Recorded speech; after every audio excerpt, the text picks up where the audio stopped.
That's right. We can't count.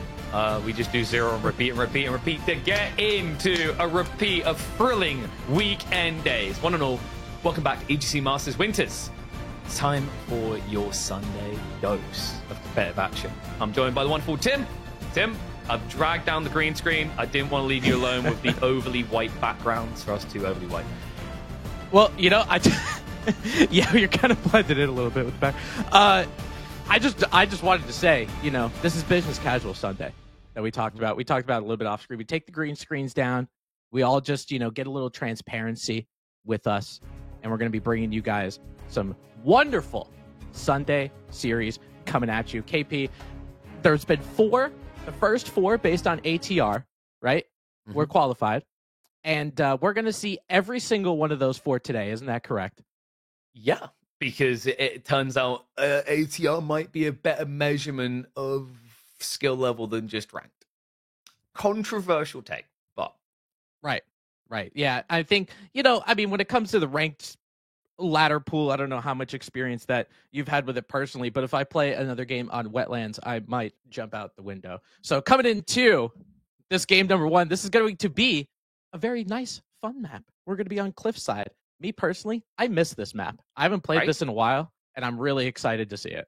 Dude, it's one of the best maps they made. Okay, so like, you know, I thought Gorge was creme de la creme when they finally added it. I was praising it, going, how did Red Bull get this right? And it took us 2 more years.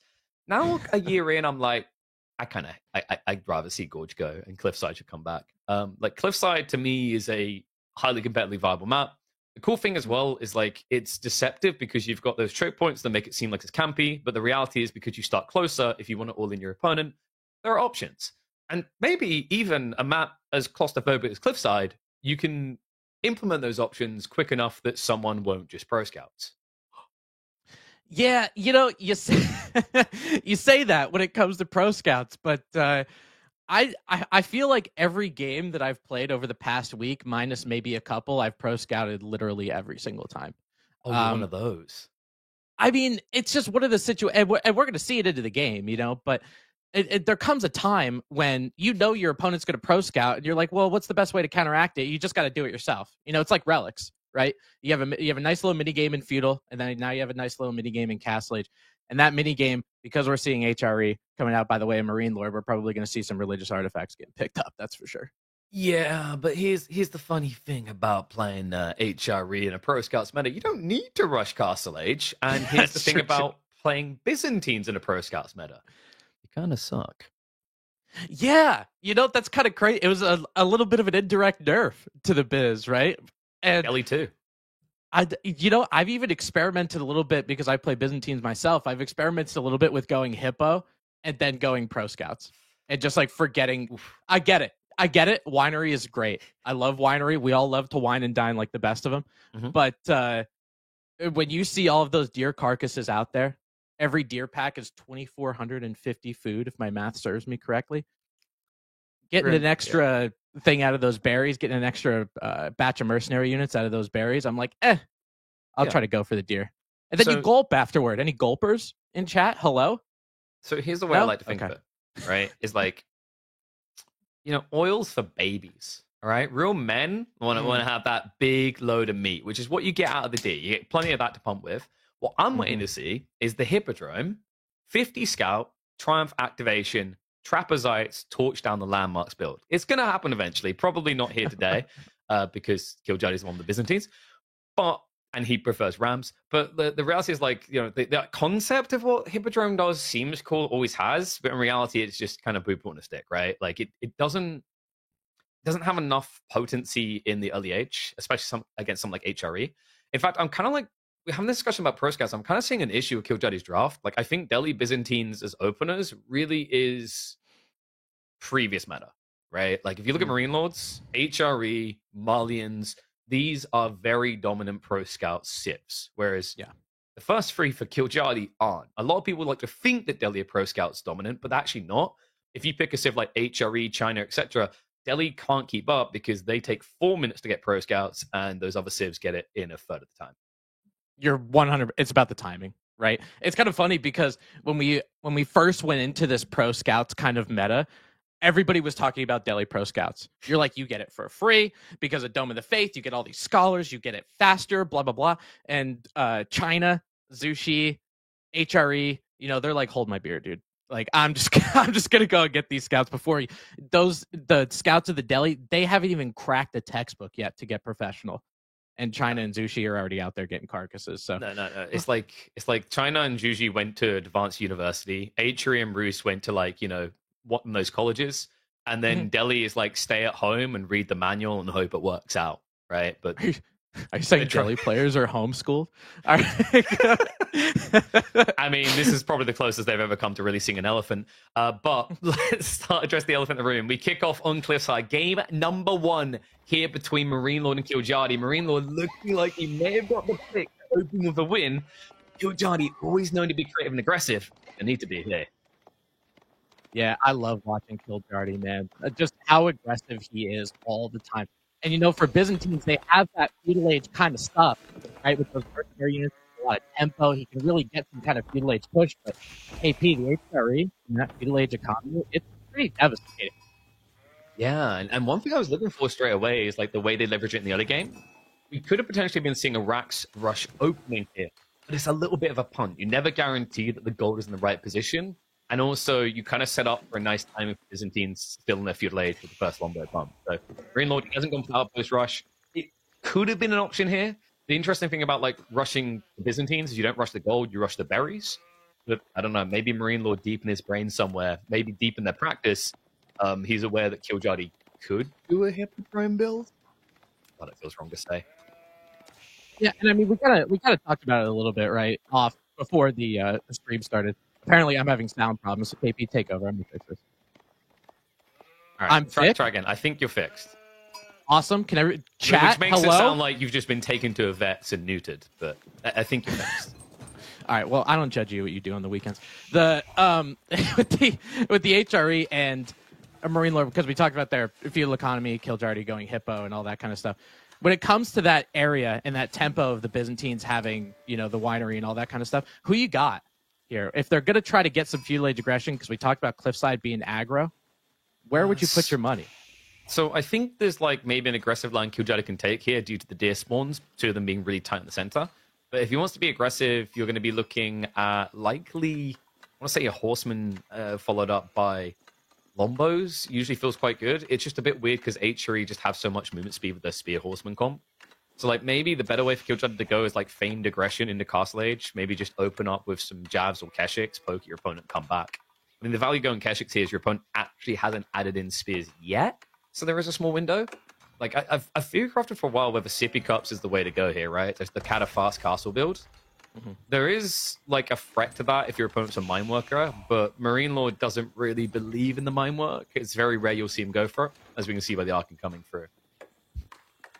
Yeah, that mine work isn't really working too well for the HRE. It's always Aachen Chapel. Aachen Chapel, honestly, probably one of the best feudal age landmarks, if not the best feudal age landmark in recent memory, probably since October of 2021, honestly, just because of how good it is. And putting that right by the wood line means he's probably going to, obviously he's going to use it as a lumber camp, but he cares about that wooden feudal age. So I'm not expecting that super fast castle here. No, I'm expecting a super fast Pro Scouts. You could tell he was going to do it because when he was at 190 gold, he still had free sitting there.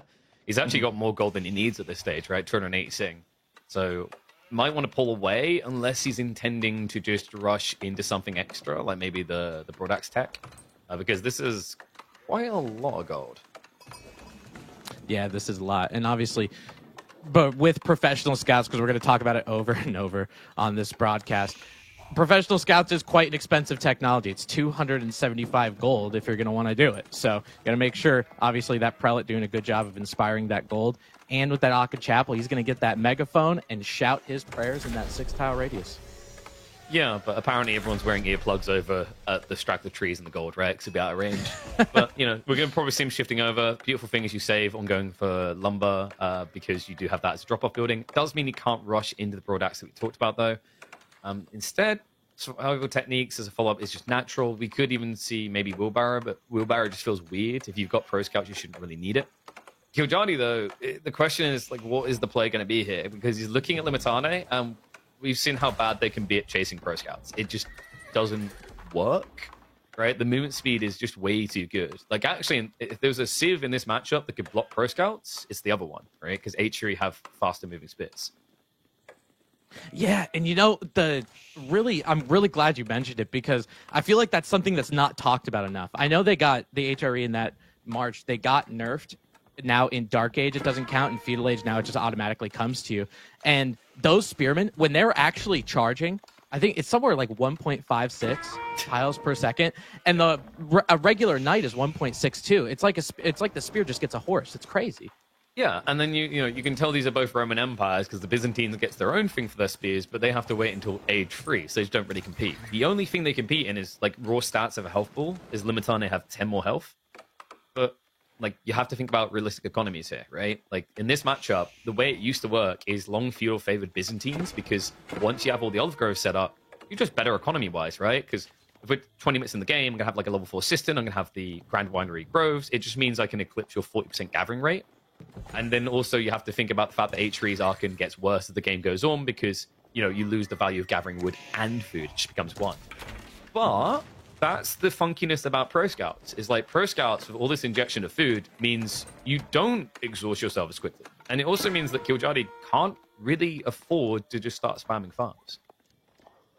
No, because again, I mean, even though the Byzantines might be able to do it well in terms of an olive grove transition, it's still tempo loss, right? So he's doing a good job pumping out some of these Limitane and actually going with javelin throwers instead of longbowmen. So hopefully, I guess he saw the archers of Marine Lord and went for the javelin thrower contract instead. Yeah, so you can usually tell exactly what a Byzantine player is going to do by their first unit. If they open horsemen, they're going lombos. If they open racks, they're going to be going javelins. And the reason actually makes sense if you just think about it for a second, right? It's like you can either really, really, really hard counter one unit type, or you can counter 2 unit types, right? If you go Limitane and Lombo, it's kind of weird, the dynamics. Is like you counter spears and you counter horsemen, but the archers just kind of like kill you off. And then with like Archer Lombo, the idea is horsemen can dominate the fight because Lombos clear the spears. So it's like it's very complementary. And then we don't talk about Keshiks because they don't exist. Yeah, I mean, besides those small, I'll shout out Jigglypuff here with some of his gulping builds. Yeah, you really don't see Keshiks too much. But now we're going to see that tempo for the Byzantines really take off, right? Because the first javelin thrower batch is up. The second one is already in queue and getting made. So Marine Lord's probably, if he wants to hang out in Feudal Age, he's probably going to think about something a little bit more than just archers right here. Do you ever think about when the screen and screen was implemented for AoE 4? The thought was, wow, we're going to catch all the raids and we're going to catch like secondary fights.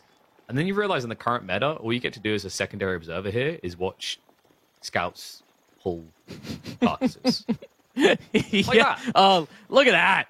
Look at that bottom left part of your screen. That scout bumbling, stumbling with that carcass, 350 food. I'm doing a play-by-play on a pink scout. You know what we need? We need 4 observers so we can watch all of the scouts, right? Oh, my God. Look at the javelin thrower tanking up all that arrow fire. Limitane, I guess, they're going for a little bit of shield wall. You can see the mobility's down just a little bit. And it's kind of impressive, even though a couple of them are going to go down. It's kind of impressive how many arrows they can tank with that wall. Yeah, but here's the problem, right? You mentioned mobility. That's key here. This is why archers win this, is because Marine Lord can kite you out of range because your javelin's going to like whine and attack and then be disengaged. And the Limitani just kind of have to hard commit. And that clears the way for the horsemen. And, well, do we really need to talk about just how much food Marine Lord's going to have to work with to build horsemen in the next 10 minutes? It's going to be substantial, almost 10,000 food worth, in fact. Yeah, that's going to be a lot. That's going to be a lot. And you're exactly right with the idea with these archers being faster, right? Because javelin throwers aren't exactly the most mobile unit either, right? They're at 1.25. So with these archers, they're going to be able to, if they want to pick off a Limitane or something like that, they're just going to be able to get the hell out of the way. So javelin throwers, even though they are this archer counter, with the lack of mobility, are they actually in this moment? Yeah, and the bigger problem is, like, these javelins are limited, right? You can't scale reboom. Marine Lord could basically just A-click you in a fight, equally trade, and then when both of you have wiped your armies, like, who's going to have this again soon, right?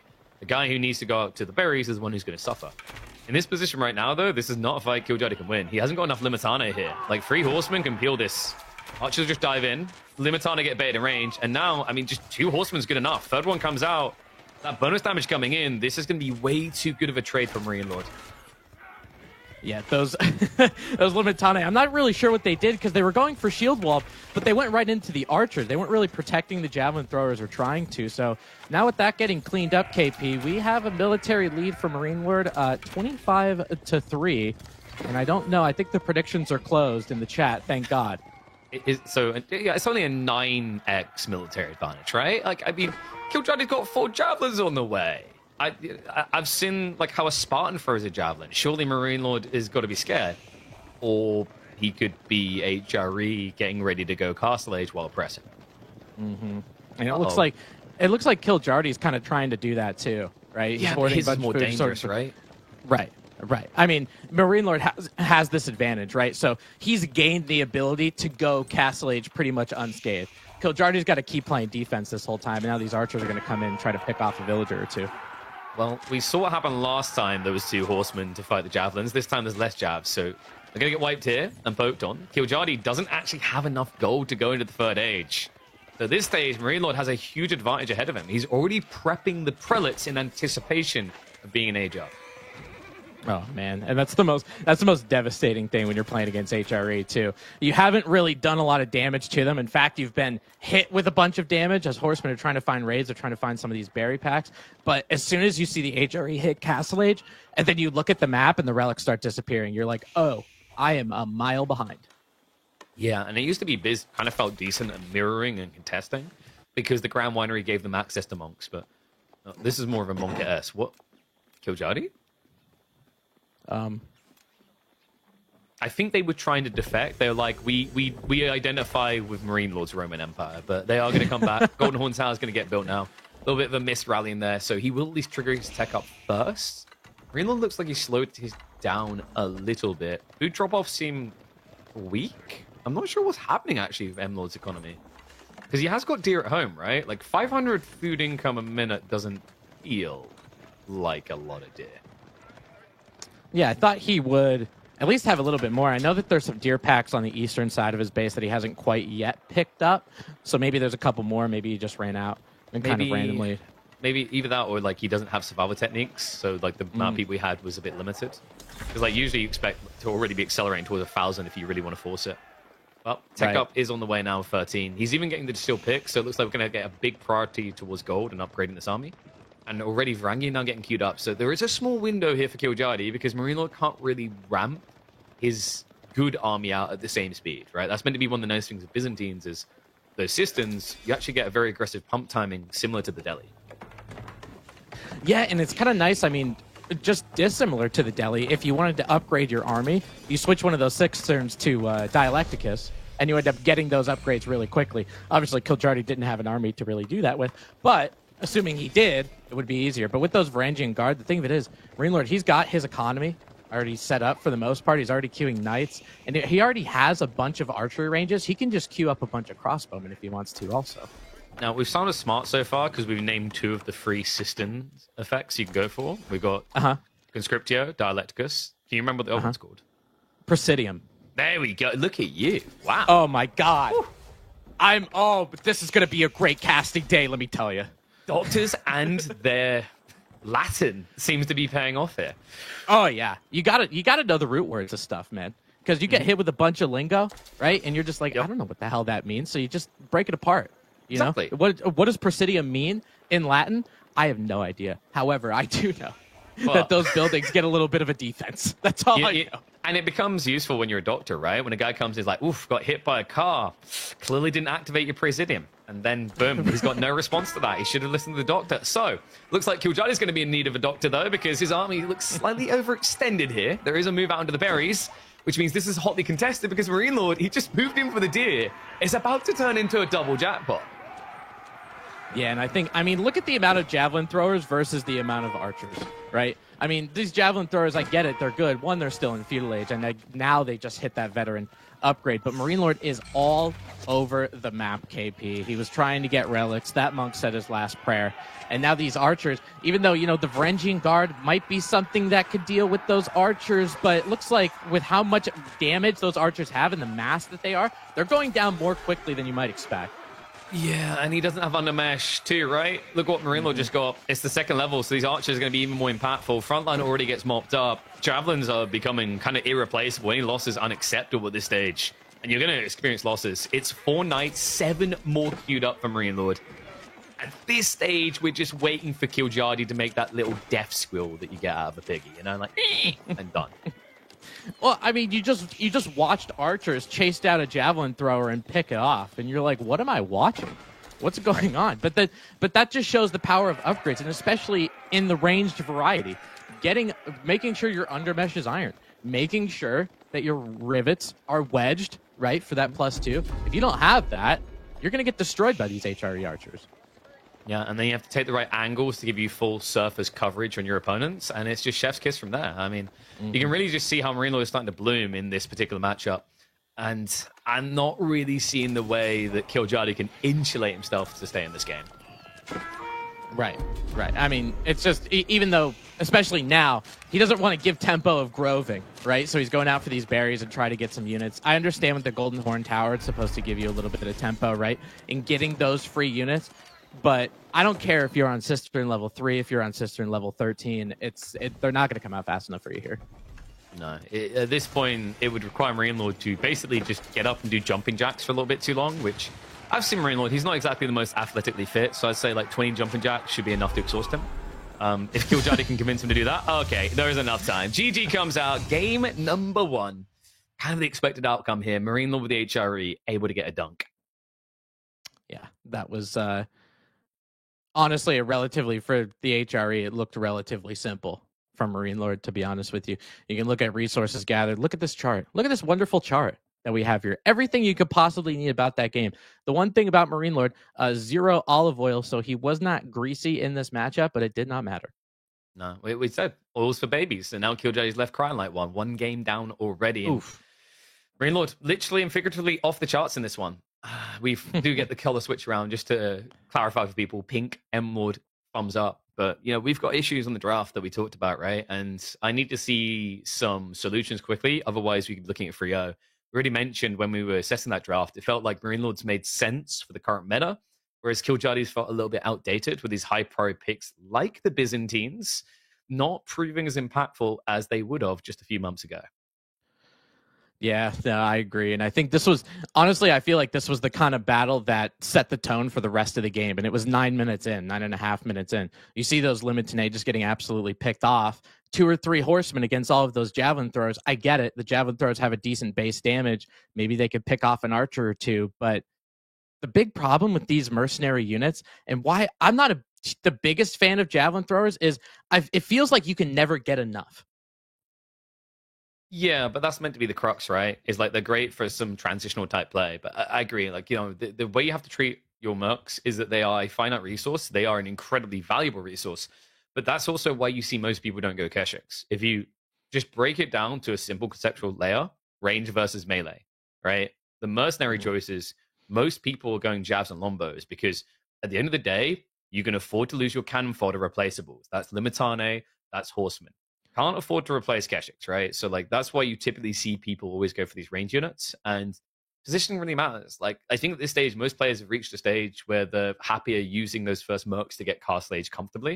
You never really saw that coming out. And now, game number 2, you'd think there's some potential. Mongols versus Japanese is a matchup that if you ask players about a year ago, they would have said Mongols pretty hard count as Japanese, right? Like, you can't go Kura, burn farms, they're great at dot blocking.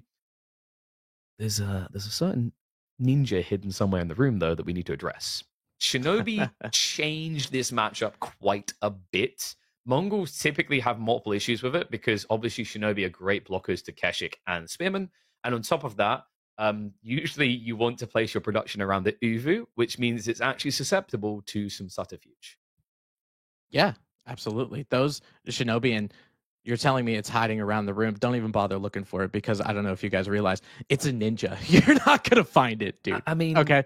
It must be a good ninja to be hiding in our rooms considering how all white our rooms are, right? Like, yeah, with the black clothes that it has, right? The ability to be a chameleon and just blend into the wall. is do you absolutely imagine unbelievable. Maybe like is it like double-sided wrap, so it's black one side, white the other? So he has like the ultimate reflections. That's the only way I can figure out how they dress up as enemy villagers instantly. Is like it's just pretty much a flip it and wear it again sort of thing.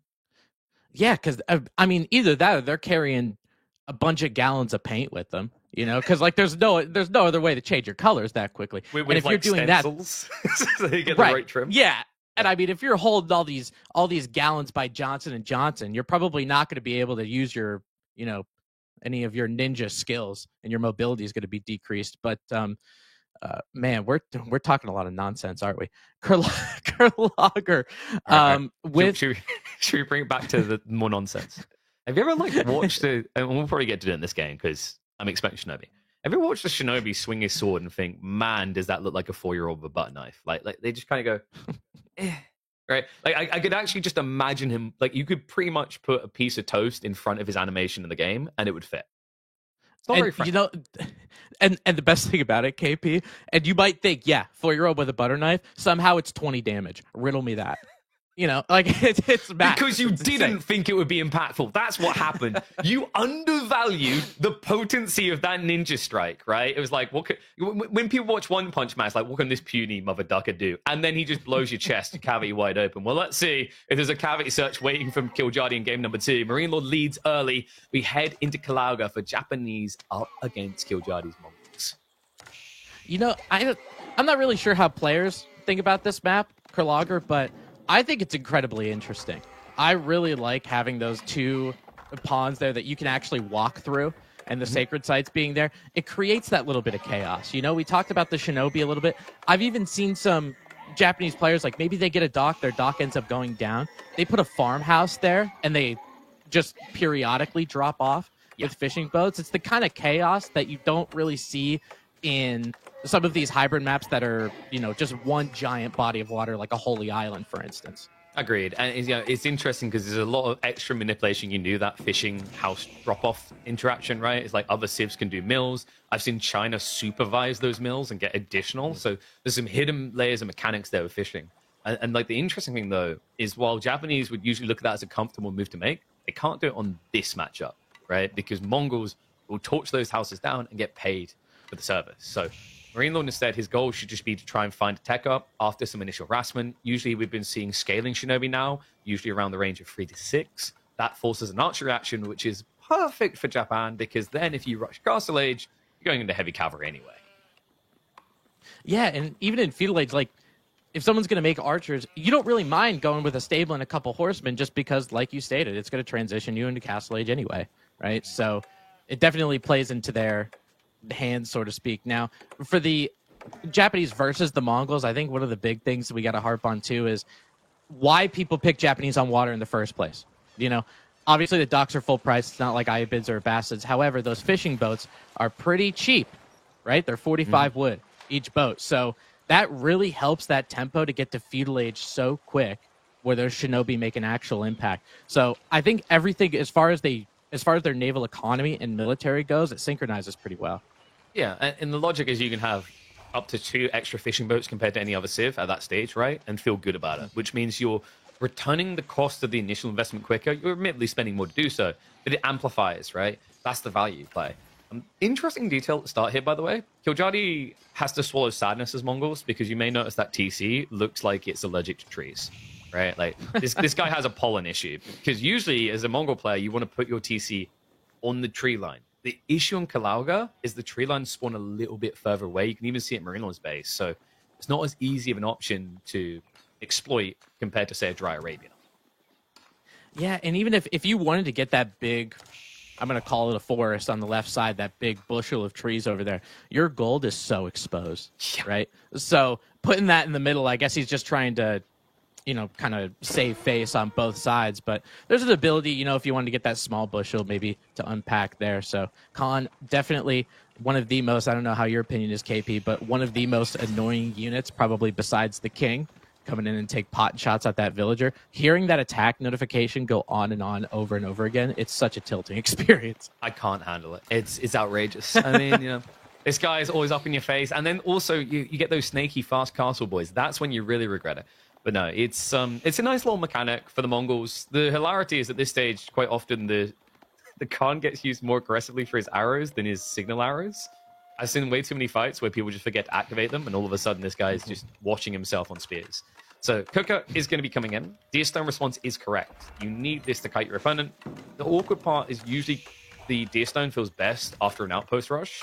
We don't have that in this game, which is unfortunate because if you look at the spawn, Marine Lord did get a Ford Gold, which, to my understanding, I think it's almost guaranteed on Kalauga that your gold will spawn towards your enemy. I mean, based on the spawns, right? Yeah. You always have what Cow said in my ear, making us look so good, him and Vodka in the background, saying that there's one in the front and usually one in the back, but the back one is obviously a little bit farther. So you have a nice secondary gold that's a little bit easy, but that first gold might be compromised now at the 430 mark with both of them coming up. It looks like we have a little bit of a wall coming out here. I think that's a pink wall. That's a Marine Lord wall, and he's going to see that dock. It's really important that he mocks the Mongols, letting them know that they can't build walls, right? This is a morale wall as well. And it is going to obviously trap Kiljardi away from his safe resources, which means now when the Shinobi comes up to contest, burns the dock, you don't actually have a way of getting your fishing boats back to safety. So yeah, a little bit annoying for him. Marine Lord already has the archer ship coming to make sure it's a guaranteed killer, so Kiljardi won't be able to react with some land units to protect him. And with just 2 Shinobi, there's no way that the docks will be able to protect you either. And he, in absolutely perfect timing, KP, as soon as we got the notification that Kiljardi hit feudal age, that dock got instantly sabotaged. So it's like, if you want to make any kind of navy, tough luck, pal. So Kiljardi's going to be going in a little bit of land, going with 2x Keshiks to start. Woo, Kekek time. So this is where it gets interesting as Marine Lord. If he goes up to 4 to 5 Shinobi, you can actually kite the Keshiks and kill. Because the whole idea is you basically cycle your Shinobi out as they get hit, and Keshiks just melt, right? It's a 145 health unit with, I believe, 2 melee armor. Meanwhile, Shinobi hit you for 23 base. It's pretty easy. Sorry, 25, right? It's 23 off the mitigation. And, you know, these Keshiks, they're going to try to do something. Because you talk about having 4 to 5. Having a nice archer ship in the background might be beneficial. But they do get a charge on one of the Shinobi, and it blinks out of existence. KP and goes ahead and kills a wolf. Yeah, because you know that basically it's not enough to be the big dog in the fight. You need to make sure you're the big dog in the woods, and that is a misclick from Kiljardi. He didn't click far enough away. To see how brutal this is, though, the other thing is the attack speed is just so good on Shinobi. It only takes 6 hits to kill a Keshik. You know, this dock going down, I mean, we saw some of these Keshiks go down too, and this little ninja brigade will be running probably to the opposite side. Kiljardi's trying to counter raid himself back into the game, but KP, look at the eco lead. Like, it's 32-24 for Japanese, and you're counting some of those having fishing boats as well.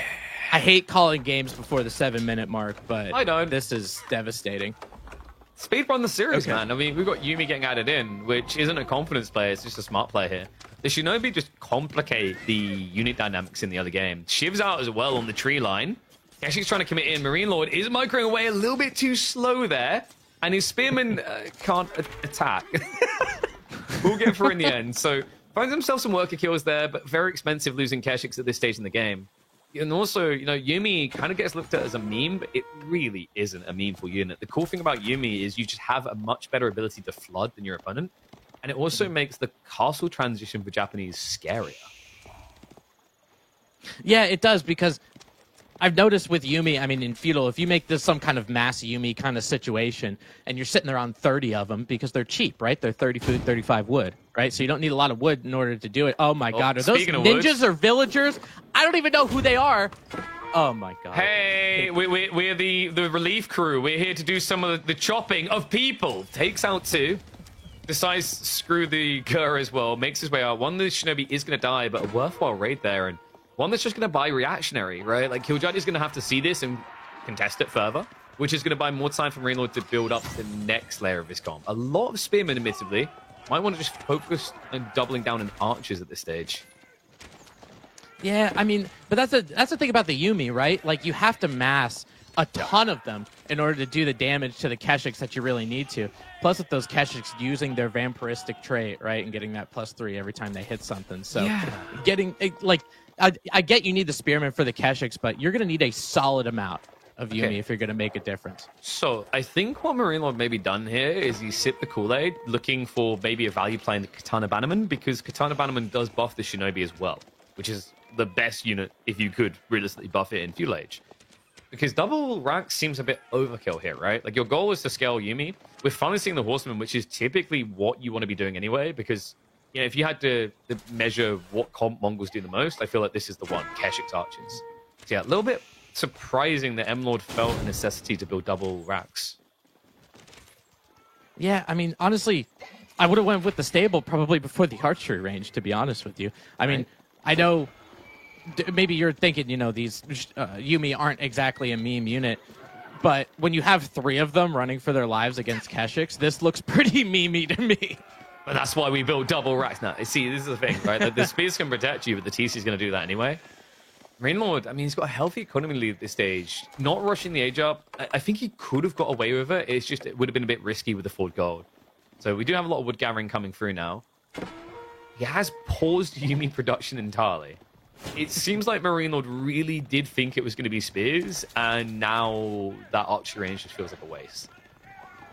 Yeah, I mean, maybe in Castle Age, in order to salvage it from being a waste, you have a potential to get Onimusha if you want to, but that's pretty much a long way away. Marine Lord, not really on gold at all. He's been on 0 minute for a little bit of time now. So this Horseman and Spearman composition, not only is he going to outscale the Mongolians, even though they get that ×2 production out of the Uvu, it's just because of the fact that he's continuing to have fish, KP. Look at his food per minute.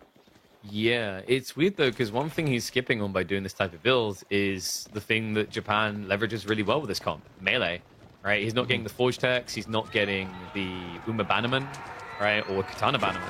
It's like kind of missing out on a lot of potential damage scaling here, and you're already seeing it come from Killjadi. Steel Darius gets queued up, however, he overextends and will be punished for this. Archers can't really be defended. Keshiks are trying to do their best, but the archer ship now stabbing from the other side means Killjadi is going to lose the bulk of his army here in the retreat. And the Khan's dead, so you can go ahead and put GG's in chat, ladies and gentlemen. Spearman probably not going to catch up to those Keshiks, but that's the beauty of those horsemen. If you have those weak Keshiks, you might be able to track them down, especially with a Khan that doesn't have deer stones. And you know, KP, we kind of saw this in game number 1. It was just a little bit of a Killjadi overextension. Maybe he felt the pressure behind him. He felt like he had to do something, but I don't think he was equipped to do it. Yeah, I think if he missed the simple low-hanging fruit, he felt this need to kill, to live up to his name, right? And I've seen this from Killjadi. He can play defensive, but when he gets the idea that aggression is his best friend, it's that best friend that gets you drunk across a 24-hour stint to the point that you're vomiting down the street, and then you catch him later on giggling at it all. He's recorded it all, right? And uploaded to YouTube. And it's an embarrassing moment. Like, what we're getting at here is, like, Killjadi, sometimes that inner monologue saying, go all in, it isn't weighing up the value of that play, right? Like, what is the downside of me getting this drunk? It always causes the vomit. He doesn't see that. And I think this is where it's hurt him. Is like, he saw Marine Lord scale into Yuumi spears. At that stage, just take a chill pill, because you've already made Marine Lord's comp really weird. Yeah, and I think no one is there to hold Killjadi's hair back in this particular situation. Military count 33 to 15. Now starting to add Yuumi a little bit. I think Marine Lord heard you, KP, because Tatara is coming in on his side, so get a little bit of that extra increase. Now, in this situation, when you have Keshiks here, I mean, obviously Spearmen are going to be useful for you, but do you mix in a little Onabugisha? Do you mix in a little Samurai? Do you get a little tricky with the Japan infantry build here? Not really. It's still really food expensive, and you've only got shoreline fish, and you don't have Kura, right? Like, I find Onabugisha is really, really difficult to do without Kura Storehouse. So, like, better move here is just keep scaling the Spearman and the Yuumi, and then eventually you can just transition if need be. But if you don't, like, once you have all your melee techs, of which there's 2 up for grabs at this stage, you get Uma Bannerman. And then, all of a sudden, your horsemen are almost hitting as hard as Keshiks. Yeah, the amount that a Uma Bannerman really could do is crazy. And the fact, I mean, even just that unit pound for pound, right? It still holds its own. Not only with all of the damage boosts and all that kind of stuff that it does, like, it still hits like a truck. Well, the Uma Bannerman? Yeah, he's a pretty lofty bugger. He also has more health than standard Mountain Samurai. Like, at this stage in the game, he has 200 and I think it's 30 HP on an Uma Bannerman. Goes up to 270 in Castle. So always ahead of actual real knights. It comes at a cost, slightly less damage. But like your point, at this stage of the game, like having 230 HP, that makes you ridiculously tanky. Not even feudal knights have that much health. Right, and the front line against what Kiljardi has, right, with the Keshiks, it's not like he has Spearman that's going to take that Bannerman down very quickly, but Kiljardi, again, he sees that all-in situation. He's trying to take another shot before he throws it back up, and it looks like he's going to fight under that outpost. Spearmen are getting in on the Keshiks, the front line, and now he's got that Yuumi mass to start picking off some archers. Yeah, problem here, though, the Yuumi don't actually have their ranged upgrade, so Kiljardi probably getting the best fight he's going to. If this isn't good enough to make it work, nothing will be. And we're already seeing the front line starting to get mopped up. Keshik count, still looking healthy on the front side. He microed out all of those archers. That's all Marine Lord wanted. So he is continuing to scale this Yuumi. If he can survive this wave, we start to reach that threat point of 30-plus Yuumi that was mentioned earlier, where you can just go Castle Age, and these things can run through everything. Yeah, and I mean, just looking at that battle, face value, you're like, oh, Kiljardi, that was pretty good. He was able to take out the front line. There were spears, there were horsemen there. Keshiks are still alive. We're still at 43-9 in terms of military count. So, like, while this was going on, not only did no Yuumi die, but I think they just reproduced by mitosis. Yeah, pretty much like the bow fell to the floor, and that bow then grew into a new Yuumi, and then there was still natural Yuumi. But that's kind of how it feels sometimes with this Civ. It's just so cheap and efficient, and that's what it comes down to, right? Is like it's quantity versus quality. And in this situation, quantity is taking a giant dump on quality. Even with him failing to keep up, like you have to keep in mind, he attacked into Undermesh without Steeled Arrow. So these Yuumi barely register their damage in reality. They're having 20% taken away immediately against those archers. And it still wasn't enough for Kiljardi. Yeah, I mean, it was a stereotypical death by 1,000 paper cuts, right? With all the Yuumi that were there. I mean, it's kind of nice, too, because a lot of those Yuumi were targeting those archers in the background anyway, right? So they didn't really have too much. Now Marine Lord starting to use a little bit of a navy on both sides of Kurlager, right? And this is the devastating thing about not having a fishing economy. As you can see, some of those Keshiks go over to where Kiljardi has a lot of those deer that he's trying to get. He has to put so many villagers on food. Well, Marine Lord doesn't really have to do that and still gets 1,800. Pulls these out from harm's way. Those 4 or 5 Keshiks aren't going to do that devastating value to get you back into this game. He needs a lot more. Yeah, he's just not finding the raid moments in. And you can already see Marine Lord, although he's producing, he's starting to stockpile, right? So we could realistically be seeing Castle Age by about 18 minutes, 18 and a half for him. Kiljardi's stuck. It's like, really, it comes down to Marine Lord. Does he give you a lifeline of existing for 2 more minutes, or does he end you now? And apparently, he's going for the latter. We've got to march forward here. Decent amount of Spearmen in the mix, a lot of Yuumi, and they have the Steeled Arrow this time. Still, no Bannerman to go with. But if there's another fight afterwards, he has already queued up Daimyo, so it will be there for the next engagement. Pushes the archers away. Keshik line is practically dead. This looks done. There were no archers in this. The Khan's dead again, so we're waiting another 2 minutes for that 3rd generation of the Khan. But look at how many archers that were there. There were 5 or 7 archers there trying to take down Spearmen. Not going to happen. Kiljardi says, I'm done. Let's head over to game 3. Maybe I can reverse something out of this. But his chances are looking kind of slim. Taking a look at some of this graph here, and you can see the food difference. That's the one thing I want to highlight, KP. One had water, and one didn't. So there you go. Yeah, and it's kind of interesting with that in mind. Why did Kiljardi not go for the outpost rush is what I'm wondering. Like, the Rax opening has always felt like a solid way for Mongols to begin the game. The weird part is, even without it, the Japanese still went for the Yuumi play. So maybe Kiljardi, in practice, has already attempted that and seen that we've iterated through. It's interesting that Japan is just a civ that's seen as weak economically in feudal age, but you got a water hybrid map, all of a sudden things just drastically change. And I mean, you mentioned it in that it wasn't exactly like this big one punch man moment with the Mount Samurai builds. It was death by 1,000 cuts. Or I like to imagine it a different way. I think the Yuumi was shooting so many plastic arrows at those Keshiks that eventually the weight killed them because they couldn't move anymore. The amount of arrows, just the sheer weight of them was too much to bear. I could definitely see that.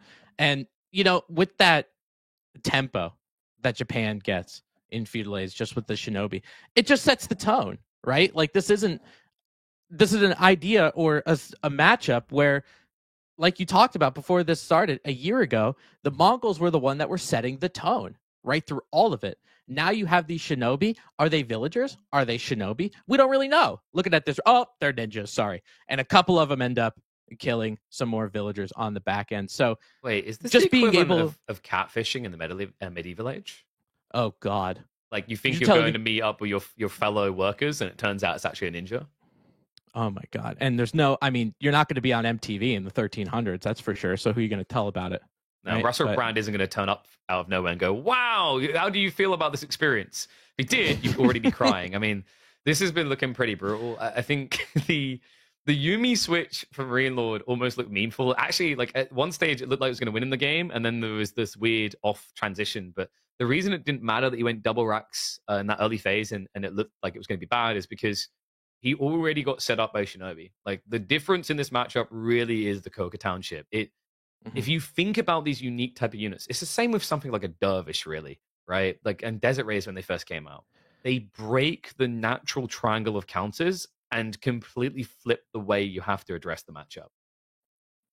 And how that's so huge, right? Because when you're learning Age of Empires 4 to even start, I remember when this game came out and I'm learning about it. In Feudal Age, you're like, okay, there's rock, there's paper, where's scissors. I've played rock, paper, scissors, since I was in kindergarten, so I should be able to figure this out.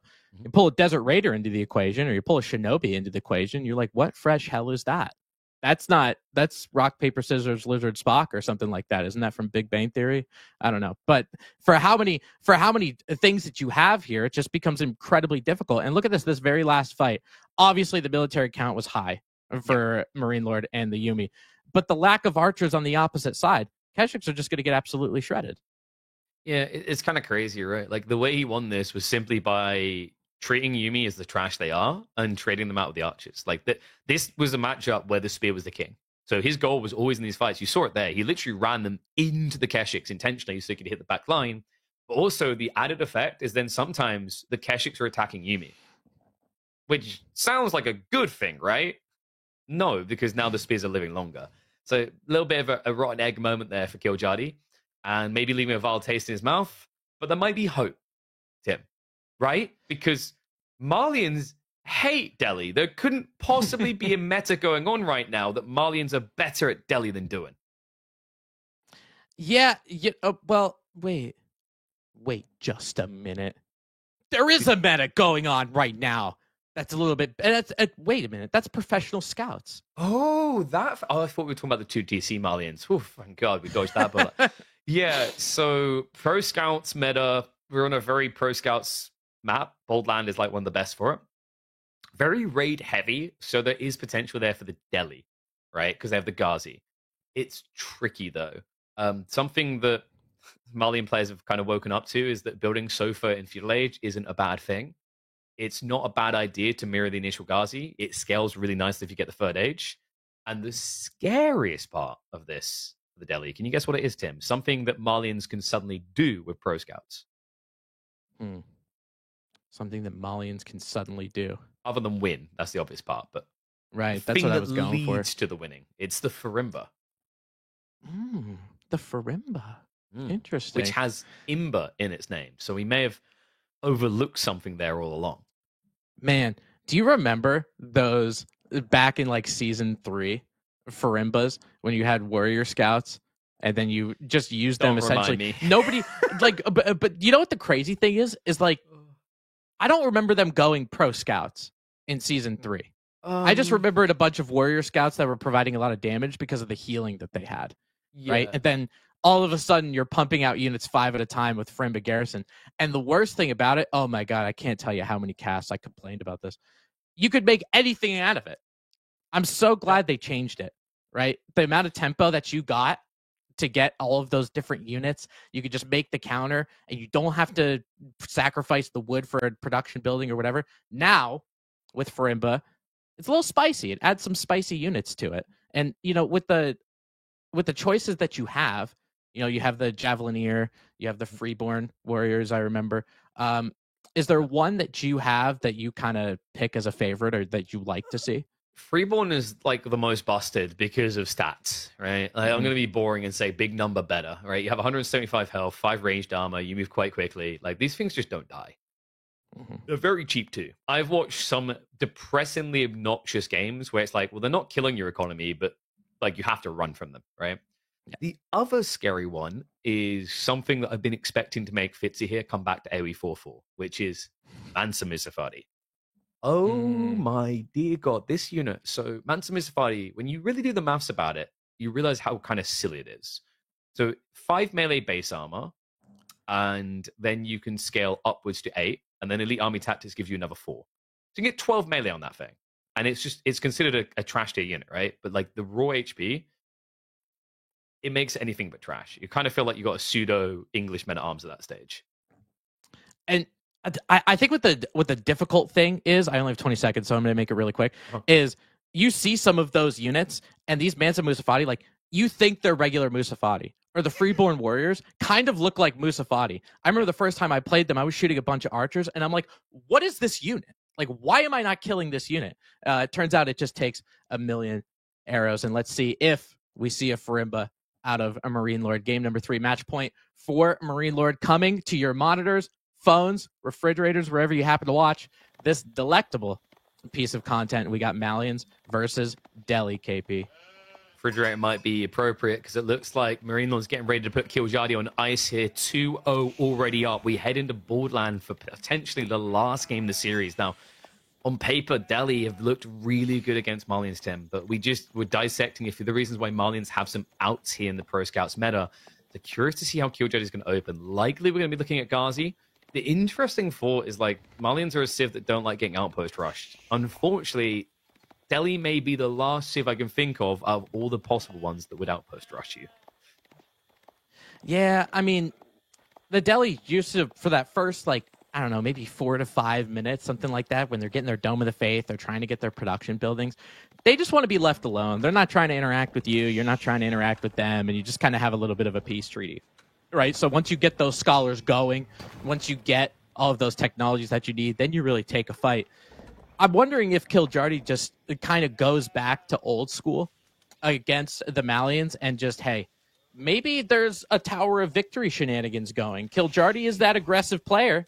Maybe he can get feudal with it. Yeah, I mean, well, I'm looking at this. I gotta say, Marine Lord Spawn looks uglier than my cat after it chose to have a fight with the neighborhood dog, right? He's got double Fort Gold on the south side in the same area. So, like, Delhi do want to leverage aggression. This could be really painful for him. He didn't luck out, like, for example, Kiljardi, who got the backward gold. The awkward part I find about this is, like, Delhi, because of the Dome of Faith build, they wouldn't play an infantry comp. And that type of gold spawn that Marine Lord got gets shut down by infantry comps a lot better than Ghazi. Yeah, and it's just like, I know this from playing Delhi too. You just get tunnel visioned into the Ghazi, though. You know, like you, especially like when you go Dome of the Faith, you're like, well, I didn't go Tower of Victory, so I don't really want to make spears. I don't really want to make archers unless I have to. So I think I'm just going to pump a metric ton of Ghazi and see how it works out. Yeah, and it's quite funny because, like, Ghazi on this map can be very good. It's the same reason why French is incredible on this map. Not just the Pro Scouts meta. It's, if you look at the tree lines, none of them are safe, right? Like, if you actually click on the TC range, it doesn't protect any of these, and they're all small. So you don't have that natural burrowing that you get on, like, a Dry Arabia. You don't have TC range to fully protect you. Raiders are good here, so do expect to see that out of Kiljardi. We do have Dome of Faith, so nothing out of the ordinary here on either side. Question mark is whether he's going to follow it up with full-on aggression, or if it's just going to be poke and a castle play out of Delhi. Yeah, you know, I mean, it just seems like with the Malians, you really don't want to fight them once you get to castle. You don't want to get to that mid-castle area of the Malians where you end up having this, and they end up having this pseudo late-game economy full of all of this food and gold per minute. It just feels like, why would you want to subject yourself to that? You know, so maybe Kiljardi, if he does have a lot of those Ghazi Raiders, maybe he really takes the battle to him. I'm curious to see for Marine Lord. I mean, obviously, there is a professional scouts into Farimba kind of play. Or do we see a cow boom? I think we're going to see pro scouts, and then depending on Kiljardi's options, like, he'll decide, right? Like, this is an interesting thing. I think either can work depending on what Kiljardi wants to do. If he wants to turn it into a longer game, you could just justify Fulani. The logic being is you'll just have better economy. If your opponent tries to do an all-in, pro scouts will still get you enough food back that you can then play into Farimba, and that initial surge of troops will get you out of the problem, right? Like, at this stage in the game, let's say Delhi only build Ghazi, and then you react as Malians by only building Freeborn. the Freeborn are going to contest quite well just because of their raw HP stats. The reality is, though, obviously, you as Kiljardi are going to have to add another unit. And if it's Spears, you're going to get counted by Mansa Musafadi. If it's Archers, you'll get counted by Freeborn. So, like, I do really like the Farimba build at the moment. I think it's quite funny because you go back, like, 2 months, and everyone's like, well, this is trash. Worst landmark rework ever. Why would you ever do this? And then people, like, they just started to think about the stat implications. Like, no. This has some potency if I can find resources. And Pro Scouts really was that gift horse for the community to start doing these. And what you talked about the Farimba, I think, is the most important thing because it's flexible, right? Mm-hmm. It's like back in season 3 when everybody complained about the Farimba, right? You could make anything to counter what your opponent has at the given juncture, right? So getting that kind of area, I mean, obviously you're paying 1,800 resources to do it, so you get a little bit of a tempo issue, but you have the ability to counter anything your opponent is giving you. So Kiljardi is going to go with those Ghazi Raiders. Marine Lord did go with that Professional Scouts. I was trying to add a little bit of suspense to it with like a cow boom, but like we both knew, like I was saying garbage, right? I think we both were pretty aware. I mean, no one wants cows anymore, right? Like they lost their relevance in the Malian Kingdom. They now have to get employed as observers, right, to stay alive. It's just a reality check that having guys that beat the crap out of guys is maybe better than a cow that stands there looking a little bit confused. And the cool thing in this matchup is like actually I think Mansa Musafadi goes a long way. It's a Raidy type unit. The reality is like I'm expecting more than Freeborn here because unless for some weird reason Kiljardi builds 40 archers, which honestly this man will build 40 archers on any Civ in Feudal Age. Unless it's mass archers, Mansa Musafadi makes too much sense because you counter men at arms, you counter lances, you counter war elephants. You actually do really well against a lot of the potential options on the table for Kiljardi.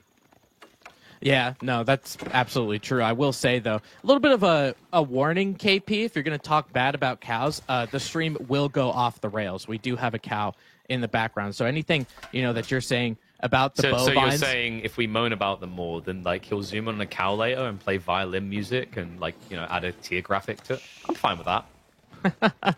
Keeps it variable. That's good content, if anything. Now, really quickly... I want to take a look now with the Warrior Scouts. When they do get a deer, I want to know how fast they go.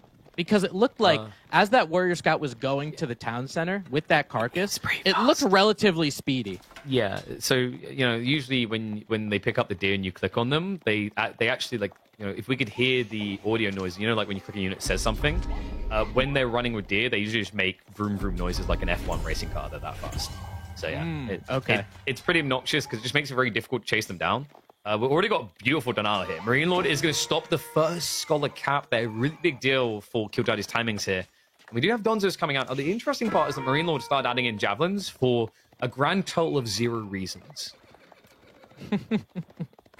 Yeah, I mean, obviously you're seeing all of the Ghazis and you're like, oh, maybe Javelin throwers will be good. But I think he's expecting Marine Lord the stereotypical, Ghazi into Archer kind of stuff because he's already seen the Donzos from Marine Lord, right? So he's kind of like metagaming a little bit, trying to do a little bit of a heads-up play. It's just ending up not going to be that viable for him. And now with that first Sacred Site getting captured on that northern side, that southern one did get denied, but he did get one of them, right? So get a little bit of a gold trickle. I just don't think it's going to match up. 1.14? Wow. You're telling me a Warrior Scout with a deer carcass is faster than a longbow. Get out of here, man. I'm so Hey, man, like, in longbow's defense, all right, it's not because we English people are noodle-armed, right? Like, that dude carrying about that deer, that has 350 food on it, all right? But a longbowman has to carry around an infinite bag of holding full of arrows, okay? So, give us a break, all right? Those things are heavy. When you've got, like, 1,000 arrows, it weighs you down. Yeah, I mean, it's kind of the age-old parable of that endless bread basket, right? With all of those arrows that are coming out. So, yeah, okay. I get the 1.12. I guess I can get it. But with Marine Lord now starting to diversify his composition with those javelin throwers, I see a stable out there as well. Maybe he starts to add a little bit of sofa to counteract the archers. What's up? Tell me. Talk to me. We've been talking about Farimba this whole time. Yeah, for sure. There's a very rare type of Farimba game that doesn't come out very often, But if Castle Age does come in, it would be there for Marine Lord. And that's the Javelineer version. Yeah. Because I don't remember the last time I actually watched a pro scaling Javelins. Like, most of the time, Marlians have been ignoring this unit recently. Yeah, but I mean, look at the way it just picked off that Archer really quickly. So maybe it ends up being okay. Kind of expected Killjardy to go into the Archers, and he might have done it a little bit late, but now he has the Javelin throwers and enough mass of them to counteract all of the Archers that Killjardy is going to make a little bit later down the road. But you're exactly right. If he does go with those Javelineers, right, those Javelins get poison strapped onto them, which is just a wild experience for anything the Delhi is going to be trying to make. Yeah, and this is like the interesting thing, because there is one move for the Delhi that like the Marlians definitely cannot counter, right? And now it's going to shock you, but the unit that the specifically definitely only the Marlians can't beat is War Elephants. Mm-hmm. Because you don't have crossbows, right? Like that is the golden solution. If your opponent gets castle, they get elephants, you build crossbows.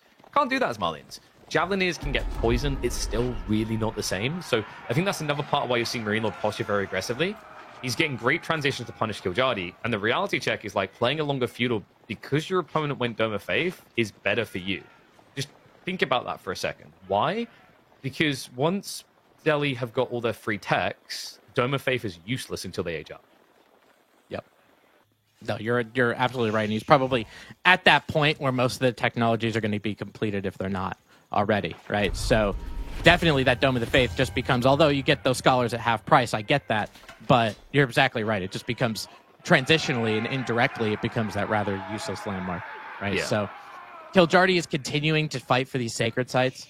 You know, he's getting a little bit at the top, a little bit at the bottom, but he doesn't have that super stable passive gold income like the Malians do, because all those houses and those pit mines, Delhi is so focused on the sacred sites, right? So those pit mines have been untouched for the entirety of the game for the most part. Yeah, and I think that's another part why Marine Lord went for this comp, is like, if he had a more defensive pit mine location, maybe you would have seen him be a bit more chill, a bit more greedy.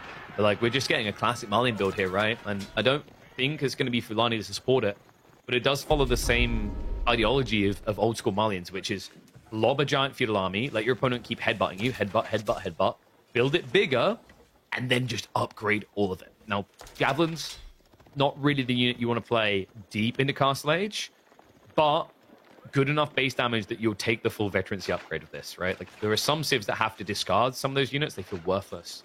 Marlian's really not one of them with this hybridized comp. Especially, I mean, with these javelin throwers too, you can expect when the Delhi does go up to Castle Age. I mean, we talked about the War Elephants, of course, but they're going to be going with a lot of heavily armored units, right? Men-at-arms, because you don't need to get that Castle Age upgrade. So having those javelin throwers, and especially Javelineers, if they do get poisoned, you're going to end up taking them down pretty quickly.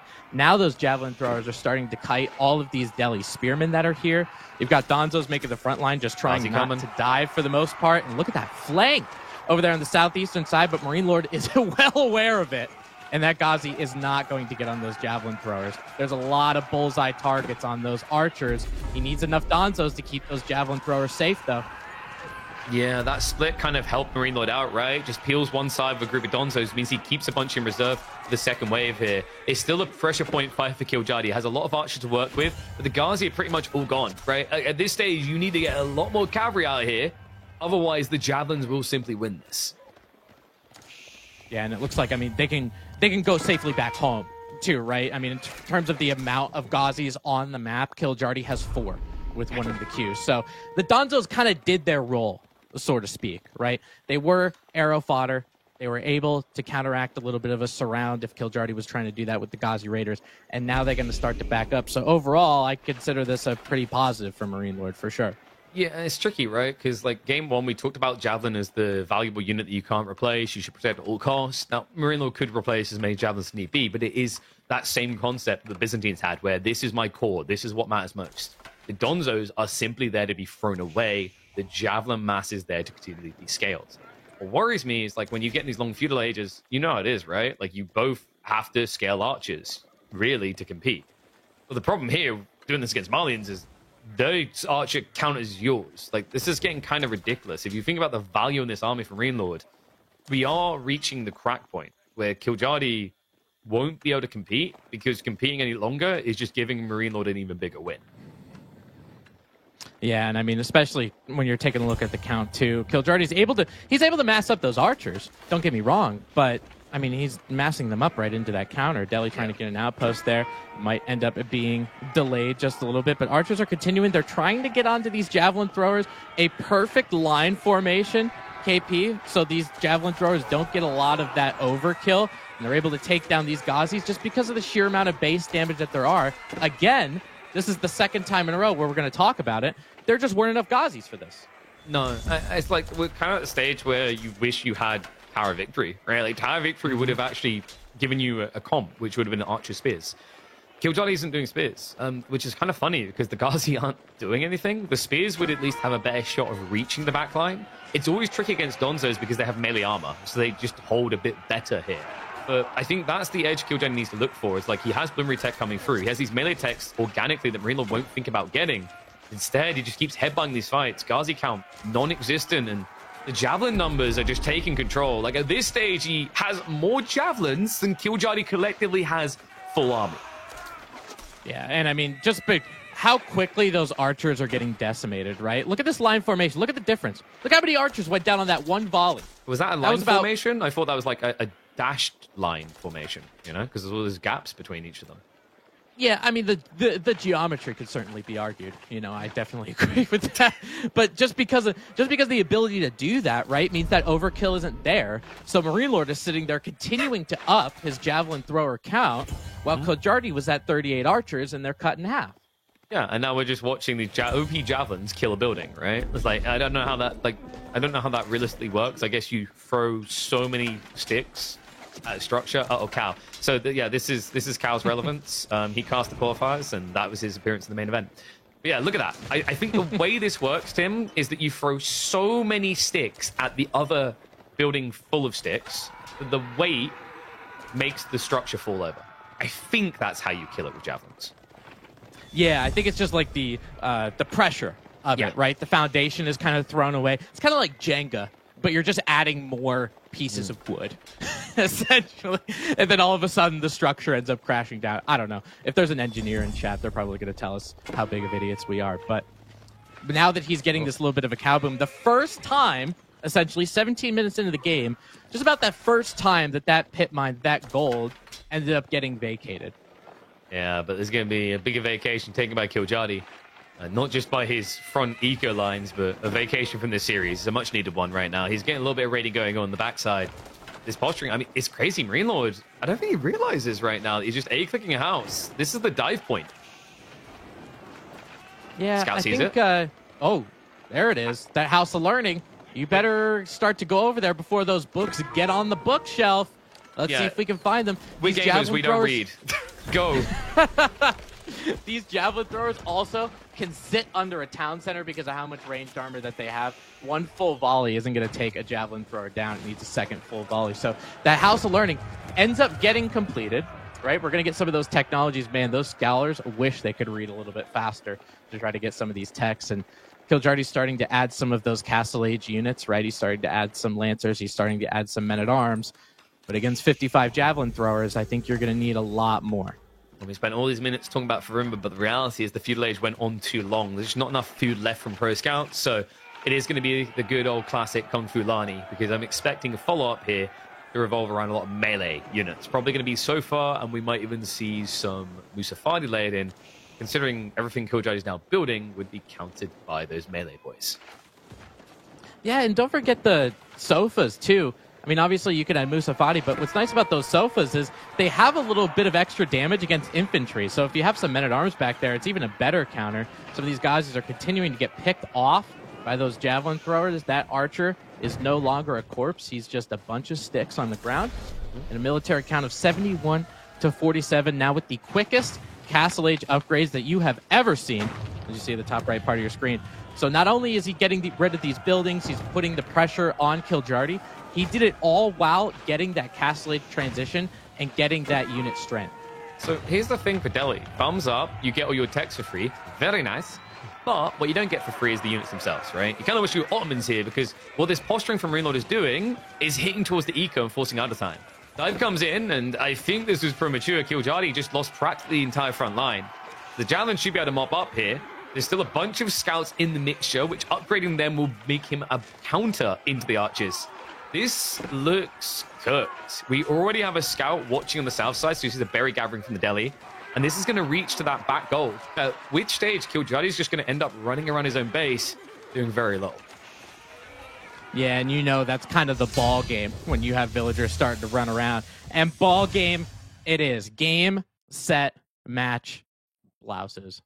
For dodgeball reference, thank you very much. A 3-0 for Marine Lord taking down Killjadi rather impressively, rather quickly. Let's take a look at some of these stats. Obviously, the food is there, but with the pit mines, KP, and all of this passive gold income, look at the gold difference. Obviously, Killjadi doesn't need that much because of the technologies, but you're seeing a glaring difference. It's double the gold regardless. Yeah, and we began this game by going, well, it seems like a bold strategy, Cotton. See if it'll pay off, picking mines in the deli. But the reality here is that the way that you play Tower Victory is very different to Dome of Faith. I think that is the big takeaway. You have to adjust the game plan. And also, we just never really got to that point where Killjadi was raiding per se. It never hit that point where he was blitzing into the pit mines early enough. So just good control by Marine Lord, a classic Donzo Javelin build to get him a swift 3-0, which I believe in total was about an hour long. Actually, in game time, I think it might have been less. Yeah, I think some of these matchups ended up being pretty quick. Now, with the Malians here in Feudal Age, you kind of expected, as if you're somebody who is coming back to AoE 4 after a little bit of time, you're like, oh, this is an easy 2-1. Killjadi might get some momentum for a reverse sleep, but not so fast, my friend. And KP, I love the fact that we can bounce off dodgeball references to each other. You're so great, man. Oh. This is a treat to be making it easy. It really is. You make it easy. But no matter how easy we make it of each other, we couldn't make it look as easy as Marine Lord here. This guy is just making a statement claim that he's still the chimp, right? But we have to remember, although his series against this Scandinavian I've been told recently Finnish people aren't Scandinavian. This Norse lad may have looked dominant. We have to remember that getting here wasn't as dominant. Baltoon actually took him all the way to 5 games. So although we've seen a very clean Marine Lord, it's important to remember he's not impenetrable. He's not unkillable at all. But for now, he's safe. He's hunkered in. He's parked in the playoffs after that one. Great start to him, but we still have plenty of series to come. I believe up next, if I'm not mistaken, are we taking a look at Group B? Yeah, I think it's going to be... Was it how about that? A little Group B, nailed it. I think it's going to be Puppy Pot and Vortex is next. Is that correct? It is. But before we get to that, I've got my subtitle typer ready. We're going to be having an interview with M Lord himself. All right. Hello, Marine Lord. Congrats, Hello. Mate. Easy peasy start to the day. Let's talk a little bit about the series there, because I heard that you and Killjadi have been scrimming together a lot.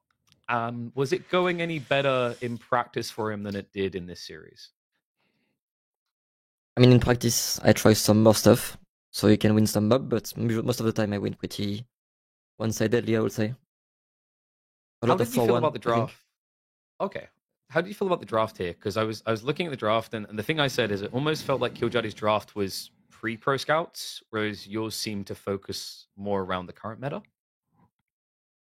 I mean, I don't know, I felt like my draft was okay, but I felt like after getting Hatchery against Bees, I would get Malians against either Delhi or Abbasid, and same for English, and on paper it doesn't feel the best.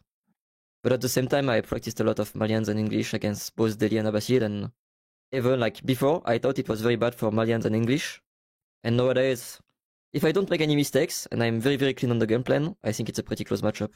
But if you make one mistake, then Delhi just kills you, and it's very unfair, right? But if you actually play close to perfectly, I think you can do it with Mali or English. And talk to me a little bit about your previous series against Baltoon. I was saying, obviously, that was a very tight series, 3-2. Starting the tournament off with that type of series, being so tight, being the champion you are, was that kind of like a little bit of jolt, a wake-up call? Actually, these boys have been practicing. I need to be a little bit more careful with my game. No, I think I'm always slightly weaker in the early part of the tournament. I started practicing 2 weeks ago, usually I get very good when I practice like 1 month. So I still have 2 more weeks to get to playoffs, and that's what I wanted to have.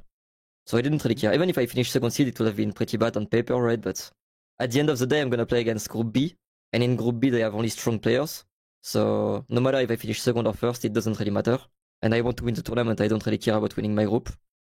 So I'm just trying to practice well. Baltun played pretty well, I think. So it's not only me who fucked up. I think he played pretty well. Especially in Game 3, I think his game plan was pretty good. Game 1, I think it's more on me playing pretty bad, but can happen. And I think Game 2, 4, and 5 against Baltun were very one-sided because I just knew exactly what to do. So it was not really scary. Like, it was obvious which matchup would come up, and I knew I would win those matchups. So obviously losing 2 maps is never a good feeling, but at the end of the day, the goal is to win the series, right?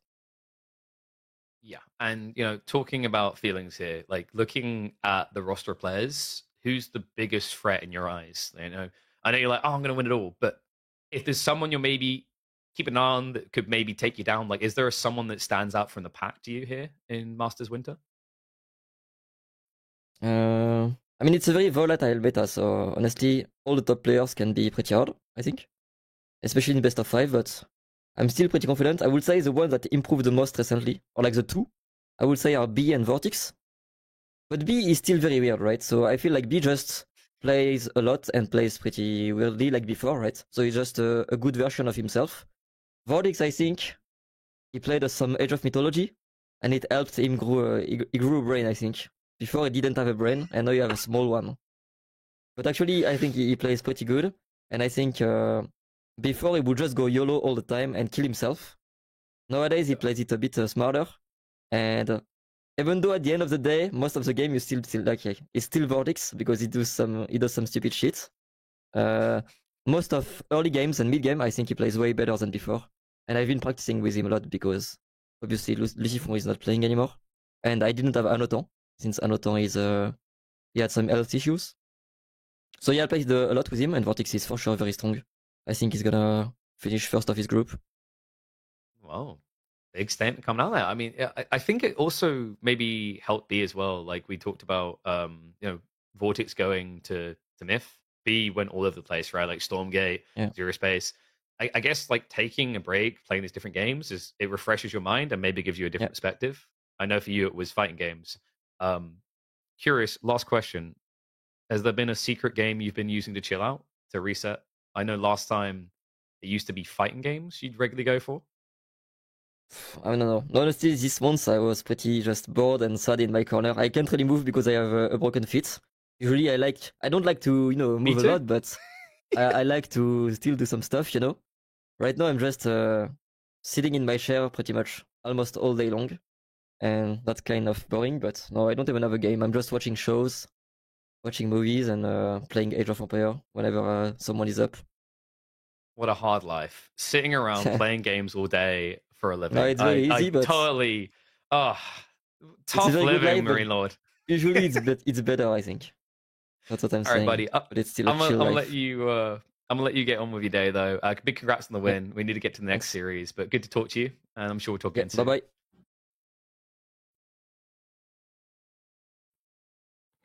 Oh no, I have to sit here and play video games for 8 hours a day. I'll tell you guys, like, y'all go outside one time. Yeah, go outside and touch some snow or sand or grass or wherever you are. Like, come on. Like, honestly, like for everybody who's in chat, for everyone who's playing this game, just don't go out there. Okay, it's dangerous. There's a lot of stuff going on. It is. You can break your foot. Do you hear that? Right. The variables are infinite, to be honest. So why not just sit in your chair and play some Age of Empires 4? And if you don't want to play it, you could watch it right here on twitch.tv/EGC TV. How's that? Oh my God. They're going to bring me back. I think I just got rehired. You may have. and you know what the beautiful thing is? You've informed them to be here for like 8 hours a day every weekend watching highly competitive AoE 4, which, by the way, watching is always a winner, right? It depends. If you have someone who won't GG out for 30 minutes, it's a bit tedious. But for the most, it's winning. What isn't winning is getting an ad that tells you to eat really unhealthy snacks or to maybe accidentally trim your genitalia incorrectly because you used the wrong razor. Don't want any of that, all right? That's grotesque. That ruins the flow, which is why it's really important that you guys use those subs so you don't have to worry about any of the ads smashing up on your screen at an inopportune time. And we're going to have a series that might make it worth that $5 spend on its own. Louis MT versus Beastie Huey. Tim, this is a matchup which could actually break the space-time continuum, considering how much both of these guys love the late game. Yep, we're probably going to see a little bit of a late game, and especially in game number 1, we might see a little bit of a late game because we have the English coming up from Louis MT. Now, KP, I don't know if you personally know my feelings about the English in this game, but oh, mother of God, here we go. Game number 1 between this pivotal powerhouse matchup. Guys, get hype in the chat. It's Beastie playing as the color yellow in the Holy Roman Empire. Louis as the color pink as the English. As you can see, his scout going around. We're on Himmy Yo Mama, KP. Oh, well, Himmy Yo Mama is a little bit too big to fit in that small pond.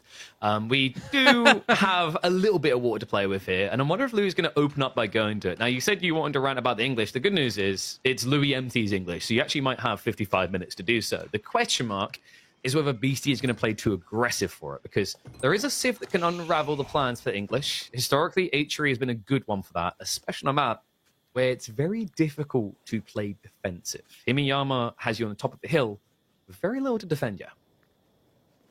Yeah, Himiyama is one of those maps that, honestly, I feel like in the ranked pool I'm a little bit sick of at this point, but I understand the merit of it, and I enjoy it. You know, what's really interesting about it, too, when we're talking about in a situation where Pro Scouts is a dominating force, right? Take a look at where those deer packs are. You don't get a quote-unquote safe deer pack. Everything is pretty much forward. Most of your food resources, sometimes you get lucky and get a little bit of a back berry, right? But most of the food resources that you have are forward. So seeing something like English on Himiyama isn't exactly surprising because they don't really care about this food being all the way up there because they just make half-price farms and they're not going to interact with it. Yeah, I love that you highlight that, right? It's like, it's not just that the deer isn't safe. You mentioned the berries as well. Like, the reason why a Delhi or a Bassapick isn't just an easy clap is I've seen games with 2 berry back spawns. I've seen games with none. You don't really want to coin flip the spawns with such a volatile extreme. So that's why you're usually going to see these more pseudo-aggressive civs. Now, HRE against English used to be fairly good for HRE, regardless of the changes in the meta. With Pro Scouts, it dynamically changes things to be more forcibly engaging, right? And you're already seeing that from Louis, the fact that he's opening with a council hall.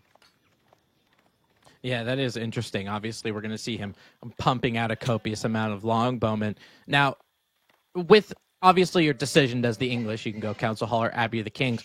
Do you have an idea as to why he did not choose Abbey? Because obviously the King is going to help you. You know, you can have a stable and have some horsemen to kind of distract from the Pro Scout situation. But he goes for the less mobile longbow. It's a little bit odd. I think his concern is that he's going to get attacked. If he opens with a few archers, he can force a weird reaction out of Beastie, right? Maybe force him to go into the horseman, not the archer straight away. Because like the way you win this matchup as HRE is you just blob archers and feudal, right? And, you know, if the king comes out, you can more easily blob into archers to snipe him and also just add in a few spears. So yeah, it does feel a bit odd. I don't like it for this feigned aggression 2 TC type build. I think if that's what Louis is up to here, he's in for a rude awakening. So hopefully he's got some sort of very aggressive idea in mind, because in the current meta, although English might be one of the civs that can get away with 2 TC, on average, about like 85% of the time, you will see Pro Scouts beat 2 TC. Yeah, and it's pretty interesting, right? I think it's just the timing of the payoff, right? For Pro Scouts, you get that technology, right? You're getting those deer carcasses pretty much immediately, whereas the English, they got to take time. They got to get that stone, they got to get that wood, and then it takes, 5 to 6 minutes in order for it to pay off in terms of the amount of resources and villagers that you're getting. No one's got time for that, you know, especially with what used to be that economic prowess comes from the second TC. That was a risk that you take. When you're talking about risk assessment, things like Pro Scouts are substantially less risk. Yeah, and it's also, you know, you have to go farm sooner, right? Whereas H3 are just going to be pumping out pro scouts nonstop. So like, you say it's 6 minutes to return the investment, it's even longer. The only reason it's kind of okay sometimes for English is because of how cheap those farms can be. But it's still an investment in a different direction than winning, right? Against a Civ that's got a 40% buffer towards that win condition. And you can already see that Pro Scouts is on the way. So BC should already have stables. Realistically, you want to be doing stables plus archer range here. It gets a bit tricky with the tree lines, but if you look at BC spawn, he kind of hit the jackpot. It might actually be, is it 3 in range of the Archon? He at least got 2, 3 tree lines in range of that Archon.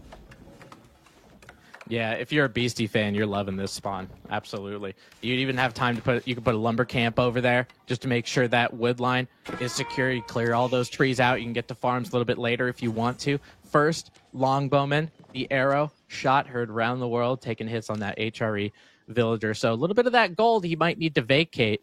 But Beastie, with that wood economy, already has an archery range and going with archers. So he's definitely going to try to do this outmass strategy that you talked about. Second archery range already going down, KP. It's pretty smart. Like, Pro Scouts can kill you against this longbow timing that I was talking about for Louis, right? So the counter is immediate double archer range. Pro Scouts are still going to be there down the line. Like, I can count on one hand the amount of times in the last 6 months I've seen Pro Scouts English. It happens, but it's insanely rare. And with a council hall build, you're just not going to see it, right? If you want to do the Pro Scouts build for English, it's usually with Abbey of Kings. So, rough start now for Louis. Has to retreat all the way back, being like, haha, I've stopped you. The reality is you've delayed him. Beastie is still going to be a really big problem, and you already see the problem I was talking about for Louis. Free farms might not sound like a big investment, especially with a 50% discount, but compared to what Beastie's about to get on the other side, this is painful to have to do. Yeah, I mean, it's kind of nice that it sets you up for later in the game, right? And we talked about both of these players being late game players. So if anything, maybe it just kind of saves you in that regard. So Louis MT does have a couple spearmen. He did with the barracks. He got a couple spearmen just to make sure around those safe deer packs is going to be something that's difficult for Beastie to do. And this was pretty interesting because he kind of knew that he was going to start massing these archers, right? So he didn't go with the stable and make more scouts for Pro Scouts. Now he's starting to, but he only needed like 1 or 2 carcasses because of how wood heavy it is, right? Yeah, and you mentioned this whole idea of like the farms eventually being worth it, right? But it's a classic kind of bait in RTSs where like, wow, this sets me up for the late game.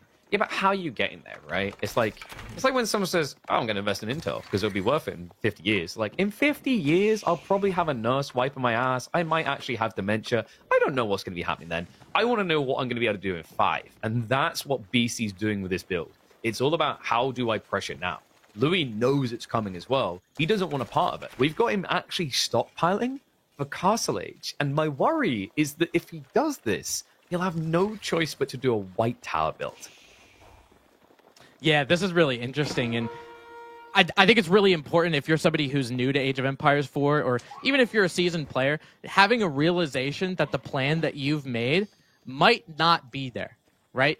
It can go awry. The best plans are the ones that are adaptable, right? So Louis, he goes with that Council Hall. He had some longbowmen. He's like, probably not a good idea. English, obviously, their number one priority, their number one strategic powerhouse is defensive. Right? So getting those longbowmen in the back, he only has 6, but getting them with the network castles, having a tower out there means BC made all of these archers. As far as doing damage, I don't really know how much he can do with them. It's not even necessary now because you can already see what he's doing instead. He's going to mirror, but because it has to be white tower due to the threat, BC's going to get the advantage out of Regnitz, right? Like, if Louis doesn't read this as the bait it is and go for the King's Palace, he's in trouble. Yeah, and this was always even just back in the game's inception, this is the age-old thing with HRE and English, where English just wants to sit in their base. HRE is like, okay, let me just pluck all these religious artifacts out of it. Yeah. And, like, the problem as well is, like, I'm thinking about what you do with the King's Pass here. There's no immediate giant grab. It's not like you're going to drop it and it's going to secure a full flank. Like, there's still poke points, and we're already seeing them come through here. Idle time on the gold is going to slow down the time, and Louis is actually 2 gold short of what he needs, which is allowing Beastie to close the gap. Now, keep an eye on his food number as well, because remember, he's done deer, which means, as you're seeing there's ginormous drop-offs that will happen, especially with HRE that have a higher carry capacity than other civs.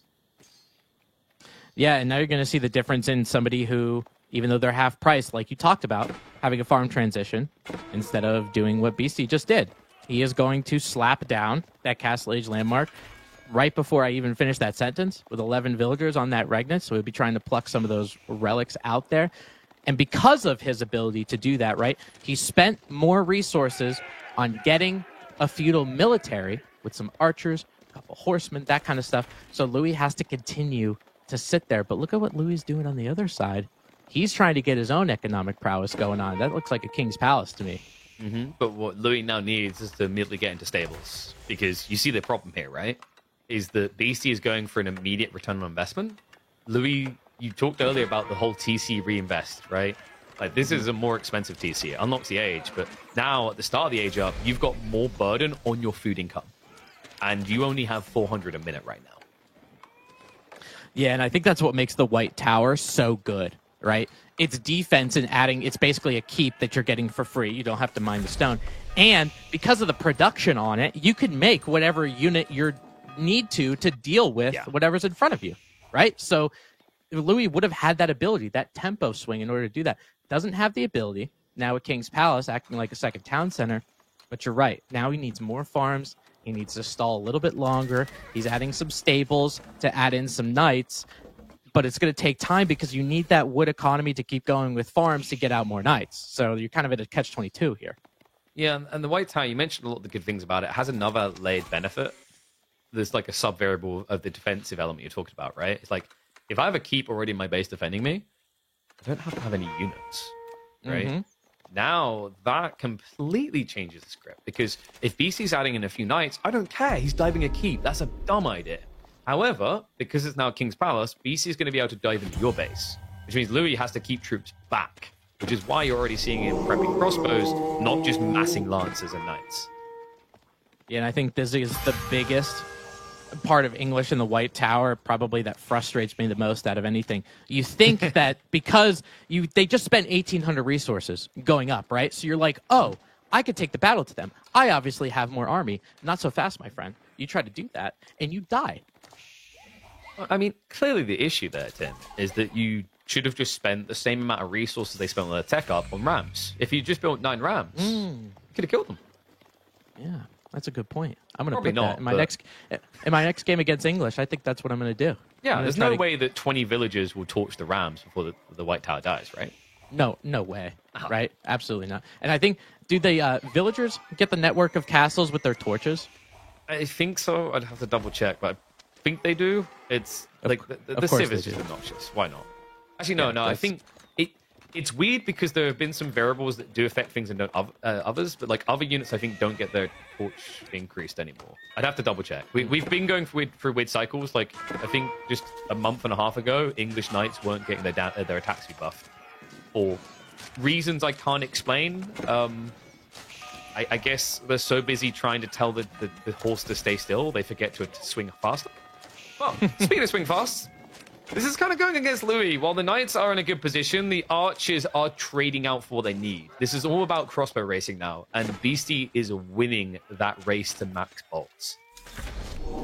Yeah, and I think he might continue to as well, because a lot of these villagers that he has on gold, you can see that little bit of a Wololo being defensive, not obviously catching anything, but he has the ability to not put as many villagers on gold as Louis necessarily needs to, even though that he's on the second town center, just because the fact that those relics just push out so much gold per minute, after a period of time, they're worth their weight in gold. Mm-hmm. And keep in mind, that wasn't a defensive Wololo, that was an aggressive Wololo. That was, Louis, I have more relics than you, right? Which is great, because Louis is the type of player that always wants relics. Like, he's one of the people that actually really brought back the double monastery opening in the 2TC meta. He was obsessed with it. And now you see this awkward situation where he tries to go relics, but it's already now going to be a contest over the north side. It's not guaranteed he's even going to get one hit.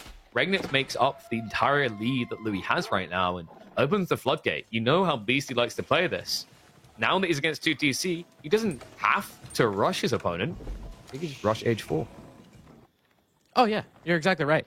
That's why he probably saw that King's Palace, and he's like, yeah, okay, dude. You have fun with that. You're going to go ahead and make villagers, what, 1 villager every 20 seconds? What an idiot. I would have made Swabby, I'd pump him out every 6. Right? Like, why would I settle for let's have 2 kids and settle down and be realistic about it when I could have a love hotel where I'm like, let's have a family of 12? That's the power of HRE for you. And it's still absurd to this day that for some reason that choice gets discounted. Yeah. Yeah, it's absolutely mind-blowing, you know? And just being able to get that quicker, right? You get it quicker, get those villagers out quicker. All of a sudden, while Louis ends up getting to Imperial Age, it's going to take a little bit of a time for him to do that, right? Because he's got to get enough villagers, got to make army to make sure he's safe, he's got to get his farms, he's got to do all that kind of stuff, while BC just plops down a building. So BC's going to be a mile ahead. I know that you're seeing the economic count on the top part of your screen, 64 to 45. But as soon as that Swabia goes down, that is going to be a drastic change. Yeah, because the Holy Roman Empire is about to pass an abolishment on contraception, right? Like, you're going to go up to 4TC.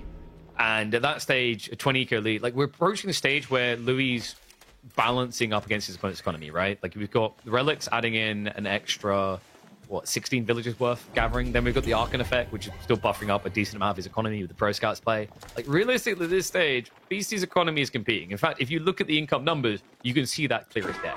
So what happens when he goes age ahead and has even more villagers coming? Like, this is a bit worrisome. I know Louis likes to play for the late game, and theoretically, if it goes deep enough, good for English. But HRE isn't about deep Imperial, right? They're about getting Imperial quicker than most other sits. Yeah, and you know, that's kind of the most frustrating thing when you're playing against HRE is because of those relics and what they got. They got their Regnance Cathedral. They got 4 of those relics, which is absolutely crazy. You have the ability to, now that he's going to get that, Pro Scouts gives him that transition, right? So he's starting to do a little bit of farms, but he doesn't need to do it so drastically, right? Not like Louis is doing with all of these farms. Pro Scouts is a little bit of a buffer to kind of help him out.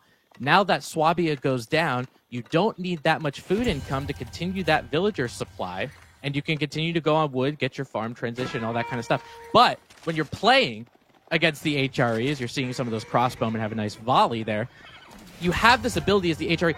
Once they get to Imperial, that's kind of your time to strike. Because it's before the Swabia pays off, and all that kind of stuff, before the Imperial Age tech comes in, all of that kind of stuff. So is Louis... does he have the military mass to actually do that? I'm going to tell you no. No. The thing that's going to drag this game a bit more, though, is like BC feels comfortable in the late game, but it's also the difference for a Pro Scouts build is Pro Scouts builds is usually good for ending the game a bit faster. Because if you don't end the game fast, you run out of food eventually, right? And like if you look at Louis' army, the counter is to build horsemen.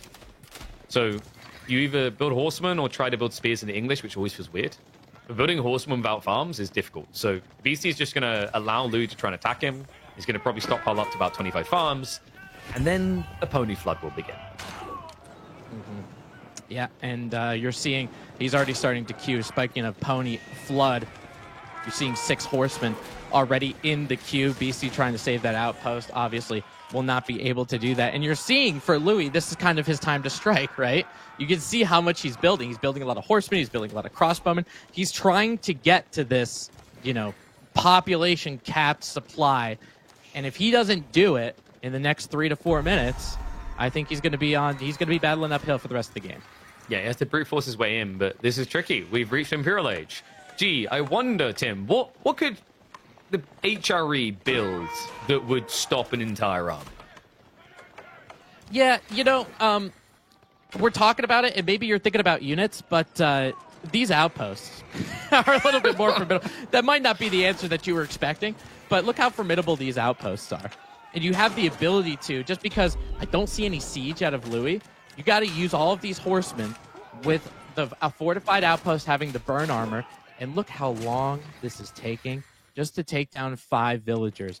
And in about 20 seconds, BC's going to be like, I literally don't care about these 5 villagers. Yeah, like, he'll be like, oh no, those ones cost me 50 food. I ripped myself off. Anyway, I'm just going to buy some for like 16 food. Who cares? So, you know, this is nice for Louis, but it needs to be staging into attack. And instead, he's staging into Imperial. You can already see he's starting to stockpile up. I hope it's Wingard. I'm going to hate it if it's Berkshire. There's literally no reason currently you should need a Berkshire. Yeah, I mean, as far as English being defensive, right, you can kind of shore up his defenses. And then he's continuing to take down some of these outposts that are of the Springald variety. But you have the ability, just because you're English, you have a lot of those defensive bonuses, makes it a little bit easier. But the one thing for the English, just because he is trying to get to Imperial, and I get that, the one thing that you can't get in your base, especially as English Castle Age, is gold. And you see him taking down this outpost, but BC's going to have the visual and see where Louis actually is on gold. That might be the place to go if you're the Holy Roman Empire. Louis knows that, and there's a big giant Berkshire that's going to shoot arrows from another dimension at you. Yeah, so this is about denying Sacred Site victory.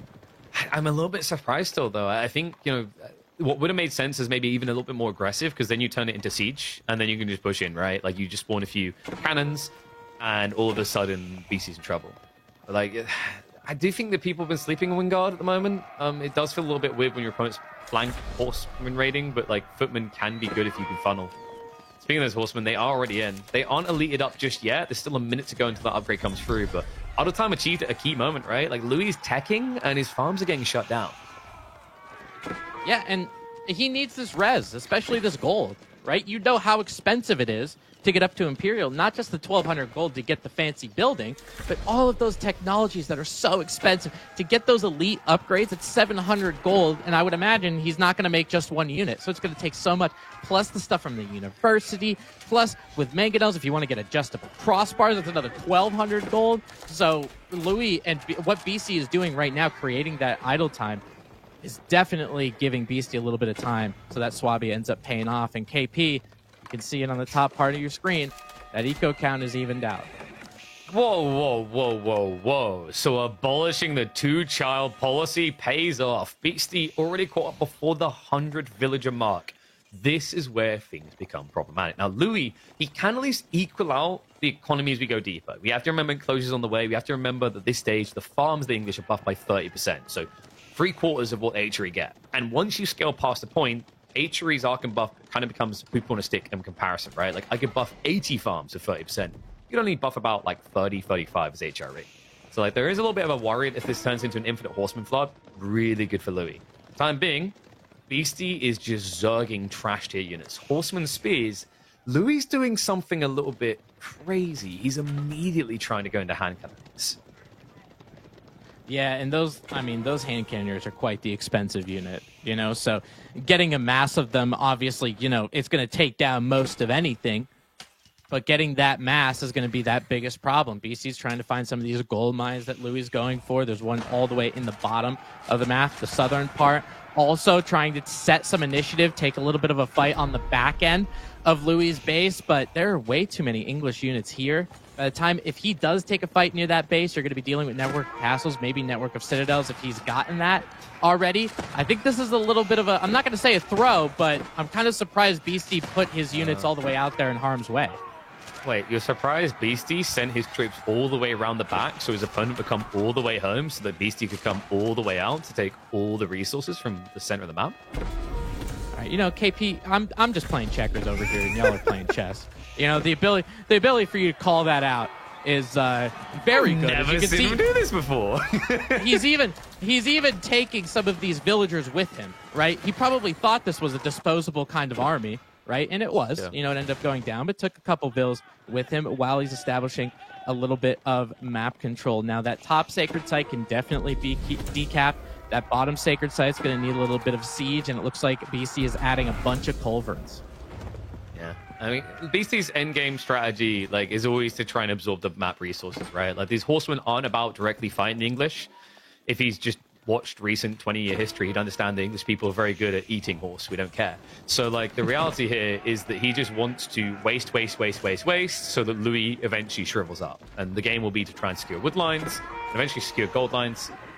We have got culverins coming in, so there's a layer of quality coming. It's interesting that Beastie's switching men-at-arms, considering hand cannoneers are already on the way from Louis. Yeah, I thought that was interesting, too. I mean, he definitely has a huge surplus of gold, so using things that cost a little bit of gold, maybe men-at-arms he's looking for, and he's kind of, if Louis MT does go into that longbowman area, if he does get silk bowstrings as well, some of that could be a big deal. So using those men-at-arms maybe to try to soften that blow might become a difference. But I don't understand. KP, I thought bows count as spears. Bows count as spears, Tim. Not so fast, my friend. The short bows, maybe not so much. More villagers are going down. BC now has a 50 economic lead, almost 50. This is getting into the devastating part of the game, I feel like. Yeah, because Louis, while being a prolific waller, like Louis is actually one of the most vile wallers. You can literally see what he tried to do to Beastie's base to show that. Problem. Didn't use stone walls. There's a popular plan at the moment on those wide flanks. Just do a tiny stone wall, right? Because like the issue for Louis is, yes, he's adding horsemen. He's also adding a lot of infantry. He doesn't have mobility. Beastie is just playing classic H3. You want to know why this guy loves this Civ Tim? It's not because it can just hunker down and go Imperial Age quickly. No, it's because it's not just the horsemen that are quick. For a guy who likes to raid your economy and run around the map like a headless chicken, those spearmen layer into that cake beautifully. Culverins are going to get backstabbed here as the horsemen and Louis do show up for their prize, so the Berkshire is going to still be standing.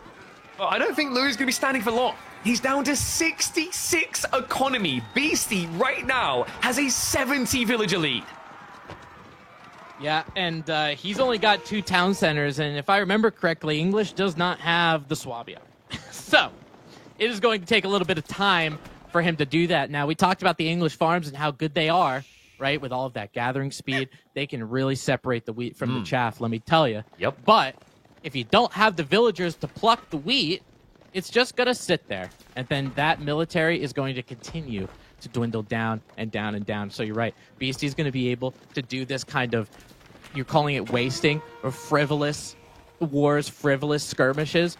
But it really doesn't matter because he's able to continuously do it. Yeah, turns out actually as much as we got used to eating horse, too much of it might be a bad thing, as he's about to learn. More ponies arriving on the farms, and all of a sudden the farmers are turning into compost. This is borderline over at this stage. Beastie hadn't even got the full imp plus tech. So you can see Ilia T is finally been queued up. Elite army tactics is just going to make this a decimation, right? Like Louis, the problem I see is if this is a direct fight, I'm back in the hand cannoneers, but you know, Tim, like this is almost like fighting Hannibal in Rome. Let's just not fight him, right? Let's just ignore him, fight around him, so that he shows up late every single goddamn time. And that's the issue here. Louis MT has hired a bunch of men carrying around very, very heavy guns that might actually questionably be asthmatic, considering how slow and how puffed and out of breath they are regularly. Yeah, I mean, some of them definitely. You can see those 4 hand cannoneers on the south side. Oh my God, someone get them an inhaler, man! Like they're struggling, and they're like, moving down south so fast.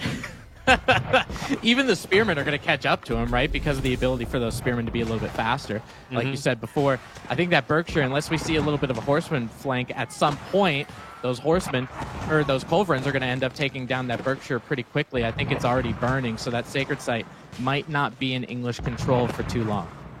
No, and congrats, Louis! The Imperial English Army are here! But who's defending the north side of your base? Because Beastie is getting ready to go in again. Yep. It's the age-old, you know? This kind of reminds me of things like Delhi elephants because of their mobility, right? Can you kill them? No. But just don't go near them. Just go all the way around. And that's exactly look at what Louis doing on the right. Look at what Louis is doing all the way on the north side with these walls. He's got palisades upon palisades, but my God, there are not enough sticks for this. You know, he's going to be taking down onion layer after onion layer, and then he's going to get to that core eventually. Do you know what this map is making me realize? Man, we suck at defense. Like, do you want to know why English done so well historically, Tim? We didn't even need to build walls. If we lost, we just went back to an island. What's anyone going to do? You lock us on land, and this is how bad it gets. I mean, at this stage, yes, Louis has a bigger army, but he's yet to do anything with it. Realistically, what this boy needs, he needs 2 or 3 cannons out of that Berkshire and an attack down the center to try and do some damage. But with an economy that small, is it even feasible? And, you know, this is really frustrating about HRE, too, as you're watching all of these units go in the multitude of directions that they're trying to go. Louis was trying to get a little bit of a counter raid going on where the HRE was, some of those Aachen fields to the southern end. But it's just so frivolous to try to raid an HRE player in Imperial because of the Swabia, right? And because Beastie was sitting on almost 150 villagers at one point, he's probably okay with some of them going down.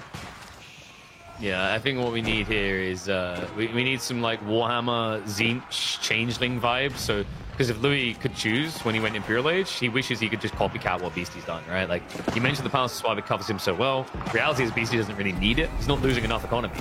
Louis is in dire straits where I wouldn't have actually blamed him for adding in a third TC to try and get this back online.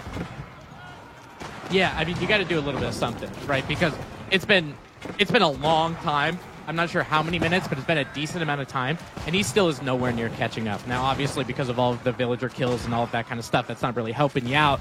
But only 2 town centers might not be able to pick up the slack either. Horsemen are trying to get in on those culverins, but they're going to go down rather quickly. Berkshire is going to go down quickly as well, even though you need wood to repair it. You need those villagers to be alive to actually swing a hammer, and a lot of them are going to end up going down. Beastie is continuing to endlessly flood units, and this is this late game post-Imperial area for the HRE when everything just clicks and goes so well. You just watched him queue 40 units of horsemen and spearmen. So yeah, the hand cannoneers might be able to take a lot of these horsemen down. Who cares? Who cares? Especially with the Bark Shambles now, right? Like, you've got bigger problems. The hand cannoneer mass can't really be sustained, and another funny thing is culverins are actually anti-inventory. Right, they're very good at taking them out. They're like Barrett 50 cal. So while you've built baby hand cannoneers, Beastie in a way already has the big boy hand cannoneers. Doesn't need to kill them fast. It's the fact that he can gradually grind them down. And I think we've reached that stage. And a little bit of a preview of what might be coming, because this is how these two typically play. Historically, the way they scrimmed, practiced, and fought against each other in 2024 was this type of gameplay. Which means this series on its own could end up being longer than all the other series today combined. Yeah, it definitely has the potential to do that, but I think game 1 for this one, KP, I think the writing might be a little bit on the wall. Beastie going with that starvation tactic, putting keeps around those gold veins. He already put some bombard outposts kind of right next to the palisades of Louis. You could see that big yellow blob going into that English starting town center as that gold continues to get raided. I mean, he's just at every single angle you possibly can. Louis' head is spinning, and he's like, just get me the hell out of Himiyama. Like, I'm so done. 1-0 Beastie. So the current meta might not actually favor Louis, and this is actually a perfect example of why. He's a prolific English player. It's one of his most disgusting and strongest picks, but right now, English stocks are kind of falling. It's not that they're a bad civ, but in a Pro Scouts meta, you're seeing exactly how they can suffer to these superior ones, like HRE, like the Chinese Zhu Ji. And, you know, the other worry I have is, like, in this matchup, I think the play for Louis might have been, it's going to sound weird, Pro Scouts himself. Go for the king, go for your few horsemen, and get into Pro Scouts on delay.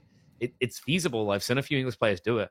You know, there's not many civs that actually can't justify Pro Scouts right now. Even Abbasis can justify it. So with that in mind, I think moving forward in this series, Louis just needs to respect that tech. You can't ignore it. He essentially opened in a way that would have set him up nicely to go for it too.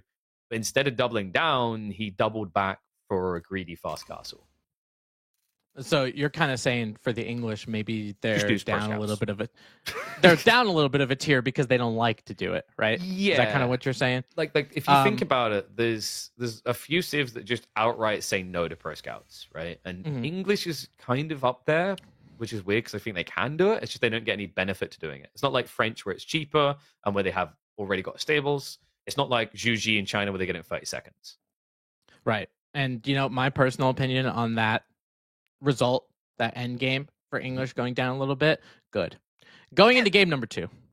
Now, we have the Rus. The first time we're seeing Rus today, I'm pumped going up against the Byzantines on the driest of Arabias. Now, I feel like this used to be a matchup where Byzantines felt pretty good in the situations, you know, especially when Rus was going more the way of 2TC Kremlin and they were doing more of that kind of stuff. But now, again, I mean, everybody, you should have made a drinking game out of this.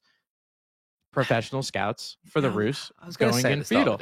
But like, I was worried that if we'd done a drinking game on Pro Scouts, this stream would get banned for self-harm, right? Because we're going to see it pretty much every game. Now, there is a thought that with Byzantines on this type of map against Rus, the play is Limitane Javelin all in. I hope that's what Louis is going for, because I'm thinking through the other options. I don't want to see a Hippodrome. If I see a Hippodrome, we don't need a drinking game. I will just open the bottle of whiskey now. If we see Fast Castle, like in theory, Cataphracts seem like they'd be good, because while you can't kill the horse archers, you can kill the economy, right? I think it takes too long. Yeah, I think it might have the potential to take a little bit too long. I mean, obviously, seeing a gulp would be fun. I am a big gulp enthusiast. Is it really fun? To me, you know, when when I'm the one gulping and staying hydrated, it's really great. You know, that stuff. I don't know what they get from the Cistern of the First Hill, the water that's there. I swear that's from the Fountain of Youth. That stuff hits. Let me tell you. I don't know. I mean, that's got to be like 70 proof or something. It just, oh, it's so smooth.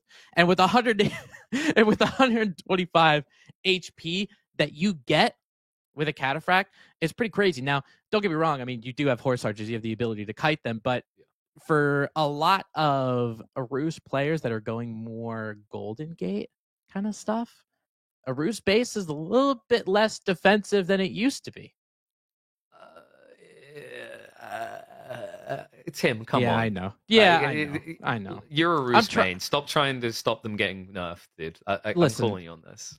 I'm just trying to, like, you know, stir the pot a little bit. You know, maybe we don't know what's going to happen. We could see there's a bunch of different scenarios that can go on and all of that kind of stuff. So many scenarios. Like the Roost are such a diverse civ. They don't just build 2 hunting cabins, get pro scouts, and sit in their base until they're castle age with mass horse archers, right? This current meta literally wasn't born for you, right, Tim? I think it was. I think it's time for you to start competing.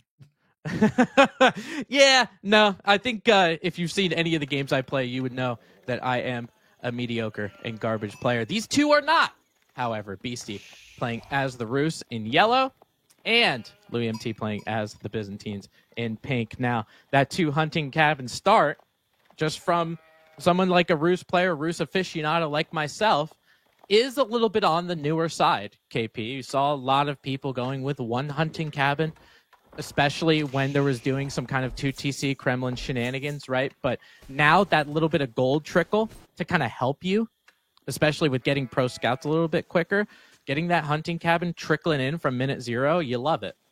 Yeah, I'm looking at spawn, and one thing I gotta say is it's deceptively bad for blocking pro scouts. So here's the thing. In an ideal world, if you're going to all in as Byzantines, the spawn you want is the first deer stack. Yeah, you don't want them both here. You want one of them between yours and Beastie's base, and one of his between yours and his base, right? Because then when you attack, you have troops always going that way anyway, so you can block out these deer. This is kind of unfortunate. Beastie's going to have options to play wide in a game where Louis is realistically going to have to go Limitane into javelins. And while Limitane sound really good if you get enough of them, very expensive. So curious to see if he's going to take that angle. There are some civs where I think you can do this as Byzantines, and it's good against pro scouts. The problem is Roost get castle age so obnoxiously quickly. Yeah. And, you know, if you're going to go with that age old, right, that Limitane and javelin throwers, horse archers are speedy guys. They're speedy guys, and they'll go ahead and pew-pew all over your javelin throwers and your Limitane before those guys can even give a nice greeting to them. Now, the javelin throwers, I mean, obviously you have a bunch of them. It's going to be a nice counter, but the horse archer base damage can rip through a javelin thrower, and it's not like you're getting 50 of them. Yeah, and like the reality is that limitation gets crippled even more because with pro scouts you can go horseman, right? Like, I know that's the only positive I have about pro scouts is horseman all of a sudden feels okay in castle age. Everything else about pro scouts I want to flush down a toilet and forget about, right? So, you know, we are going to be getting the Grand Winery. Thank God. I've seen 2 or 3 attempts at Hippodrome, and it wasn't even to rush pro scouts yourself. Just go Grand Winery. Like, the reason why Byzantines suck at playing pro scouts is to do it, you would have no mercenaries, which kind of beats the entire point in picking Byzantines. Yeah, it's definitely antithetical, isn't it? Especially, you know, when you're getting that winery, you're going to get an extra batch of mercenary units when you build that thing. So depending on what he goes for, you know, whether he could even choose Keshiks if he wants to. I get it. I know, KP. I'm just like saying that there's options. There's options, okay? There are options. There are. Like, right, like, you know, like you could eat your dinner tonight or you could chop your hand off, right? Like there's always options. But like, let's maybe not self-mutilate. And Keshiks really feels like that. that escalated. That took a swing. Like the guillotine on your hand. Golden Gate covered in. And this, oh God. What is it with Roos's landmark options? Kremlin was dominating for a long time. And now with Golden Gate, I don't know. I'm starting to miss Kremlin. At least when I'm being stabbed in the face by gremlins, the Roos player was participating in H2. You know, I'll be honest with you, KP. I always live and died by the Golden Gate. When I was first starting to learn how to play this game, the Golden Gate was so great because not only are you getting those resources, but you're adjusting your macro if it's not perfect, right? So you're able to get the things that you need. You know, it's kind of like a crutch almost. Like a Japanese player building Kura Storehouse, right? Like that, I always talk about Japanese being probably one of the most noob-friendly civs, deceptively, because like when you run out of food, you don't, because you have farms, right? Like I get you; those kind of things are really nice. You can just gather wood with this civ, and like, oh no, I missed macro. No, I didn't miss macro. I've got all these tickets.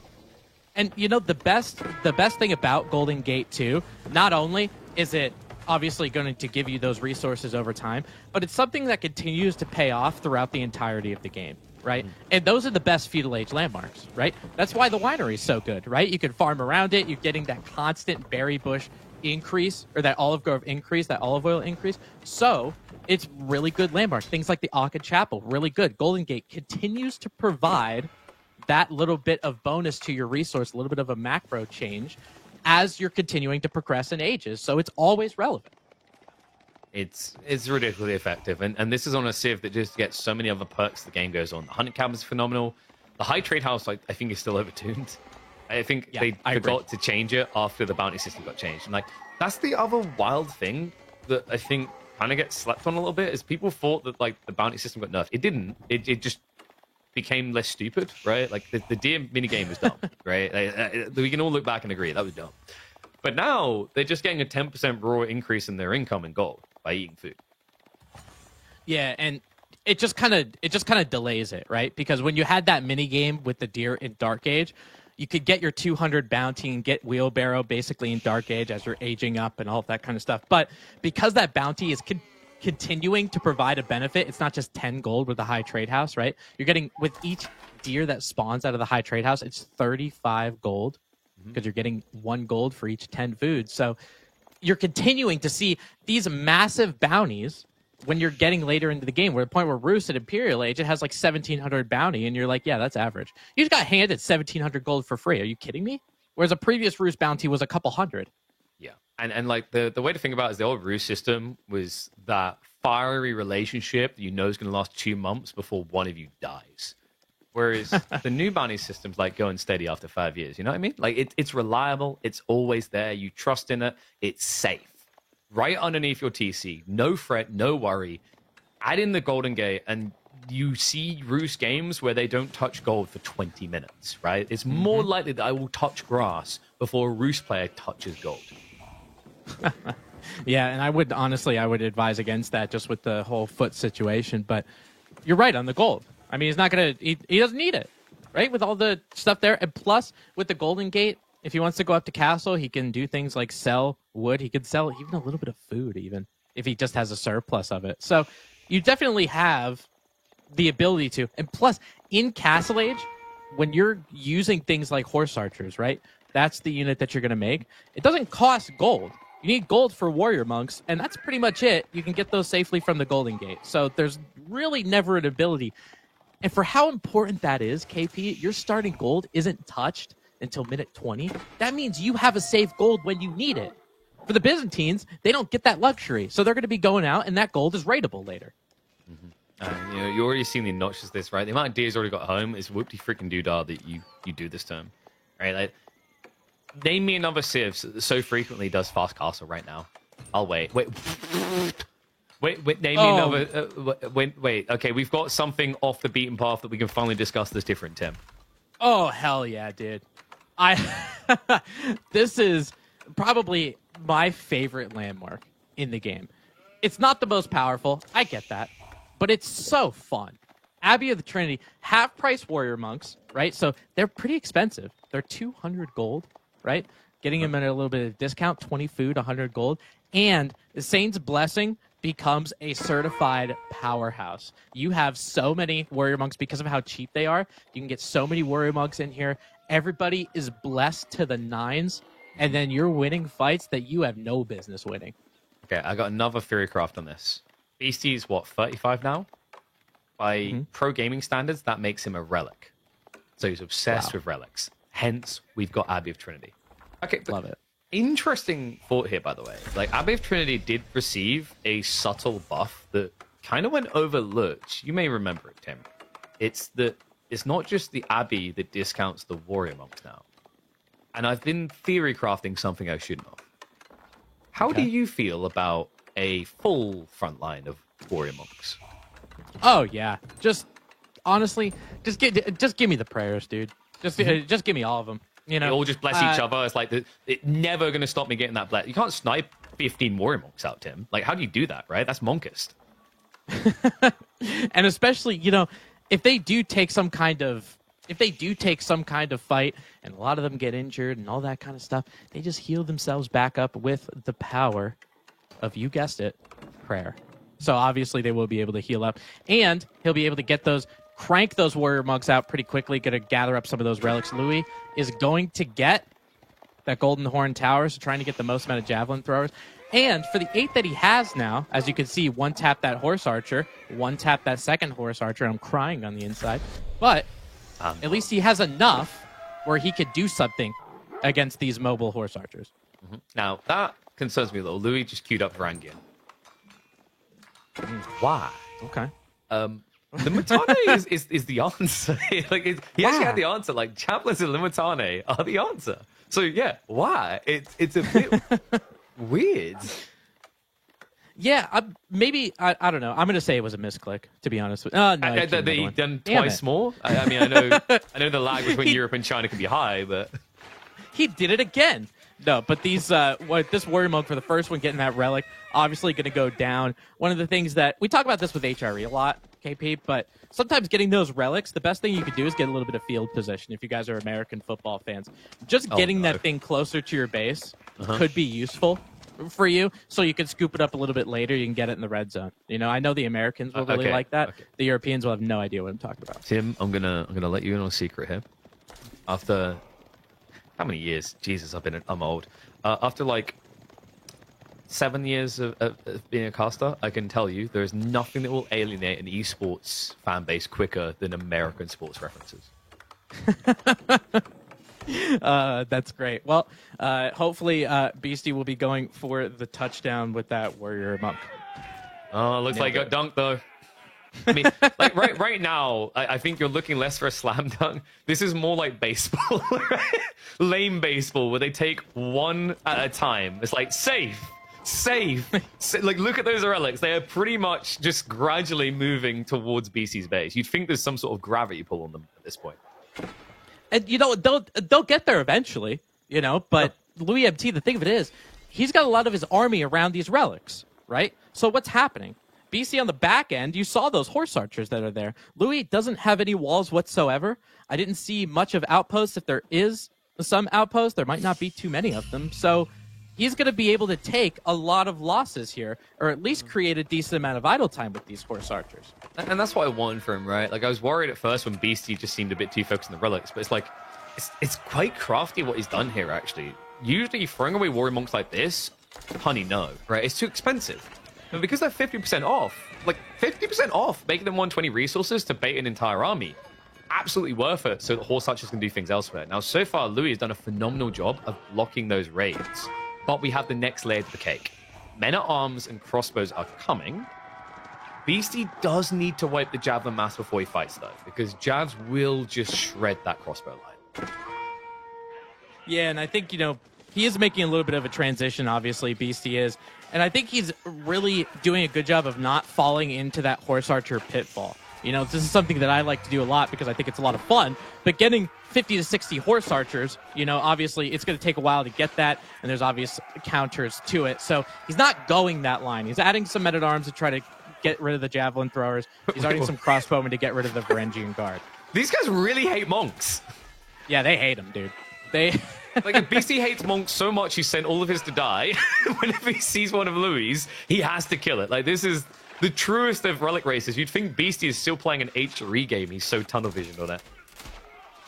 It's almost like a little bit of payback, right? It's more like this is kind of like a crusade more than anything else.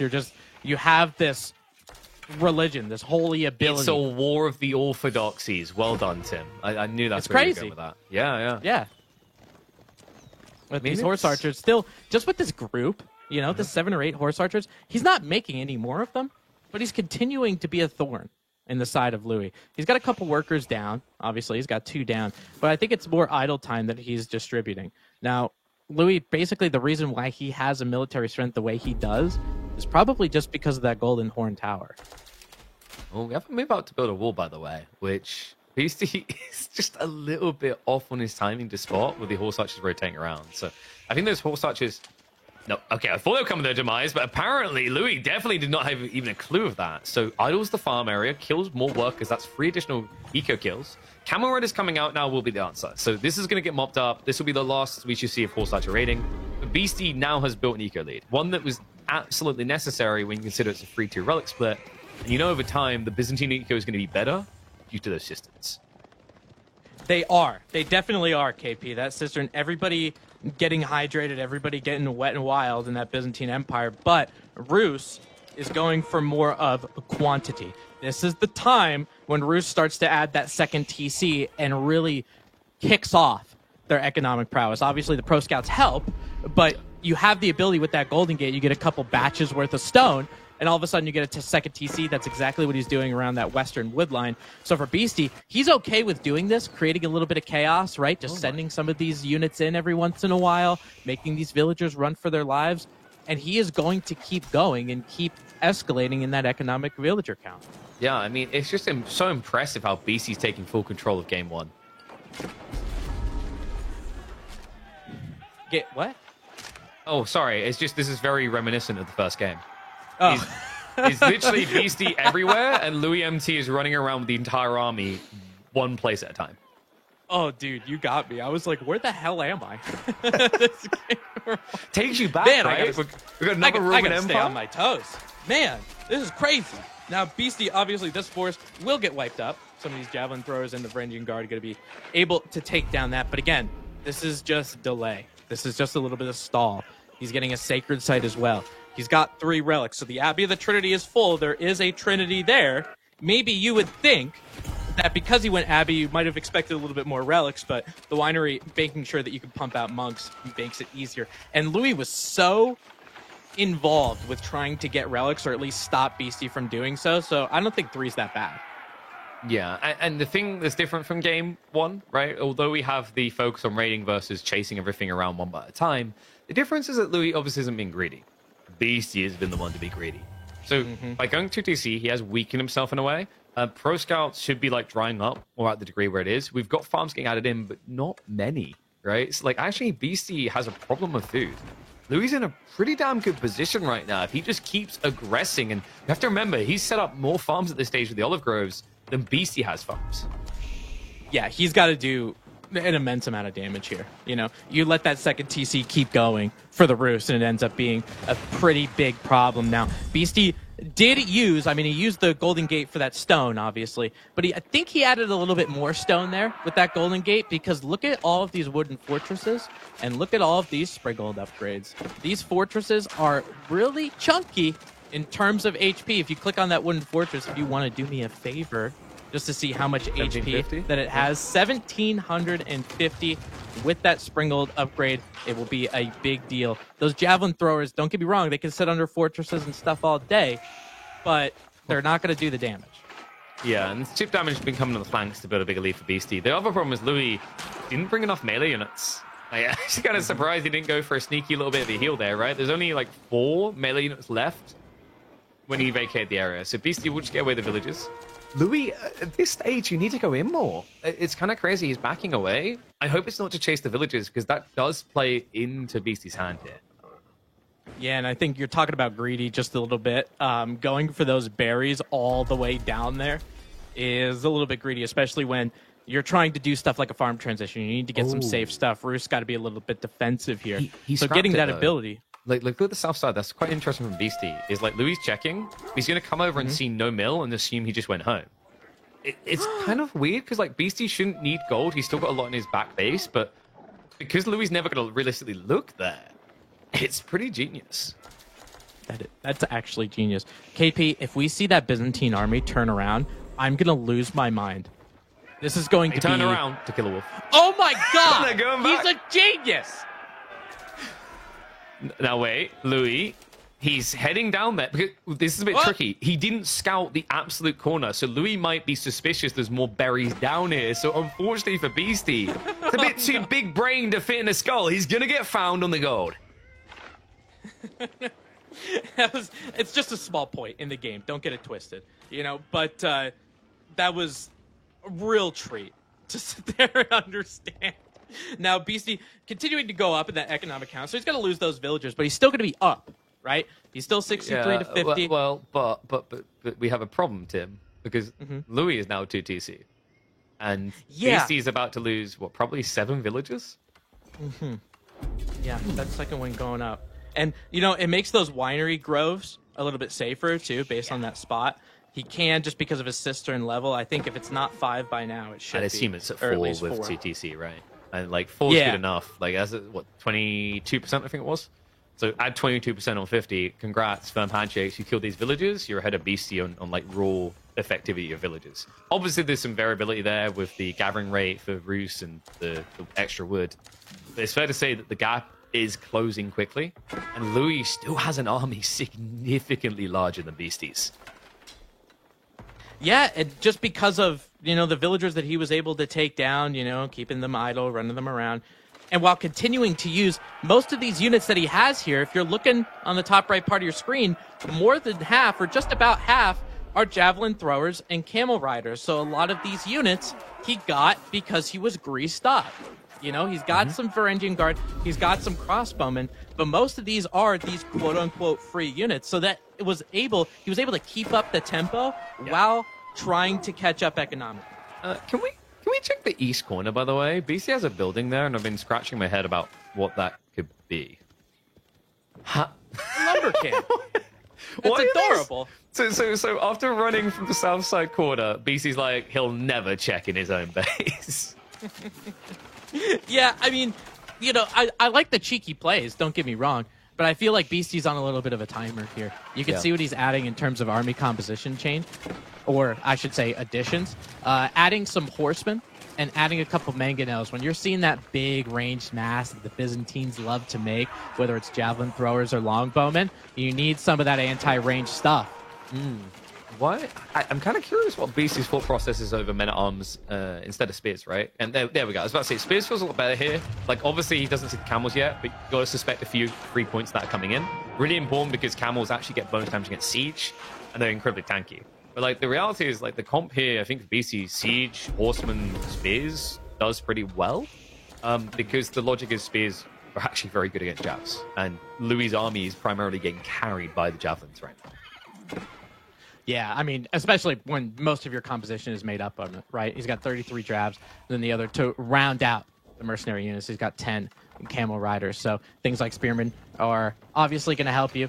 These horsemen might help you just in terms of this range mass, but because of the camel riders, you get a little bit of that unease. So with BC adding those mangonels, now that he has the siege superiority, this is going to be difficult, I feel like. Even though Louis has the military mass, if he extends a little bit too far, if he pushes for this end game, I'm not really sure if he's going to be able to close the deal. It's a bit tricky, right? Byzantines, I think they're more timing in this particular matchup. If the matchup becomes about siege, you have to remember that Roos had the advantage of just high armory discounting the mangoes. And Byzantines, you're going to go foreign siege engineering. You don't have the advantage of mangoes there, right? It's Nestabees, which are heavily nerfed in the current meta compared to where they were before. So, yeah, I do think for Louis, it's probably a better idea to try and end the game here in Castle, unless you can get enough damage to just justify Imp. But if you look at his economy, you can very clearly see that he doesn't care for Castle Age anymore. Yeah, and you can see him hoarding some of these resources, right? The only thing that he has in his queue right now are those mercenary units, the javelin throwers and the camel riders. So what's really nice for Byzantines is while you're doing this age up kind of thing, while you're hoarding those resources, you're still technically making units. So you don't feel too bogged down in terms of tempo. So he's going to be able to continue this push and go on that western side. He's going to be adding some Limitane as a raiding unit, but he's going to see those Mangonels getting their rocks off on those Limitane, and he's going to back up. Beastie does like to get his rocks off. I mean, we're up to 5 mangoes right now. If he can find his way into Imperial Age, you get adjustable crossbars, boom shakalaka, game like secure.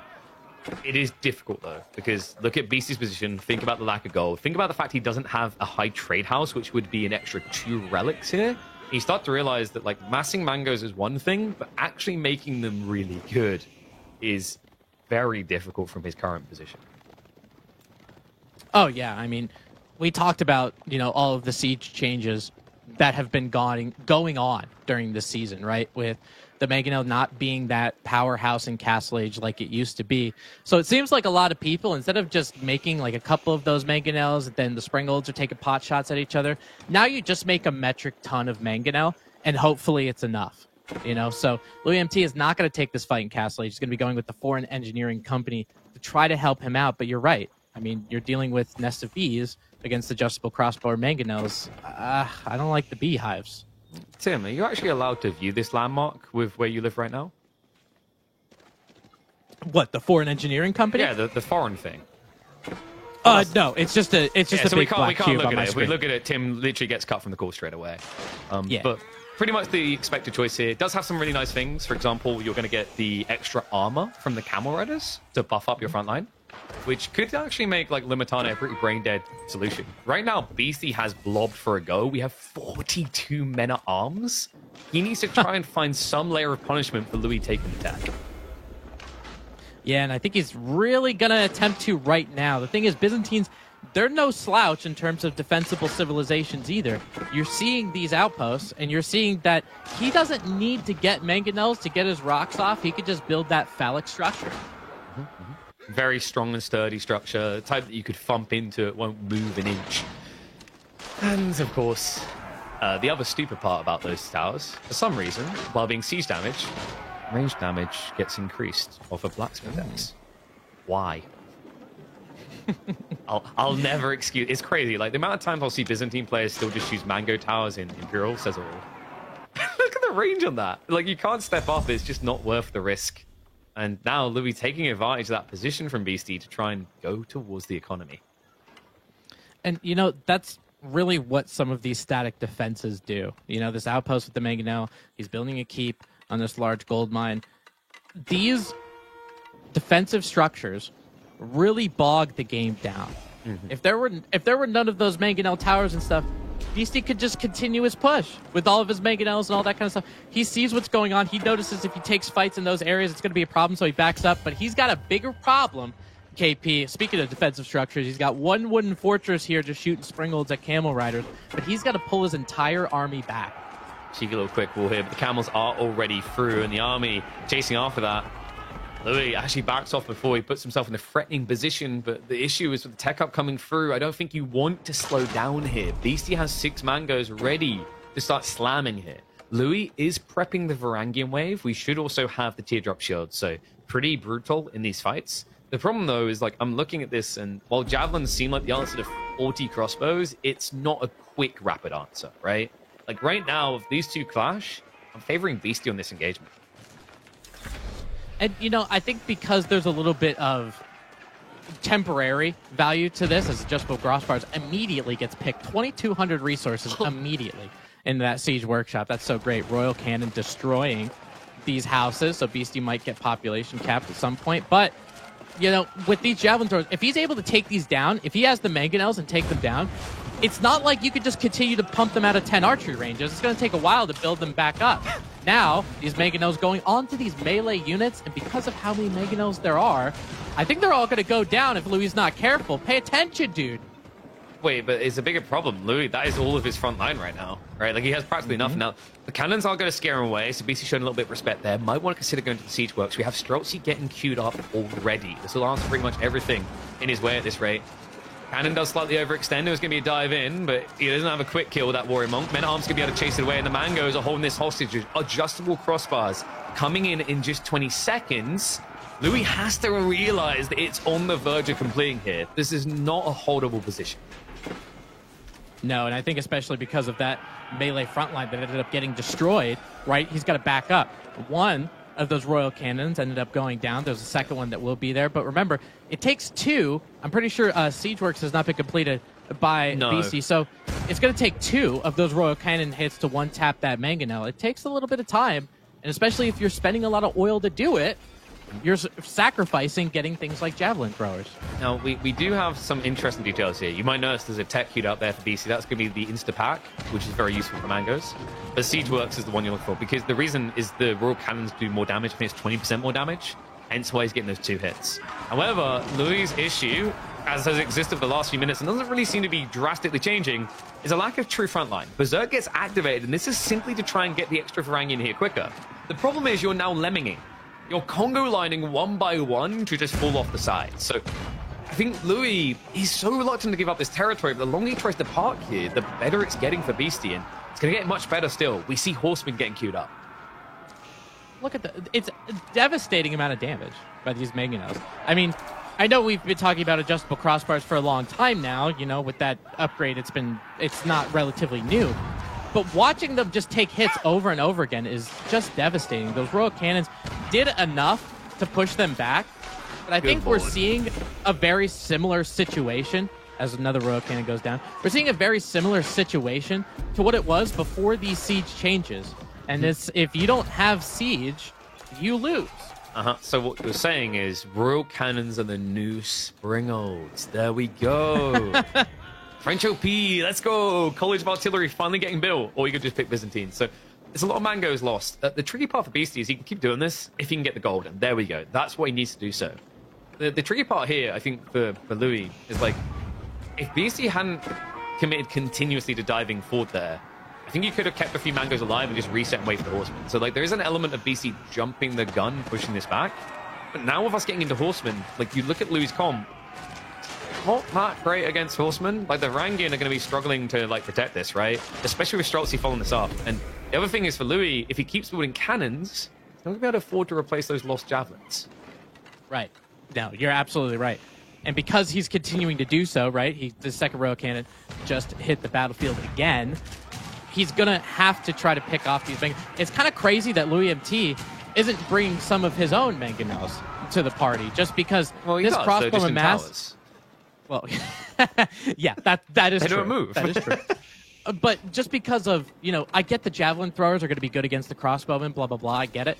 But if you don't have that devastating power to take down a lot of ranged units at one time, I think you're going to perpetually be backing up to those areas where you do have the Mangonel, right? To those areas where you have them in those towers. Now, BC does have to push out a little bit. The Sacred Timer is at 5.5 minutes, so he can't do this forever. But I really like his spot. I like his army composition a lot better. These Horsemen are going to most likely take down that Royal Cannon. Are we going to see it? And yeah, definitely one. It might even end up being 2 here. The Villager get pulled for the repair a little bit too late. Keep in mind, these cost 900 olive oil. They are not cheap to lose, let alone replace. So BC gets rid of one of the problems. There was another backup cannon coming, so there's going to still be those 2 hits against the Mangos. Beastie, he's now switching the Rams. I believe we do have the Wandering Town tech as well, so a little bit more effective for Roos. He needs to get rid of one of these keeps. Now, the interesting thing is, like, the south side is actually a high value point for both players, and it would pull you away from the cannons, because the gold and the Sacred Site down here are both of the objectives Beastie needs next. Yeah, I mean, at least definitely one of these Sacreds. Oh my god, that's devastating. To an outpost. It's down already with all of those Mangonel hits. He's an animal. The Wandering Town Rams, I'm assuming he's getting some of that technology. Yep, that's what you need. You need that, like, you need that building kind of stuff. Don't get me wrong. The Mangonels are really great dealing with those javelin throwers and stuff. But getting those Rams and taking down these Mangonel towers is basically what's holding back your push. Now he's trying to get a raid and trying to go around this area, so you're exactly right. Going to that south side where that gold is, where that Sacred Site, a couple points of interest that he's really got to take care of. Yeah, he just needs to send a few Rams down here to try and clear this. It still could be an opening for him, but man, just gotta give so much credit to Louis up to this point. Like, these cannons have been carrying this, man. Like, this game should have been over. The Mango play should have just won it for him, but the crafty read to just playing the Royal Cannons, I think it's actually a 30% increase in damage. I still don't think we have Siegeworks either, which I'd have to double check the maths. Like, yeah, like she'd do 71 damage, right? But Mango with Siegeworks should be tanky enough. I think it's 152 HP. They'd be able to survive. So A little bit surprised that Beastie didn't go for that if you want to play Mangoes. We actually have him now switching to Trebuchets. It's starting to feel like he's scraping the bottom of the barrel here. Yeah, I mean, maybe he does have this gold that's a little bit safe. I mean, there's the keep there and stuff, but his villagers haven't exactly been idle. So maybe he's worried about trying to get more wood-heavy stuff, right? Those trebuchets are obviously, just with a couple of them, I think they're going to stay alive pretty easily. You have the potential to take down some of those Mangonel towers. He's got to push something.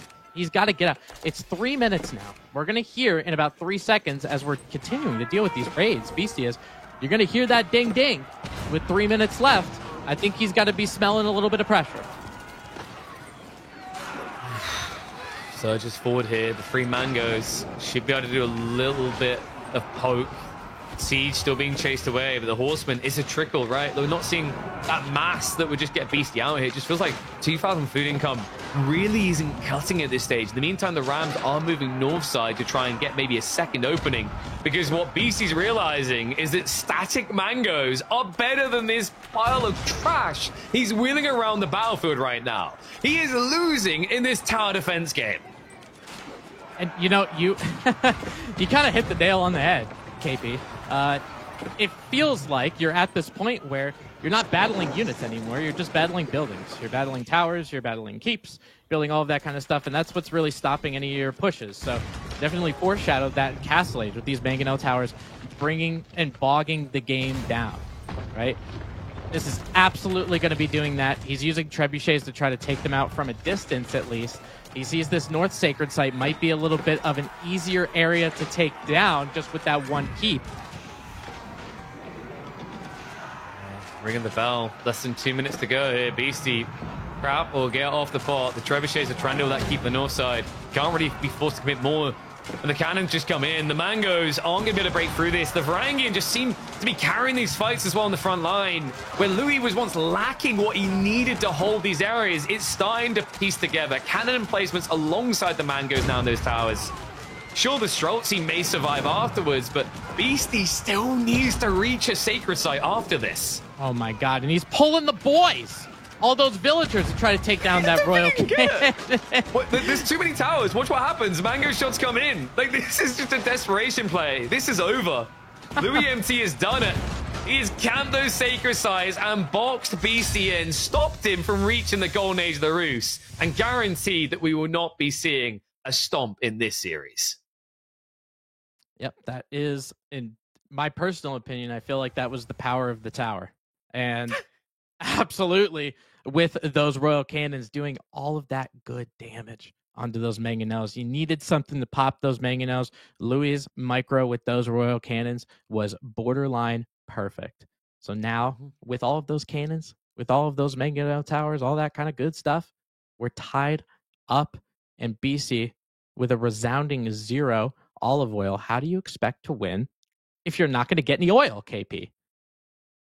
I mean, you're an American, so you'd know better than me. I don't... Okay, dude. Okay. Yeah, oil wins all, right? I think that's how the whole world works.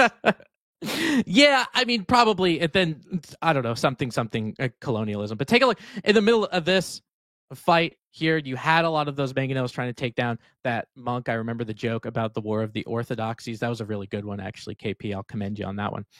But with the with this kind of little skirmishes, trying to battle for these relics, all of that kind of stuff, it kind of felt like even though BC got 3, Louis was still able to hang out and get a little bit of this map control, and I think it scaled into this sacred site victory later.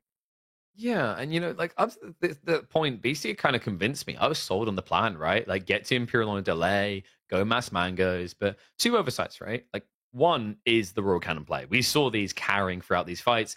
Mm-hmm. At one stage, I think like the first initial cannons took out, was it 6 mangoes? Just the count kept going up.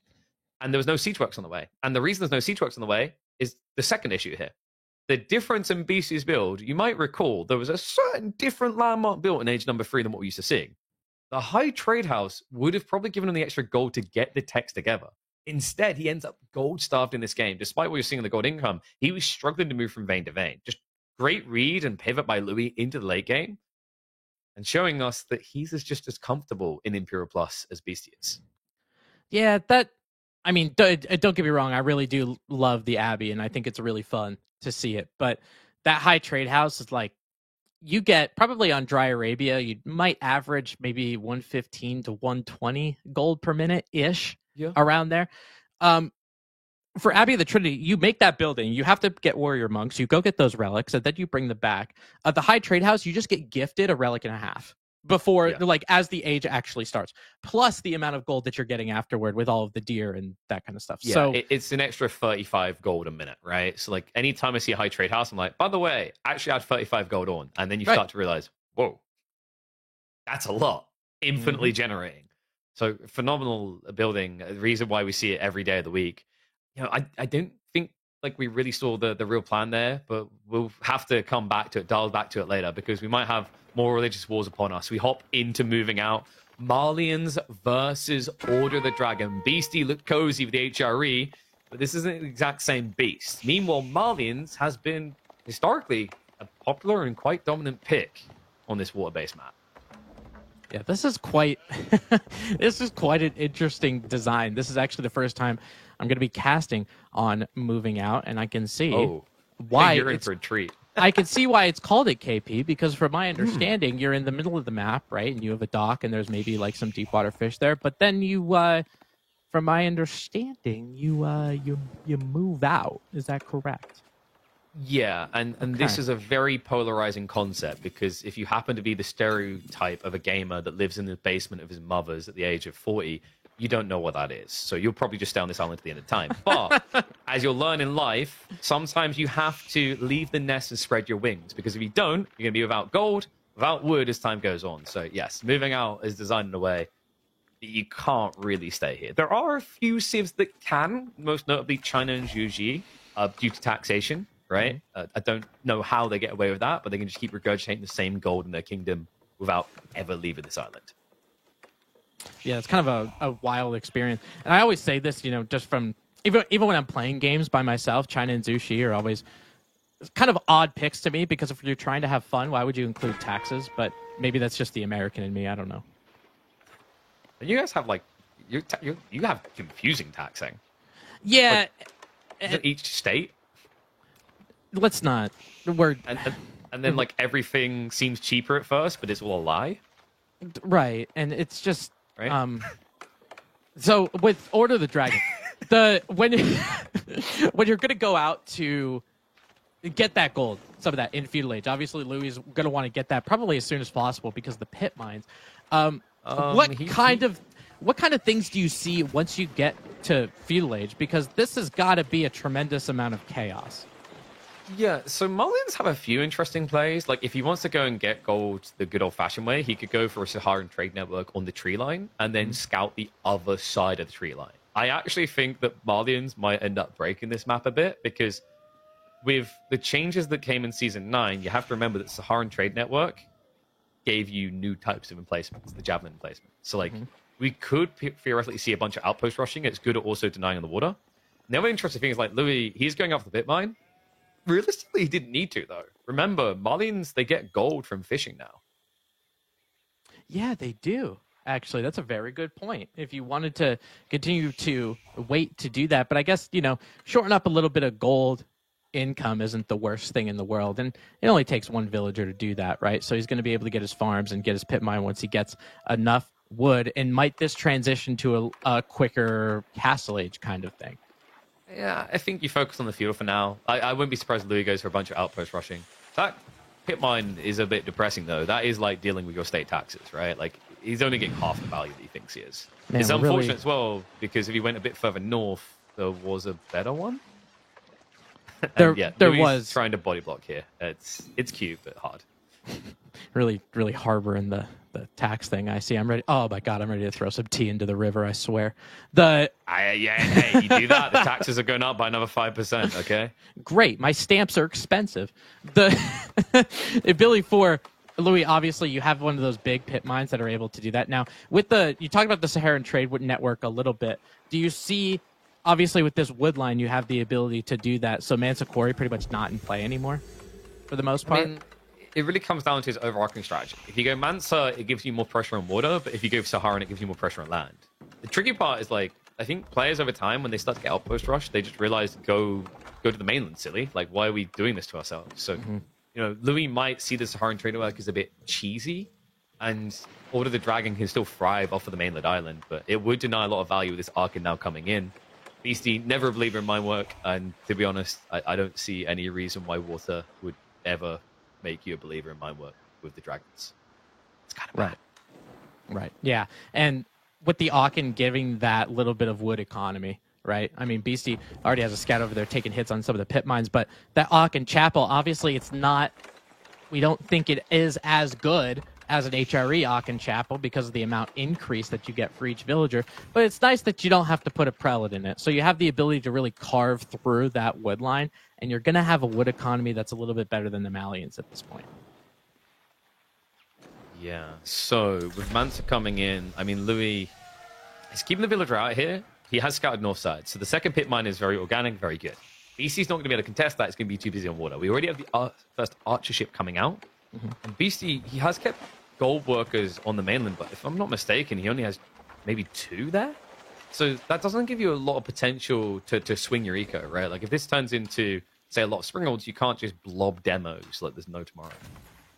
Right, and I mean, even the Springald ships, if I remember correctly, cost a little bit of gold too. Obviously, demos are going to be quite expensive in the gold department, but that's a pretty interesting thing with the water changes, even though they're not necessarily new, is you need all 3 resources. It's not just a bunch of wood and a little bit of gold. You actually need a little bit of food too. So making that fishing to stay alive is proving to be a big deal. Now, Louis' fishing isn't really that much alive. He's got to back up with a lot of those fishing canoes and wait for that war canoe to come out. Really cool direction that BC came from as well. He circled south side because that's the backup fishing location. You may notice, like, moving out, it's not as much a straight line between us as it is like Zoro with hand cramps trying to do a Z. So with that in mind, like, you have one side that's considered yours and one side that isn't on the north and south. So that's why Beastie went around the south, is the fishing going north doesn't do anything for Louis. Whereas south, he could have just set up his second dock organically. Yeah, and I think Beastie did a good job of putting down that second dock, right? He's got that other one right on the south side, so those reinforcements can come out pretty quickly if he needs to. He's continuing to get some of those Springold ships. He's using a scout to take down this pit mine still, because that villager not really doing anything about it. Now starting to add a military building. And now I'm seeing where this chaos can kind of start. Right, Beastie already has a barracks. He added a spearman, so he might be able to try to torch down some of those pit mines in those houses. Yeah, so one thing you'll learn about this map, Tim, is there's been a few players that have been vocal about their hate for this map. Well, viewers love it. I love casting it. Like this, you mentioned that chaos is the key thing. Like, this is definitely a map that is not fun to play, but it's hella fun to watch because it always throws a wrench in the works here.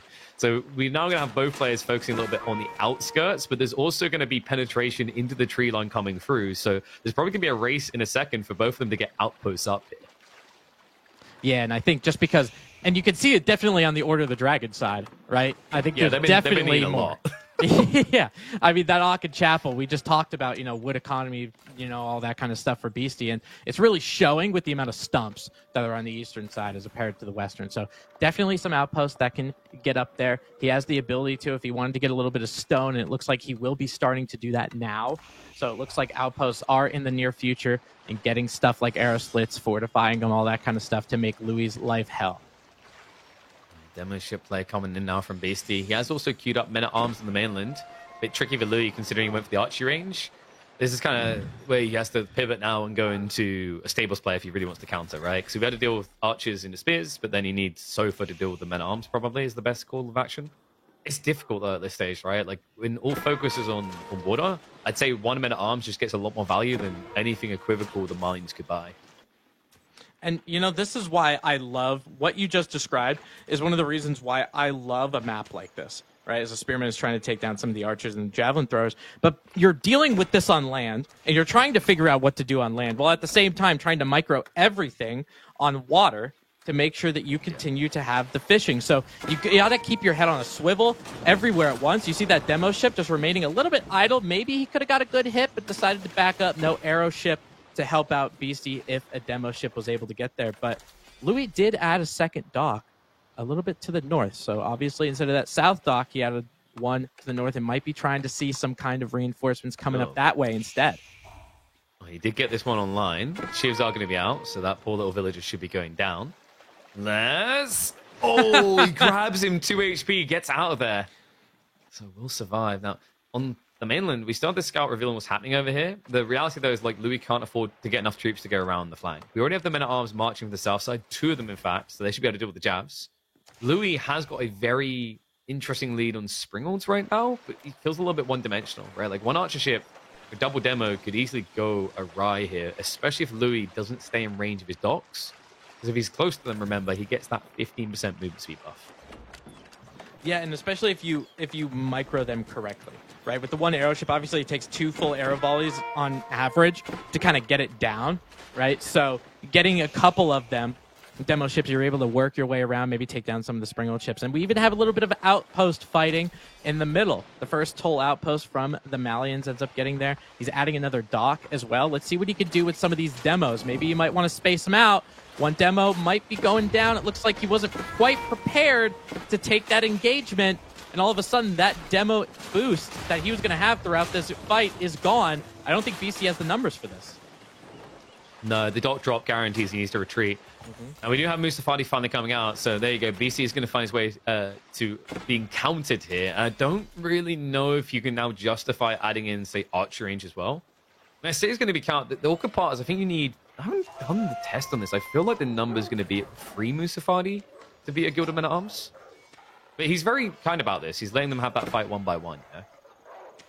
Yeah, a little bit of a stress test. I mean, we know one's not going to do it, right? But the Mustafadi, oh my god, that was a very theatrical flop. Yeah, I'm pretty sure it took longer to kill the wolf there. Jesus, chill, guys. But now BC's starting to shift up KP a little bit to this northern side. Louis did get naval arrow slits, which is something that I think is incredibly slept on a lot of the times. I feel like not a lot of people are talking about it as much as they should because, again, this is something else where the dock becomes an outpost a little bit as naval arrow slits just comes in for BC on the south side, but it might be a little bit too late to the point where, again, it bogs this down a little bit. Wow, it's almost like we're not going to see that dock die. Good old E-Repairs coming in and ruining your plans here. It's interesting, actually, because the Manta Quarry gave him the flexibility to get his arrow slits in a way that, like, BC has limited economy on the mainland to do the same, right? Like, that's why Louis should theoretically always be a bit quick with arrow slits. But BC has pivoted over now, right? Like, he is gathering on that stone. I think he is shuffling more of his villagers to the mainland over the coming minutes. I feel as if this is starting to favor Beastie a bit, mainly because of, like, the water situation, right? Like, Louis hasn't been able to force idle eco yet. Neither of them are actually fishing the north or south side right now. I think that tree line, like the way that BC is able to rush outposts up could give him favorability. You have to remember the Order Dragon villages build substantially faster, right? Well, the thing of it is, KP, and that's what our wonderful observer is alluding to. BC's killed 8 Malian villagers throughout the course of this, whether it be outposts, fishing boats, or the like. When you're dealing with an Order of the Dragon as an opponent who has a higher economic count than you, you're in a bind, to put it lightly. But I have pit mines. I even have an 8k pit mine tip. Yeah, but like right. You've even got BC in a chill state that he's adding farms on the island, right? Like, that's how comfortable he is with the state of his economy. So, like, you know, he could have probably lobbed extra military vessels, but that just gives a counterplay of mass demos to wipe you out. I like this approach, man. And we're also seeing additional stone being gathered. I don't want to say 2TC, but, like, it might organically become that with the gathering of Beastie. Yeah, and I mean, just to have that little bit of gold trickle, you can see how, oh my god, the amount of wood per minute Beastie's getting. He's hovering at about like 1,100, which is insane. But you're right with that little bit of stone trickle. Obviously, you can get a little bit of a surplus, and then you start to add a town center. But if BSC just continues to make things like outposts and continues to add arrow slits to them, right, it's going to be to the point where Louis has to send just about all of his villagers out, and that's idle time that you don't want to afford, especially when you're trying to make all these boats. Now, taking a fight by the Malian dock, it looks like for Springald ships. Oh my god, look at this. 5 demo ships trying to come in, and it looks like they won't end up getting that hit. So it was a bit deceptive. The archer ships actually blocked a lot of the potential there, right? But like he still takes out one of the spirals and mits all that with just a single demo. Like this is the trickiness of those double docks to the north side. Like Beastie, I want to say maybe just on land building a ram might work a lot better here. It's kind of a sleeper play, but you know you have to find your way to blacksmiths. Neither player's done that yet. It definitely would give him that clearance right now though, because I think this becomes a harder and harder position to penetrate the longer this goes on. The alternative is he clears the north dock, and then he can get his double fishing going. Yeah, I mean, that's obviously the south side is the one that's under the most contention, but because of all the docks that are here, you know, especially out of the Malian side, because there's 2 docks there, I would imagine. I don't know if there's arrow slits on the second one, but there might be pretty soon. It could be an avenue just to go ahead and pivot everything. You know, you probably don't think that you're going to be as victorious if you're dealing with double Malian dock. You have that healing potential and the arrow slits. It's going to be difficult. So I don't know how much BC is going to want to beat his head against this wall, but he's taken another fight against the Malian player. Demo ships are coming in on the north side. Archer ships are trying to find them, starting to go down. It looks like those demos might actually trade with each other, but one solid demo hit takes him down. Military count for Beastie, though, still continuing to be elevated, and he's on the Malian production, so he might be able to stop something from happening. Yeah, he's getting hit in the corner. Louis is taking this fight intentionally now because he did raid in, but Beastie rushed up an outpost, so minimize the losses. It's still going to be 3 worker kills, but great little raid there in that big engagement from Louis. Just a handful of Musafadi paying off. And with all of it, I mean, this is what moving out's all about, right? This is why the players hate it, but we just absolutely love it because you're dealing with all the time. You're dealing with 4 different things at once, right? That big naval engagement plus that raid, and the best players are going to do some of that stuff at exactly the same time to split your opponent's mental bandwidth. Still, it's damage needed, but not damage to get you ahead yet, right? Like BC still feels economically in the lead here. We've got more and more of both players' economies moving to the mainland, so expect to see additional raids coming. Louis has at least walled himself in, but that outpost by Beastie was the first effort of defense, right? Like he didn't want to go walling. So that is going to offer up ways for Louis to keep raiding. Maybe even just adding in 1 or 2 sofas could actually become profitable here. And you know, if you're... A question for you. I mean, with Beastie, he's just incrementally throwing in men-at-arms, spearmen, all that kind of stuff. Would you kind of pivot towards something ranged, you know? He does have an archer, he's got a couple javelin throwers, Musafadi, but I feel like he's going to have some archers backing him up if these men-at-arms are going to do anything. The problem is, like, you just said there, your opponent has javelins, right? You never want to be building gilded archers here. Yeah. The option could be horsemen. Like, right now, Louis doesn't have a counter to horsemen, and those come in quick enough that, like, as a second layer to your attack, it could do damage. My issue is it takes way too long to burn through these walls. That being said, Beastie seems to have broken through on the south side of that wall in, and now is poking on that north side, has secured the second fishing pack. This is starting to pull away from Louis. If he cannot block this fishing now, this is going to snowball. Yeah, and this north side is going to be a very contentious point because on the south side, Louis has those 2 docks, right? So he pivoted. And now BC is the one, if Louis MT wants to take a fight over on the northern side, he's going to be dealing with 2 Order of the Dragon docks that they could get naval arrow slits, but they also have emergency repair because I would imagine that everything in BC's base is connected. So now, with all of these fishing boats in here, 60 economic units, BC's continued to be surplus on economy.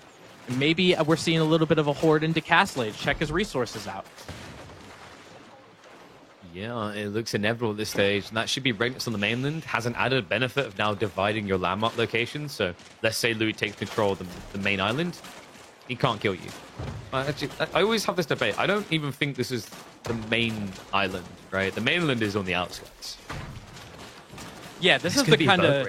It feels like a little bit of an oasis maybe in the middle. And he doesn't put that Burgrave on the island, on that oasis part of the middle of the island. He puts that right by his side on the eastern area. So he's looking to flood because with the Malians, all of that resources, that gold is coming from the pit mines that are over there, right? So he's going to be adding a bunch of military in there to try to take down all the buildings.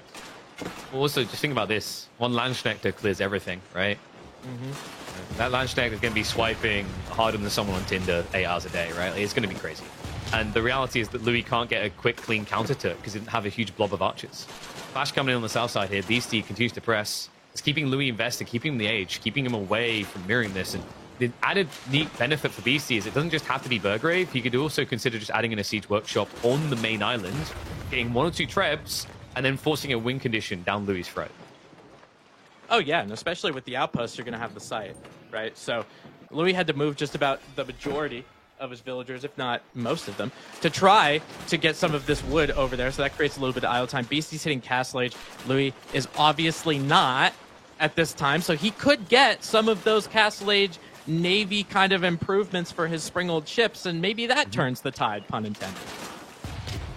Yeah. And, well, if you want to be king of the pond, right, the biggest one is going to be the extra armor in these type of engagements near the stand defenses. So, Louis, on the clock, I don't think he can just rush a tech up. He's actually bulked quite a lot of military troops on the mainland. BC, he's still going for men-at-arms here. It's kind of peculiar, because I do think Lance would just be the golden goose. There's the armored hulls. Like, this is the thing that should be able to start cracking through. Yeah, so many dogs. You're definitely right with adding those 1 or 2 Lance Connect there, but I think just because of his gold, like, he's so focused on the water, right? He's continuing to stay focused on the water, so he's just going to keep doing these men-at-arms. He doesn't really want to think about, I feel like he doesn't want to think about too much on the land side, because if he wins water, he does win this game. Well, jump on the tree line on the north side. Looks like some more losses for Louis there. And there's a wraparound towards the fishing. This is all a distraction. Beastie pushing from 2 different angles. He goes in for the outpost rush, but he also has a movement onto the fishing boats of Louis as well. So this fight is all just a distraction to get rid of Louis' food source. And without this, he has no food income at all. That is a huge problem. Because remember, you need every one of those resources to actually make these boats. So Louis might be a little bit ahead when it comes to military, right? But a lot of that of what he has seems to be on land with those Musafati and those javelin throwers. So he's definitely behind on the Navy. King of the Pond scum over here, the Order of the Dragon are just ruling all. You see Louis, he's already prepping his troops to attack in the eastern corner with that ramp play, but it just doesn't matter, right? Like, if you can't get an age up at this rate, you're just going to lose in the center of the map. So great, firm handshakes. You know, you'll have access to these resources out here, which he's moved on to. But BC can just then thrive off of all the fish around this zone. Yeah, and you know, I mean, with the fishing economy that you have, it just means you're going to be able to pump even more things out of that Burgrave, depending on it if it actually stays alive. And you're seeing the torches go in. Rams are trying to hit some of those outposts, and they might end up going down. But at the same time, looking on the back end, there might be a little bit of micro from Louis' side. Oh, might be a little not of micro coming out of Beastie's side. A couple Springald ships go down, and that's going to maybe push him back. Build a Lance. Build a... I mean, just one. But honestly, just one Lancenet, because the problem with this Gilded Men-at-Arms play is that the Musafati should be able to compete with it well, but it looks like, actually, credit to him, I thought BC was sending the Men-at-Arms down the south side. He was camping down here, so 5 of them actually should be capable of mopping this up. Water side, it's looking like Louis is sort of holding due to the health bars of Beastie, but the issue is you can't just hold. You need to push, right? And when you look behind this, you have to realize now we're approaching a point where we might actually see Beastie trying to go for a 3rd fishing spot while Louis is fishing none. Yeah, and that's kind of the... I feel like Louis, he did this all in, especially in Feudal. He did this all in on water. He did this all in on land with all of the boats that he had. So he kind of tried to do a couple different fronts here, but I think we're just seeing how important that Order of a Dragon economy is, where he was able to continue to produce enough ships while going to castle and at the same time repelling on land. Now, Louis, it doesn't really matter if you're on water, if you're on land. You don't have anywhere to go on this map. Yeah, it's kind of funny, like, for people who would rather see water gone, they must really hate Order of the Dragon, because it feels like this is the only way we usually see this sit. Mm-hmm. Yeah, I mean, it's just one of the situations. I remember, you know, back in previous tournaments, a lot of people would go Order of the Dragon because HRE would always get banned, right? And Order of the Dragon is like, well, it's kind of like HRE light, you know? It kind of does a similar thing, but we're showing how important that wood economy is and how it translates to a navy. Yeah, and BC now has the trebuchets coming, so it'll be a siege on the landmarks. He's like, if Louis isn't going to voluntarily leave, I'll just force him out. He was already forced off of that push in Burgrave. Now there's 7 men-at-arms on that mainland. This is over. Louis doesn't really have an easy way of coming back in. It's just more on Beastie to close the game. Yeah, I think what's interesting here, too, because of all of the Springald ships in the Navy continuing to be superior, is you can still take hits on a lot of the buildings that the Malians might be relying on on income with the Mansa Quarry, some of these houses, all that kind of stuff, as the Navy ends up getting wrapped up. So the Trebs obviously going to take down some of the land buildings, and the Navy will be wrapping everything else up. That landmass on the north side is going to be, if it's not destroyed, it will be soon. And this is looking like KP. It's looking like your ball game. It's looking like Order of the Durgan is going to win, which is a very rare sight. I mean, Malians have definitely kind of come down a few rankings in recent times, but Order is an area where they specifically got buffed, right? Like with the gold being returned to the fishing. Just well played by Beastie, though. I think those early exchanges, the outpost rush up on the tree line was pivotal, and then just the distraction tactics, like a little bit questionable with the opening racks play. It didn't feel like it had as much of an impact. But maybe the impact was drawing Louis' attention, where he needed to be looking at water. He was too busy looking at land. Yeah, and it could be a difference if what he was doing on land did make an impact, right? Say he was able to take that Burgrave down and all that kind of stuff. Maybe that keeps Louis and continues for him to have at least a little bit of a foothold onto this game. But now that starting town center will be going down rather quickly. And remember, with Louis still being in feudal, he's only got 2 landmarks left, and they are right next to each other. But don't worry, kids. It's time to build an empty Lani. I mean, you can you really go for Rimbo with no empty Lani? Here we go. Let me see where that's going. Oh my god. I mean, don't get me wrong. He's going to need a little bit of a food economy now that he doesn't have fishing anymore. But is red meat the healthiest choice when you've got a pescatarian on the other side? It's tricky. I think there's a higher chance of him dying by dragon than dying of a heart attack. So I'd eat the steak and just take my chances here. We actually have BC. No. Timing on this. He's got Trebs behind this as well. I think he's going to die before he gets it up. Oh my god. The photo finish. I mean, the photo finish is just actually a black screen for Louis there. Didn't even get a chance to try and live any longer. So Beastie saves us this turning into a 35-minute game. 2-1 now, on the verge of winning this for match point. Louis, I mean, this game, I think it went to a point where the outcome was obvious the last 6 or 7 minutes. I don't know if you need that long to think through all the intricacies of what map you pick next, what you do next. So maybe this did get a little bit of Bernie outy for him. But before anyone says, it's X o'clock in China, Louis is going to be tight, guys, no. Louis has forged himself into a degen. He actually thrives in the window between midnight and 6 a.m. I think he's driven forward by the idea of breakfast soon. Yeah, he was born in it. He was molded by it. And now we're seeing a little bit of some naval replays that we have while this is going on. I did want to take a little bit of attention to the resources gathered on both sides. BC had a tremendously higher amount of wood. I think it was 23,000 to 15,000.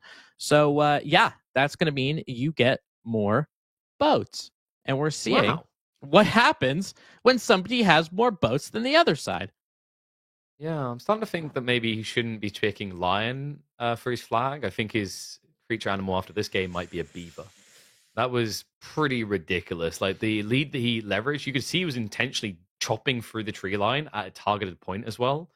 We saw it early in the game, right? Like he was just beelining for it. So clearly had that timing in mind. The cool thing about taking that approach is you can roughly predict when you'll get through. Your opponent doesn't know for sure.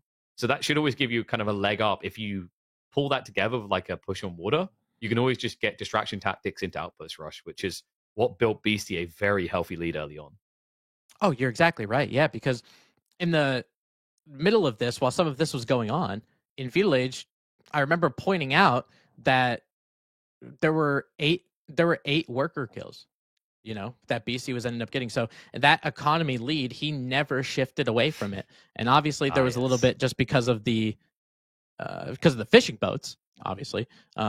It definitely makes an impact a little bit later, and we're going to see that Grand Fulani Corral not get completed. What's up? Talk to me. So you said we had a photo finish, right? Now, well, how wide is the lens we're using for this photo finish? I'm going to go with, just because we're on water, I'm going to say it's a fisheye lens. How about that? Oh, okay. There you go. It has to be, right? Like you've got who's hitting Bolt just run over the line, and then just about, I don't know, 200 meters behind him is the Fulani attempt trying to catch up. A little bit of a brutal one there for Louis, but look at this. He's going to the Ottomans. This Civ has actually been surprising me on Lakeside. We're running in the midweek muster weeklies. A few players were gravitating towards it. Louis was one of them. I think we saw Cat do it a lot as well. Actually surprisingly effective. Ottoman Irobids is kind of a meaningful matchup, Tim. It's like you're a first generation fridge. You know, you can hold ice cubes in you in the freezer part. You can store food. And that is being Ottomans with your Imam healer boys.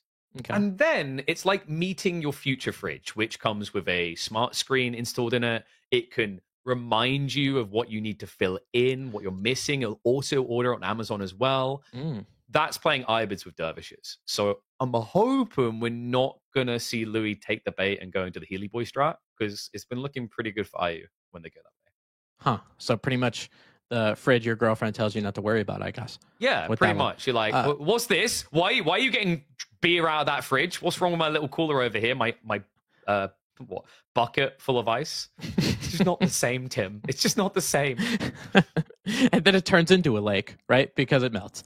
So with the Ottomans being on Lakeside, though, like, have you seen success with the Ottoman? Because they are, I mean, honestly, they're not in a good spot, it feels like. And it feels like professional consensus also says Ottomans aren't really that awesome currently. You've just got to build Springles, apparently. Oh, okay.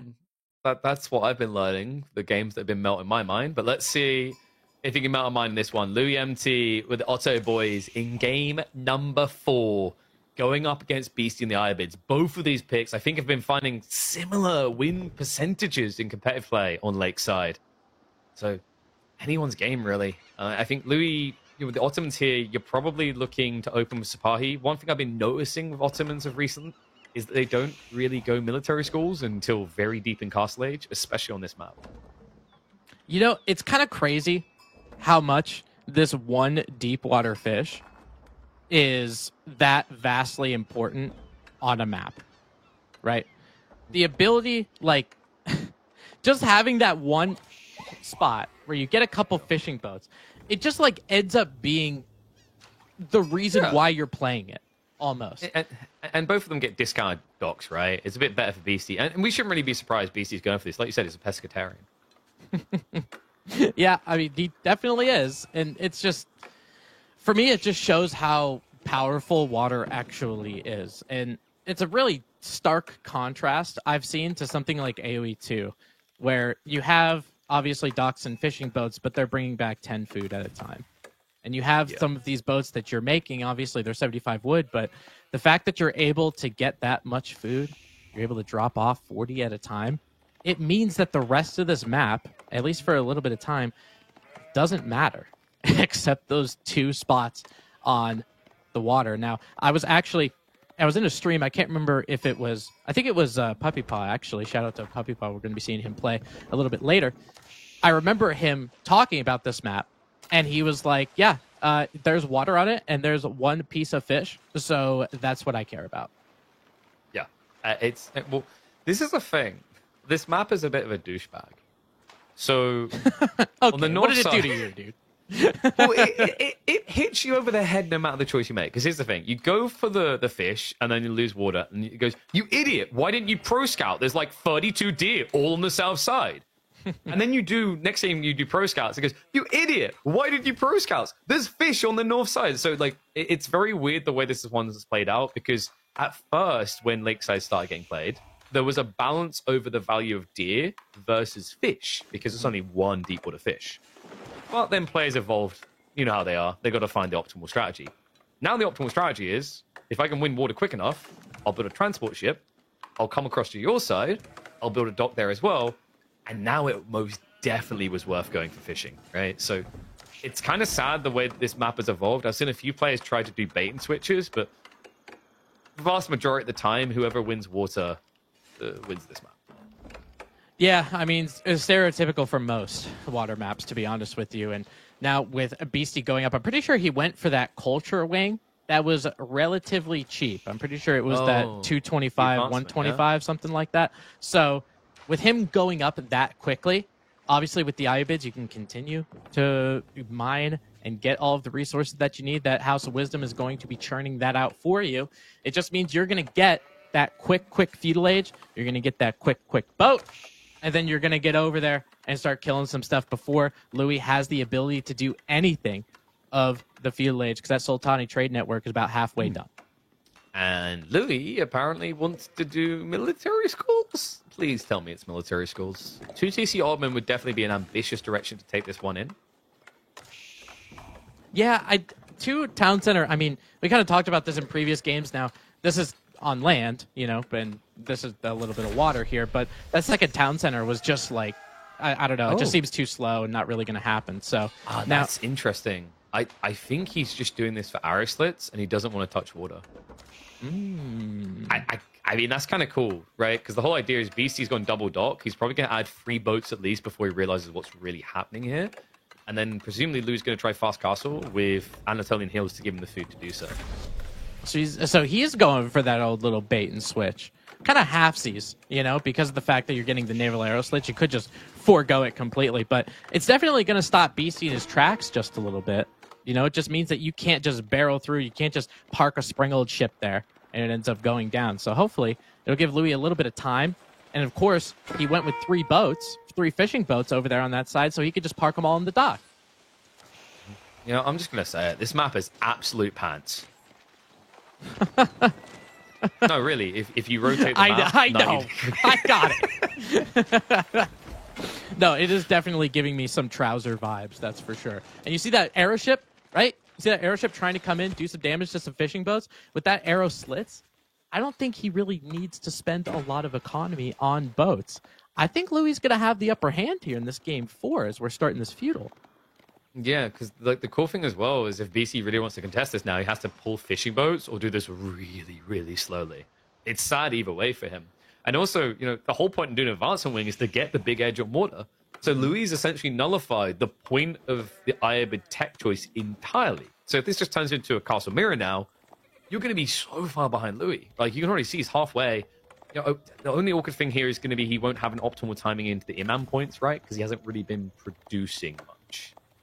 I guess it's kind of nice, too, because BC doesn't have that opportune time for the Dervish either, because he already used the culture wing, right? Yeah. So maybe that gives him a little bit of time that even though, that Imam Vizier point might not come in until a little bit later, he might have a little bit of time to actually get there. So with BC spending, he's got 2 springhold ships out there. He's got a demo ship. He got an arrow ship. How many resources that is on the water just to stop this from happening? He's got to be using demo ships, and that's what he does. He's going to come in contact with that dock, maybe wait for the fishing boats to come out, or maybe take it down. But Louis is going to get a little cheeky with the demo ship over of his own. Now, this is interesting. Louis went for the Imam point, but I don't think he had Anatolian Hills, right? That's why I thought it was going to be later. Like, we're going to have to check if Louis actually has enough food to pull this off, because it looks like he's not going to be able to fish any longer. Demo ship, not quite able to get the kill. The fishing boats will be able to heal this up. They get out of range in time. Yeah, I don't think he has much food. He's on berries already, so this is a very thin line that Louis is walking here. Yeah, no, he definitely is. And berries, obviously, we know the gather rate of berries, or lack thereof, I should say, just because of how slow it is. Because of that Imam point first, because you're right, Anatolian Hills, getting all of those sheep is so critical. These demo ships from Louis really aren't doing too much, but at least they're delaying. They're making Beastie back up. They're making him repair his ships. Another ship ends up going down. He can hit the demo ship, which will explode right in his face anyway. But at least Louis will be getting up to Castle Age with the MIA. Is BC even close? He's stockpiling now. I mean, I think MIA needs to go MIA from the meta. I think the Imperial Pass option is low-key strong. Kind of surprised we actually still haven't seen the switch, but maybe B's antics trying to get people to do springholds is converting them. Meanwhile, Beastie, prematurely, has already come across... Wait, no, Beastie, it's not time yet. It's definitely not time. Demo comes out. Luckily, he ungarrisoned on the correct side of the boat. There's going to be a waste there. But realistically, like, what you want here is like an archer ship or a springhold ship to clear this up. You don't want Beastie to get this dock online. The interesting part, like Beastie, this should just be a growth wing, right? I don't think you have to get too creative with this. Yeah, getting those extra villagers is obviously... Are you kidding me? Oh my god. Okay, this is kind of low-key busted, because the Naval Arrow Slits protects you against boats, but there's nothing to counter the villager. So he's just able to get full repairs here. He's like, okay, I'm done with you. Wait, Johnny on the back, like, come over here, I'll repair you too. Yeah, villagers. Oh, you're looking a little worse for wear, aren't you? Let me just get that hammer, build you right back up there, Sonny.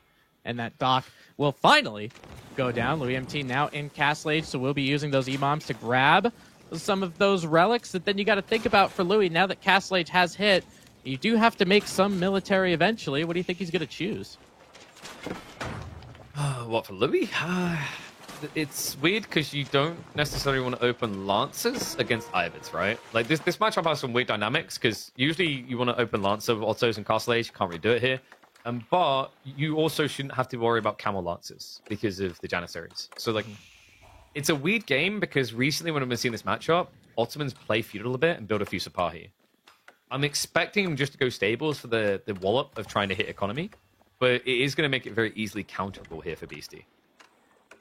Yeah, it's kind of weird because they're both kind of anti-cavalry civs together. So any of them that make any kind of cavalry, whether it has humps or otherwise, somebody has the counter for it. You know, so these Janissaries, though, once you get those military schools, you get them buffed up, you're getting those Janissaries out essentially for free. My God, because they are quite an expensive unit. You get a mass of those, you're in trouble. It just takes so long to get military schools online from this position. I know. Imams are at least racing for the good. Hey, you forgot something. Imams are at least racing for the goodies. Imams are at least... I think he's deaf. Hey, buddy. Hey, buddy. No? Okay. Someone throw a camel at him. He's not paying attention. So it looks like the Imam... there we go. He's finally noticed the problem. Yeah, it's something... I think his compass was a little whacked out. But he'll get that religious artifact. Eventually, hopefully we'll be making it safe for Louis' perspective. I think he was just waiting on getting that moss to actually drop those relics in. So once he's able to drop them in, it's going to be beneficial. It's kind of interesting because for the Ayubids, this is usually... Oh my god. This Imam's got a death wish, dude. Okay. He not only has he got the earphones on, he's definitely blindfolded right now. Desert Raid is also coming in, so it's going to get even worse. Louis MT isn't going to be able to get that relic home. Wow, I love the hesitance. He might try to wallow me. I don't want him to. Imam was like, I'm just done. Like, you can have it, dude. He's not dealing with it anymore. Second relic's going to go in to the mosque, and it's pretty interesting because we're used to Ayubids seeing dervishes and all of that kind of stuff to get those relics super quickly, but Ottomans were the first ones to do it just because of that Imam. So definitely like what Louis' play was with the arrow slits. Now it's Beastie's time to get this to pay off, right? If he's getting the 2 areas of deep water fish, is he going to escalate that food economy into something devastating? All right, this is a bit tricky.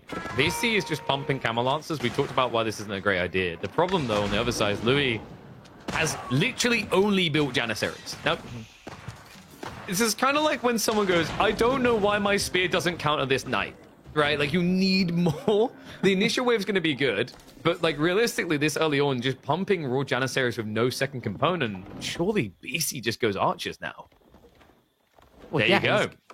I was gonna say he's got to make something else. You know, you can't just keep throwing cavalry into a Janissary problem and expect it all to be okay. You know, now that you're going archers, you have an ability to maybe use something else with the food that you have. Maybe you have a possibility for Ghulams if you want to, but just for the fact that Janissaries are on the battlefield and now continuing to mass up, it just feels like cavalry is a no-go. Yeah, and there's a big problem here for Louis because now with archers getting added in, the counter is pretty obvious. Let's just build cavalry ourselves. Have a look at Louis' food. If you can find it, right? Maybe there. They just start eating people at this rate. I don't know, or just eating hope. That's the only thing that's going to keep them alive because the berries are about to run out. PC has double food. There's still Camel Lancers, so you can't just ride out blind to these berries and deer, right? I almost feel like Pro Scouts might have been justified here.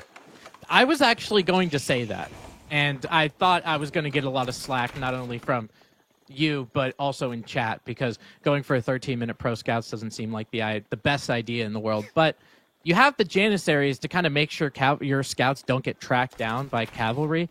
And if you don't get safe food soon, you are going to get absolutely destroyed. Yeah, it's also very themic, you know? Just like hunting deer with a gun. Oh, absolutely. Oh my god, I feel like I'm in my backyard, you know? With an orange jacket on. That's the most American thing you've said to me. Oh, hell yeah. I'm going to crack a beer. So, we do have supply coming in. How many military schools is he at right now? Is he starting to layer them? Is it free? Yeah, free. Yeah. So, like, we're kind of getting there to the point where he can maybe get an army to hold back what Beastie's doing, but I correct me if I'm wrong, what Beastie's doing might be Imperial Age Rush with Desert Raiders.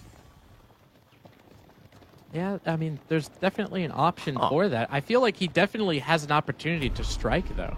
You know, I mean, he's continuing to build those archers, which is obviously beneficial for him, but I feel like you just want to pile up all of the units because you know that Louis is confined to his base and doesn't have the fish you do, right? So you got to feel like you have some economic advantage here.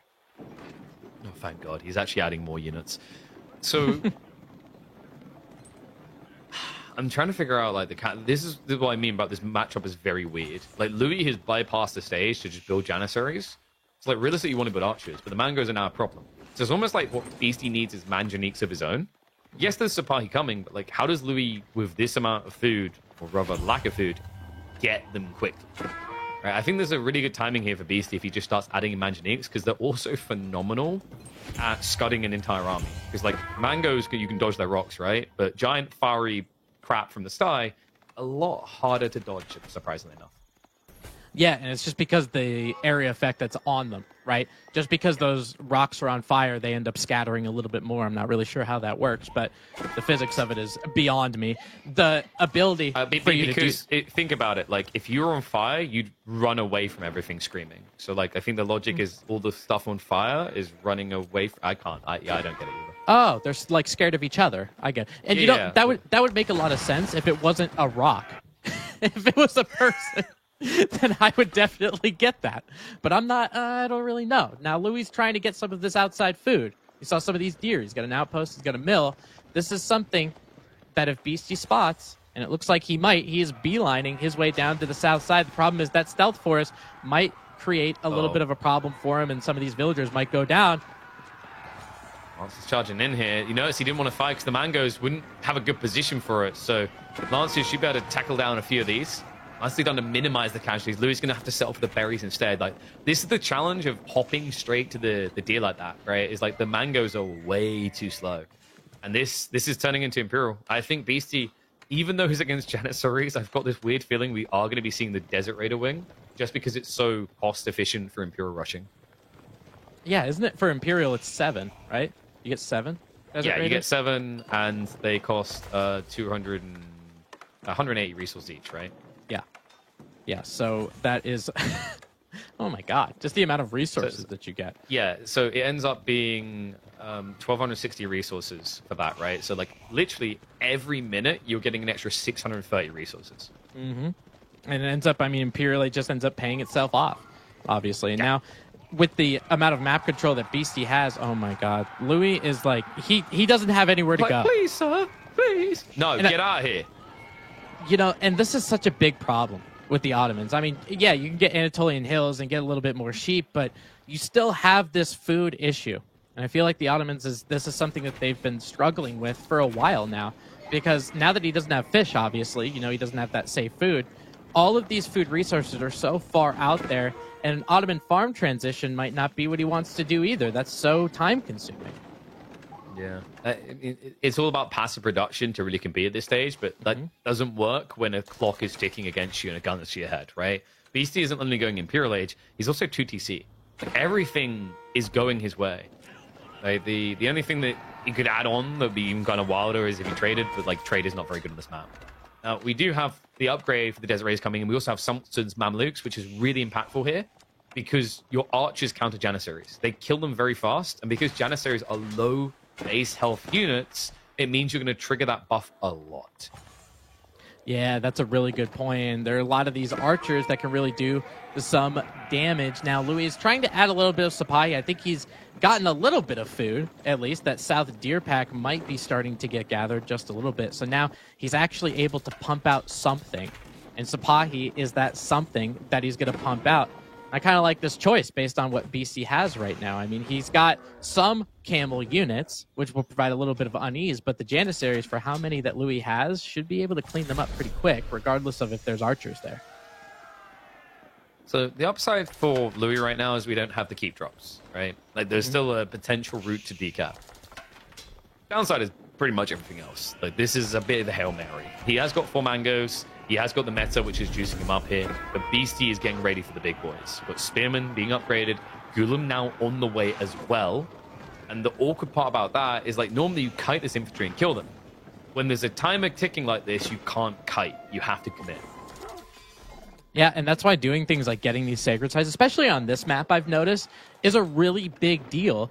Because you're creating that defender's advantage when you otherwise wouldn't have it in the middle of the map. So you're going to be able to, just like Louis did with the Byzantines in that prior game, right? You're using those outposts around you to kind of add technically a little bit of a pseudo army, right? Because they're going to give you a little bit of damage, but at the cost of no supply, right? Which makes outposts continue to be overpowered, in my personal opinion. But because you have all of those defensive structures, it adds that invisible army there that Louis can't necessarily push through. And BC has defender's advantage. If he even wanted to make military buildings up there, he could do it. Yeah.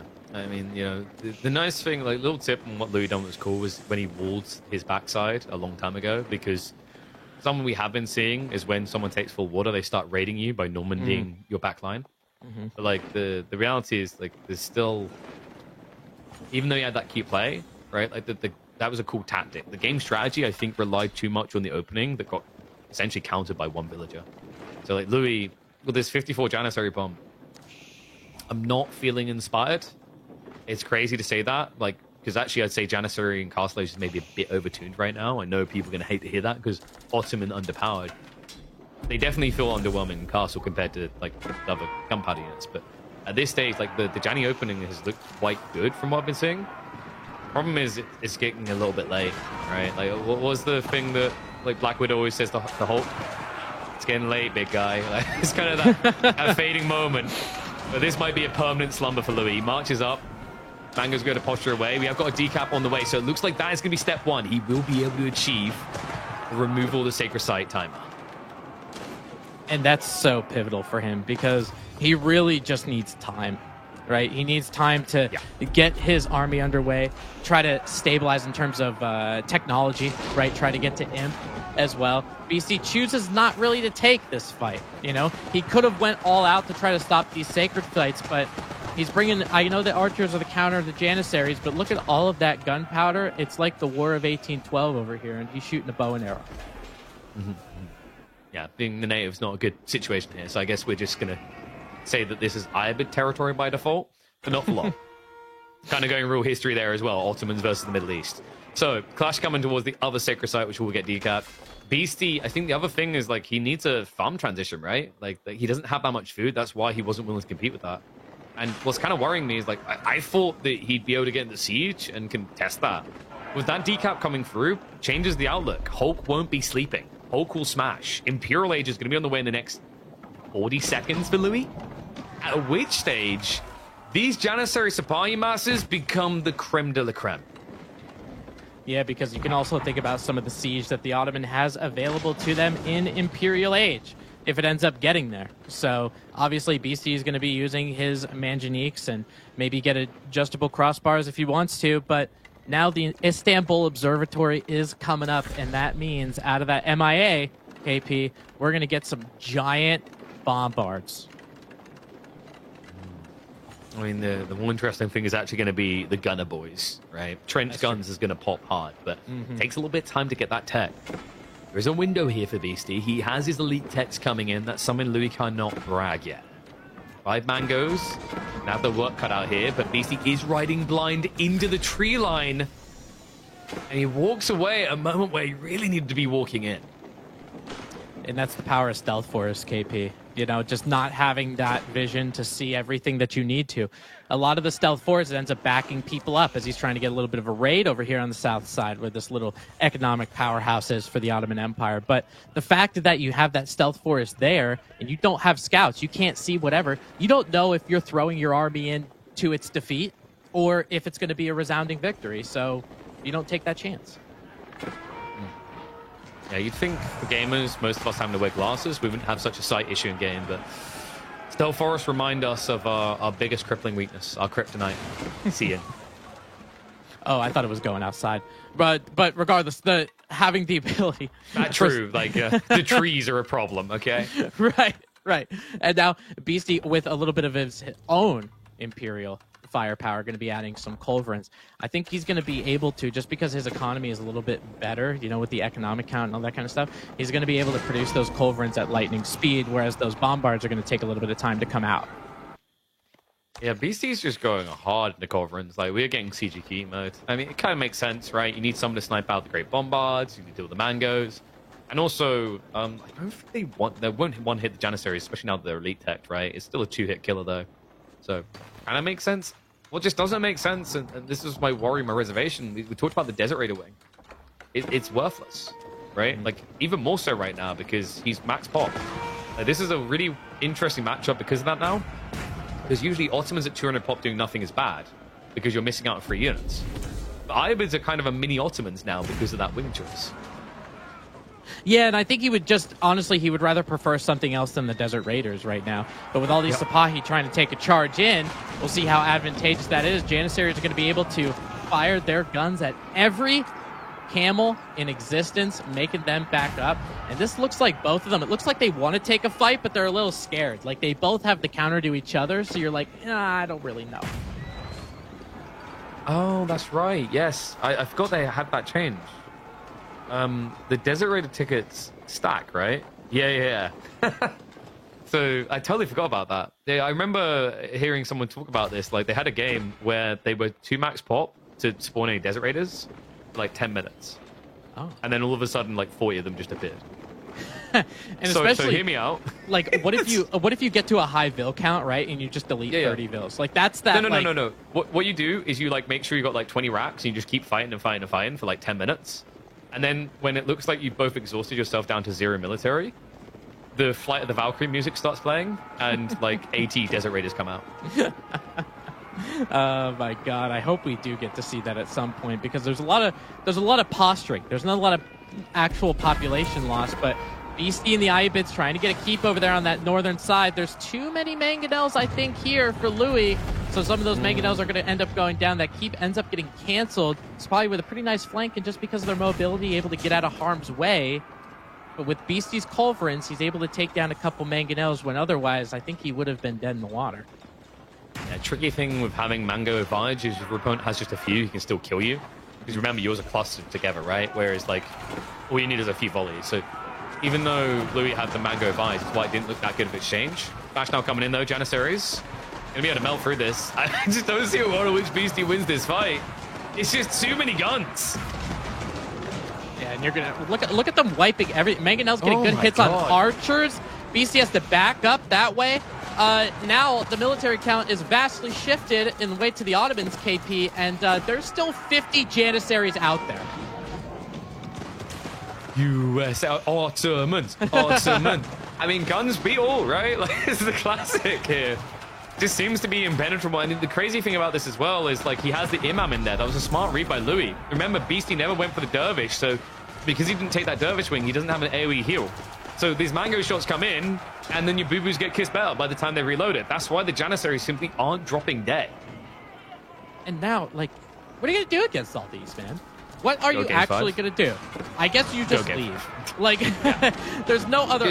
Just throw your keyboard out of the window, blame that for why you lost, and go game 5. And now you have torso-sized cannonballs getting hurled at you in a bunch of directions. That keep is going down rather quickly. And I think this is the time when you give the Ottomans enough time to get their feet out from under them. They come up with this unstoppable death ball that you can't really do anything about. And Beastie just went for the camp strategy, right? But like without a key drop, it didn't feel like it was ever fully going to close out. Well played to Louis. It looks like he's going to prove Ottomans can be kings on Lakeside. Not the first time I've seen him win here, but a bloody impressive way to do it. The ballsy choice to go immediately into Janissaries is a rare sight. Rarely does it ever go unpunished, but Louis found the pristine game for it here. And I'll tell you, this is looking at these resources and looking at these charts and graphs and all this cool stuff that we have here because of our producer that makes us look so good.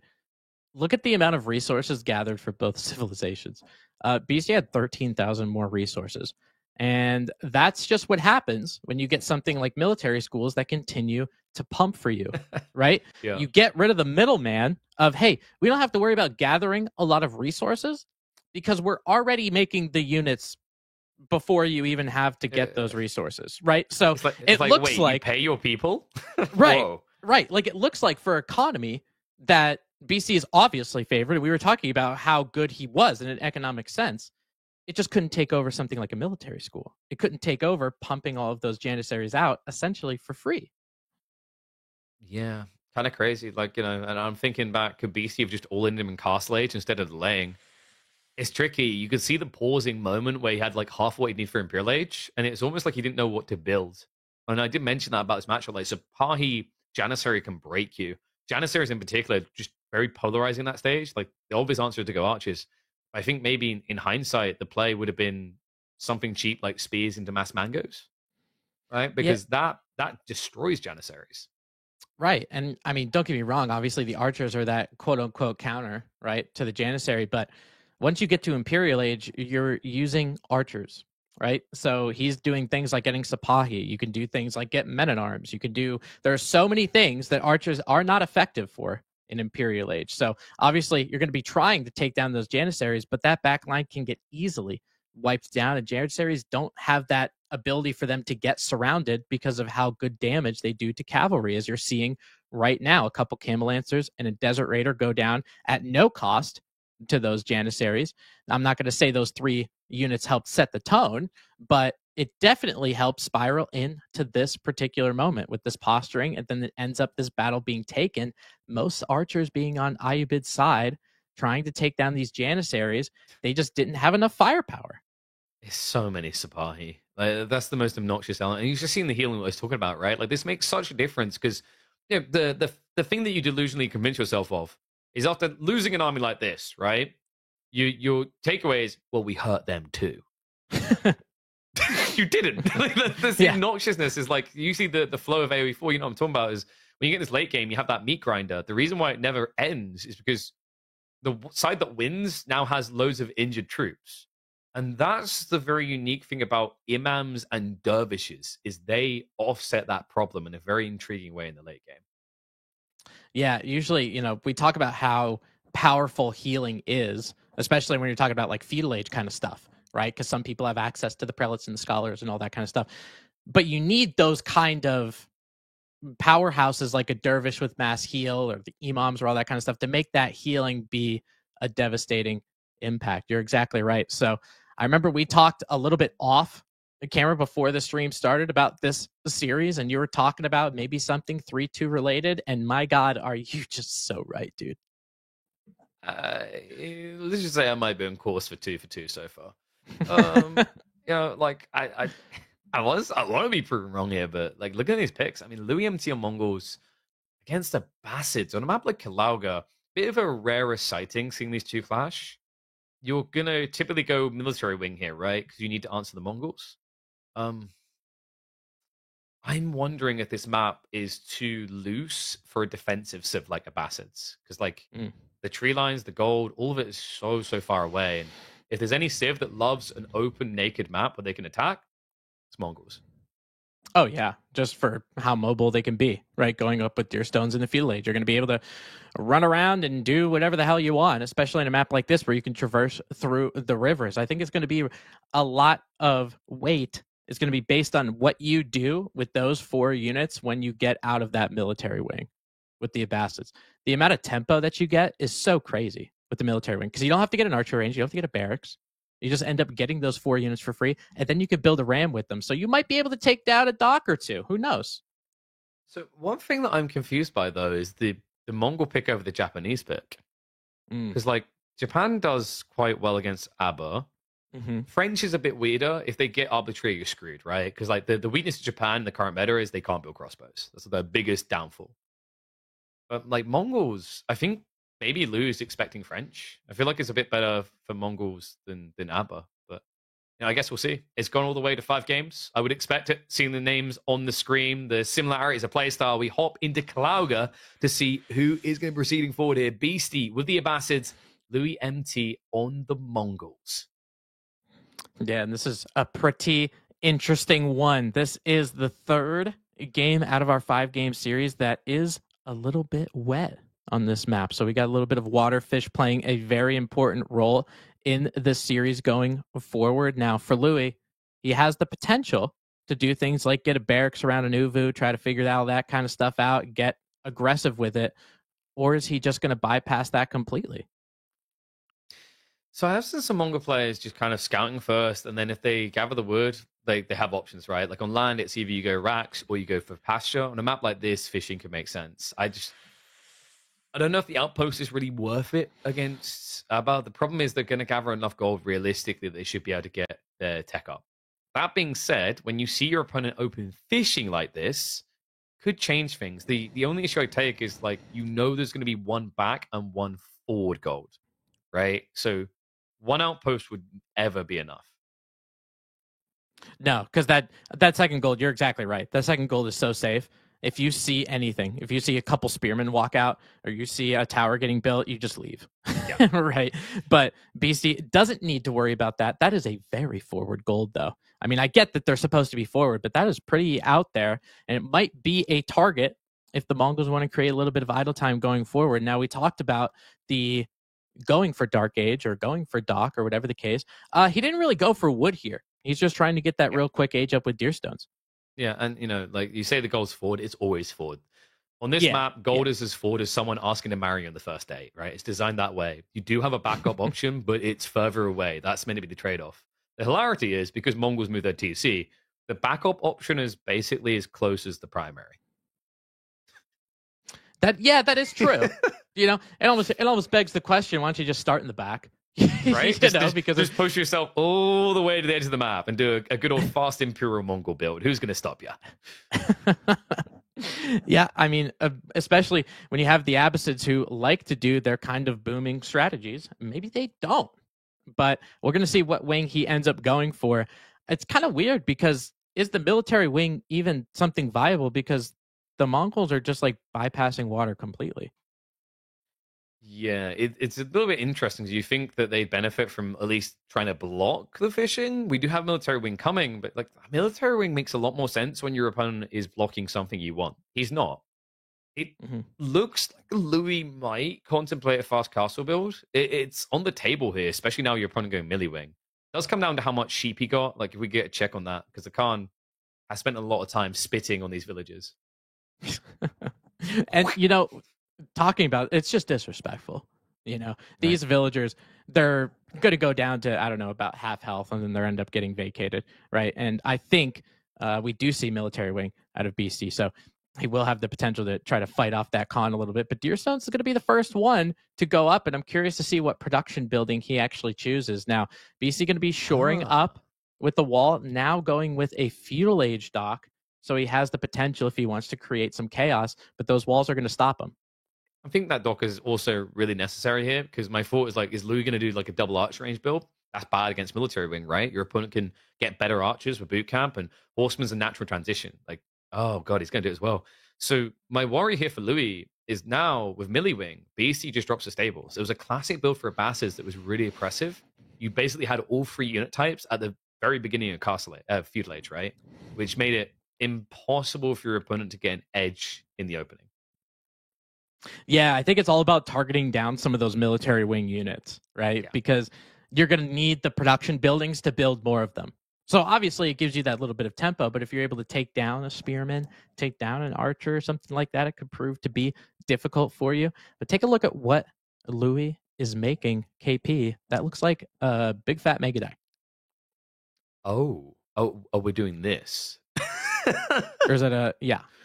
Yeah. And a Khan's Hunter. So he is going to try to be the most annoying player with these Mangudai. I kind of like it. Yeah, that's actually really smart, because we talked about the looseness of the resources on this map at the very beginning, right? And like, what better unit to leverage that than Mangudai? That's wild, though. I wouldn't have expected that. Nice little short wall is going to make it a bit harder for those type of raids to come through. But the tricky part is, like, Beastie, has he added in the stables yet? Like, has he done the organic play here? Because if he hasn't, the Mangudai will get a good hit in. Yeah, no stables yet. Yeah, because I don't really think he's aware. You know, I'm not sure if he scouted that area, number one. Number two, he's probably not going to know if he didn't scout until those Mangudai actually come in. And that is a very frustrating response to it, because you really want to know what's going on in your enemy's base, so you have the counter already prepared. He does not have that, especially with the Khan, the Mangudai, and the Khan's Hunters, those two archers. It's not enough. Yeah, I'm surprised he didn't go the south side to get on the tree line unseen. Because this, if you check the vision, Beastie gets to see him this way, right? So, like, there should be enough time to react. Khan Hunters are going to get that extra range to kind of dunk on this. Outpost already up, so Beastie was anticipating. Now you can just mop up the spears, right? Even the archers aren't going to be that threatening. More Mangudai on the way, and Beastie, he was holding the food. We're finally seeing the investment here. Got enough wood together. Stables is going to be coming in. This is the stage where Louis should be looking to add in Keshiks. Look at how annoying that is, man. Like, I'm really feeling for Beastie right now. As somebody who's been hit with Mangudai one too many times that I'd like to count. Obviously, he's going to go with the stable. He's going to add some horsemen, which is going to help you. But it's so frustrating because you have deer stones, right, for the Mongols. You have the signal arrow to get you to run faster. You could have a potential to start to kind of run away from those horsemen. And then you're like, now I really don't know what to do. Yeah, and the only upside for Beastie is his economy is predictably located, which means Static should be able to defend a bit better. But still going to be impacted by a lot of idle time in the meantime, right? No wheelbarrow at all. Do you need more than just Mangudai? I'm kind of surprised Louis hasn't pivoted at all. Like, in theory, Mangudai can beat a horseman if you have the mobility. And I think that's why you're now seeing Louis moving the deer stone across map. Mm-hmm. Yeah, I mean, every 0.01 of tile speed is going to be advantageous for you, obviously. This is where we're going to see it a little bit more magnified just because of this. So archery range trying to come in, but those Mangudai are going to have something to say about it. Hit the villagers? Not... Okay, so sometimes you kind of wish there was a hold fire button for these things, because Beastie got a lot more awareness to react to that than he should have, because the Khan began by shooting the archery range, and then you had two additional volleys into the archery range, right? Very, very annoying. Now, this is pretty nice. We have got our ship on the way, but way too much fishing here, so Beastie is going to have to lose some of his economy. By some of it, I think it's gonna be most of it. He's not garrisoning. Oh, there we go. There's a little bit of a garrison. But there's still one additional, right? So that's gonna be 4 fishing boats going down. Great start for Louis, and the archer ship comes out a little bit too late to really do anything about it. Okay, Louis MT feels so bad for Beastie. He's trying to give him his deer stone. Man, it's just crazy because of the amount of kills that he has already.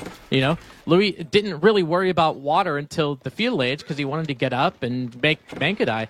And he already killed 7 economic units, whether it be boats or whether it be villagers. So Beastie is on the back foot against the Mongol player that once they get a little bit of advantage in feudal age, they can really snowball it. Now, keep in mind Mangudai have been a dead unit for a very long time. Mm-hmm. I can already picture people saying that this is broken. And I'm just like, at that stage, anything is broken, right? Like, this unit is very situationally viable. You don't just start an AoE 4 game up at conk level and build Mangudai. It's not how it works. This has been very clear from Louis MT. And with the Keshiks now following this up, Beastie has a problem, right? Like, Horseman is not the solution. Look at Beastie's food income. He's struggling to sustain here. Yeah, because he was kind of all in on the boating, on the fishing, right? So he's got another dock over there on the northwestern side of the map as well. Mangudai going to shoot over that palisade wall to just pick off some of these horsemen. And because some of that fishing got exposed, he went down in that count. So he's going to have to pull some villagers if he wants to get that little bit of more food. He's going to probably pull some over to berries because he needs a lot more horsemen if he's going to deal with this. He's got 11 Mangudai, and now with the Keshiks providing a front line, they might be able to sit and take a fight. Yeah, I'm starting to wonder if Beastie just needed to slowly scale the archers instead, right? And Another kind of interesting thing here is like if you want to use Horseman, Beastie's missing a really important element, which is going to be Undermesh. Right? Without Undermesh, you actually can't contest these with the horse. This is becoming problematic. And here's the other thing. Remember, he has got that Falcon snitching, and the tree line is deep enough now. Beastie can't touch it. Right? Like he's actually at this point, it's just irradiated uranium. Right? Like even if you go north here, I think Louis could actually stand there and hit you again. Man, I'll tell you what, I would be tilting off of the planet with these Mangudai hitting me over and over and over again. Now with Deerstone, you'd have 3 separate Reddit threads open, making 3 separate topics. I can already see you. Oh, I'd be making burner accounts. Yep. Right? Just trying to get through everything to nerf a Mangudai as much as possible. Make them throw their bows instead of shooting arrows at it. That would probably be. I could already picture like the YouTube video as well. Like you put on like almost kind of like a Big Bang Theory-esque nerd style costume, right? With like the super nerdy specky glasses and a chalkboard pointing and explaining why Mangudai are OP. I see it. And it's super clickbait, being like, we need to talk. Yep. You know, did you ever see some of those? And then there's like Beastie just on the floor looking dead, right? Like as the thumbnail. Right. And they think it's like some kind of doctor stuff. Not so much. The Deerstones, however, is going to need a little bit of suturing because it is getting burned down and moving across the battlefield now. Hopefully it'll get placed in the middle of the map. It turns itself around. And now those Mangudai are going to get that little bit of speed that they necessarily need. Now Beastie continuing with these outposts, trying to do anything to stop these Mangudai. Oh, we have Springald ships coming, which is really bad news for him because Louis MT is doubling down on land. This should be, step redoubt? Kurotai's weird. He might do it because of position, but Kurotai always looks and feels weird with cavalry. Yeah, he is choosing the Kurottai here with these villagers, and I'm I'm not actually surprised just because of, the Kurottai being as strong as it is, but you're absolutely right. With these mobile units, especially with Mangudai, like you can't have them sit in one place. You really don't want to sit under a Kurottai and take a fight because you don't want to get hit at all. Yeah, it's like when you watch Kurottai trying to show up to a fight, it's like they got the wrong date for the battle. Like, hey guys, I'm here for the really big war-ending battle that we're going to slay each other. Why is everyone dead? Right, like it never gets there quick enough, even with the pack-up tech. It usually arrives a little bit too late. We have got to dive in here. Fishing boats are being pulled. He's actually trying to force this. I think this is a bit over-exhaustive out of Louis. Demo detonation is going to be coming through. Fishing boats are being sacrificed just to keep that archer ship alive. But Beastie, as a result, does get a stay of execution. Now he needs to deal with a bigger and more scary threat. Veterancy's coming in for all the cavalry. Yep, he clicked that as soon as he possibly could. These fishing boats are going to go down as well. So Beastie's got to be starting to think for something when it comes to food. I know that I'm pretty sure he is going into Castle Age right now, not making any units. And that's it. And he's done. He calls it. It's over. GG comes out. The Chinese prodigy kid proves that he is on par. A 3-2 victory for Louis MT. What an incredible series. This series was absolutely insane. There was a back and forth throughout just about every game that we had. We had some situations where we called games for players that didn't really happen and ended up going the other way. This one, Louis did a really good job of continuing that economic or that military lead that he had with those Mangudai killing those villagers.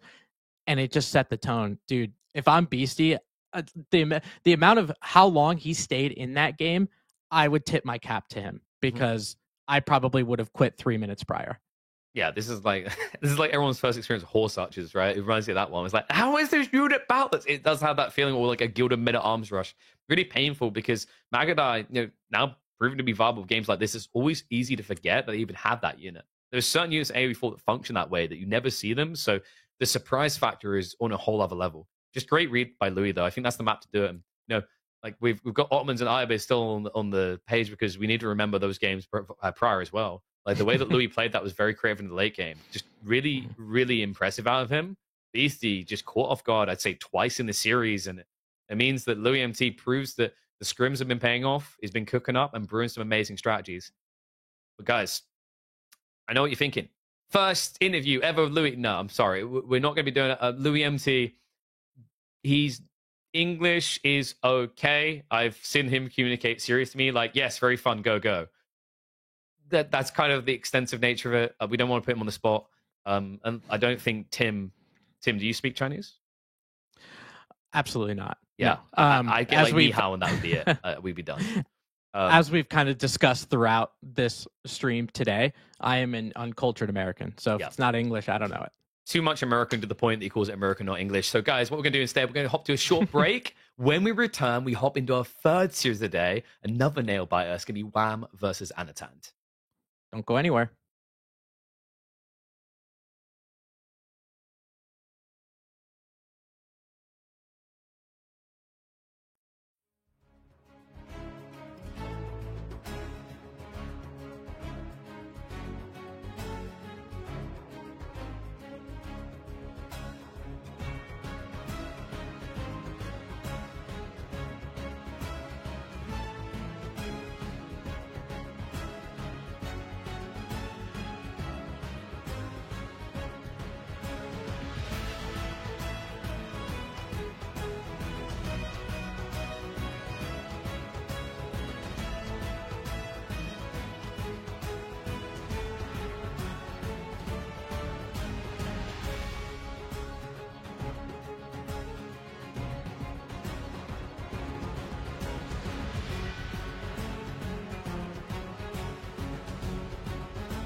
Welcome back to ETC Master Winters. Halfway through the day, and we've already got some interesting results in Marine Lord and Louis win their series so far. Tim, expectations for WAM versus Anatan? This one, to be honest, when looking at the series, the 4 series that we had, we all talked about Beastie and Louis going pretty close. I actually think that WAM and Anatan is going to be pretty close too. These are 2 players that I love them both. I watched both of their streams. They're super, super interesting players to play with. And I remember seeing Anatan's continued climb, right, throughout some of the stuff. I remember watching him in War Chief Club when I was with Rising Empires a couple of years ago, and his ability to just rise through the ranks and get up here in some of these big name players. Now when you're talking about this, is there a top 5? Is there a top 10? Whatever. Anatan's in this conversation. Yeah, and it's interesting as well because on the flip side of that, right, WAM has been a gem I've watched polish and develop since the inception of the game. I still remember him and his brother when they were filthy little outpost rushers like everyone was at Age of Empires 4's release, and they have flourished into podium level players. Like right now, if you ask a lot of people to do power rankings, I have a feeling that their power rankings would be Marine Lord, up before WAM as 1, 2, 3. Big credence to speak of for NA, right? Because like before last year, the second half last year, I want to say NA was always there in the runnings, but was outside of the top 8.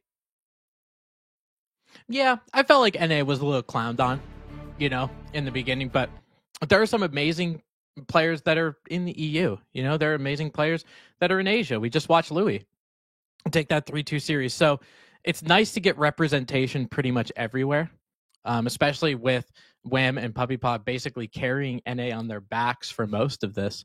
We're seeing North American representation in just about all these big tournaments. Now we're going to see some representation in this winners round series. KP, I am ready. Let's go. Little pond time. We hop into Himeyama. Foxes Anatan on the Rus. WAM on the HRE in a best of 5 here. Both of these players vying to make a quick route through their group stage. Gotta say, this could be a tight one, Tim. Realistically, WAM should be favored with a slight edge, but Anatan rising feels like words that have been coming off of my lips for the last several months. Every time he turns up bigger and better. Yeah, I mean, any series, and actually that both of these players are in, any series that they have, I don't put it past one of them to win it. And now it's kind of like when a rock and a hard place, because of both of these players. WAM going as the HRE in the color yellow, pretty stereotypical Himeyama pick, and good to be going with that Doc in the center. Yeah. Thoughts on Doc and Himeyama? A big fan of docking. Like, this is really smart here because Rus won't come out. You know what I'm talking about, Tim. You play this Civ, you know what it's become. Let me just sit at home and wait until the 3rd age. And the reality is usually what H3 players can do on this type of map is Rax Dark Age rush. No point doing that against an opponent who apparently is allergic to mining camps, because Rus don't touch their gold. Yeah, we talked about that in the last Rus game that we actually saw. No mining camps, no gold getting harvested until, 15 minutes into the game, which is pretty insane. Now, granted, that was an Abbey of the Trinity situation, so different story maybe, but when you're going for high trade house, obviously you have the ability. I'll be honest with you, though, KP, as much as I do enjoy the Rus, I never pick them on this map. Interesting. Why? Mm-hmm. Some of the wood lines that you have right next to your base, they're not really that close to you. This is super important with when you had the 2TC Kremlin meta. That Kremlin just ended up, it just ended up being a waste after a period of time because those wood lines are easily taken back. What about now, though? Now I feel like because Rus is definitely still heavy in the siege department, you still need a copious amount of wood to get done the things you want to. You want to exploit that wood economy. So I still don't pick it. Maybe I'm incorrect, but I would much rather play something like an HRE where if you want to go and get some of those, or you want to go to Dock and you want to put farms around your Aachen, that's fine. An English or a Byzantines to be a little bit more reactive, or being that professional scouts and doing the professional scouts. So I guess I can kind of see where Rus is. Yeah, it's like it's still the pro difficult. scouts is nice, but the other thing I was thinking about that would make you like this map is horse archers. Right? It's like the whole point of the tree lines are small and exposed. that's great for Raiders, right? It's like there is potential here for you to just hit your opponent on every side, because like this is a very difficult map to wall. Every map feels difficult to wall right now. Then again, you are up against Wham, and we don't say Wham's walls for nothing. So, if we get to that stage, it might be difficult for Anatan to penetrate. I think we might be looking at aggro opening from HRE, though. Like, going into Feudal, coming in with that rush, you could easily get into a bunch of archers and poke at the external resources, like those tree lines you were highlighting. Yeah, and especially with where this chapel is, KP, you can kind of do a little bit of everything. It's kind of funny because you could kind of look at the chapel and be like, oh, this is what they're obviously going for. If it's on food and gold, you're like, oh, okay. If it's on wood, you're like, oh, maybe there's some kind of feudal age play going on. He's got all three of them here. Pretty good HRE spawn with that gold, with the food, and with the wood line right there. So he has a potential to do what he wants, and he has a good food economy with these boats already there. Yeah, and I think that's what just made it a smart choice. Is like, I know realistically can't contest this. There's no way you can test this, right? So what this does is this accelerates your food income, so you can pivot more people into golden wood. And with your superior gathering rate, like realistically, you can now play pro scouts as well. Love that by Anatan, though. Taking advantage of the fact that he starts with opening scouts, he's going to shove one the deer off of the map to mitigate some of the value that pro scouts would give to WAM. Yeah, this is a really heads-up play. I feel like a lot of people, when they get pro scouts, they're like, well, you don't really have to worry about pushing deer because you're just going to pick them up and take them to your town center.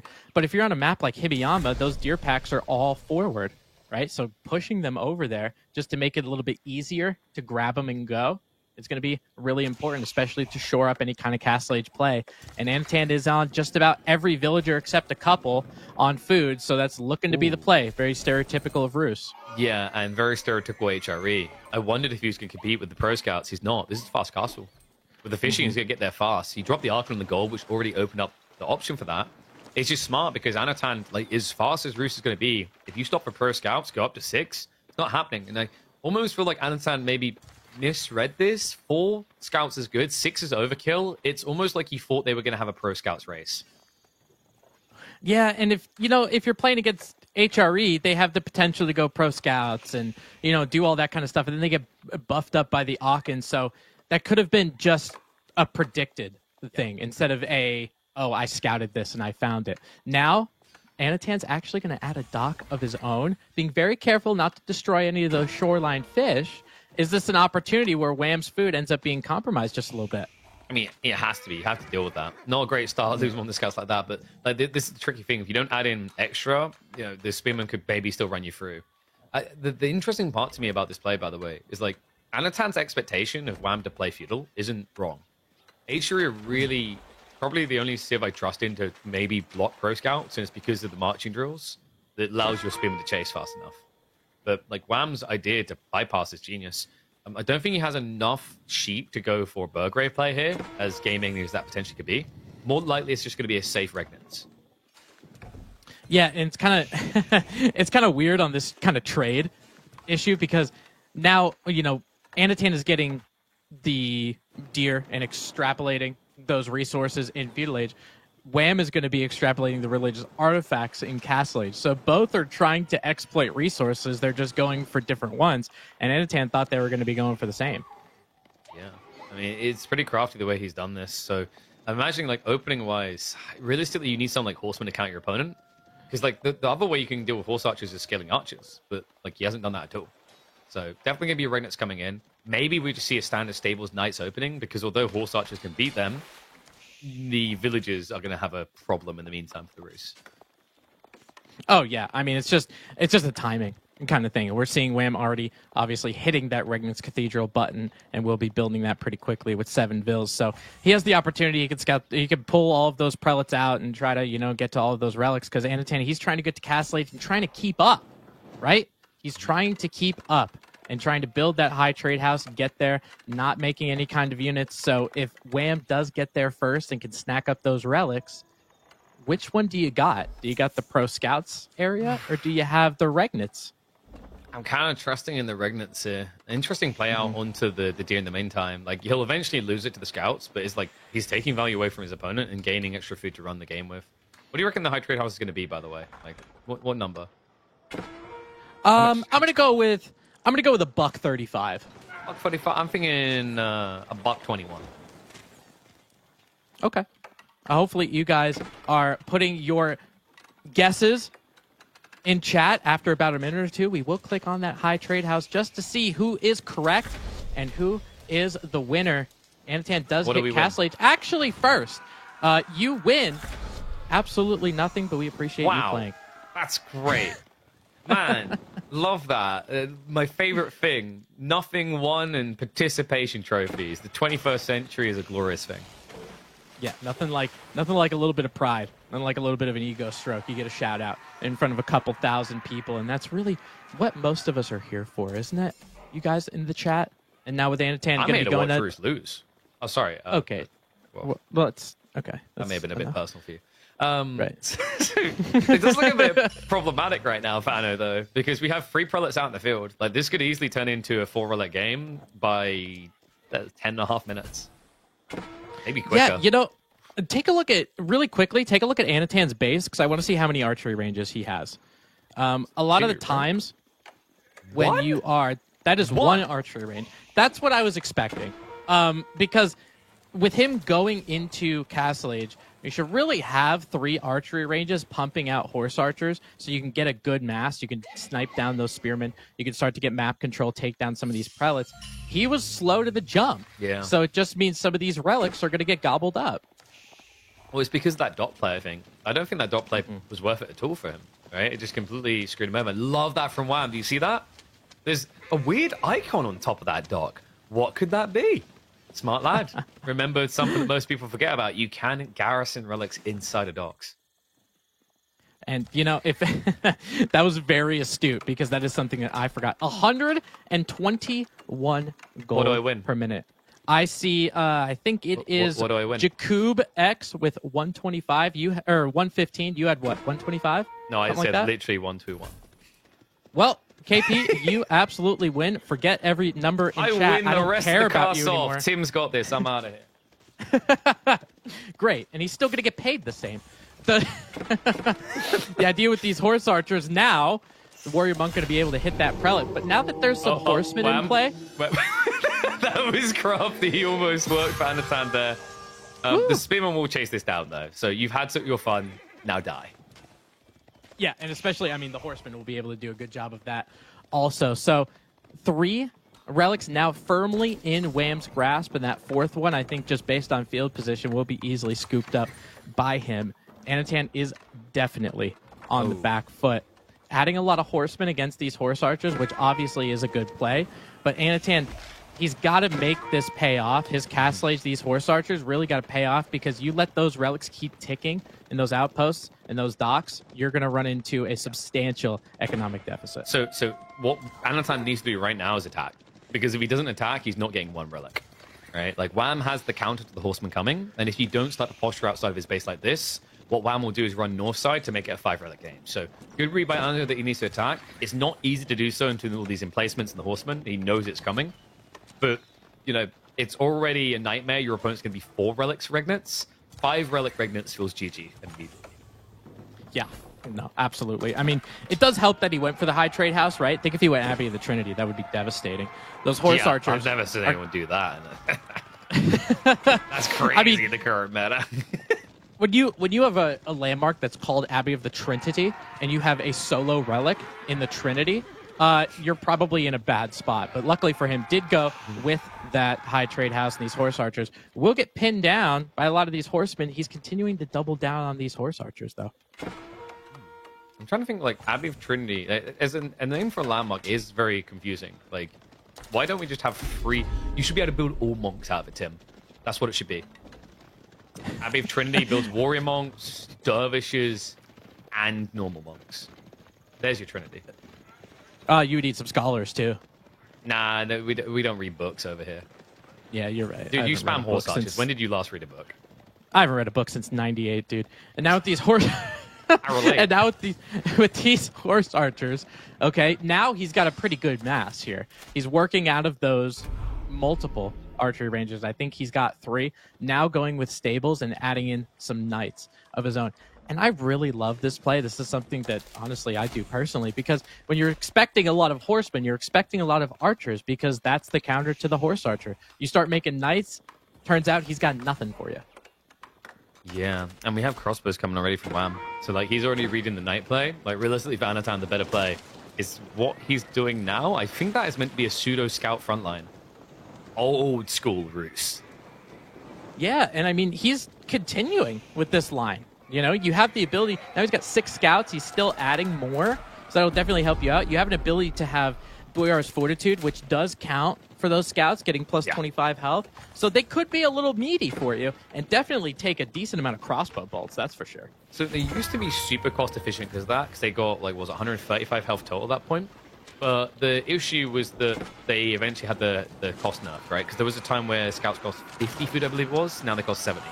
That's what made people stop doing it. It's like the cost efficiency just wasn't there because all it is a tank. It doesn't really do damage. Well, technically it does damage, but, like, you know, in the same way that a toddler can hit Arnold Schwarzenegger, right? It's like, yeah, technically you can hit. I don't think he's going to feel it.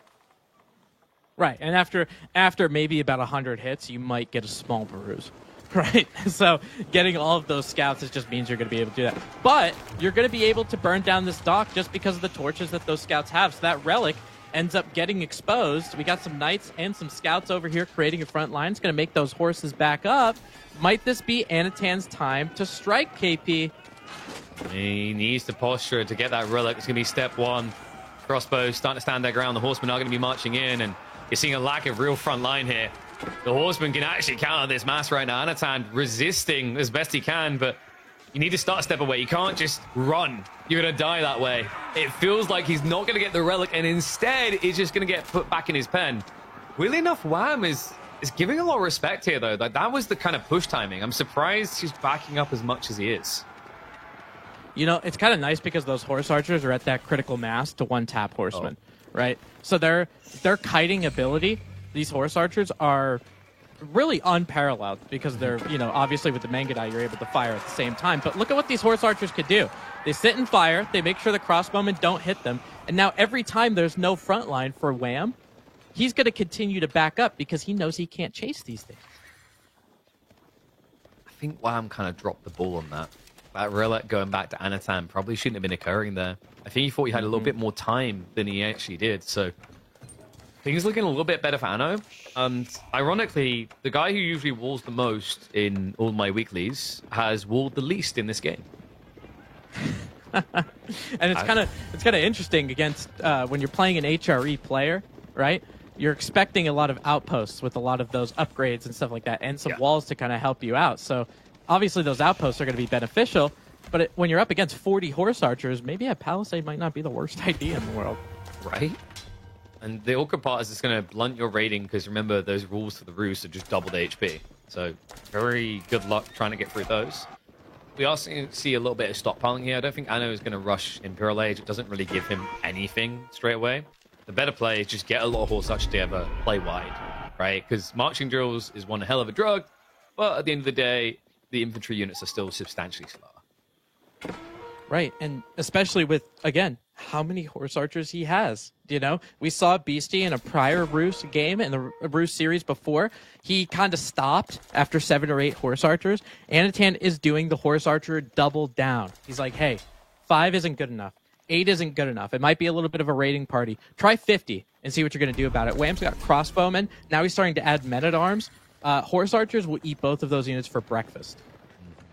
You know, the other interesting thing is, like, heavy maces, because you see a few knights, I kind of get where he's coming from, but, like, realistically, this MAA switch might prove problematic. I think it's going to give Anno the time to actually go for that Imperial Age, weirdly enough. Which is shocking, but the reason you're able to do this is because one played on Pro Scouts, one didn't, right? Like, the pattern we might just end up consistently seeing today, Tim, is that if you don't Pro Scouts, you lose. Yeah, and I think for this one, it was a little bit different because there was this trade-off that we talked about. One went Pro Scouts and got the deer. One tried to get all the relics. But it was nice for Anatan because he was able to stop at least getting all 5 of those relics going in HRE possession. And he was able to yoink that one from the dock. So that, like, passive gold that's supposed to be of a huge benefit for the HRE, it's not really that big of a benefit because he's got 2 relics and he's got that high trade house. So passive gold is something the Roos could do too, don't forget. Can't help but feel the longer Wham can't force this fight, the worse it gets. But I'm not even sure it's a fight you can necessarily win at this rate. right? Like, it's just the mobility. We talked about the walls already, but it really is just the sticking point at this stage. Now that you're up at 50 horse archers, if Anatan feels up to the micro task, nothing to really stop him just cycling 4 different groups of horse archers around the base. And that is guaranteed to get worker kills. Right, at least a couple. You got to do something, right? Because I know for Anatan on the western side, he does not have, at least I don't see anyway, a second town center. So he's continuing just to do this all-in 1TC castle kind of stuff. Looks like he is starting to gather a little bit of stone, so if he does get a second town center, it will be a little bit on the later side, while Wham is bolstering up these Aachen fields. Oh my god, perfect timing. He's got that town center right next to the berries. Oh my god! You've clearly watched some Roost games. Give me a little credit for that one, please. I can tell that you spend all night researching Roost games, and it's clearly paying. Hell yeah. Hell yeah, dude. You and Anatan have mind synced at this stage. Like, yeah, what I think the Vulcan mind meld. You're mind melded with him. I think we sync just about every 28 days too. Hopefully, some people get that joke. For the Roost of these horse archers, though, with Wham and what he's making, there's kind of a little bit of an impasse because Wham obviously doesn't want to take this fight because of the crossbowmen and the men at arms not really being that advantageous towards the horse archer. But at the same time, Anatan doesn't really want to run all the way in because of the HRE defenses. Hopefully, he has the ability. That's a relic. It's happened again. This is why most players eventually... Okay, so here's the thing. In an ideal world, Wham would have walked these relics back to his base when he wasn't being pressured. He forgot, I think. I totally think he forgot about this relic. It's so easy to overlook. Like, once you've got them in, you kind of think they're safe, but not in this game, man. That's now 3-2 divide in favor of Anno. With the high trade house as well, he has more passive gold income than the HRE. Yep, he's like, I'll take that. We'll see you later. And now he's getting his farm economy going. That is something that, honestly, the Golden Gate can help you with. If you have a lot of tickets, you can get a farm transition that's really quick. Hopefully he's going to be able to do that to continue the amount of units that he's making. He's going with horsemen instead of knights. I think he sees all of those crossbowmen. And now with that high trade house continuing to bolster that passive gold, I think you're right. If there's I think Wham was obviously ahead with the 4 relics, but now I think Anatan has him, plus he had pro scouts before.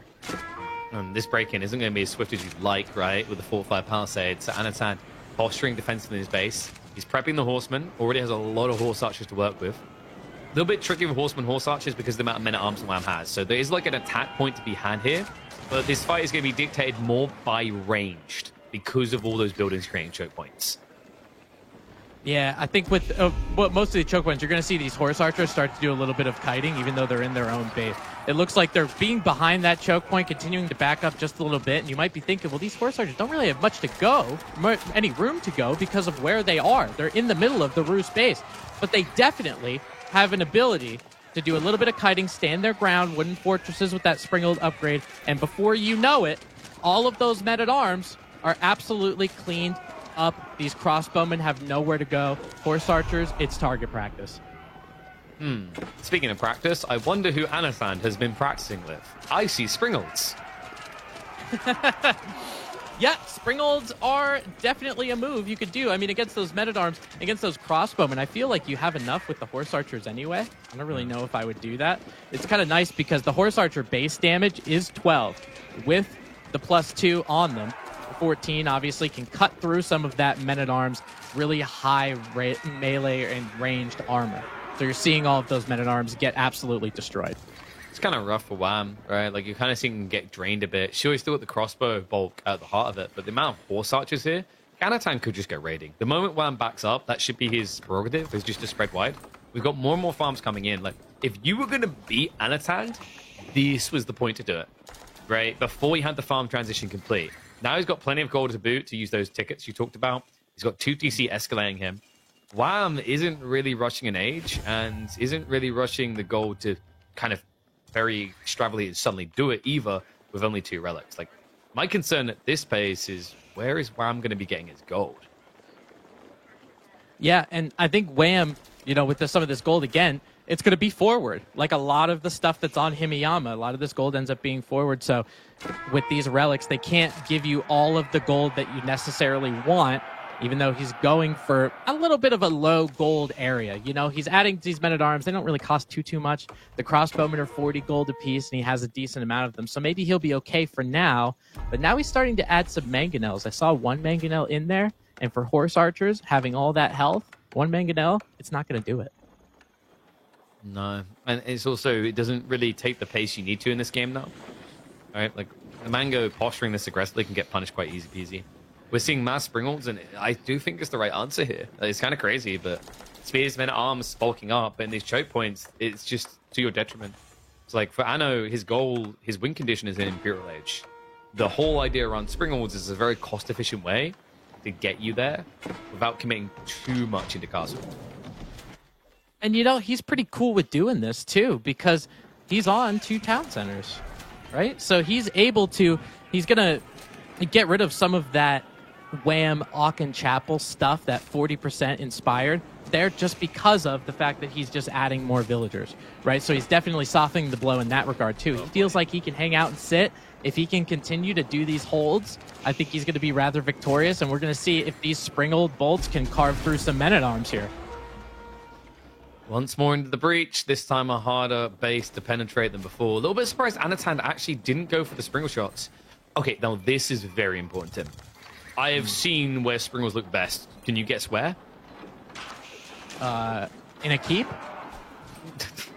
Good idea, but on the keep. The amount of times I've watched Springles massacre villagers building keeps, I've lost count of. True. Watch this. Yeah. If he sees it, if he just targets for it, but Anno, he's just going for the mass density shots in here.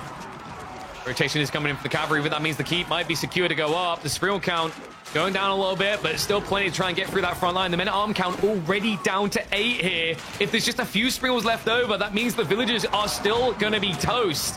Horse archers start to push up. Castle almost complete. There is one Mango, but the staggered formation is not going to be able to do enough here. And at the end of the day, even if this castle goes up, you have to really question, what does it achieve?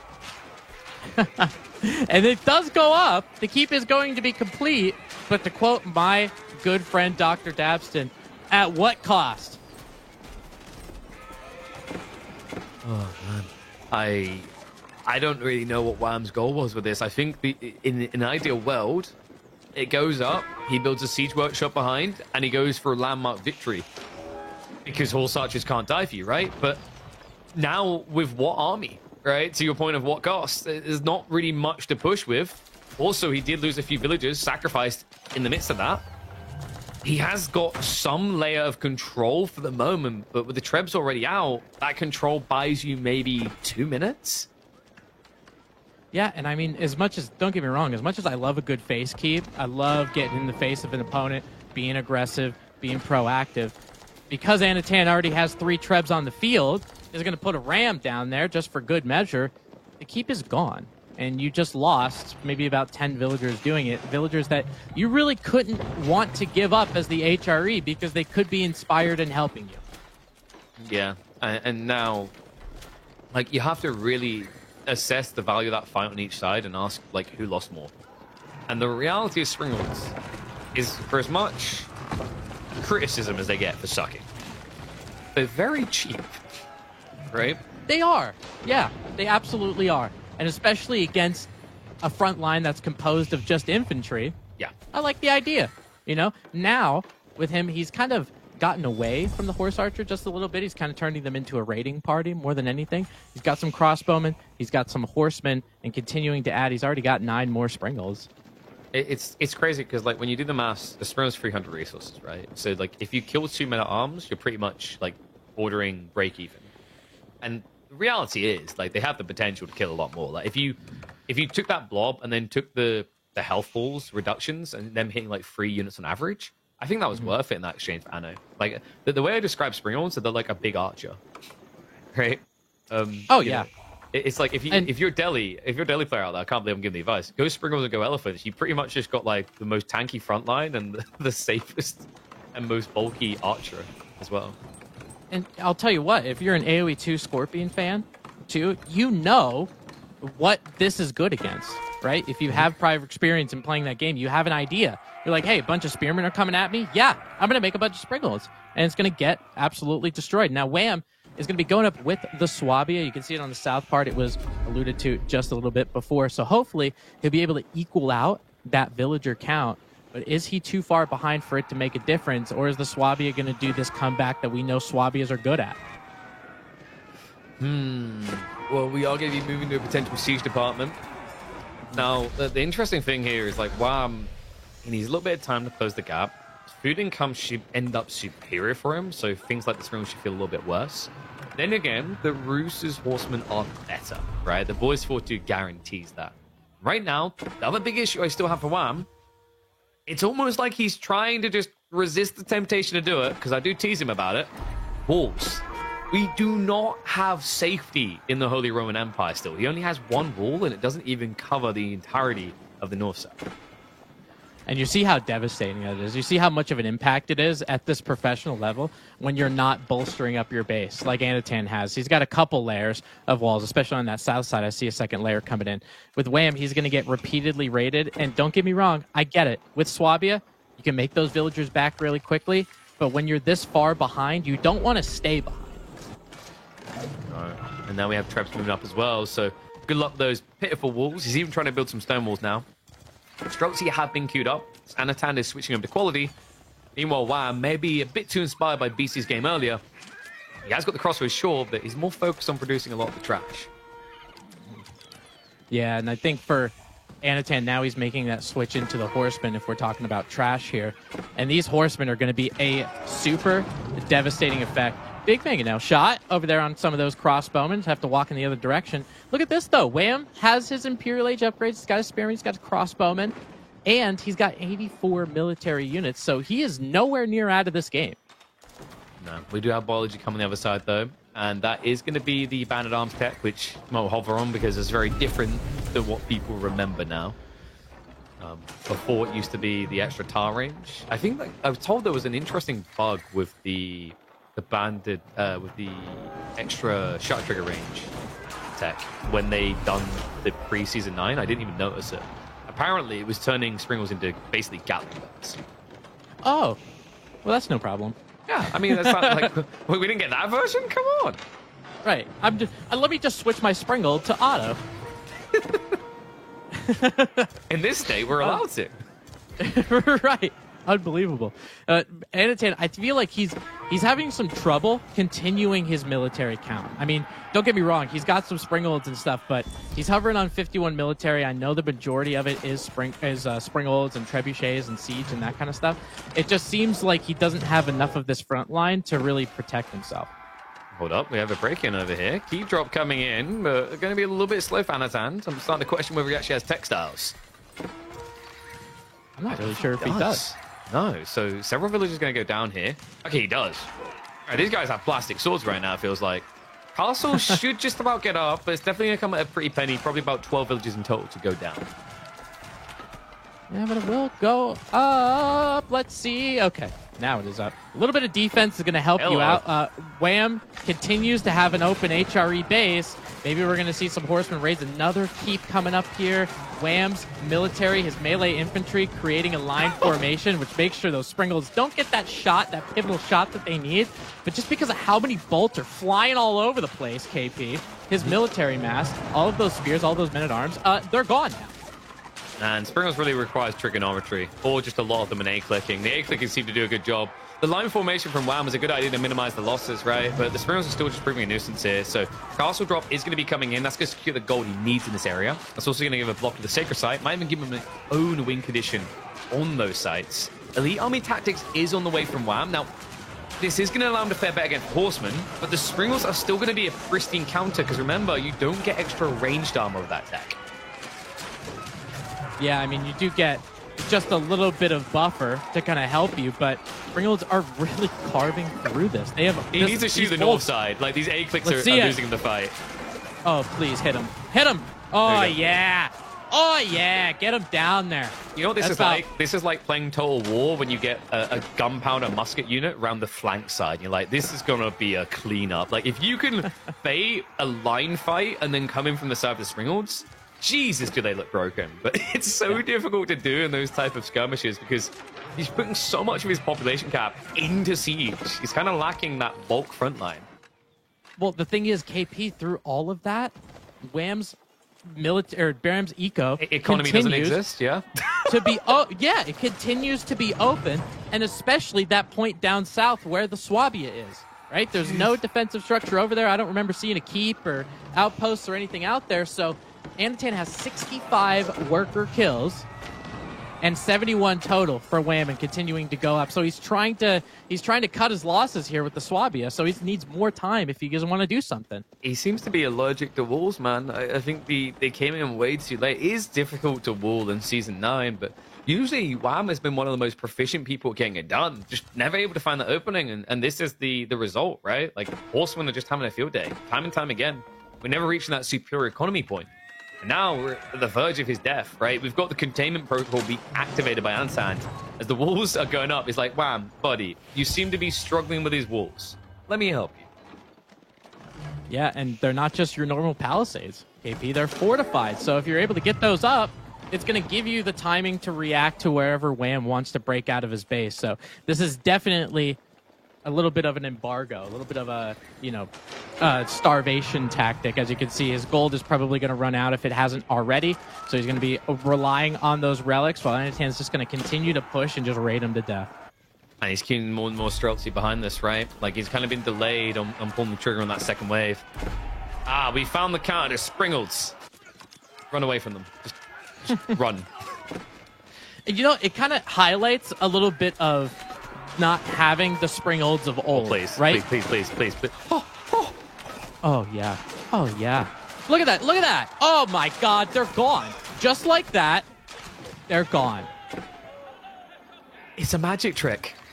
Springles from bad to good. Spearmen from existing to gone. And they are everywhere. 15 Springles in the field. Horsemen have continued to ravage Wham's economy. Once these walls go up, there is no distraction. There is no pull away. There will be a condensed fight in which the Piercy boys will be victorious.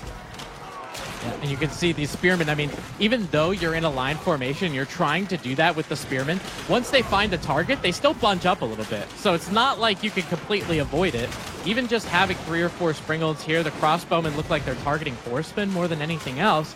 They really aren't taking down the Springolds. You got to remember, Springolds are at, I think it's 35% range damage reduction. So you have a big ability to take them down for crossbowmen. Wham doesn't have that.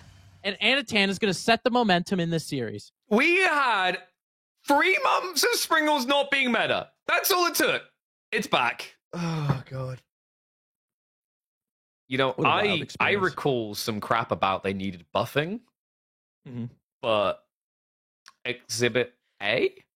I mean, don't get me wrong. The Horsemen were needed as well, right? Like, stripping away the economy to make that viable. But it's an interesting experiment, right? Springald's very good against the spears, but also actually good against the crossbows, because the thing you have to remember about crossbows, they don't take the bonus damage, but they're low base health anyway, right? So, like, it doesn't equal out for them dying as quickly as spears, but it also doesn't mean that crossbows survive through it all either.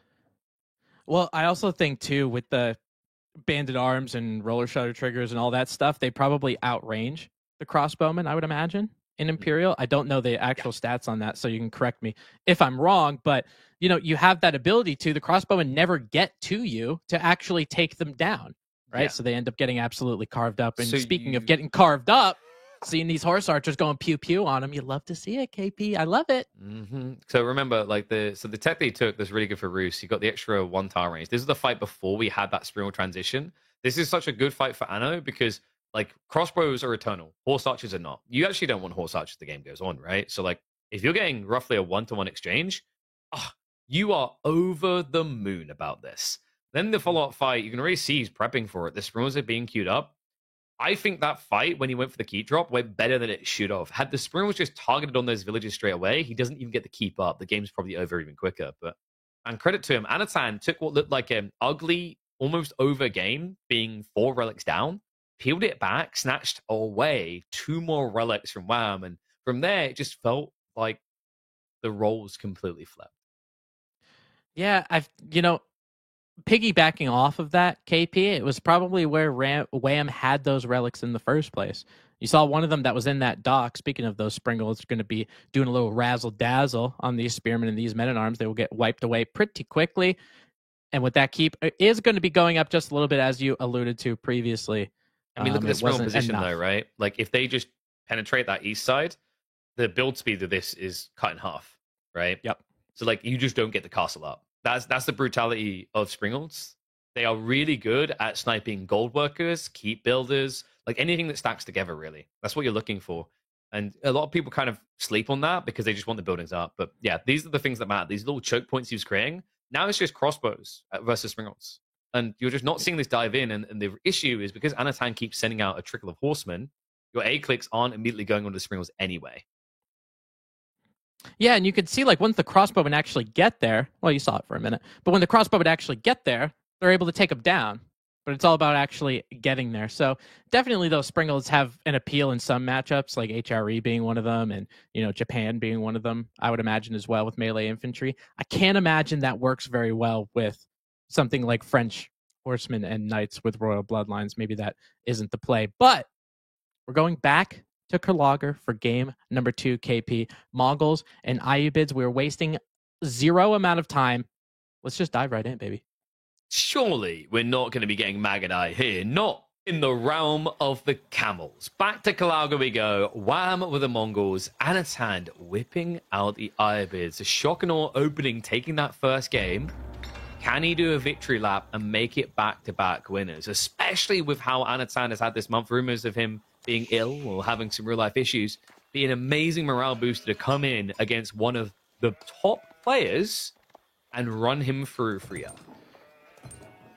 Yeah, and Anatan definitely set himself up for that in that pivotal game 1. Take a look at that Wham spawn, that Mongolian spawn. We talked about Kurlager having gold that's relatively forward, all that kind of stuff.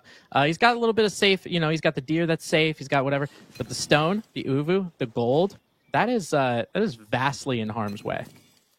Yeah, and the other thing that's quite interesting in this matchup is Ayyubids for a long time been quite kushki against Mongols. The reason is the camel, right? Like, if they play H2, you can't play Keshiks because the Desert Raider ruins you. They can actually just spam Desert Raiders to count you out. And then, if you go fast castle on both sides, camel lances are kind of your nightmare. So, like, something that Mongol players started doing to adjust this is, like, not doing Silver Tree for a start. Silver Tree is a death sentence. But with Deerstone, there is a timing on, like, an all-in feudal type push with a gradual transition to castle. So it's all about how you balance the tempo. You're definitely looking to be aggressive here as Mongols, but your owl is optimally castle after that aggression. Now, what about, I'm just spitballing here. No one's doing anything. We're just talking. Okay. What about in Feudal Age, Mangadai? I thought we were just talking. No one's doing anything. No one's doing anything. We're having a discussion. We're being a couple, upstanding gentlemen. Put the bow down. We can't talk if you've got the bow pointed at me. It's too much Magadai. Bow away. So, no. Is your response? So this is going to be the classic that I like to do, which is when I explain that you can do things, it doesn't mean that you should do things, right? True. Like, you technically could stick your toe in a door and close it. It's not a good idea. And the proverbial door in this situation is camels, right? Like the debuff and then just a few horsemen. I don't think Magadai would do very well here. Yeah, I get the idea. With that unease for the camels, those humps just scare the hell out of me, man. And it's probably going to scare some of those Mangadai too. And they don't really have a lot of damage to play with, right? So even losing one damage would be pretty pivotal for the Mangadai. See, we were just talking. We were just having a conversation. There's no harm in it. Here's just talking moment for you. How does the damage debuff work from camels? Like, because presumably, like for that to be a thing that makes sense, you're not scaring the horse. You must be scaring the guy riding the horse. Yeah, I'm not really sure. I have no idea how that works. I'm just assuming that the people at Relic have it figured out, and this villager might have to run away. He's going to have to rotate. Yeah, he'll have to bring out another one now. That's pretty unfortunate. That's a lot of idle time this early in the game. Especially considering that Wham went for the fast tech, whereas Anatan went for the greed. Yeah, and I think for him. He's going for, a little bit of an advancement. Yeah. Crazy. We love that. I think Ayyubids are starting to do that a little bit more on water, just because you're getting that first to feudal, and then you get super aggressive with some of these docks, and that's what Anatan tried to do. So the fact that Wham was able to deter that a little bit was pretty beneficial. But Wham is not going to be that far away from getting to feudal himself. Yeah, Wham actually needed the feudal a little bit faster because the Khan damage isn't high enough. Had he had feudal a few attacks ago, the villager pool would have got the kill. So instead, Doc will just go up. He will not be able to truly deny his opponents. So Anno does have his dot play on both sides. That means he can leverage economy and block play here. And the beautiful thing about being Ayyubids in this matchup, Tim, is you spent the exact same amount as Wham did on these docks. Yep. Those half-price docks. It's a really good tempo. And the fish that he has on that western river, he's going to be continuing to have, because Wham is going to be so focused on what's going on the eastern side with those docks being right next to each other. It's a very important point of interest at this point, too. So that western side might get ignored. Oh, God, we are getting them. I told you it was a good idea. Nobody, see, y'all doubted me.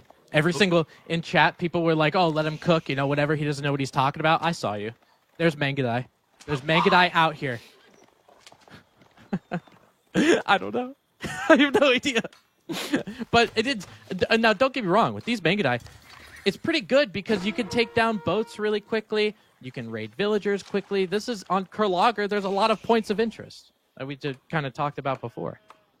I mean, my concern is your opponent can 100% just get archer ships out to defend the water, and you're already seeing what he's building as a counter to the Mangudai. It's the Desert Raider. Now, you're going to see him follow up Desert Raider with Horseman, because like a Desert Raider trying to chase a Mangudai will lose. But this... Wait, Anno? Okay, that was overly ambitious. The dock drop in the center actually getting punished here.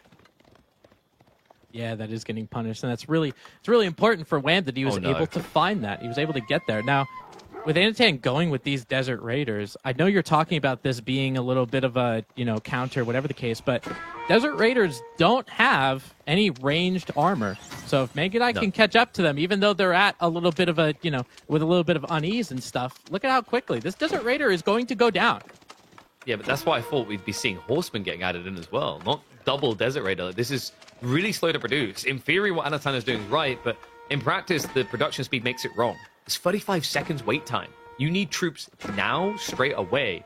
But remember, he went archer range instead of stables, right? So, he'd have to add in a new production building. Arguably, he could have added in 2 or 3 archers to make this a bit safer. Instead, he's going to start hemorrhaging economy, and we could be on the verge of a very quick game number 2 here. Yeah, and this is kind of what we saw in game number 5 of the last series, right? You had a couple Mangudai in there. There were, now for Wham, he's got 4. And look at how much damage they've done already. It's made Anatan completely pivot. He's going into stables. He's going to be adding horsemen. Now, is it going to be too late? Is he going to be able to get enough Mangudai to kite them like we saw in the series before? I'm curious as to why Anatan thought he needed to open with an archery range. Because remember, Desert Raiders can be built out of either stables or an archery range. Obviously, I don't think he expected Mangudai, because if you do, you just open with stables straight away for the horseman option, right? Because then it counters Mangudai, it counters archers as well. See, a little bit weird there from Anno, just maybe taking unnecessary damage. I guess he just didn't have the scouting info in. So we'll be a little bit pressured now coming on the water side. His archer ship will be able to contest courtesy of the fishing boat. And we do now have enough production that Anatan should be able to directly contest Mangudai, because Wham, while he has the Deer Stone at home, he doesn't have it for any attacks. Yeah, and I think that little bit of speed, I'm going to say speed decrease, but not getting that speed buff, it just means that those horsemen for the Ayyubids are going to be able to catch up to. So now Wham is going to be adding stables of his own that I would expect. Probably something like Keshiks are not going to be the case. If he's going for Desert Raider, you're probably just going to want to go horseman, right? I've got a feeling he's got at. I don't want to say he's definitely doing Kesh, but I've got a weird tingling feeling that he's going to add in 2 Keshiks. Which is kind of okay for raiding, but realistically, they are terrible for the main fight. Because Desert Raiders destroy Keshiks. And they are. Yep, he's got him. He's going to be Wham is going to be putting some outposts in here as well. Horsemen get a nice little charge on some of those, but the Desert Raiders, again, no ranged armor. Those outposts are pretty devastating towards them. So I think he's looking to kind of get a little bit of map control but he's going to have to make a change from Desert Raiders, and as soon as he just did that, he Q2 more. So, I mean, well, like, it's going to work if Wham now goes Keshiks, expecting transition, because, like, the math is pretty brutal on it, right? Like, so Desert Raiders have 5 melee armor, Keshiks have 3. Debuff takes you from 15 damage on the Keshik down to 12, so you do 7 damage. Meanwhile, these guys hit for 26. So you 23 damage versus 7. It's such a weird unit, this Desert Raider, you know? I mean, obviously, you know, with the heavy cavalry, like the Knights and the Keshiks, they're pretty good. They're pretty advantageous. But once you put, like, regular horsemen in play, it's weird because they both kind of, like, counter each other. It's a little awkward. But now more villagers going down for the Ayubids. That is another 3 of them. Wham has a +6 eco lead. Okay, I've got a conundrum for you here. Hit me with it. Wham is going to win this game because of Magadai. But Wham is going to lose this game because of Keshiks. Yeah, and I mean, because there really isn't... I get the idea with the archers and the horsemen and stuff. Maybe you want Keshiks in the back, but you already have a couple. If you're seeing mostly Desert Raiders, again, I'm not really understanding that. But Wham continuing to bolster his fishing economy on both sides. So this increase in economy, it's going to keep getting higher and higher. Starting to see how the Desert Raiders can be a little bit pesky for this Magadai, right? Like, it's not as clean cut as Magadai beat this because no ranged armor. Especially considering that without the Khan Hunter, the Magadai will have to enter the debuff range. It's not a lot of damage, but then again, if you don't have a lot of damage, right? And this is the key factor. I was waiting for it. Anatan, he has Undermesh on the way. This is a really big deal. Magadai, low base damage, high attack speed. So Undermesh, super effective. Oh, it's such a huge deal. You're exactly right. Continuing to pop those Magadai out 2 at a time. Another 2 of them pop out of the archery range, continuing to get a little bit of a raid, which is something that he really needed to even the count. And it looks like he wants to take this fight against Wham. And you're exactly right, KP. Those Keshiks are getting absolutely decimated. It's not even close. And the Horseman peeled over, so the Magadai auto attacks went into the wrong unit in the end. Great fight there. Exactly what Anatan wanted to kind of reset the Keshik count. He'll keep chasing. Needs to be careful because now you are fighting into your opponent's production. Last of the Desert Raiders is going to go down. So Anno has to fall back here. But considering that he was underneath the outpost, he immediately calls it. You know what? Oh my god. Honestly, KP, you nailed it. Because if he didn't take that fight under the outpost, it's a different story. Right? Like, he had so many Desert Raiders at the start of that, but the outpost was whittling away, and then the Horseman peel came in too late. That was wild. I think it's deceptive as well, because when you look at that type of engagement, the Keshiks are losing. But you see what I was talking about, where Keshiks will lose you the game, but Magadai will deliver you victory. It's kind of wild. So the other nice thing about Magadai is they produce a lot quicker than Desert Raiders, so you can just out-blob your opponent. I think more than that, it came down to the flank fights, though. The docks mattered a lot, right? You can't... If you think about where this really went wrong, and you can see it in the charts there, based on like food and gold, right? These type of resources just stockpiled up. The problem for Anatan was his opening did not make sense, right? Like, he opened archery range, it put him behind, and then he'd already failed to get what he needed on the dock flanks. So, like, I think Wham leveraged economy to dominate with Magadai, which is now becoming a pattern on this map.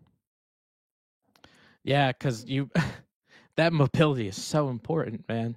It's so important. And we're going to see, as we get into some of these replays, we're going to see the power of those nice Magadai we highlighted, those Desert Raiders, just to show how different and how not only different of a unit, but how differently they would compare against something like Magadai. They kind of like debuff each other. They're kind of like, a little bit easier for each other.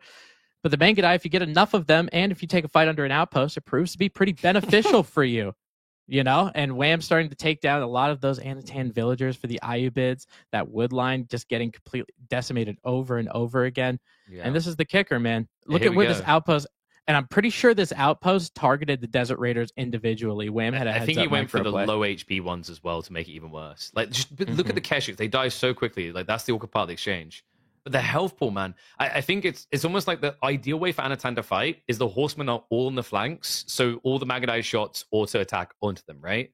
Instead, it looked like Anno's horsemen got peeled too far back. I think that's where this really went wrong. And then it just becomes a deceptive blob on your screen. But man, props to him. That was a brutal escalation. kind of shows you how difficult it is to run Desert Raiders like this. It's just not. It's not a comp that scales aggressively. It's a gradual one, and the other thing that I think makes IB Desert Raider strat weird at the moment is obviously there is issues with animation canceling. So when you're a player, you basically have to rear on the side of safety to not animation cancel, but it can usually lead to you also being a little bit subpar in what you're doing, right? So to me, that just needs to get patched, because Desert Raiders to me are the weirdest unit in competitive right now, because they require these very weird rule sets. But we don't have to worry about them here. We might have to worry about Camels doing that here as well, though. It's going to be Abbasid Chinese for game number 3. A matchup that used to be a ginormous TC boom. With the Pro Scouts meta, Tim, we might not have to worry about that torture for 20 minutes. Yeah, this is kind of the first. This is the first time that we're seeing either Chinese or Zhu Shi. I'm pretty sure today in the 5 hours that we've been here. So, obviously, with a Chinese, you mentioned Pro Scouts. The big part of it is not only are you going to be able to get the feudal pretty quickly, obviously, with your ability for taxes if you choose to get an IO in the beginning. If you don't, that's okay, because if you get an IO to supervise that mill while you're getting professional scouts, you get that in lickety split. It's dirty as all hell. I'm kind of at the point where I'm questioning, does China and Juji really need supervision to improve research speed? Right? Because it's pretty dirty in a lot of ways, actually. So China's Juji has some of the most forgiving transitions into Blacksmith decks. They have the best Pro Scouts timing. This Civ with the Pro Scouts meta, Tim, I'd say China and Juji are the best Civs in the game right now for comp. Wow. I definitely understand why you would say that, because let's think about what China has in terms of any kind of, lacks in economy or deficiencies or any of that kind of stuff. And there was always this pivotal weak point when you're playing against China where the food where their TC is ends up getting dried up, the berries, the sheep, whatever, assuming there wasn't pre-scouts before, professional scouts before. So then you have to go granaries. You have to go out to get food and all of that kind of stuff. Yep. With Pro Scouts patching that hole, I could definitely understand where you're coming from. So there is a build to compete. I don't think Wham's going to do it, though, because you're against the best Civ at Pro Scouting. And the competitive build is ABBA, Culture Wing, Pro Scouts, Fast Castle, 2TC. You're not going to see it here, right? Because China's just too good at Pro Scouting. It's not worth it. I think you are probably going to start seeing Abbasid players doing it soon. I don't think there's going to be a single Civ in the game that won't Pro Scouts. I've already watched, for example, English Pro Scouts, which you wouldn't think would ever happen. But for this game, he's going Military Wing, which is a bit tricky. You have 4 units, but what are you really blocking here? It's not going to be quick enough to stop the gold gathering for Pro Scouts. And if you look at the deer spawns, 4 units can't guard all of this, right? Yeah, and I think that's where the biggest problems with professional scouts actually is, because when you split up this map in 4 different areas, you're thinking about mobility, right? But the horsemen feel like, unless you have a big group of them, they don't do enough damage to kind of stop those scouts. The spearmen do, but you have to worry about, again, the mobility of going around to all of these different areas. So all they could do is just go around you. So with Anatan hitting a feudal age, I'm sure he's going to be getting that technology very soon if he has not clicked it already. For Wham, going that military wing, this is kind of the quickest that he can do, getting units on the battlefield to stop something. I know. A little bit slow on the gold gathering, but won't be enough to phase him at all, right? He'll still better get the efficiency of it. I think he's just going for... Wait, is he going to archer range opening? Because he would have scouted the military wing. So there is a possibility you open archery and then Pro Scouts afterwards. The reason is that 3 archers count as Abba's play entirely, right? And in this matchup, it's not bad to scale archers over time, just because it's a great way of generating taxation anyway. Okay, there we go. No, he's just going to raw Pro Scouts.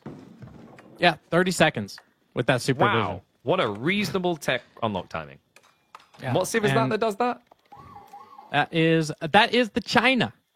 Oh, so I picked the China, and I get... Wow, okay, I'm going to pick the China from now on. Yep, that's all you got to do. But Anatan does only have 1 scout right now. So I didn't see a stable over there for him, so he can't get any more of them. Just having that 1 scout, you better make sure that thing stays alive so you can pick up a deer very quickly. And this military wing is just making sure that some of the home deer packs from Wham end up being a little safer because he's even pushing those deer over to his town center. Yeah, Wham is getting that second town center. Probably going to be dropping it where the deer is. I think he's shoved the deer towards the tree line because it should be a bit tricky to get all the way home. If he does get that deer shove all the way home, that frees him up to drop the secondary TC on the south side, on the berries, and also a second stack of deer. It is difficult to stop Pro Scouts stealing these deer, even with a town center there, but it will at least put a damper on Anatan's timing.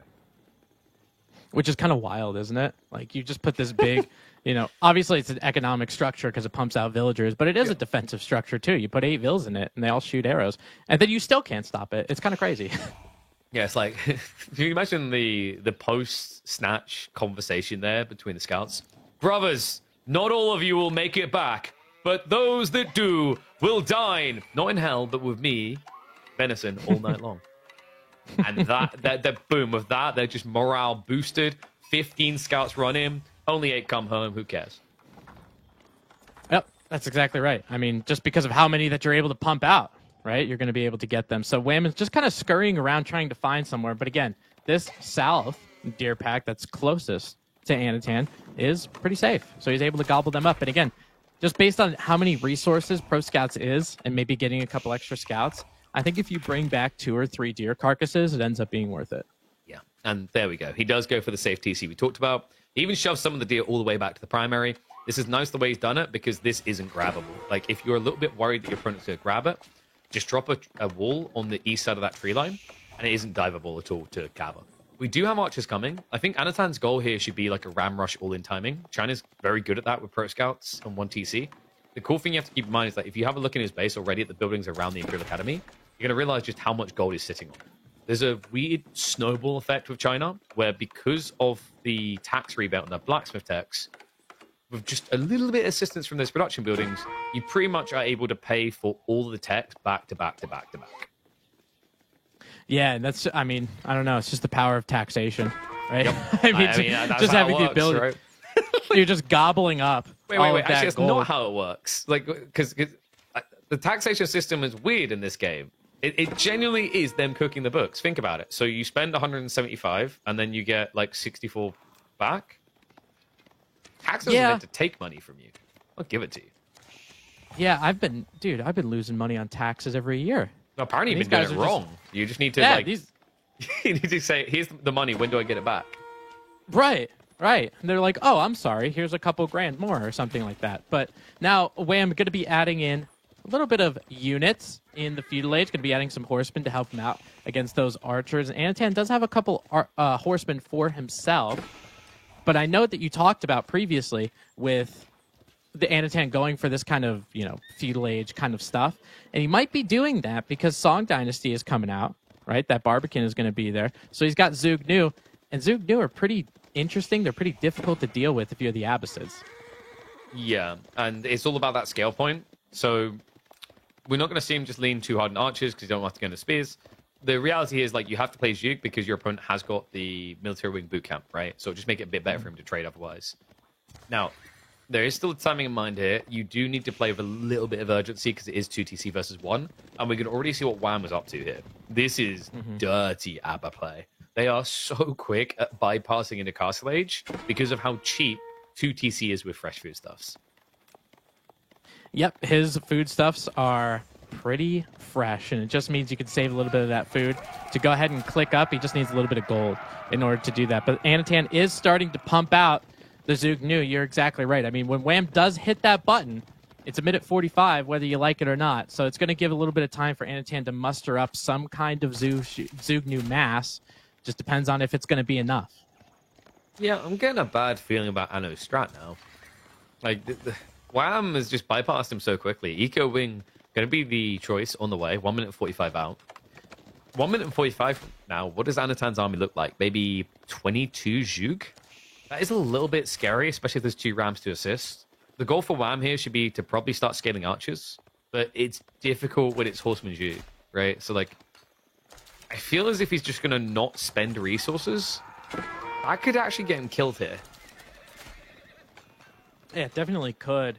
I mean, pretty much, I feel like most of the people watching are thinking about, you go to Castle Age to get Gulam, right? But if you get enough of these Zug Nu, The Ghulams aren't exactly the speediest unit out there. They could also get kited, especially one at a time if he's not able to make the mass that he genuinely needs.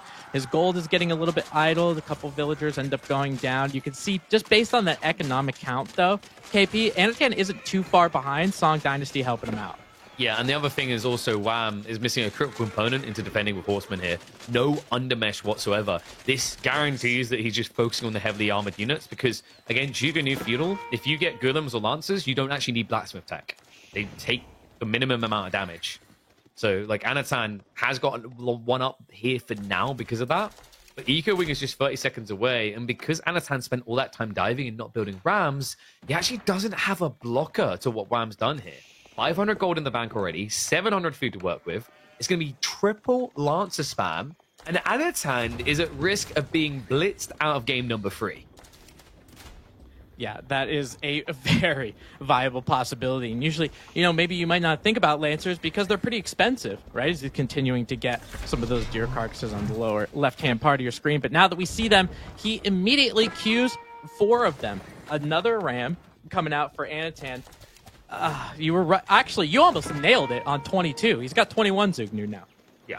I mean, he would have been up to like 24, 25 if it wasn't for the dive. But like, this doesn't feel good enough right now. Right? The problem I'm seeing is he hasn't got time to switch over to spears. The window is very small. And with only 2 Rams, second TC is difficult. Right? Usually 3 Rams is the golden number to guarantee the kill.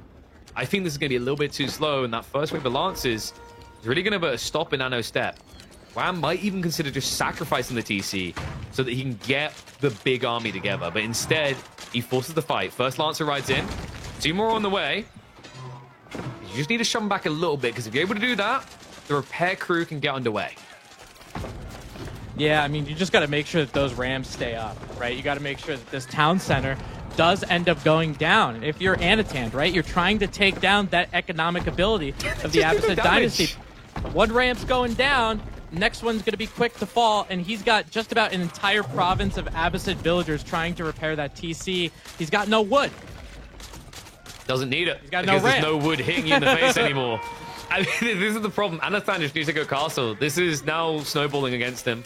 Like, the window op has kind of gone. The food income is low, right? Wham doesn't have any Lancers, but it's the exponential effect. As the Jugunu count goes down, the ability to kill Lancers goes down with it. 3 Lancers is enough to mop this up. And you can see Anatan just queued into some spearmen. So he is going for a little bit of change. Based on how many units he has in the queue right now, he's not showing any signs of slowing down. Wham does have the Iron Undermesh, so obviously with the Castle Age might not help. But if he does get archers in the back, it might help. I think Anatan's thinking this is put up or shut up time. If he lets Abbasid keep doing this, he might as well just GG and move on. So he might as well give it a shot. I think Wham was suspecting Castle Age here. That would be the logic behind getting Undermesh, right? Is he might upgrade, and remember, you can like vet Jugunu for 24 seconds, I think it is. It's like a lot of respect being shown there, but yeah, really has put a stopper on the plan. Now, there was some villagers taken out, and the food deficit was a problem there, right? Because he had gaps in the gathering, but he's back underway. He's still got 2 TC play. Anatan is still a whole age behind here. I can't believe this. He's going to try to send it again. Yeah, I mean, he's a whole age, but look at the military count that's there. I get that these Lancers are very good, and obviously very important. You're going to be able to track down a lot of those Zugnu, but now the Spearman number is starting to creep up. Anatan definitely is able to pump out more Spearmen than Wham is Lancers. And economy seems to be struggling a little bit, just about in the back foot. Wham is trying to stall out more, trying to get rid of this Ram, maybe get it to pop. And it looks like maybe just with this trickling Spearman, I don't know if it's going to be enough for Wham. Smart what Anatan's trying to do there. He was trying to frontline with the Jugunu because the Spearman the only thing that were really doing damage here. So he is at least kind of stagnating this fight, but does stagnating really benefit Anatan? That's the problem you have here, right? It's like Wham is now buying time to get into archers. Those archers are going to be phenomenal. Remember, he has got access to the Castle Age tech now, the composite bows. And on top of that, there's no pressure on his food. If you check the east side, we saw the berries, but now on the south as well. Like, this is my biggest issue of Anatan's all-in, is like he's not stopping his opponent from building these better units. Finally, though, we do have Castle Age on the way for Anatan. Now, this might be pretty important. Anatan is only down by 10 vills. So if he's able to get some Castle Age upgrades for the Spearman, if he wants to hang out and continue with Zugnu, that's fine. You can add some crossbowmen too, but absolutely, this Castle Age might be the end for him. Now, because he has this military advantage, I'm not sure if he wants to take this push, but just with one ram, he might be able to take down those outposts, decides to back up, hopefully gets those upgrades immediately. I think the thing that Anno's scared of is if he stops attacking, he will be attacked, right? And like Pro Scouts is keeping him fairly contained, but things like his gold, his tree lines, those are things that Lancers could easily just mop up. So Anno, he has kept that pressure up. Behind this, we do now have crossbows coming in. A little bit tricky of a situation. You need them for the Lancers, but Composite archers will just shred you if you don't start getting an armored component into the Chinese army. Oh, yeah, you're absolutely right, because with those crossbowmen, obviously the archers will do big work, but also against those spearmen, too. I mean, he's trying to find a way, just like you stated, when you're going to be an aggressive player against a defensive player, what resources are they getting and how do I stop it? So he's trying to go after this food. He's trying to go after some of those berry patch, very heads-up play by Anatan. However, with the amount of archers that Wham has, now he's got about 12. Is there enough Zug-Nu that could really take this out before the spearmen get destroyed? We're going to have to see, because for Wham, this might be put up or shut up time. Villagers are about to be frontlining unintentionally there, so nice little snipe to begin with. Every little counting here, but you've got to be careful of those spearman positionings. I don't think we have composite bows, but the veterans and the archers, a big enough threat here. And the mesh level 2 has been queued. Anatan is now switching into the Palace Guard, and not only that, he's also racing for relics. Yeah, and he definitely has map control, right? So he can grab all of these relics while he's continuing to be offensive. Now that these Lancers are coming in, I think they took a little bit of a brace from the Spearmen. Are these Spearmen going to be tanky enough to actually maintain a front line? Let's see if these Archers are able to take them down before the Lancers go down. It looks like this is, honestly, KP, this is close to call. I'm not calling It's going to break through. Like, the problem he's got is there's only about 2 Spearmen left. The crossbows at the backside, there's only 2 of them. It's not enough. Lancers, we had to clear the field here. There's still a few archers remaining, so they can deal with the trickle of Spearmen in. So Anatan is going to be pushed back beyond the threshold again. There's still a few Lancers left to play with. Wham is already flank raiding. He actually dove into Anatan's base here. There's one Lancer hitting the gold workers. So some kills picked off there. On top of that, he now has freedom to play out at a time where Anatan is trying to go for those relics. This is key. Wham won't only be able to block the relics, he's finally in a position to play for them himself. Yeah, and I mean, now he's starting to get them. You can see he's going for some of those deep ones, but you're exactly right. I mean, Wham just crawled his way out, right? He got that map control back a little bit, and hopefully he's going to be able to put some pressure on Anatan if you're a Wham fan, because he's got that eco, and now he's going to be able to get that military to follow suit. And actually adding in a camel rider or 2. I think he's expecting some kind of horse play or knight play. Look at these Wololos. So the idea of that might have been a little bit better if he'd done it with the right relic first. I think that was a bit of a misclick there. Because think about it, right? You hear a Wololo, you're looking for where the Wololo is, and then you see the real one. It's probably still not going to get any picks, but it definitely didn't set him up for success there. But it also just let Wham know that the relics are the target, right? He might not have known this before this, because I don't think he actually scoured it. So he's already shuffling around looking for him here. Might be able to intercept 1 or 2 of those monks. Wham already now has his own moss to go for the relics as well. Now, this is kind of an interesting play, KP, because I see as these Lancers from the Abbasid Dynasty are trying to continue to do a little bit of damage. But for Anatan, take a look at the western side of his base. This is that pivotal, that kind of issue that the Chinese have. You know, the Pro Scouts and all the deer are pretty much gone. He's getting some of those berries, and now he's doing that Grandery transition on the western side. It's really nice, though, because he's relatively untouched while he's doing it. Yeah, and this is meant to be the most uncomfortable phase of the game for him.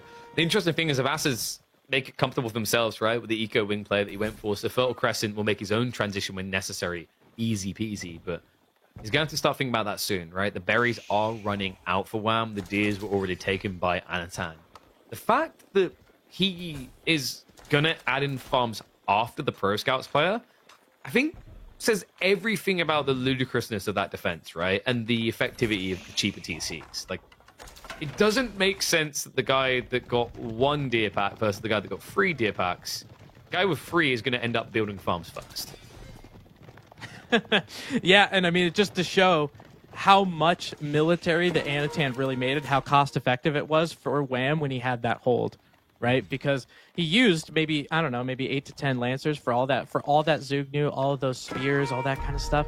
I think it was really cost effective for Wham, and especially because he has that eco lead, that's going to help him spiral later. Another interesting thing is, like, right now, these comps bow archers are going to feel pretty great. Palace Guard compared to normal men at arms, a little bit more squishy to range fire is going to be a bit of a problem. There's a lot of spearmen as well. I mean, the interesting thing is when you get composite bows, you kind of become the Zhuge Nu level of threat, right? Like, you shred through these front lines so fast, things like spears. Like, Anno does need to blob fast.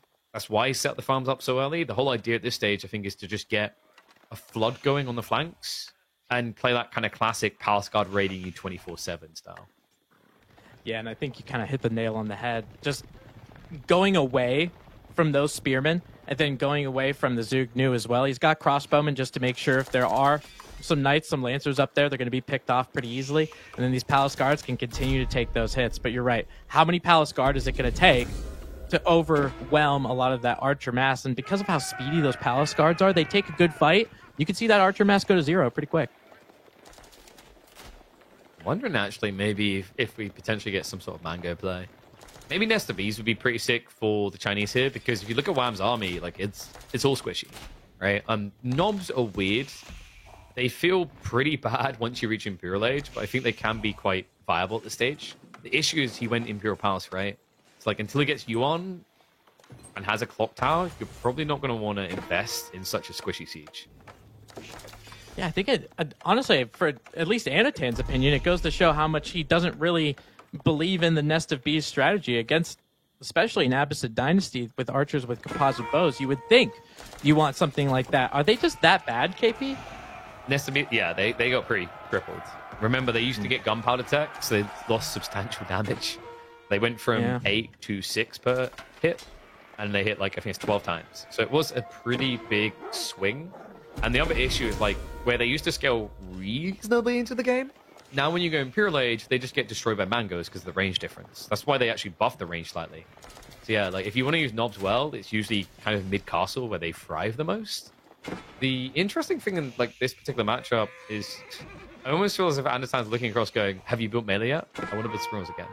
And unfortunately, like, this comp, like, Abbasis are just leaning far away. It's almost like he's still got PTSD from that mass spearman game. Speaking of mass spearmen, I think he's sending the majority of his spearmen, Anatan is, just kind of making, like, these little raiding forces. They're trying to keep up with those Palace Guards, but they have been conditioned for multiple dynasties now. So they're going to be able to run and chase, trying to get to some of those Lancers. But look at this soft underbelly of a farm eco. If Anatan gets there, oh, brother. Yeah, both of them, right? Like, they both actually have their own lethality. Granary is on one side, the fertilization tech, the agriculture tech, rather, in conjunction with the Golden Age, actually does allow Abbasis to compete in the food department, specifically. But of course, the other resources is where China kind of cheats the sheets with the Imperial officials. Gulam switch is now coming in. Gulam's kind of interesting to Palace Guard with this many crossbow already in play. So Wham probably just looking for a thin front line while he leverages mass ranged. And as a result, Anatan is now going for those Nest of Bees. Won't be as squishy as you're used to seeing out the Chinese, though. Yeah, he must, I mean, with these Nest of Bees, he must feel like he's out of options. You know, you get to this point in Castle Age where these ranged masses get so heavy, so huge, they just dictate what your opponent is going to do. And now, with these composite bows, these archers using a third arm, it looks like, to shoot with all of these bows. I wish he did a little bit more kiting, though. Some of these archers are getting chewed up. Yeah, and it's tricky because you'd think just crossbows stand still and archers kite back. You need to kite both back because the problem is otherwise your crossbows are front line. You don't want to lose them. Few Gulams are coming out. He only really needs a handful because he has got through that front line, and now Anatan needs to get out of here. This is a bit of an overextension. The reason why that fight looks so good is because of how quickly the Gulams died. Once you remove this crossbow mass, the whole idea of trickling a tank line for Wham wins in these fights with the back. So we'll be able to shuffle away from this. First Nest of Bees has arrived. In the meantime, Lancers are going to reach around the back of this. We do have a Palace Guard raid, which is going to be pretty impactful there, so able to deny the gold. At the end of the day, when you're up at 120 economy, you can afford to lose maybe 10 on the gold, right? Like, at this stage, actually having the bigger military may be the better advantage. Yeah, absolutely, and he really was able to preserve a lot of the archers that he had here. Nest of Bees did get a couple shots, but, you know, what you talked about with the Nest of Bees kind of came to fruition. I saw 2 pretty decent hits, and a lot of those archers are still up. And, you know, it's the cost efficiency of these trades as well. Like, if you're mostly just frontlining with archers, but that's good enough to evenly trade, well, everything Anatan is producing is more expensive, right? Palace Guard more expensive, 125 resources. Crossbows, 120. So, like, you're pretty cushy with that. And now with these golems coming through, you know, if you're able to get another fight before that line is ready, the crossbow count is no longer going to exist. And Nesta Bees, not only are they worse than they were with the nerfs, they are abhorrent against Abasa golems. If you click on them, you'll see why. With boot camp, these guys are chunky.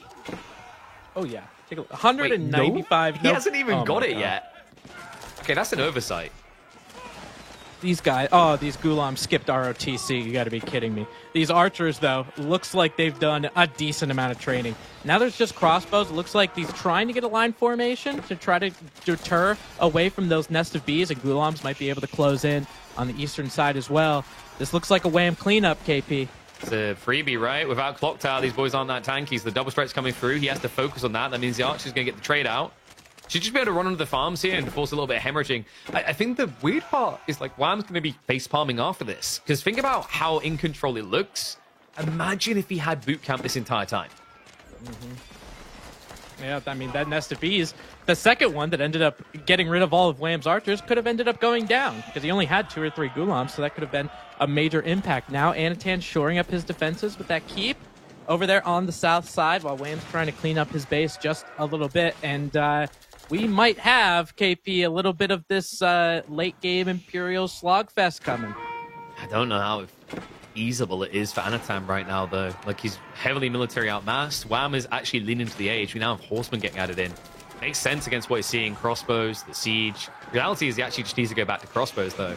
Like, Anatan actually doesn't have a backline anymore. In fact, looks like he's struggling to find the goal. He snuck out the south side, but that might not be safe here.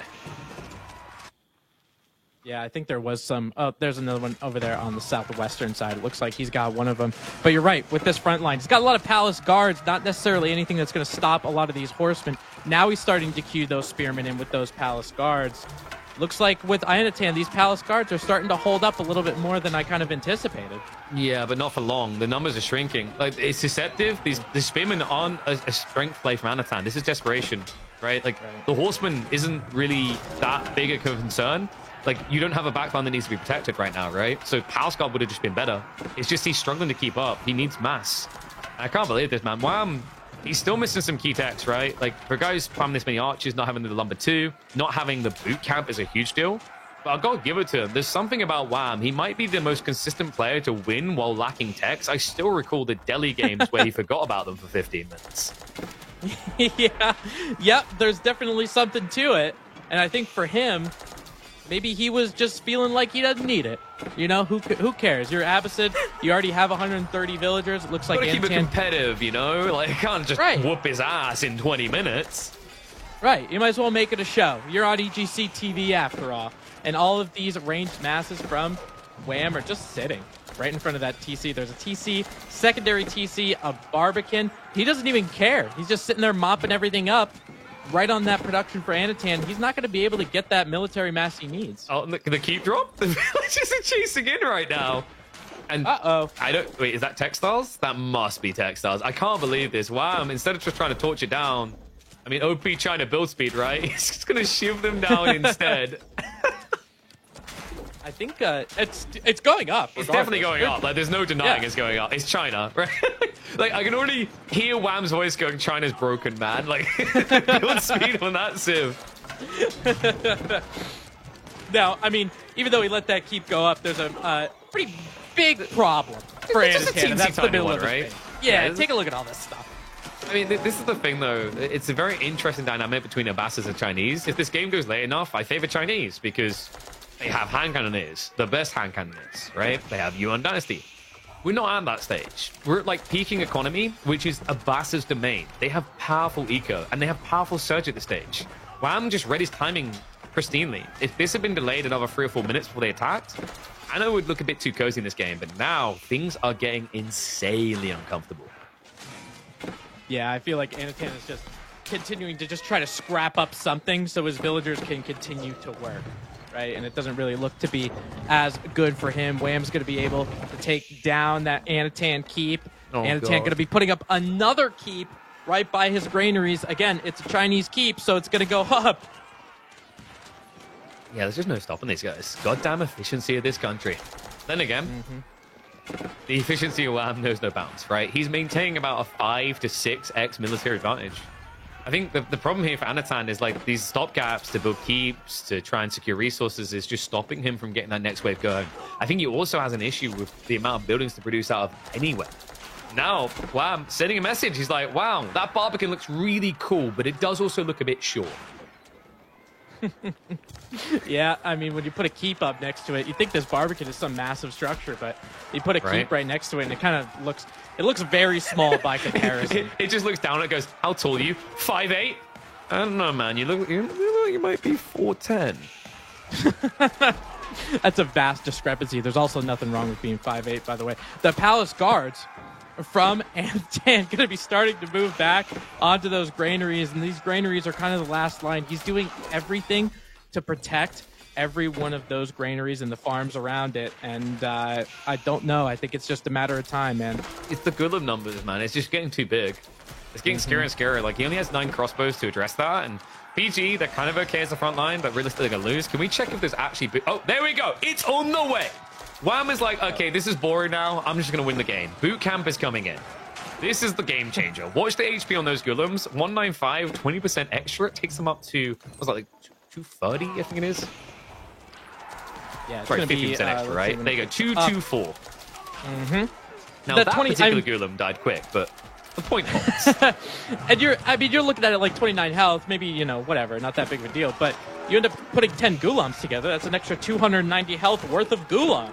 How does that even like work as well? Like, how do they just get tankier, right? Is it like boot camp gets researched and Drill Master Haig is like, drop down and give me 20, and everyone across the battlefield just pumps all of a sudden? We're good to go. Man, push-ups are like the best thing for you. When they drop and give you 20, it obviously equals 29 worth of health. Wham just got pushed up to 2 points on the board. I feel bad for Anno because I'm starting to feel like a bit of an oracle. This is trending in the expected direction now. Wham, with the way he's played the last 2 games, 3-1 looks very likely here. It's not like Anatan threw away a weak Civ. China, I consider it to be one of his most threatening and best right now. Yeah, I thought so too. And, Wham was definitely had his back against the wall there with 2 town centers, Abbasid. As soon as he hit Castle Age, that was his time. He took that pivotal fight right next to that southern berry patch there and was able to kind of let himself breathe. I think, when you're defending, especially as the Abbasid, you get like that one area where you take that fight and you end up becoming victorious and you're like, oh my God, finally. I could breathe a little bit. I can go out on the map. I can see the sights. And that's exactly what Wham ended up doing right in front of Anatan's base. Now, with this town center, didn't end up going down. This not going down, KP, was so huge. Yeah, it's just wild. We talked about the golden number being 3, right? And you see why. It was so close to done. The villagers would have been too late. The Lancers wouldn't have been able to actually clear it quick enough. But great patience from Wham. Really threaded the needle on that one. And then we just got this kind of snowball effect. Anatan was able to drag the game later, but never looked dominant for it. Right, I think too much time had passed at this stage. You could argue maybe he should have been transitioning instead of adding in the spears, but it's a difficult call to make in this situation. Like, if he doesn't add in spears, all that's going to happen is he won't be able to go for those relics that he went for. He won't be able to get on the map. And that's just as damning in this matchup. Yeah, you're absolutely right. I mean, he tried to soften the blow a little bit, getting those relics because he knew he was at an eco advantage, then tried to get a town center too. But this is kind of the pivotal fight that I was talking about. You could see just in terms of, military mass, Anatan, you can see it on the top part of your screen. But I think a lot of those spearmen, they just hit that Castle Age upgrade in the middle of the fight. I don't think there were enough crossbowmen to really do the damage against those Lancers, and the archers that were there just had free reign. Yeah, I think he had 4 crossbows in this fight in total. It's just not going to cut it. Like, archers mopped quickly, and, the crazy thing is, like, Wham, I really think that boot camp just won the game straight away. It's definitely kind of a chuckly moment here. I mean, this fight is a perfect example where the boot camp would have carried, right? Because he would have had to have moved. The Palace Guard barely looked threatening towards this point in the fight. So just imagine having that 15% extra collective health pool. It's ridiculous just how good it is. And usually rushed when you're against Yuke specifically, because it allows you to bounce out to kind of contest them with archers. Oh, yeah, absolutely. And I think, maybe it just happened. It was happenstance, maybe, 45 seconds after boot camp, it ends up being completed for Wham. But honestly, pretty big shout out to Anatan for that game. Even though he did end up losing, he was able to extend it and continue and be that credible force throughout the game. So, maybe that first aggression didn't pan out, but he tried to do the best he could to win that game. But Wham is the one sitting on match point. KP, we are moving out yet again. To moving out? We're moving out to moving out so that they can move out. And if they don't move out well enough, then Anatan is going to be out of this series because Wham is on match point. We already got treated to this particular matchup in the Beastie Louis series. Let's see if Anatan can show us a different fate for the Malian Kingdom. Yeah, on moving out, this game number 4, Wham has the possibility of evicting Anatan out of this series with those Malians. We saw Order the Dragon obviously being pretty good, just at their ability to go out with their transport ship. He put that Burgrave down on the eastern side. The naval battles were crazy. I know this is a very hot button map. Some people really like it, watching it. Some people really dislike it. I'm enjoying watching it. I don't know about you. I mean, you should always enjoy watching it. I think some people just don't like the chaos factor. It's hard to track everything that's happening. But dude, I find it boring knowing exactly what's going to happen. I want that chaos factor. Like, there's details slipping through. We don't see that. That's the beauty of a competitive game, right? You always want to be surprised. And I think moving out is still providing some very surprising games. There was some incredible ones yesterday. And we already had a pretty spicy one today. These two, I mean, this could be unhinged, right? I talked in the Louis Beastie series about the idea of Saharan Trade Network. Wondering if maybe Anatan's going to be cooking with that in this game. Now, if you're going to do it, I guess you're going to put it right on that wood line, right? I mean, you're probably going to expect the Order of the Dragon player, because we saw the Aka Chapel previously, right? Going on that wood line, all of that wood getting carved up. You get pretty close to that Malian side. So if there is a Saharan Trade Network, I think Anatan might be able to come out ahead of that one, especially just because it gets rid of the Aachen Chapel influence. He's got to move those vills. Yeah, and it's also the emplacement, so you can just follow up and extend, right? It's pretty nice. So we are going to see the villager pull out here, obviously set up the pit mine and gather the gold necessary. It should just be the scout as well, so only one villager typically we've been seeing moving out here. Usually for Order of the Dragon, it can vary between 1 and 3. 2 feels like the solid number. The reason is that you're not going to have enough gold to do things otherwise. Between the cost of like small ships and demos, not to mention lumber tech, you really need at least 2. Yeah, that's what I kind of thought too. Now, the Malian's gold ends up being a little bit better of a spawn from a previous gold that we saw. He's able to get houses all the way around there if he's able to. Order the Dragon with those 2 villagers, just like you said. But on this moving out, this is pretty close. I think, we saw them on opposite sides the past, but this one they're going to be kind of not button heads, but at least somewhat close neighbors. Yeah, and last time we watched Order the Dragon on here, there was an intentional push straight through the tree line. Curious to see if it's going to be replicated here by Wham. We were expecting Aachen because why would you mine work? It's not really an option on land maps. I mean, in theory, the idea of mine work men at arms. But yeah, that guarantees it's not happening. He's actually proxy raxed on the mainland. Oh, baby. And look, Anatan with a little Malian transport ship in Dark Age. Oh, honestly, I expected this in the prior game. But I think, you got to put that scout in there, right? Because you're never going to put a bill there. Yeah, I mean, because he doesn't need the scout to do anything else. Who cares, right? But the trade-off now is like Wham's Spearman opening on the mainland is going to punish Anatan. Because Anatan is going to be at risk of playing Feudal Age with no gold. Well, that's the thing without the scout, right? You're blind. It's just sitting in a transport ship firing random arrows at these Order of the Dragon fishing boats, which I get it. Maybe you're creating a little bit of duress, but it's really not doing too much for you. So by the time Wham gets over there with the Spearman, actually going for a second one as well, I don't think Anatan's going to have the ability to play against this. It's tricky here. I mean, double spear torches pretty quickly. If the pit mine goes down, you're just like Donzo, right? Like, I mean, you have got a Mansa Quarry that should be coming. There's no way Anatan would do a Saharan Trade Network.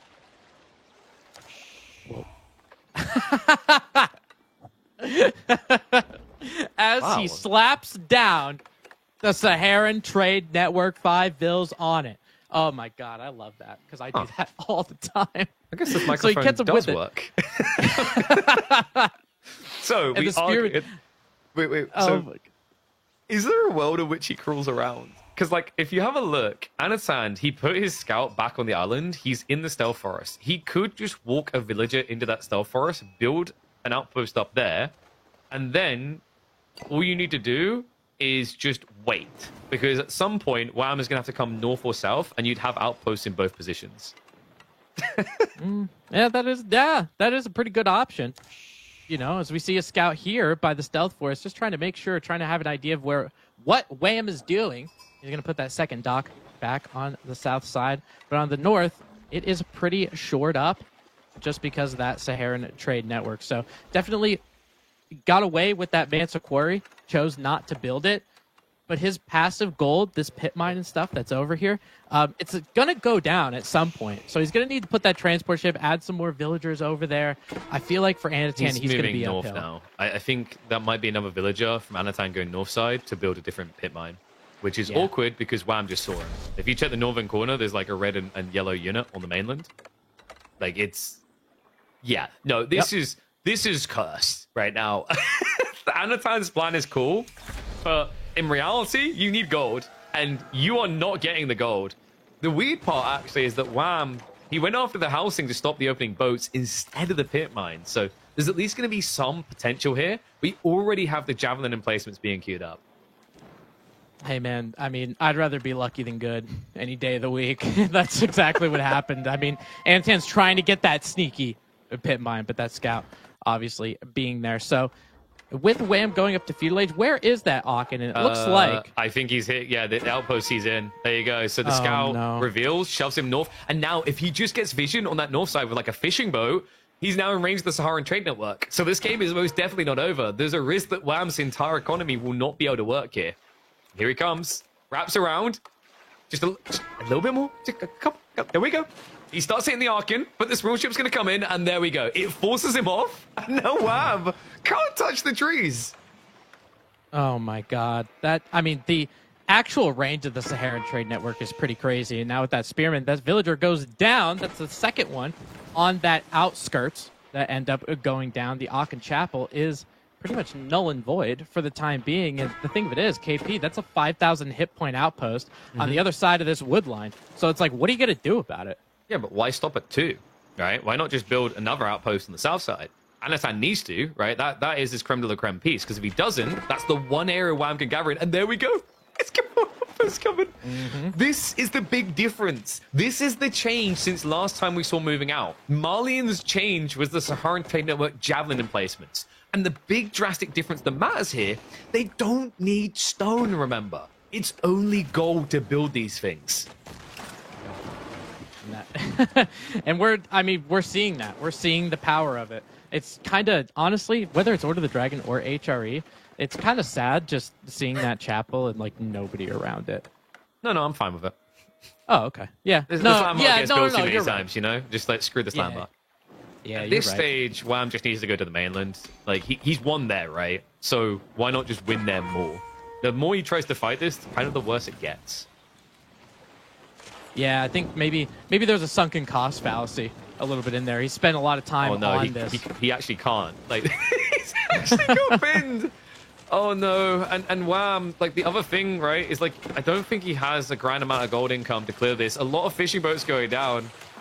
Anatan, de fromage to try to get us to game number 5 here. And it looks like it's being... it's pretty advantageous for him. A lot of these fishing boats are going to go down, so that eco isn't there. Don't get me wrong. I mean, we talked about those pit mines, or lack thereof, I should say, for Anatan. I think if he's able to shore those up, and especially if he's able to... That wood line is pretty easy. You know, it's pretty defensible. Whatever, he's really got to focus over there. Just call it. Like, this is spiraling depression at this stage. The only upside is the scout isn't looking at him on the tree line. But that doesn't matter because he's about to open the tree line anyway and say hello to his neighbors. Hey, what are you guys doing over there? Like, and this, by the way, this isn't like a here's Johnny moment. Not for those Order of the Dragon villages. This is going to be a what have we done? We let a dragon out of its cave. And they are. Hey, those villagers are gilded. Oh, Wham is just bypassing that completely. He's like, nah, I don't want that smoke. He's gonna move up to the northern side, but hopefully, see now, rocking a hard place. You got that outpost to the south, the Saharan Trade Network to the north.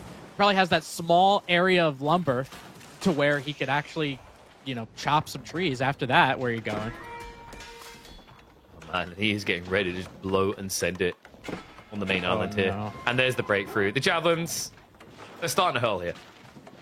And we're starting to hurl a bit. Vomit more focused, because this is just brutal to watch. I mean, Malians might simply be the best outpost rushing civ on this map.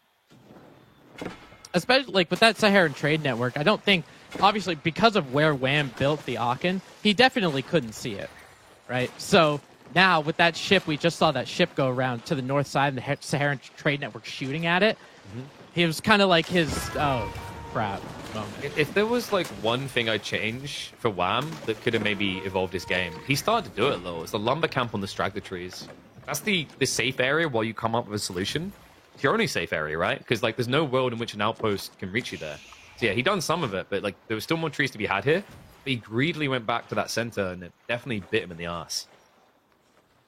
Yeah, I think, maybe he felt like he needed the bonus of that Aachen to actually make some sort of impact. But now with Anatan adding some land military, especially in the middle, maybe not paying attention to the water as much as he might want to. Hopefully those villagers, Wham will have to vacate that area. He's continuing. He's just bleeding villagers here. Yeah, he's lost 11 already. He's too distracted. Like by the time he realizes what's happened here, it's going to be irreparable, right? Like it's 14 worker kills, and a decent chunk of that are your actual core villagers here. And I mean, these are Order of the Dragon gilded villagers. It takes a while, a little bit longer, 22 seconds to actually make them. Right, so losing them is a big deal. We just saw all of those villagers from Wham go into the transport ship. He's getting the hell out. Finally, I mean, it had to happen eventually. He got the space he thought was necessary. Didn't feel like he could do it before. But what do you do now? Like, I think this seems like it's going to be maybe a secondary TC play. You have to do something like that, right? Like, you want to protect the mainland, but at the same time, if you don't now inflate your economy, Anatan's going to get free fishing spots and just snowball. Yeah, I think for as far as snowballing goes, Anatan's definitely at that area. He does have a decent amount of wood. I'm assuming he's going to be hanging out in Feudal Age for the time being. I mean, his gold obviously isn't there, right, because of the pit mines that were going on. So he's going to have to make some land transition at some point if he wants to get out of this age. Yeah, like for Anno, it is going to be a bit of a struggle to get on the mainland again, just because Wham already has like a few spears there. It's like the Anatan is going to have to basically add in units from his central base and then try to Normandy it. So that delays his attack point. It does give some potential Wham, and there you go. It is indeed going to be a multi-TC build here. I mean, I don't think you go crazy and make it free TC. No, okay, actually, the more I'm thinking about this, I'm not completely against free town center. And I think for how much, well, he still only has 460 stone. Yeah. So he will be able to just get one of them. Right? Like, can we check if his scout has any sheep? Because that's actually very important here. It did a while ago. Yeah, but like, has it still got them? Because you know how life is. One day you wake up and someone's stolen all of your sheep. You wake up one day and you're a sheep farmer. The next day, all of a sudden, you're dealing in yak. Life is wild. Yeah, I mean the twists and turns, but that's why you get out of bed in the morning. You never know what's going to happen. The sheep, nowhere to be found. So hopefully, with that second town center, maybe you get some wood, get some kind of farm transition. But again, I mean, it's just still normal Order of the Dragon villagers, right? He has 13 sheep, but where are they? These lying goddamn sheep. We will find them. I think they might be on the north side. Because we just selected him. He definitely has 13. He's dropping on the deer anyway, so has some life there anyway. I think at this stage, like, Anatan just rushes rams. He can end the game. Oh, yeah. Yeah, absolutely. Pull the villagers, make it a pod. Just do rams, because obviously he repairs. And that's exactly what he's doing, right? You see the first ram starting to get built. He's adding some Musafati there for a little bit of help. But Wham, I don't think he has a military production building in his main island anyway. So All it takes probably about 3 Rams, and he definitely has the wood for it. Wham's going to have to do that, like that corral that we saw the last game, try to get that Castle Age landmark as quickly as possible to try to save himself. He has a better chance than the player did in that game, though, right? Because, like, your build because speed of is emergency quicker. repairs, right? Yeah, and repairs delays it. So, like, that's the tricky part. Is why, like, 3 Rams actually isn't good enough. What you can do to be really annoying is you can switch between the landmarks when your repairs one. The tricky part I see here, though, is if you don't have an army diving, the Gilded Villagers will save the landmarks. So, like, 5 Musafadi, not insanely scary, but you can do a little bit of clown carring here. Yeah, I mean, because those Musafadi, I mean, they're pretty susceptible to the town center fire, right? Not having that ranged armor. So doing a little bit of clown carring is probably your best bet. And he's continuing just to pump them out with the little bit of gold that he has, that little bit of gold trickle. It's enough. He was able to get siege engineering. He's able to pump out some Musafadis here. So just a matter of time. Wham feels like he has a little bit of time to try to get there, get some eco, build himself back up. But he's going to realize he is on a very short clock with these Rams coming in. Oh, I love this map. like I said, playing this is hell. Like, if Anatan loses this game, he's not going to be happy. I mean, obviously, He won't have to worry about it. You don't have to worry about me until for the series, it'll be over. But imagine if you lose this game. And the crazy thing is, like, this compared to, like, an orderly Dry Arabia, the chaotic and unexplored nature of it, you can kind of see the way in which Wham can still win this. That's crazy. Oh, yeah, absolutely. I mean, this is kind of the chaos of the map, He did do emergency repairs on that house, and for some reason, that house took just about 12 different Ram, batterings before it finally ended up going down. Can you just die? Now that Regnitz Cathedral, right next to that secondary town center on the northwestern side of the map, so Anatan might think he has this game wrapped up. He's going to see Wham go to Castle Age and think, oh, you got to be kidding me, dude. Anno's on the mainland, on the north. We have Normandy. Uh-oh. We've got infrastructure as well. Wham. I think the Regnit's choice might have just killed him. And there was no way for Wham to combat that, right? Anatan was going to the mainland. You can Burgrave, right? And you build, like, free Lance Nectar against Mass Musafadi. You're laughing, right? But Wham needs more, so he got greedy. Yeah, and he probably feels like if he doesn't get his eco situated, he probably doesn't have a shot in this game anyway. So goes with Regnitz to try to get some of those relics. He does have one that's relatively close to him, and does go with those Lance Connect. So we'll see. We'll see a lot of those Musafadis out there, and maybe just one foul swoop of the Lance Connect ends up cleaning them out. King Leonidas time, right? Like, one Lance Connector versus an entire army. This is some Zhang Fei Dynasty Warriors level of stuff. Freaking Lubu about to be spawned here on the mainland. Wait, why is he here? What? You're needed elsewhere, sir. Your services are required abroad. I mean, the Musafadi. Oh, yeah. Here we go. Yeah, wait, he doesn't know what he's swinging at right now. He's blindfolded playing with pinatas. Great.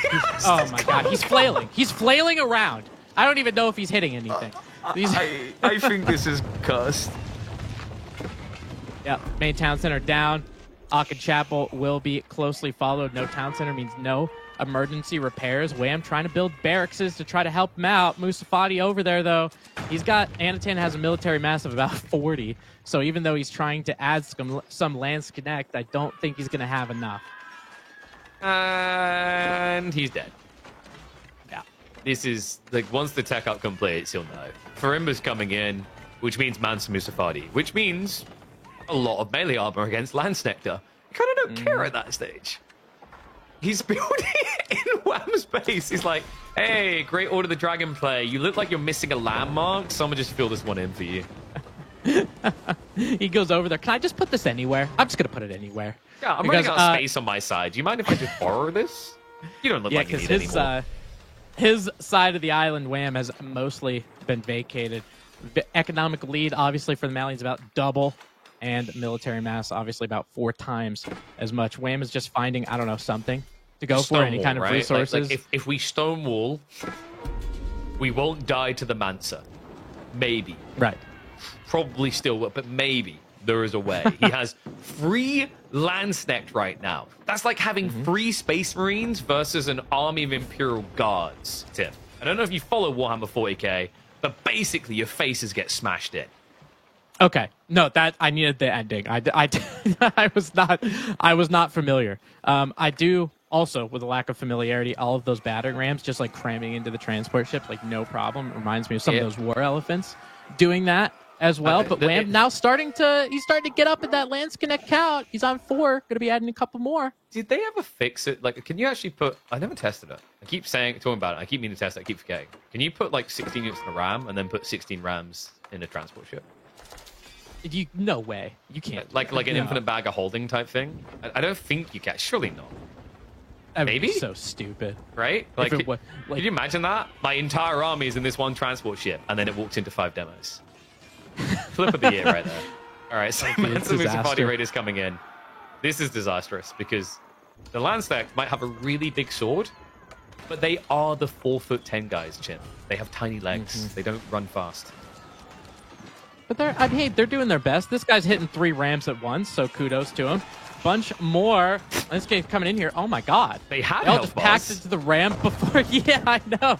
Right in. I wanted to see if those Musafati ended up getting cleaned up. He's going directly for that Regnitz Cathedral. Does have the ability to emergency repair once it gets down a little bit lower, so that might be his avenue. These Landsknecht actually not doing too bad at clearing some of these Musafati, but I think there's just too many of them. No, do you see what Anatan's doing? He's playing with There's archers too. The archers are picking apart. He's sending Manta in 1 by 1 to minimize the damage. So GG comes out. We will be seeing a game number 5. Wham is probably going to want to stick his head through his keyboard and forget about that one, because that was painful. Yeah, I mean, I don't know if I blame him. This is one of those situations on that map where it felt like he just, Wham fell a little bit behind because of the Saharan Trade Network and then just wasn't able to get back up. There were more resources by Anatan because Wham had villagers that were dying. Case in point, I don't really have any more analysis for this one. Towers shoot real good. That's TLDR. So I know some people are just going to go, oh, this was cheesy. Okay, you can call it cheesy, but I just call it a very smart strategy, right? The practice paid off in a way that Wham wasn't ready for. I think, a lot of people haven't necessarily been deeply exploring Saharan Trade Network. The changes to it were kind of seen as memeful. I remember when I ran the preseason 9 tournament, there was some experimentation on Socotra.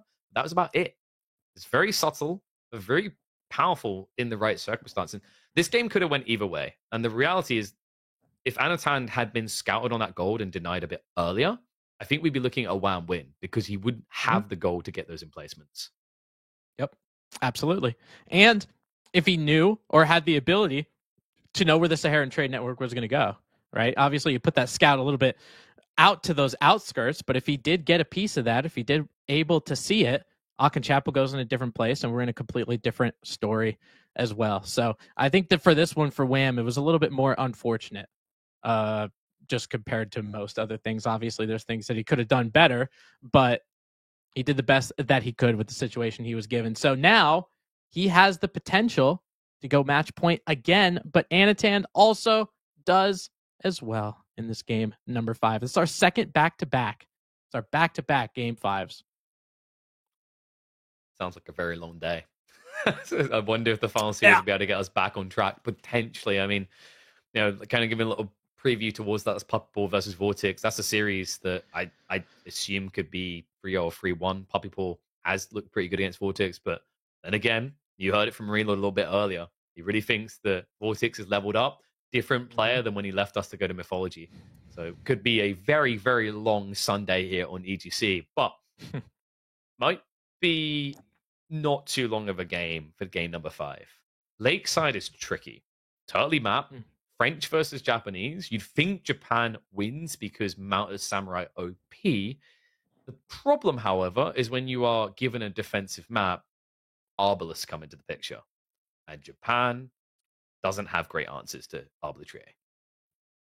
No, they don't really like it, especially because the Arbalitrier can get so much armor in both melee and ranged, right? So you can use the Pavis, obviously it's temporary, but you get that, and then the Gambeson's technology for the Arbalitrier. Maybe we see that.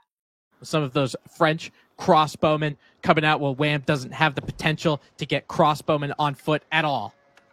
We'll find out. Whamatand into game number 5. Lakeside, aka Pants, to decide this. And Wham, Anno, both already moving for the dock drop. Advantageous for the French since they had a little bit of a change. Now that dock also saves you 50 wood on the house. So a little bit cleaner on the fishing. Allows you to at least kind of mirror the time in the Japanese here. You know, I'll tell you what, KP, I was so bought in on this. I made sure to play 4 lakes, and I was like, French is it. I was like, you get that house, you get that little bit of tempo, you get to feudal age quicker, School of Cavalry, pump out some knights. What are they going to do? It just so happens that most of the good water civilizations are terrible matchups. Yeah, so the way that I've seen French played here, they were the iteration that was about baiting on Lakeside. The whole concept is make you think I'm playing water, then I don't play water. You feel like the person that got stood up at the mall while I'm off watching movies with the cute guy in the year, right? And the cute guy in the year is basically like pro scouts and land play, or 2TC for French. Now, the reason that's really good against Japan is that elongates the game. Japan doesn't want a long game against French, but one of the things that makes me think Japanese is always going to struggle in this matchup on this map, Lakeside is a little bit too defensive, Tim. That cliff, way too big. It makes it very difficult to go for all-in feudal players here.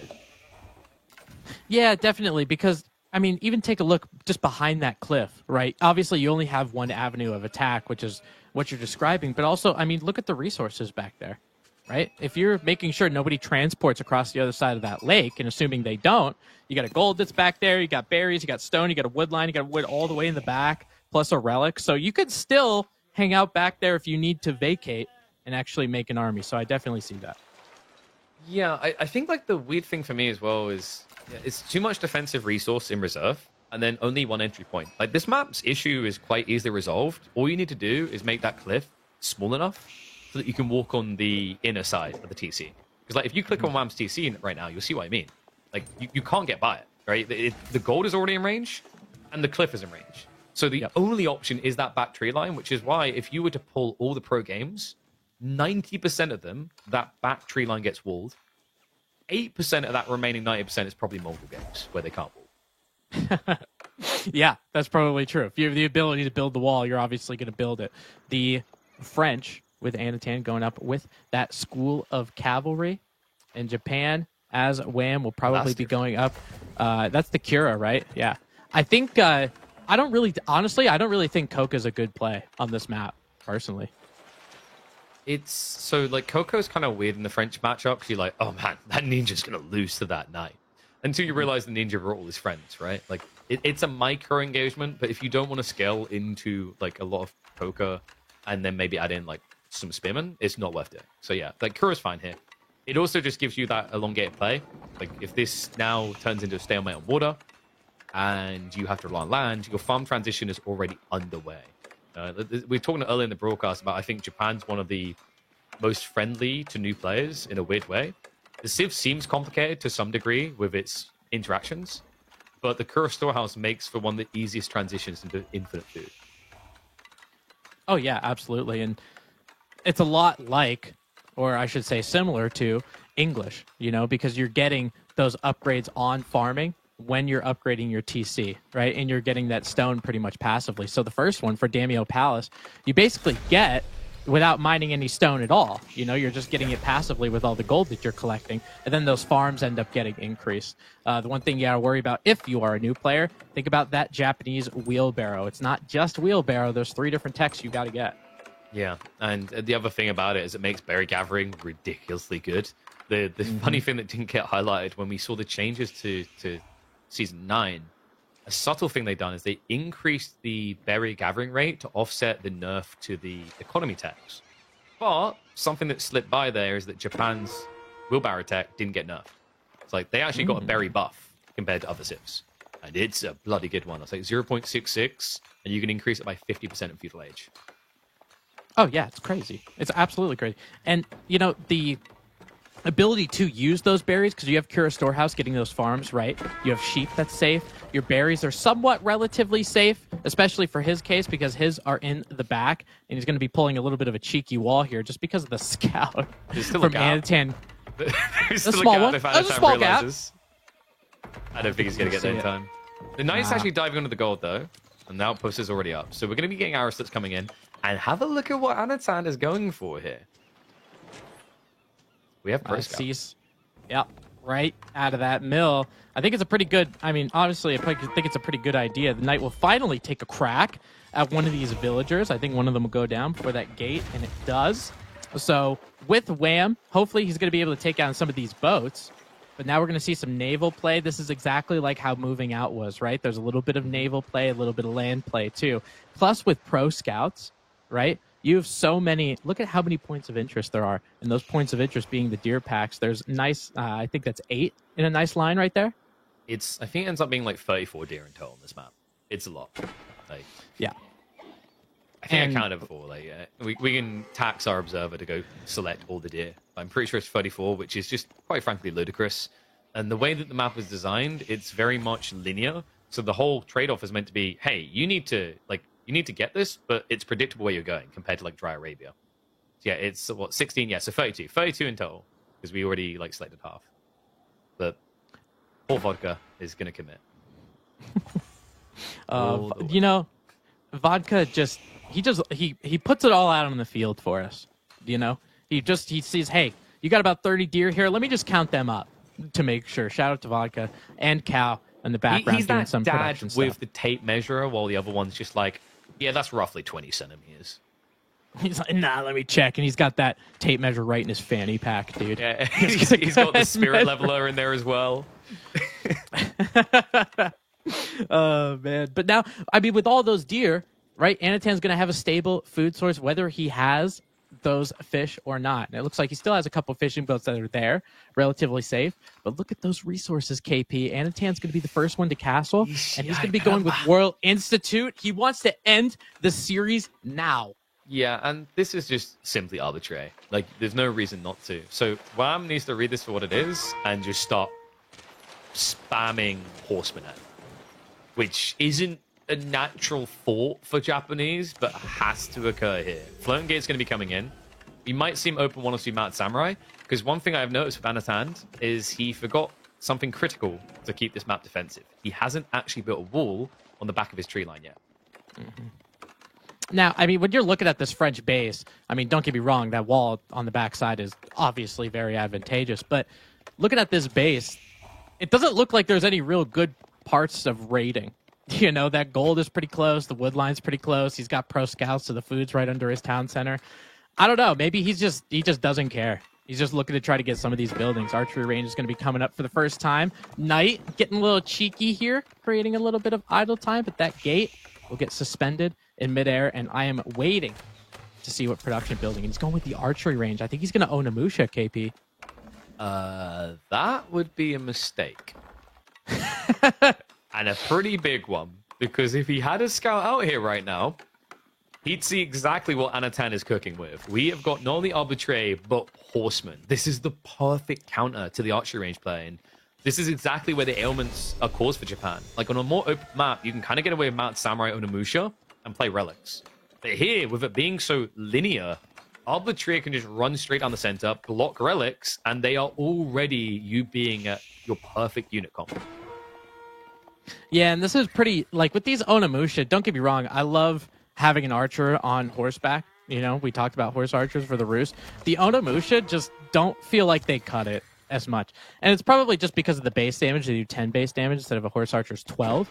But horsemen just, I don't know. It feels like against Onimusha, horsemen are still just going to annihilate them.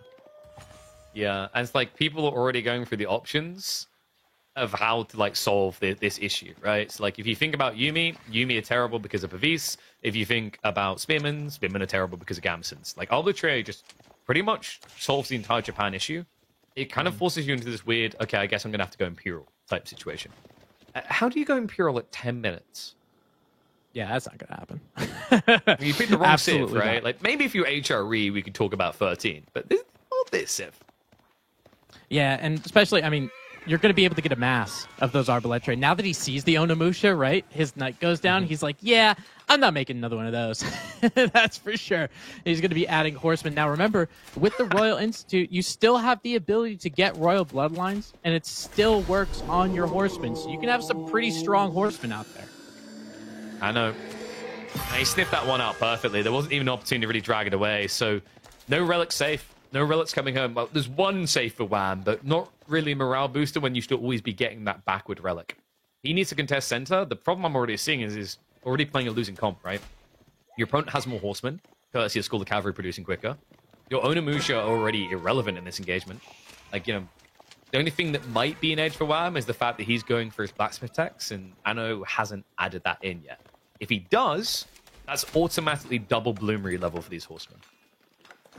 Yeah, and especially, I mean, not only the +2 attack, but you're dealing with a lot of Onimusha here, so you're probably going to want to get something like Iron Undermesh and Wedge Rivets, right? So being that the Horsemen and the Arbaletre don't get bonus damage when Onimusha hit them, that is a big deal. If you get Iron Undermesh and Wedge Rivets, that's 20% decrease of attack that those Onimusha have. And if you think they're not effective now, you put a little armor on, yeah, they're not going to touch you.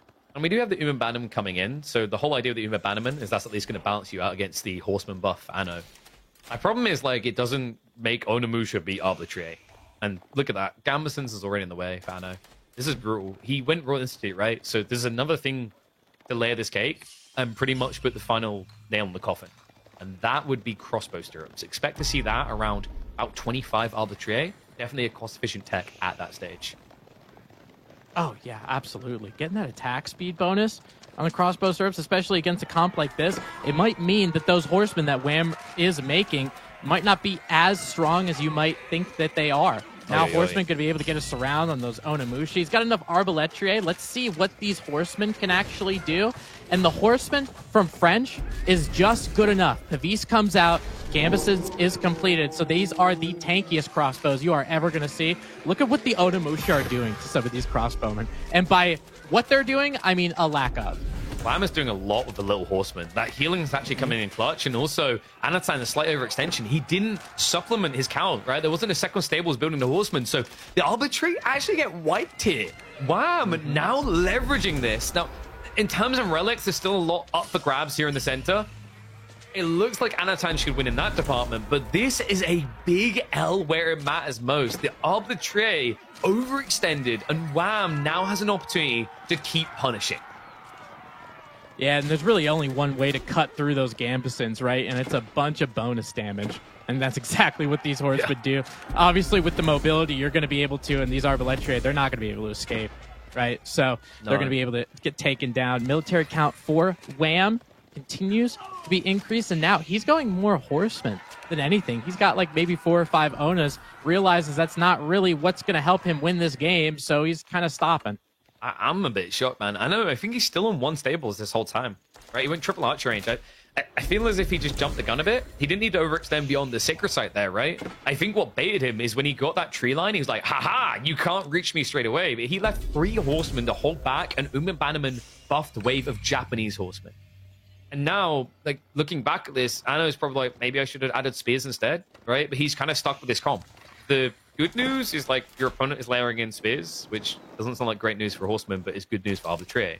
The bad news is you're not at risk of Wham just taking full map control and trying to play out of this age. Because I've seen this play out a few times in Japan at this stage. Their goal now is to get out of Castle Age as quickly as possible. Man, look at all of those horsemen, dude. Like, he has such a high military count, and the army value is obviously in favor of Wham. But look at KP, look at how much food he's getting per minute. Yeah, it's the farms. Like, this is the effect of Kuro Storehouse. It really does bolster your economy. And then we got the berries, right? Which is just an added layer to the cake. We mentioned the gathering rate. It's basically comparative to shoreline fishing. That is nuts for berries. Yep, and now, I mean, even with Wham, that western side, right, is able to gather up some of those berries as well. So his home berries are gone. He has the map control to get the other ones. Now, a lot of horsemen are coming up. There's Arbaletre in the back, horsemen for Anatan trying to make a little bit of a front, but KP, I don't think there's enough horsemen here. He's just not killing the horsemen quick enough, though, so he's losing villagers. Idle time achieved as well. Crossbow Stirrups hasn't been here this whole time. Like, Anatan, he missed his timing and had to delay going for it, right? So it's still not there. He only is now getting Steeled Arrow. That was another thing that was mentioned earlier that he was missing in that Sacred Site fight. He didn't have the Blacksmiths. He didn't have the auto +2 damage. These small incremental differences don't look so small in the grand scheme of things. Olo coming out on the backside. Wham. Will just get the snipe, doesn't give a damn. And now he can rotate to the back because he understands that Anatan has to be getting gold somewhere. And on that backside, Anno, I don't think he has textiles either, so it could be several villagers going down. He's researching textiles now. KP, he's only halfway he's quicker there. than this. And when you're throwing Arbaletre over there to try to stop Horsemen, it really makes you feel bad. I mean, don't get me wrong, he's got enough arbs, maybe you can clean up the Horsemen, but throwing your counter into something, not really what you want to do. Absolutely wild. And Anatan in a shaky position here, behind by 5.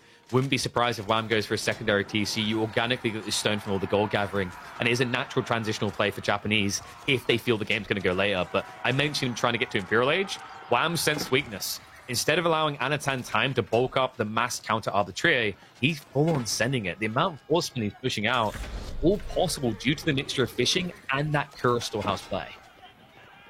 Yeah, it's been consistently anywhere from 1,400 to 1,700, just dipped down a little bit now. But having the ability for all of that food with the fish complemented, all that kind of stuff, you're seeing how many horsemen are going to be there. Looks like Wham trying to actually take it to the Navy as well to try to stop that as Arbaletre clean up some of those horsemen. If he could get to that back gold, KP, that's pretty much the only thing he's got. The pro scouts, you're probably not going to be able to take down just because of the deer that are already gathered. But if you can stop a French gold, you're looking pretty good. Yeah, and I mean, even if you can't stop it, it's Royal Institute. So Anatan has to come to you eventually anyway. Like, this is pretty damning. It's crazy the way this one flipped. Like, I'm not exaggerating when I say the Arbitrie have just been carrying on this map time and time again, but I think Anatan, maybe he was watching that earlier series where Louis just massed, like, Janissaries without a front line, and it worked. I think he maybe felt a bit too inspired. He overextended a critical point in the game, and all of a sudden, Wham, now in dictatorial control. We even had him actually queuing up Yuumi. A little bit surprised by that. I think you're ahead, but that may be pushing your luck, because Yuumi into Arbitrie shouldn't really do much. Yeah, maybe it's Wham thinking about, okay, how do I actually lose this game? And I think if Anatan made a composition change and added some spearmen to get rid of the horsemen, he's like, okay, so then maybe we go with some Yuumi on the back end, because he's just trying to predict him a little bit, but ends up going a different route. He's actually queuing up a lot of Ona Bugisha. I can't say they'll do very well against the Arbaletre just because of the Gambesons, but at least they won't get any kind of bonus damage towards them, so maybe they could be a fodder. Ona Bugisha here. The problem is, like, with the Gambesons, it's a weird play. I have seen them beat Gambeson's Arbitrie before. It's kind of weird, and it's just the movement speed flow, right? Like, with Ona plus the Horseman, you counter spears, and then you still have that ability to just get in on top of your opponent. So, like, it's not the worst idea in the world, especially if you think your economy is good enough to sustain. Like, the reality check here is, like, without Guildhall, Anatan is starved, right? He doesn't have dot play anymore. He doesn't have a farm transition. Pro Scouts is very limited. So, I think Wham's just looking for that Zerg effect, really. You know, think if he did actually have that guild hall, he's got enough gold. He could plop a red palace down if he wanted to. You know, depending on, assuming that guild hall accumulated enough food, obviously. But this is a really big issue for the French, especially at this point in the game, because the pro scouts, the deer, can't really get much of deer anymore. They're all pretty much gone. Now you got to be worried about getting food somewhere else, and you're limited towards your base. Doing farm transition as the French, it never really feels good. They don't get that help that most civs do. No, and the sadness of this is, like, Royal Institute's value play has passed. Yes, he has crossbow stirrups, but the fight that really mattered for it, it wasn't there, right? So, like, he's got what he needs to keep Wham from diving, but Wham doesn't need to dive, right? He's got a Sacred Site timer. He got the majority of relics. He's ahead on economy still. Like, if anyone needs to make a move, it's Anatan. Yeah, and even, you know, the economy is kind of close, right? It's 64, 65 to 60. But I think just with Wham's, like, each individual gathering speed for each villager in the Japanese Empire, a big difference. We have a keep drop. And Anna, he can't even discount his archery ranges, right? This keep drop needs to block the Sacred Site win condition. This is do or die. Wham, has got an outpost coming up. He will see this ahead of time. In fact, you can see that Anatan is kind of lingering the tree line. Wow, he actually didn't finish the outpost. So the keep drop, he's going to see it, but now he needs to commit. And maybe the thing that is an issue for Japanese, at this stage, they look allergic to range units, so they don't have a way of sniping the economy. Arbitrary are buying the time. The castle most definitely looks like it should be going up. Onabugisha starting to leak in here, but Anatan commits 40 villagers to do this. Mango's going to get sniped. The castle has been dropped, but there's a lot of horsemen diving past this. I mean, he just pulled just about every French villager to try to get this thing up, and you can see how big of an economic, problem this is going to end up being. Oh so many my villagers God. are idle with those in the keep. Wham has killed 28 total workers. You can see it on the bottom left part of your screen. So, it's really cool. He's got a keep. He just doesn't really have anything else. Yeah, but Tim, where is Wham's army? This is the thing about Japanese. I think This is it's the dead. forehands. Yeah, because it turns out when you spam Onabugisha, they're not very tanky against the castle. The Arbitraire carried that in the end. And now Anatan can try to extend this game. He just needs to move in for a decap. Yeah, and my God, does he need time.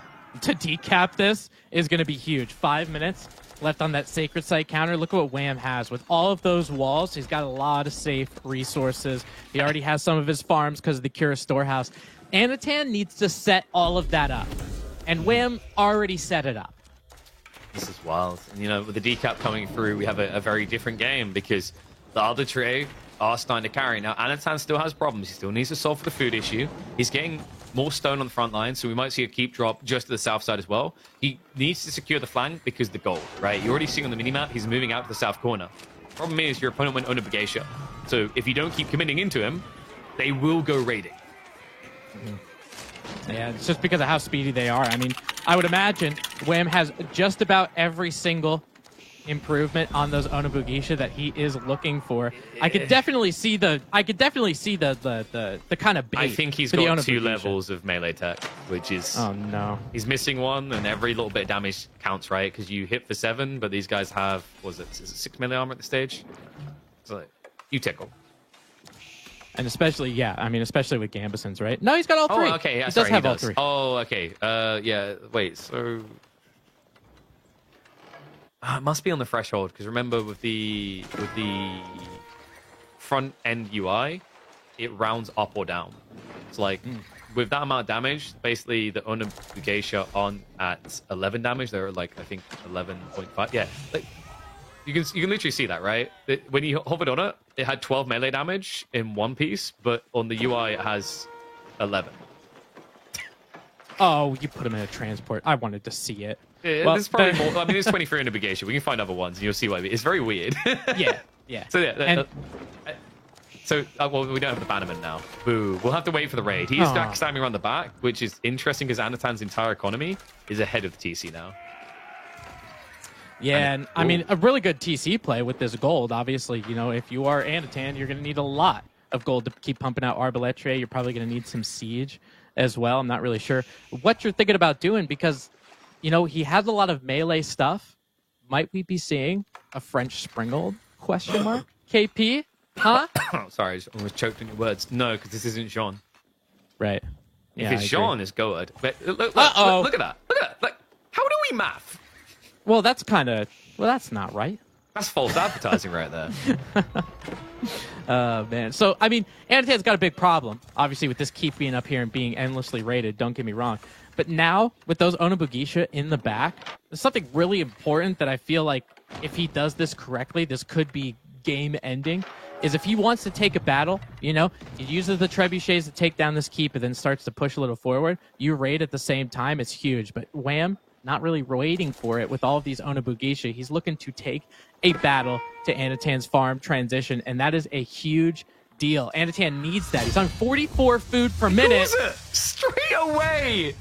Unbelievable. The Onabugisha have found the soft underbelly, and it means that Wham will win 3-2. Crazy matchup, a difficult one to do as well. So much credit has to be given over to him, but a much closer series than I was expecting, Tim. I kind of had this one predicted as a 3-1 win for Wham. Credit to Anatan for making it look like pretty much this could have went either way, even in the final game. I mean, I'll tell you, man, I don't put anything past Anatan. I think, depending on what day Anatan could pull out a series against some of the best, and he was definitely within reach of getting this one as well. But huge shout out to Wham. Congratulations. Moving on, Anatan, I think, plays in the Deciders series, if I remember correctly. Yeah. So he's not out. He's still he's not out. He's not out. And especially because of how good he played against Wham, one of those top 4 who ended up qualifying ATR. He's got a real shot to still win this whole thing. I'm not counting him out, man. I'm not going to do it. No, I mean, you never know with this lad. Some very creative strategies, especially that moving out game, probably made Wham want to just headbutt a screen. It was pretty brutal for him.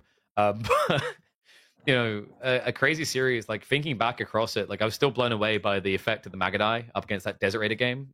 Just kind of a tricky comp. I've seen a few people making Desert Raider only strategies from team games working 1v1. So I think maybe that's what he was going for. But, creativity on both sides is what we like to see, right? I don't want a linear play. I don't want a one-sided affair. But, man, really impressive. I think we should be getting Wham on the line shortly so we can talk through his thoughts on the series.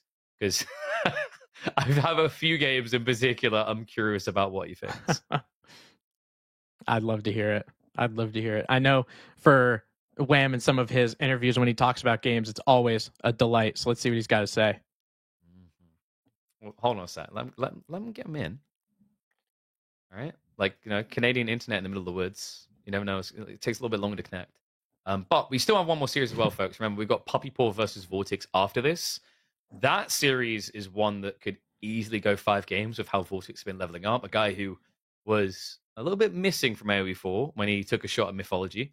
But you heard from Marine Lord earlier today, right? It's like, apparently, Vortex, I think, to paraphrase, pretty much said Vortex now knows how to play the game in more than one way because he played Age of Mythology. I really respected Vortex and how he played AoE4 previously. Maybe we'll see a little bit of a change, but the ability for him to be balls to the wall, taking down anybody on defense or on offense, I should say, all the time, it was such a delight and something that I modeled my play after. I love being aggressive after Vortex. So hopefully, if he does have that defensive, that late game stuff in the back, could be pretty good. That typing there, was that you simultaneously apologizing for Puppy Paw for going against NA, right? Like, all right. So I think we are ready to hop into the interview, though. Wham is on the line, and we can get his thoughts on the series. Hey, there he is. Congrats, Wham. Amazing series. Uncomfortably close one there. We know Anatan can come out with some creative strategies, but did that go according to what was expected? Not really, because I haven't practiced these maps as much. I mean, a lot of crazy games. I mean, obviously the Koaga one, went according to plan, but most of the other ones was just kind of improvising, especially the first game. Yeah, so, I mean, first game was a little bit wild. It looked really good initially for you.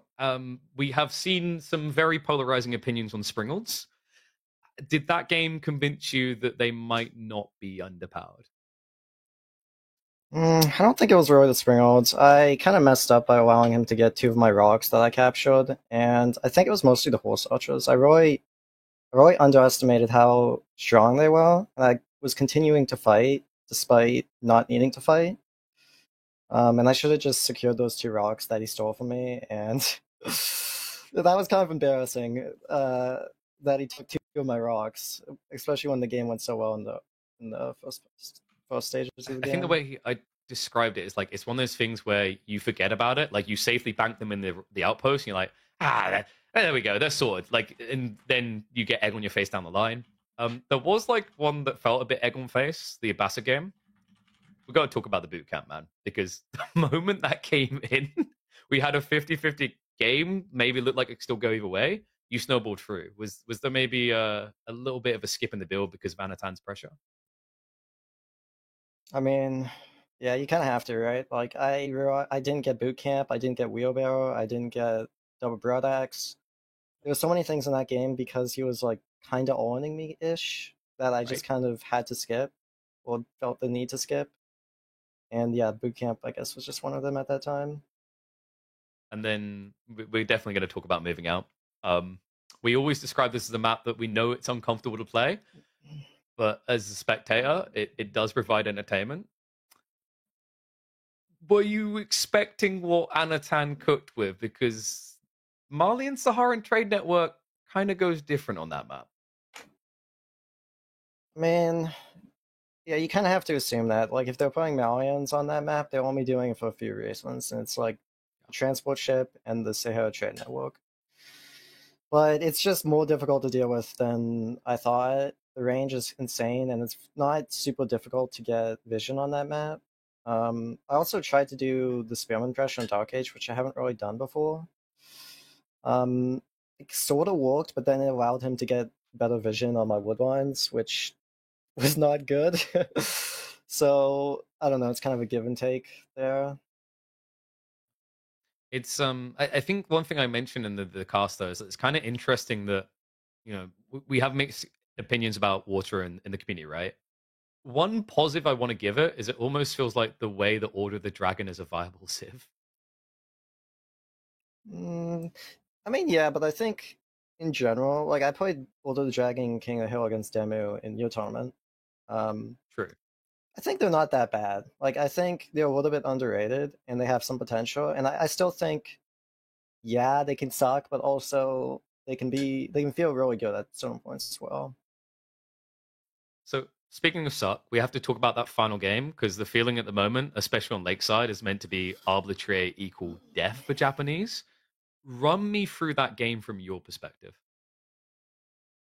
I mean, I don't want to say it, but he's making range units, I'm making melee units, right? Like, I'm just overwhelming him with a lot of melee units, and he's trying, like, that's the thing, right? Like, yes, Obs in particular are very, very good, but he's trying to contest the sites and the relics at the start of the game. It's really hard to do that with Expos without, like, Spearman support, right? So, I wasn't really scared of them until the later stages of the game, and by that point, I think I was already very far ahead, at least in military and economy. So,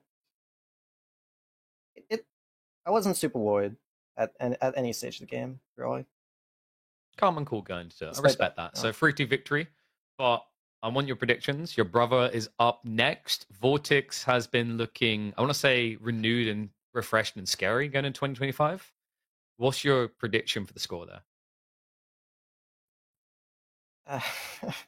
Honestly, I think Group B is the hardest group by far. I think Vortex, Puppypaw, and B are in such good shape, like the three of them. Group C is also very difficult, but I think Group B, like, Demu is a little bit below the other two. Not that he can't qualify or anything, he can definitely beat BC, but I'm going to say 3-2 Puppypaw, but honestly, any one of those three could qualify, and it really sucks for them, but it is what it is. That's how groups were drawn. But they're all super good. At that point, right? So. I think your brother should have just heard 3-2 and pulled the headset off for a morale booster going on this. But Wham, congrats, mate. Really solid. Well. He knows he has to play good. Yeah, I mean, dude, that's the thing. You said it's a tight group. Like, we've got top 16 players. But, mate, I'd love to talk to you more. We've got to get ready for the next series. You've earned your rest. Yeah. Congrats, and we'll talk again soon. Yep, see ya. All right, folks, I believe the goal now is going to be to prep for our next series, a short break, and then we'll be back for the final series of the day, Puppypaw versus Vortex.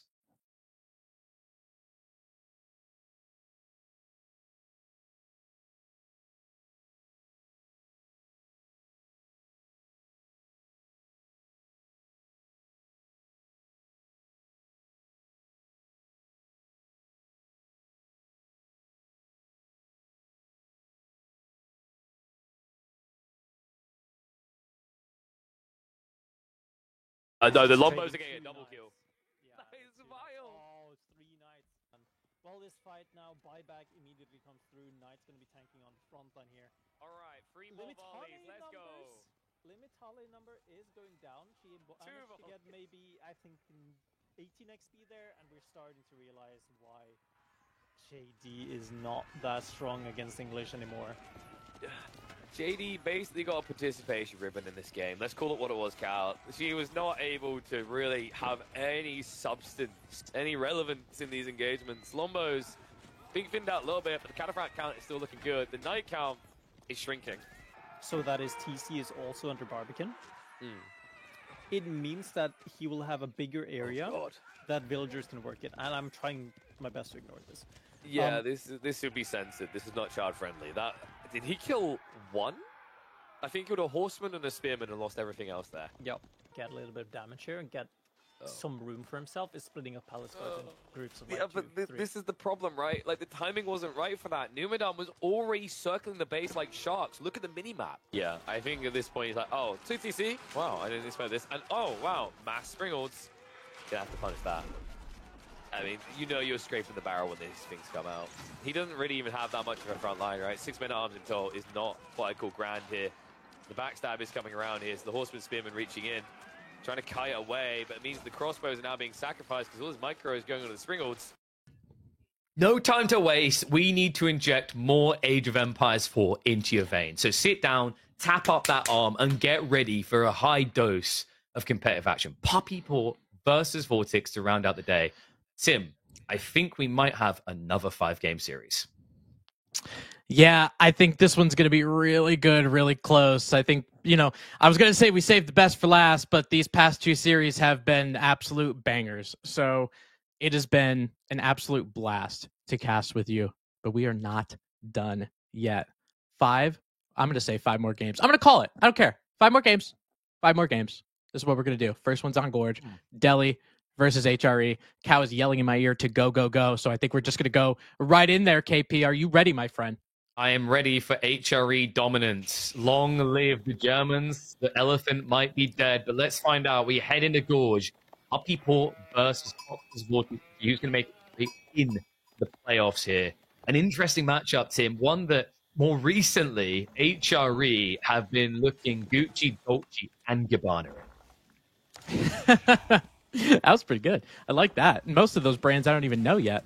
But for the HRE, you're absolutely right, because they have that ability if they wanted to get those professional scouts. And if you guys have been playing the drinking game for professional scouts, you guys have got to be sloshed, and I'm not going to hold your hair back because we're going to talk about it yet again. Holy Roman Empire can get it quicker, right? Means more sheep.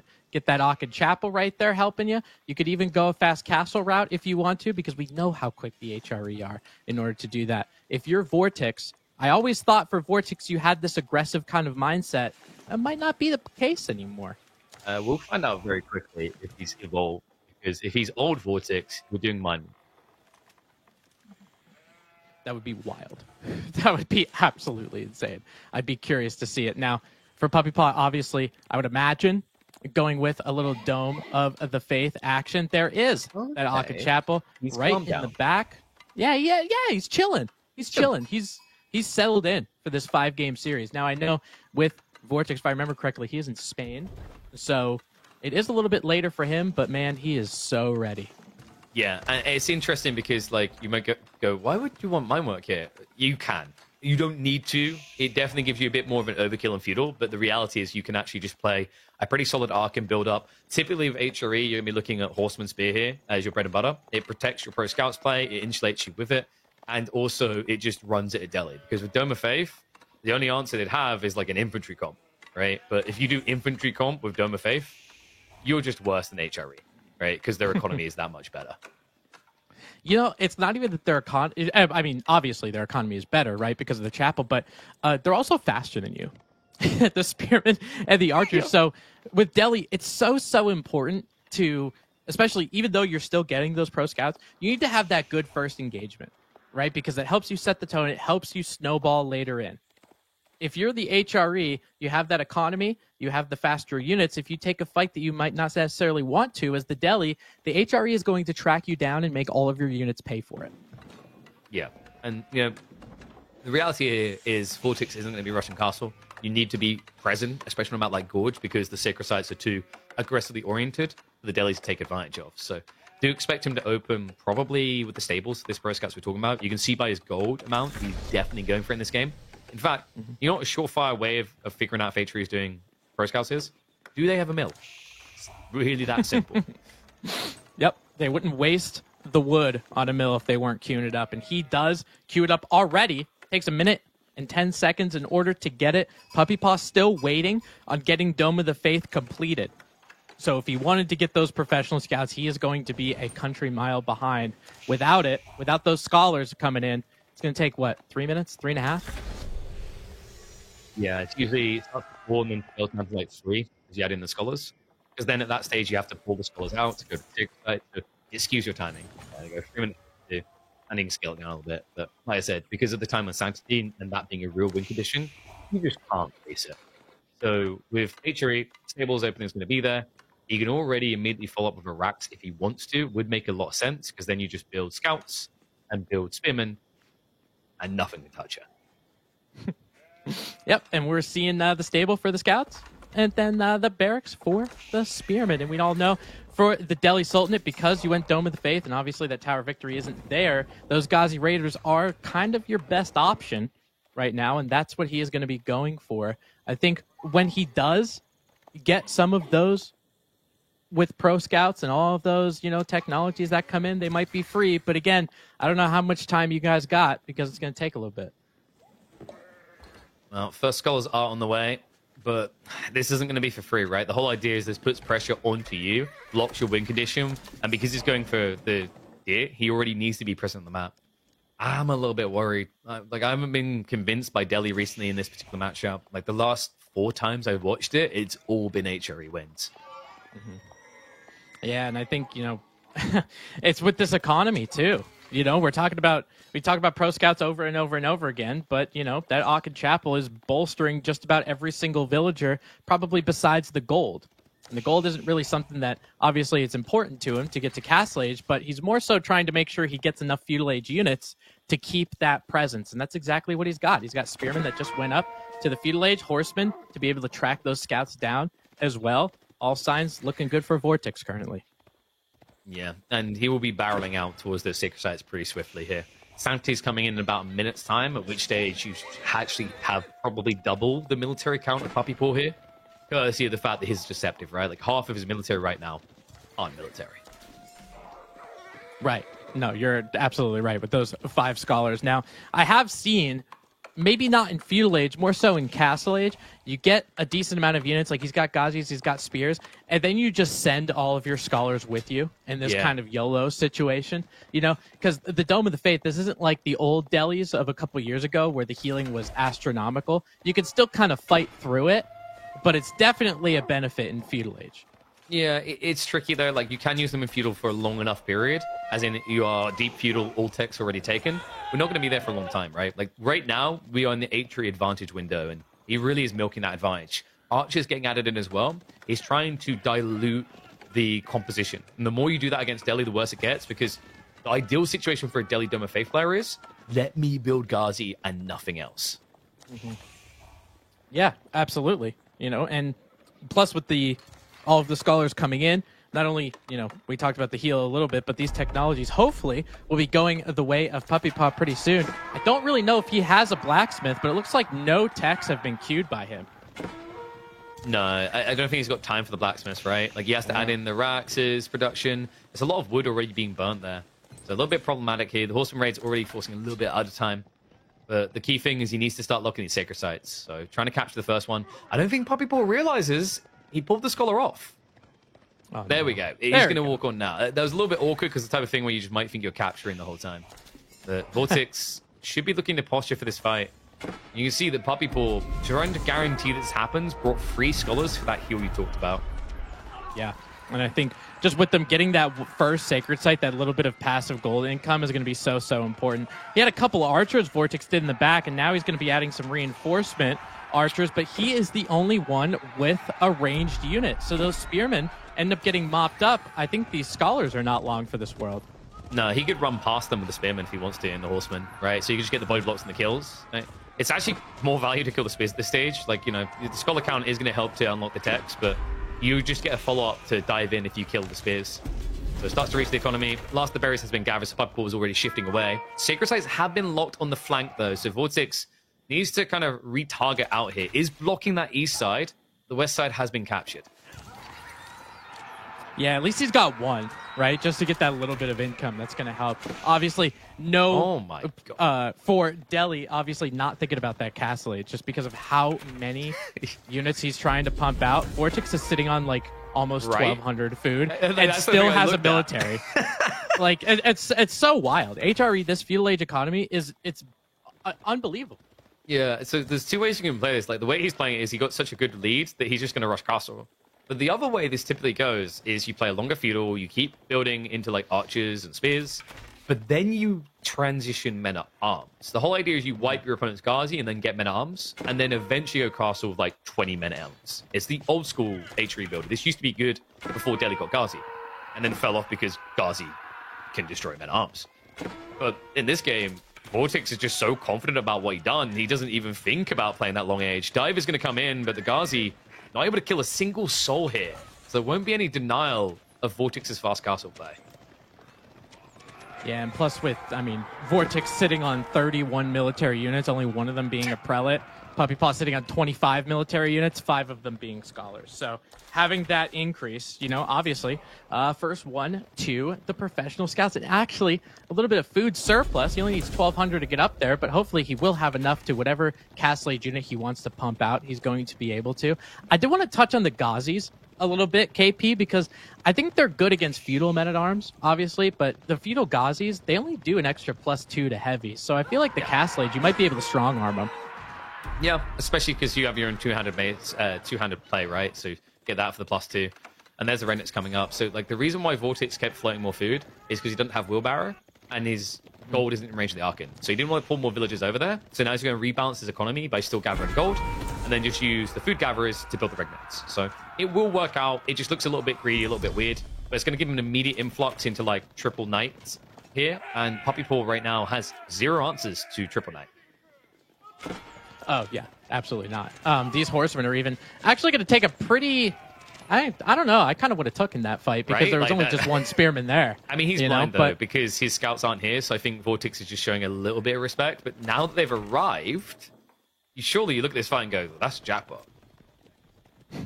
Nope. Not so much. He's going in the opposite direction. I think he just wants to make sure he still has a military, especially when he gets to Castle Age. And now you see him getting there.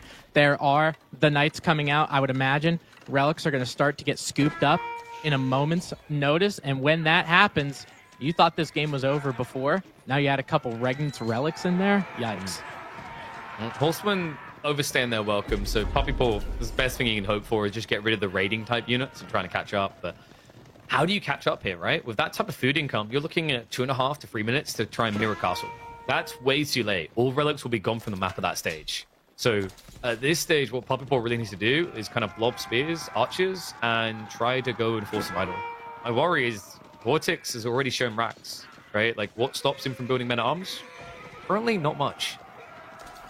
Yeah, he can kind of do whatever he wants, right? Because he already went for that 1-1-1 composition, right? He already had a Barracks Archer range and stable. So whatever he wants to make in Castle Age, he has the ability to do it. Add some men at arms, add some knights, whatever.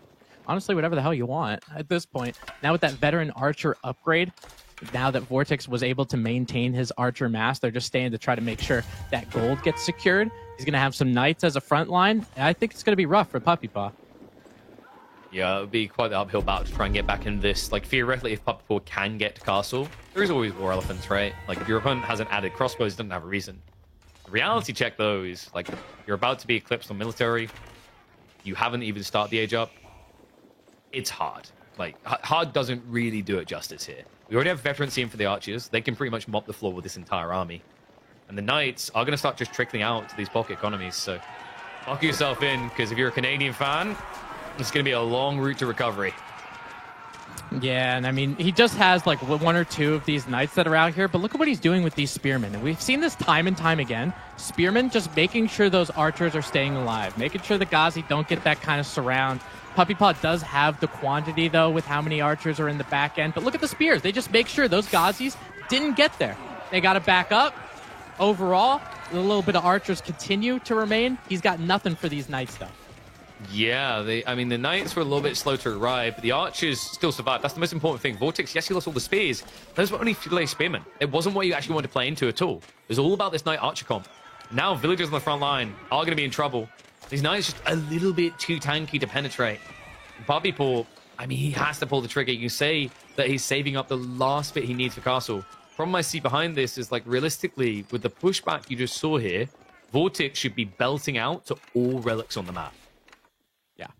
Yeah, I mean, for that fight, it just gives you that map control, right? It wasn't something like, it's not like your army got wiped, right? So there's still something out there. As Puppy Paw is trying to age up, it's kind of weird when you get into this situation, especially as Delhi, because you feel like if you don't make units, you lose. Yep. But if you continue to stay in feudal age, you also lose. It's really, it's just tough to kind of figure out what you should do. Yeah, I mean, like, credit to Puppy Paw, right? He done phenomenally well in that fight, right? Like, considering he's an age behind, that was as good as you could ask for. The problem is he knows what's happening here, right? It's like, why would Vortix push me this aggressively? It's not because he's trying to block my tech timing, it's because his win condition is in the middle of the map. We already see that 2 more relics on the way home.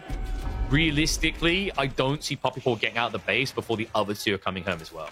And a 5 relic game is pretty much death. Puppy Paw also with 30 idle villages right now at the beginning of an age up isn't acceptable.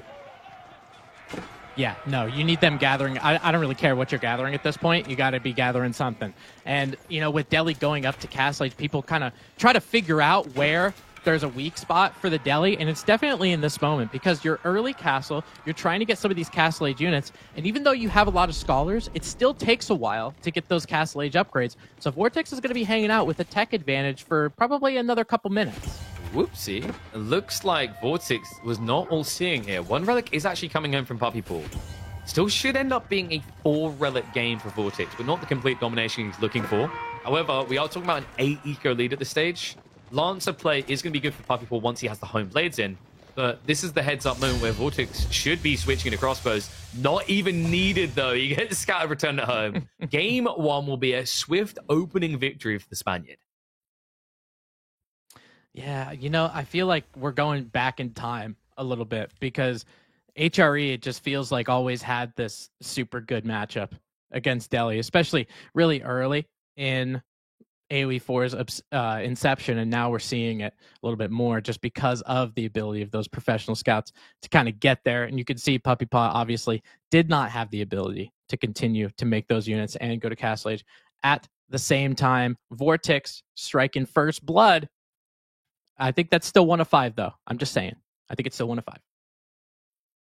I mean, the way this opened up, though, yeah, you can say it's a draft situation, but it's going to come down to execution as well. Like, that is definitely an uphill battle. It's going to be very telling, though, if we just see a mismatch in game number 2. That's when the snowball effect really kicks in and panic can set in. So we should really head back to the lobby, check on like what we're going to be looking at draft-wise for game 2. Thinking through what they had. I'm trying to remember off the top of my head, actually. It's tricky. It's been a long day. So there's Delhi pick on one side, there's H3 on the other. I believe Vortix got either Chinese or Zhuji, which to me is just a big win. And then the response pick was Puppy Paw getting Byzantines. Not as impressive. You have to get the right map for that. I've seen Biz on a few of these, such as King of the Hill that comes to mind. But I'm pretty sure neither player had Roos to work with. And Roos is the goated pick for that map. So, Well, hopefully we'll get into that in a second, because we are going to be almost immediately diving into game number 2, is my confirmation on that. The boys are moving fast on this. Yeah, I was curious to see as well. I don't know if we're wasting any time, and we are not. Oh, these are replays. Oh my God. Okay, I got you baited. With some of these replays, we're going to take a look and see just how much strength that HRE feudal age economy is. And this is that first fight, KP. This is that first fight that could snowball a Delhi player, and it didn't happen. No, and like this is the volatility of Delhi, is like they rely on that to just get propelling forward. And there you go. So it's going to be King of the Hill. He's going to whip out the Byzantine pick. Ibe response is quite intriguing here. There is a pro scouts build for IU that I'm not entirely convinced by it, but you do advance wing into pro scouts. It gives you a pretty aggressive timing. So maybe you want to play for that. But I think against Byzantines on such a linear map, that gives them an opening. So more likely from Vortix, we could be seeing something such as growth, play a bit of feudal, go castle. Dervish doesn't feel that great because Lombo / javelins can snipe you out. But I think we're getting ready for that game too, so we should be hopping in a second. A reminder, folks, final series of the day, neither of these players is going to be eliminated if they lose this one, but they will have to play again. The winner will immediately be parked in that upper bracket. Absolutely. We're diving in. Game number 2, King of the Hill. Oh, what? Oh, hello? You okay? Is there a... I'm just waiting for the...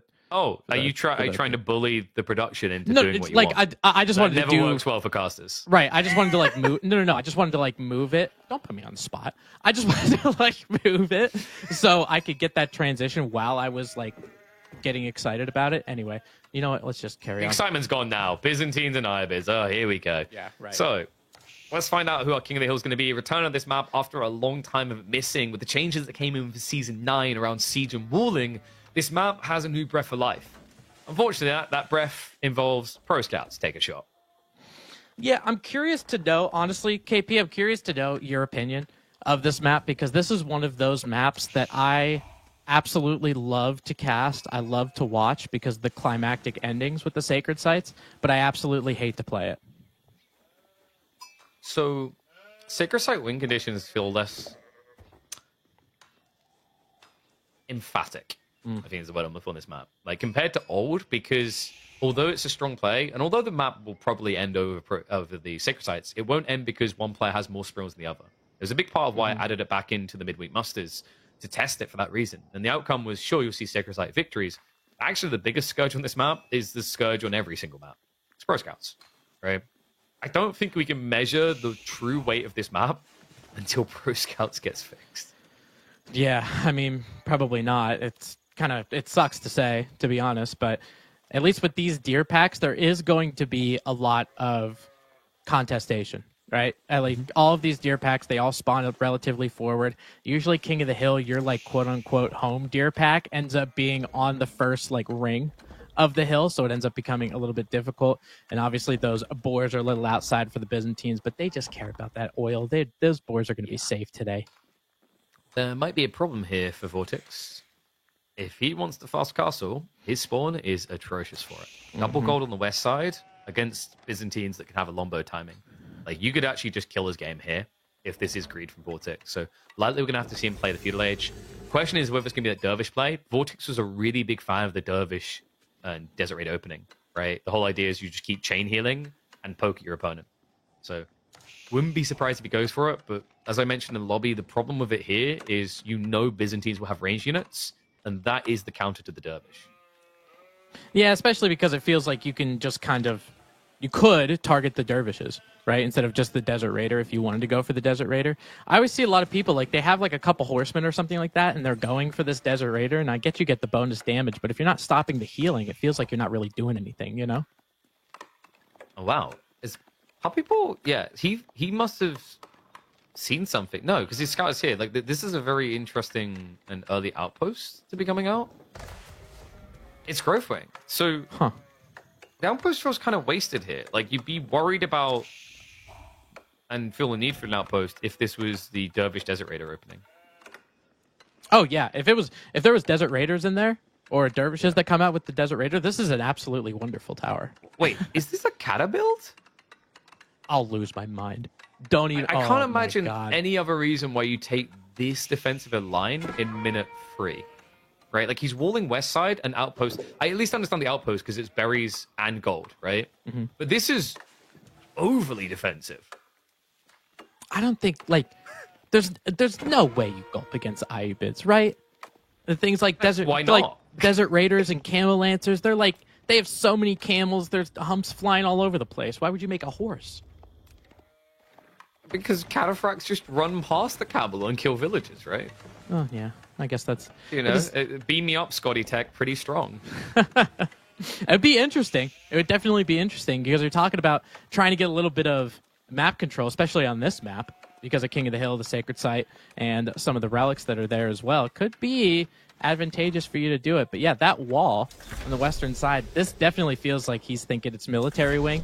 Now that he sees the eco, he's probably going to be scratching his head. I think he's like, it almost feels like a reaction to Vortex as an opponent, right? And I don't think the way you want to go against Vortex is when you see him being aggressive, you just go overly defensive. Usually the way to deal with Vortex being overly aggressive is to be aggressive. And he isn't even aggressing you. This is Pro Scouts. Like, this is a jackpot win for Vortex. And a reminder to Byzantines being one of the most horrible civs at playing pro scouts in the game. Yeah, we definitely talked about this in one of the prior series about this kind of indirect nerf for Byzantines because you're not getting professional scouts, and a lot of the times you're probably not going to, besides those winery units, besides those mercenary units, if you're trying to go up to Castle Age, you're probably not thinking about making a lot of them. You know, we talked about Vortex's spawn, but those golds being to the west, I don't think Puppy Paw's, going to take that bait. I'm trying to think what Puppy Paw's grand plan is here. Like, maybe it's just a castle rush into Varangi instead of the Katas, but, like, Camel Lancers will be the solution. And, Vortex is, of course, delaying his time slightly, but the accelerant you get off of the food gathering rate is more than going to make up for it. So, yeah, a little bit of a tricky picture to see clearly for Puppy Paw. We do now have Limitane getting added in. So, likely we're going to be looking at Limitane plus Javelins, which is really nice because it stops your opponent from going into Desert Raiders in Age 2. Oh, yeah, absolutely. Those Javelin throwers will do so much damage to those Desert Raiders, that's for sure. And at least he does see the horsemen that are out there, so Limitane, obviously, a good pick. We talked about some of the mobility, right, previously, but as long as you're able to put those in good spots and those deer packs being a little bit forward, you might be able to stop Vortex in his tracks. But he is going for a more aggressive situation because he's got an archery range as well, KP, and he's starting to make archers. Well, this is unusual for Ibid play. Wait a second, there's two that do this. The main ones are actually Vortex and Killjadi. There's two players that I would have to name that would build archers in H2 value, and build a lot of them, by the way. It'd be these two. And yeah, you are going to be seeing a lot. It's double archer range. I mean, he's going to pound it. So I think the idea here is that Puppy Paw is likely to get baited to come out and try and defend against the Pro Scouts, and then you swarm him. It's a bit ballsy for Vortex, though, considering that Puppy Paw already has half of what he needs to go Castle Edge. Yeah, I'm thinking if you see the archers here, depending on if you were able to scout that in terms of vision, if you did see the archer range, it should probably perk your ears a little bit. It probably makes you think that, these couple horsemen, they're not going to be as, you use them for the Pro Scouts defense and all that kind of stuff. Now, not so much, but Vortex, he's not anywhere near Castle Age, KP. No, and this is feigned aggression, the classic from the Byzantines, right? Is like with the olive oil gathering they get, at minute 9.5, they can have double Lombo, right? Which is fine for Puppy Paw's game strat here. He might not be able to stop the deer from going home, but he can at least guarantee Vortex can't dive him. We do have a deer shove attempt here. I feel like Vortex, he's waiting for that horde of archers to push out. But if he waits here, Puppy Paw could actually get the deer shoved underneath his TC. Horseman Raid is going to be not very impactful. He did at least force Akratoy. I just don't see the follow-up move. It's kind of funny because this is kind of the best defense for Pro Scouts that Byzantines has. They're not going to want to go Pro Scouts by themselves, so they're just going to take some Limitane and start pushing shit. That's it. That's all they have. Soon. We didn't have to pay for it, and we got it, right? It's kind of logic. I mean, this is a classic as well. The Canadians really were, I think, the grand innovators on deer shoves. It's not that people didn't do it beforehand, but they made it prolific to the point that deer laming started appearing everywhere. But he might be just shy of the shoving he needs. The horseman archers are now arriving. He's essentially on the verge of reaching the TC, but a little bit too short of the mark. Wait, yeah. But Vortex is like, oh, wait, if I attack him, I push them in. Oh, wait. I gotta move these back now with these horsemen and the archers. Now he only has that one group of longbowmen. That second one's starting to now come together. Now he's got enough longbowmen to have a good defense. He's about 4 food away. So let's see what he actually chooses to go. If it's Gulp, I'm gonna lose my mind. He's got the racks ready. I think Gulp on Varangian is kind of underrated, especially after the tweaks they made. It can be viable, but it's going to be Golden Horn Tower. All right, so we norming it up. Vortex, on the other hand, I don't think you can wait 2 minutes. It has to be advancement here. And it's kind of wild because with Vortex making as many units as he did, he was starting to build a ramp and now chose not to. It's kind of crazy that he was able to make this much while continuing to get close to Castle Age. And it looks like he was actually going to click that 900, 500, but chooses a little bit differently. Let's see what he picks. Okay, so this is Dervish then, right? Or Gamba? There's no way you Gamba this. We can't. My jaw would drop if he's done trade wing here. I mean, you can technically do gamble on trade wing when you're in age, like when you're a game up. Like 1 or 2 games up, it's kind of worth the risk. No, there we go. So Dervish, it's a long wait though. By the time you get Dervishes out, you could be realistically looking at like what 8 for Rangian in the field at least. Yeah, but I think when Puppy Boss starts and actually gets this thing going, doesn't really have the food to pump out everything that he necessarily wants to. I'm hoping to see what he chooses to do. Obviously, that contract is going to be important to get upgraded. And now the Varangian guards start, the monks start, but the monks don't have a camel. So maybe this is, Vortex can have a little bit of time, get those dervishes automatically. He's got to save himself in this relic game.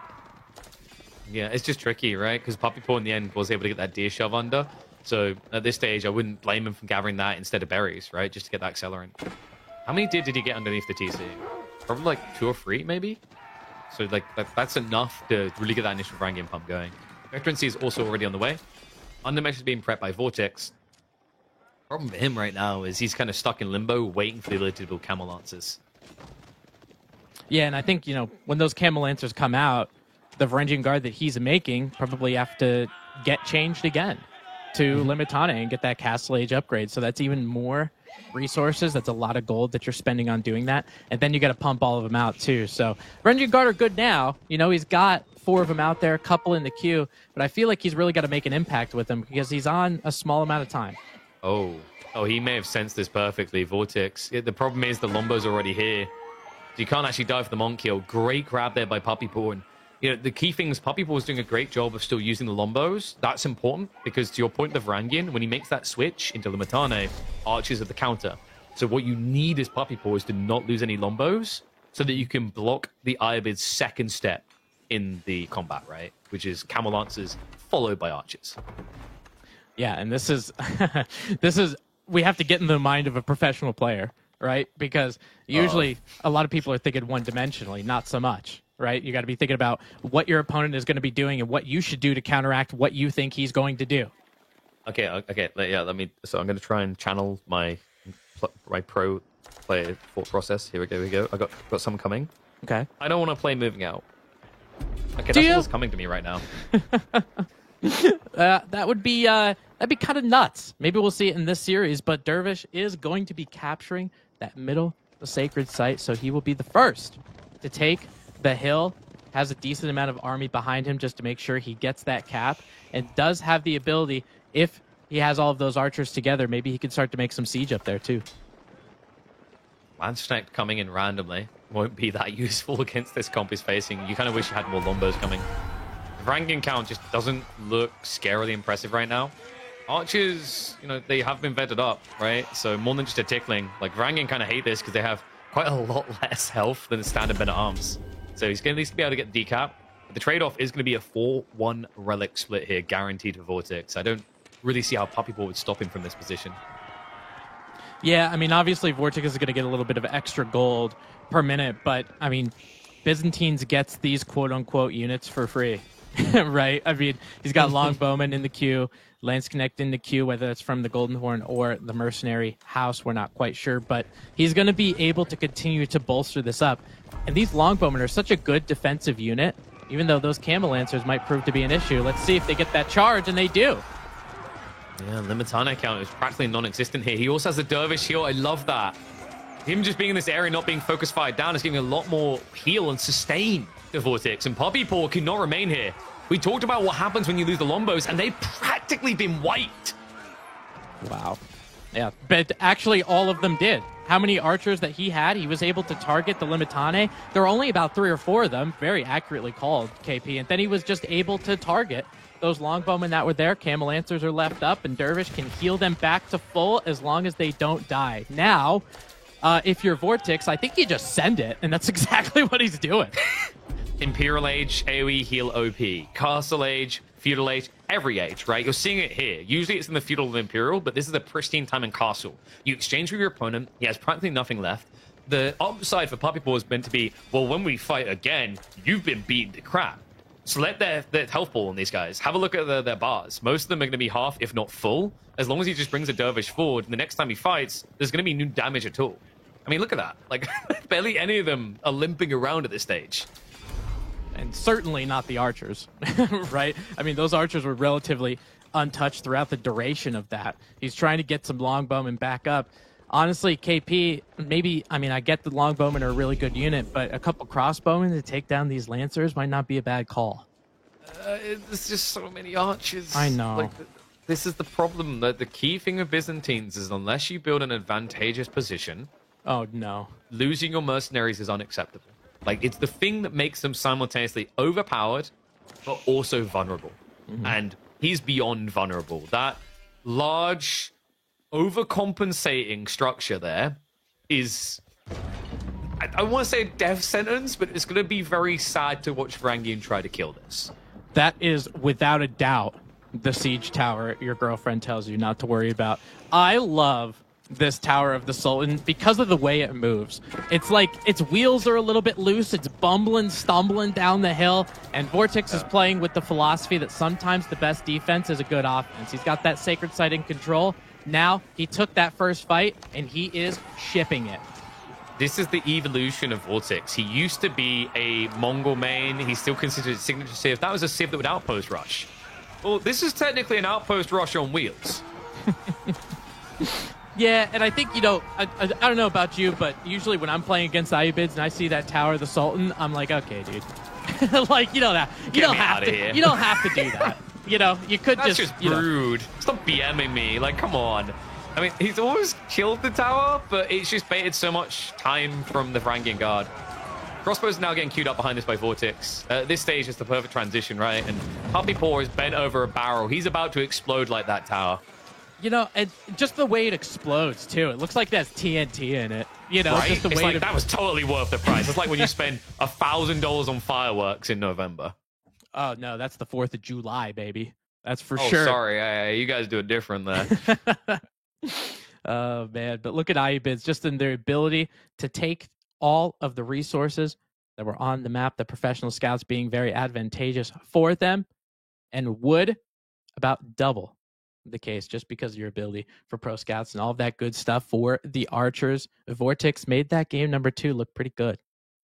Yep, and it's looking like we could be heading for a 3-0 stomp, right? Vortex still has, I believe, the Chinese. Feels pretty damn good, right? Like, this is an incredibly cozy position to find yourself in. Yeah, see it in the draft. He's got China, French. These are still solid picks. So Puppy Paw has to get creative. Lakeside, Order of the Dragon versus English. English have been looking really decent on this map, one of the top pick civs. Order of the Dragon? How do those guys work again? I'm trying to remember. Well, you know, everything they have just gets smattered and touched with gold. They are just gilded to the nines, except everything that they make on water for some reason. So all of that navy is going to be the same, but with those gilded villagers and the potential to get a lot of wood economy, maybe you're going to see some navy battles on Lakeside. Game number 3, match point for Vortex. Puppy Paw playing as Order of the Dragon in the color yellow, Vortex as the English in the color red, spawning on the north side. Obviously, both of them going for docks because KP, there's one piece of fish there, so you're going to do everything that you possibly can to get it. Underexplored, undervalued was pretty much the paraphrasing of what Wham said about Order of the Dragon earlier today.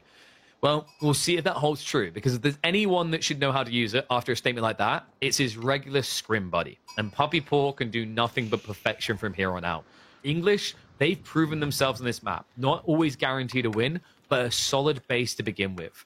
The cheaper production on the dock, on the fishing as well as the full-up boats, there is also the potential for longbow or king play shenanigans on land. And Order of the Dragon are a civ that struggle when you layer in the land format. They're great when you can make it just about water, but it becomes way too expensive when you start adding in Raxes and stables for this civ. Oh, yeah, you're absolutely right. And it's just because how expensive those units actually are, right? If Puppy Paw wants to have some kind of presence in feudal, maybe Vortex is going for some longbows. You want to make a horseman, you need 150 for the stable, and then it's 200 food for one horseman. Don't get me wrong, it's a great unit. It's just difficult to actually get through that hurdle to actually queue it. You sound like that guy's like, $7 for a scoop of gelato ice cream? Don't get me wrong, I'm sure it tastes great, but I ain't gonna be tasting it, right? It's usually the issue of Order of the Dragon is they almost need to be a comp ahead, and that's difficult, especially if English open with a counter hold, right? Because that sticks them straight on rapid longbow production. Yep, absolutely. And then it becomes quantity, right? Because of how much they're able to punch out all of those longbowmen for how effective that Council Hall really is. So even so, with this English base, I kind of, when looking at this map, KP, I always thought it would be kind of an English map because you have such a defensible base at home. Yeah, it's super campy friendly, right? Like, we've been over it a few times lakeside today. I think after this tournament, we're probably going to want to see it again, just because, like, in its current iteration, I think it's a bit too defensive. And it makes things like water play too easy because of it. If you had a full 360 rotation around someone's TC, going water wouldn't just be the automatic play here, right? Like, there'd actually be some potency towards, like, for example, a longbow rush. But longbow rushes, while they can be advantageous to block the gold, you can't guarantee you'll be able to block everything else. We'll be finding out soon what Vortex wants to do. Both of them, of course, are going to be opening up on the boat play. This is a little bit better for Vortex because he's already saved, like, what, 22.5 wood compared to Puppy Paw. And then the idea is, like, in the opening, you can more optimally thread your first and second boat because of that English discount. Yeah, I mean, just that little bit, that extra wood savings that you get is just tempo that you can use a little bit later. But the first one that's going to go up to Feudal Age is Puppy Paw with that Aachen Chapel, and it looks like he has such a juicy spot for it. The gold, the sheep, the wood. This is a really good chapel, KP. Oh, wow. Yeah, and did you notice something weird about it? Well, where's his mining camp? Oh, you don't need that thing. You don't. You don't even need it. Just go out and tap the gold, come back, feel good about it, right? It's a little bit different. I thought I was watching a Roos game for a second there. Now, Vortex has gone for the Abbey of Kings, so there is the potential for, like, 2 TC shenanigans, but if he gets pressured, that's going to be challenging. He got a forward gold and a forward stone here. So, good news for him is by opening Abbey of Kings, you for free are going to get the unit to pressure opponent on land. And we talked about that problematic element. Like, if you remember, when we used to have, like, Archipelago, this was a frequent matchup, and the play for the English was to drop the king, because it forces a really annoying reaction out of OTD, because Rax units are so expensive. Meanwhile, you pay nothing, and you get to now win water. Oh, yeah, like, you don't want to invest in doing that. And the king is, my personal opinion, the most annoying unit that this game has to offer, because you just watch that king get into harm's way, taking TC fire over and over again, then you wait about a minute, and it's like it never happened. It's super obnoxious. Yeah. I mean, I'm wondering, yeah, there we go. So Archship gets queued up straight away. Puppy Paw's mirrored. He has to know. Yeah, he's scouted that the Abbey of Kings is there, so he will have to contemplate a reaction to this. We have some stone gathering. I think that was a one-offer, so Puppy Paw is going to rely on the arrow slits to hold his base. Yeah, that's what I'm thinking too, just because of the amount of stone that he was going to be gathering. Now is going with the barracks. He does make a response to the king that we're probably going to see very shortly. Arrowships coming out of both sides. However, Puppy Paw trying to create a little bit of initiative against the English player, but I think they're just going to butt heads and walk away. This naval arrow slits from Puppy Paw, I think, is really going to help him continue to get there. And I'm curious to see if he wants to hang out in Feudal even. Yeah, and we have double dot from Vortex, so, like, we are seeing that ramp play we're talking about on the timing. The weird part here is, like, Puppy Paw queues up 2 spears because you need it to address the king appropriately. But, like, realistically, should Vortex not just be following up longbows? Right? It's your best unit. It's the one you want to have. I have a feeling Vortex is just going to try to win water outright. But this arrow slits play really is a game changer for that for Puppy Paw. Oh yeah, it turns your dock into this defensive stalwart, right? I mean, just having the ability to make sure you could shoot at all of these different things, and we're going to see that arrow slits. Look at how much damage it does. Each individual arrow, and the range is borderline insane. He's going to have a spring-oiled ship there. You're going to need a lot more firepower if you're going to take down that dock. Yeah, and he'll be able to force some idle time, but, like, hanging around here will now require you to pull the fishing boat. So if Vortex really wants to brute force this, go 3 spring-oileds, pull 2 fishing boats, and begin the pressure, right? And just keep that archer ship back to stop Puppy Paw playing demos. The risk you run there is you've now potentially over-invested in water because you're not gathering as much food anymore. And that's where Puppy Paw could do something really slippery, like going castle.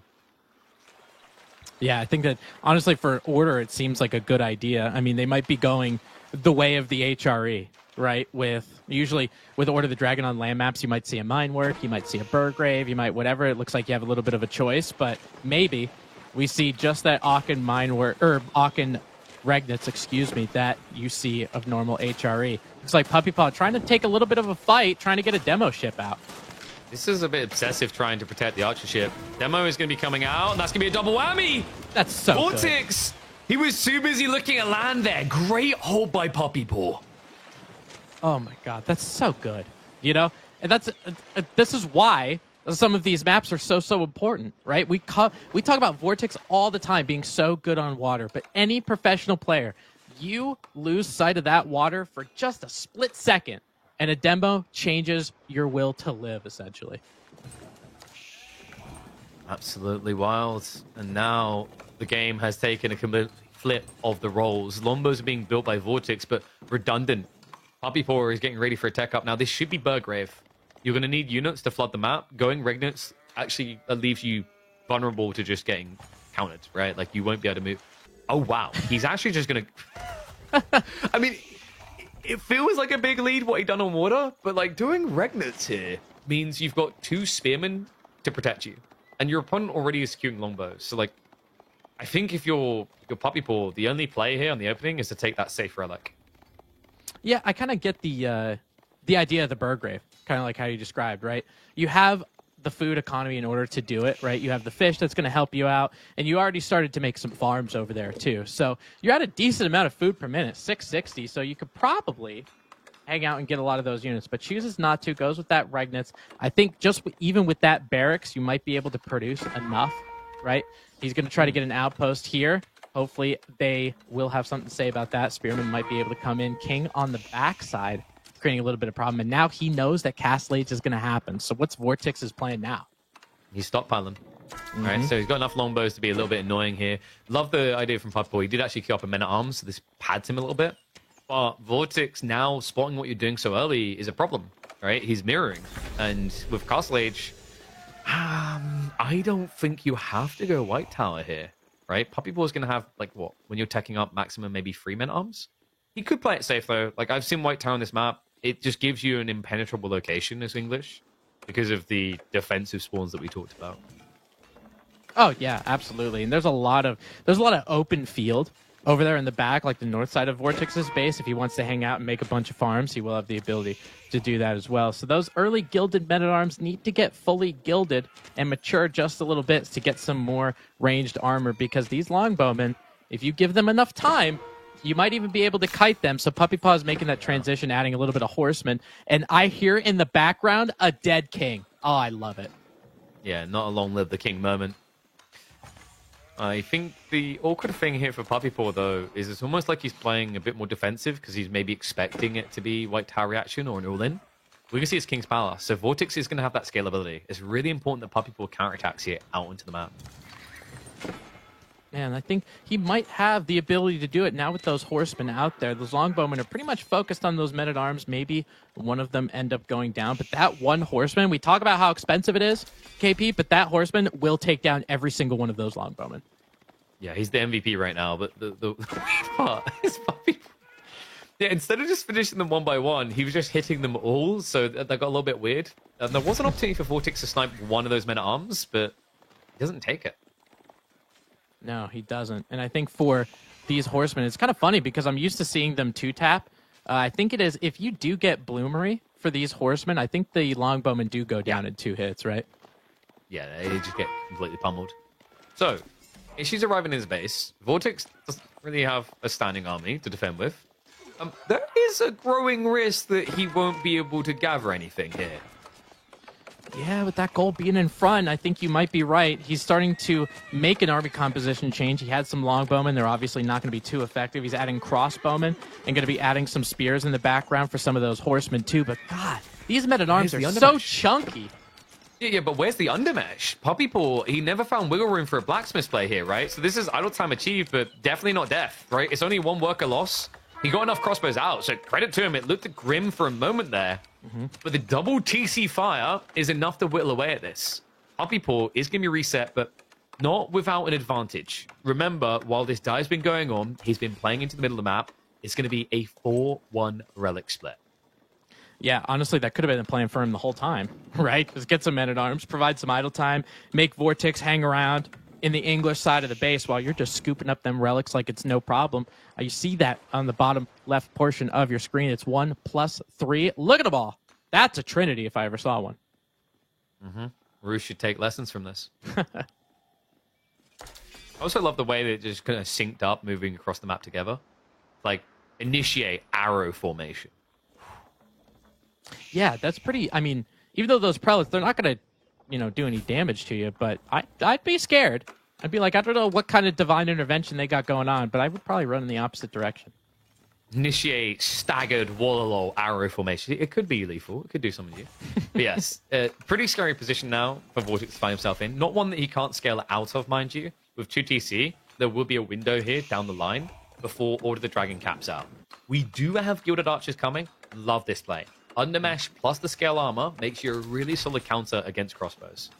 Man, that scaled armor is so good, isn't it? When you're dealing with, especially with an English player, you saw Longbowman out, so I could definitely understand why he chooses it. But also, that +3 goes against all of those crossbowmen that are there too, which really aren't that effective against your units. These archers, 145 health, that's a lot of crossbow bolts. With that +3, it's even more. Yeah, you mitigate a third of their damage. And down the line, it gets even better, by the way, because of Inspired Warriors tech. Meantime, Giant Ass Gilded Knight has made his way into the base.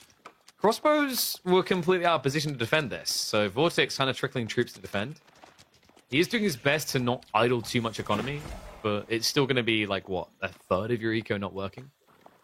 What an absolute tank, dude. Like, look look at that. Look at that knight. I mean, it probably was at about maybe a third of its health, but the thing of it is, as long as you stay alive, 400 health, like, are you kidding me? As long as it stays alive, and you see Puppy Paw, like, transitioning it back to the base, he just heals it, and it's like getting a free knight. They're so expensive, too. So getting the ability to do that, making sure they don't die, is so massive. Well, I'm not sure this one's going to get to live forever. Yeah, I think... Because Vortex has his number, and he's ready to dial it in. It's a surprise Mother Ducker moment. Puppy Paw runs straight into his death. Wow. You know, the fact it took a full volley of all of those crossbowmen is actually kind of amazing. And then some extra as well, right? Like, up, reload. He's not quite dead yet. Right. But this is the thing. Like, those guys are so expensive, so hard to scale, like you mentioned. It's interesting, though, because, like, when you watch them raid like that, it's the most dragonly thing I think Order of the Dragon has. You could just imagine, like, a dragon going down to a local village, burning everything, stealing a princess and some gold, and going back home. It's pretty much what they're doing. But he's going to move away into a static comp. This looks really good. We've got Inspired Warriors tech on the way. This is a big deal. I mentioned those Gilded Archers with 4 armor. Why not make it 5? Make it 6 even. Because you get the +1 melee and ranged armor, as well as a 15% DPS increase. This is a really good time for Puppy Paw, one that's more than capable of punishing a lack of White Tower. And he's got so much gold, KP. Look at how many prelates he's got. He's got 6 on the field currently and another 3 in the queue. So he's going to be able to, any kind of healing that he needs, he's going to be able to get it. Plus, with these archers, with those Gilded Archers, because of the fact they have scaled armor, Wedge Rivets is coming in as he's taking this fight. Those Town Center, whether you have double the arrows or otherwise, it's really not going to touch you. No, and the men-at-arms are being targeted down. Vortex is doing this right, but he needs to counter the Gilded Archers. Horsemen have now been queued up at the back of this, but it's costing him villages. So we'll shift that away. And the Prelates aren't going to be able to tank for long. So once again, for the second time in the game, Puppy Paw dives between the 2 towers, and it leads to his demise here. The army does some eco damage, but can't stay here forever. Yeah, I mean, that's the most English stuff I've ever heard, to be honest. You know, you're diving in with this super high military advantage, then all of a sudden they're all dead. You know, these horsemen are going to be helping out with some damage too. So, like, the horsemen should be able to carry this fight, but, like, the problem is Vortex has way too many villages nearby. Like, these Gilded Archers just standing their ground. Think of these things like miniguns, right? When you hold down a minigun in a game, it doesn't do anything at first, but then whirs up. These things are best when they get to stand still. A 1 attack speed is one of the fastest you'll find on ranged units in the game, which is why they are just shredding their way through and leading to a potential comeback here, as it will carry Puppy Paw through this game 3. Wow. I mean, those those archers in Castle Age, 5 ranged armor. Are you kidding me? What a unit. Are you kidding me, dude? Like, Well, what 6 ranged armor, right? Yeah. Oh, yeah. Because wedge rivets didn't come in yet. I saw them with +5 before. So, no. It would no. It's just 5. Well, no, because you get scale armor 3, and then you get 2 on blacksmiths, and then if you have the prelates, you can go up to 6. Oh, the inspired. That's right. I'm sorry. Yeah. It's dirty as all hell. 6 ranged armor. Like what? What are you supposed to do, man? That's wild.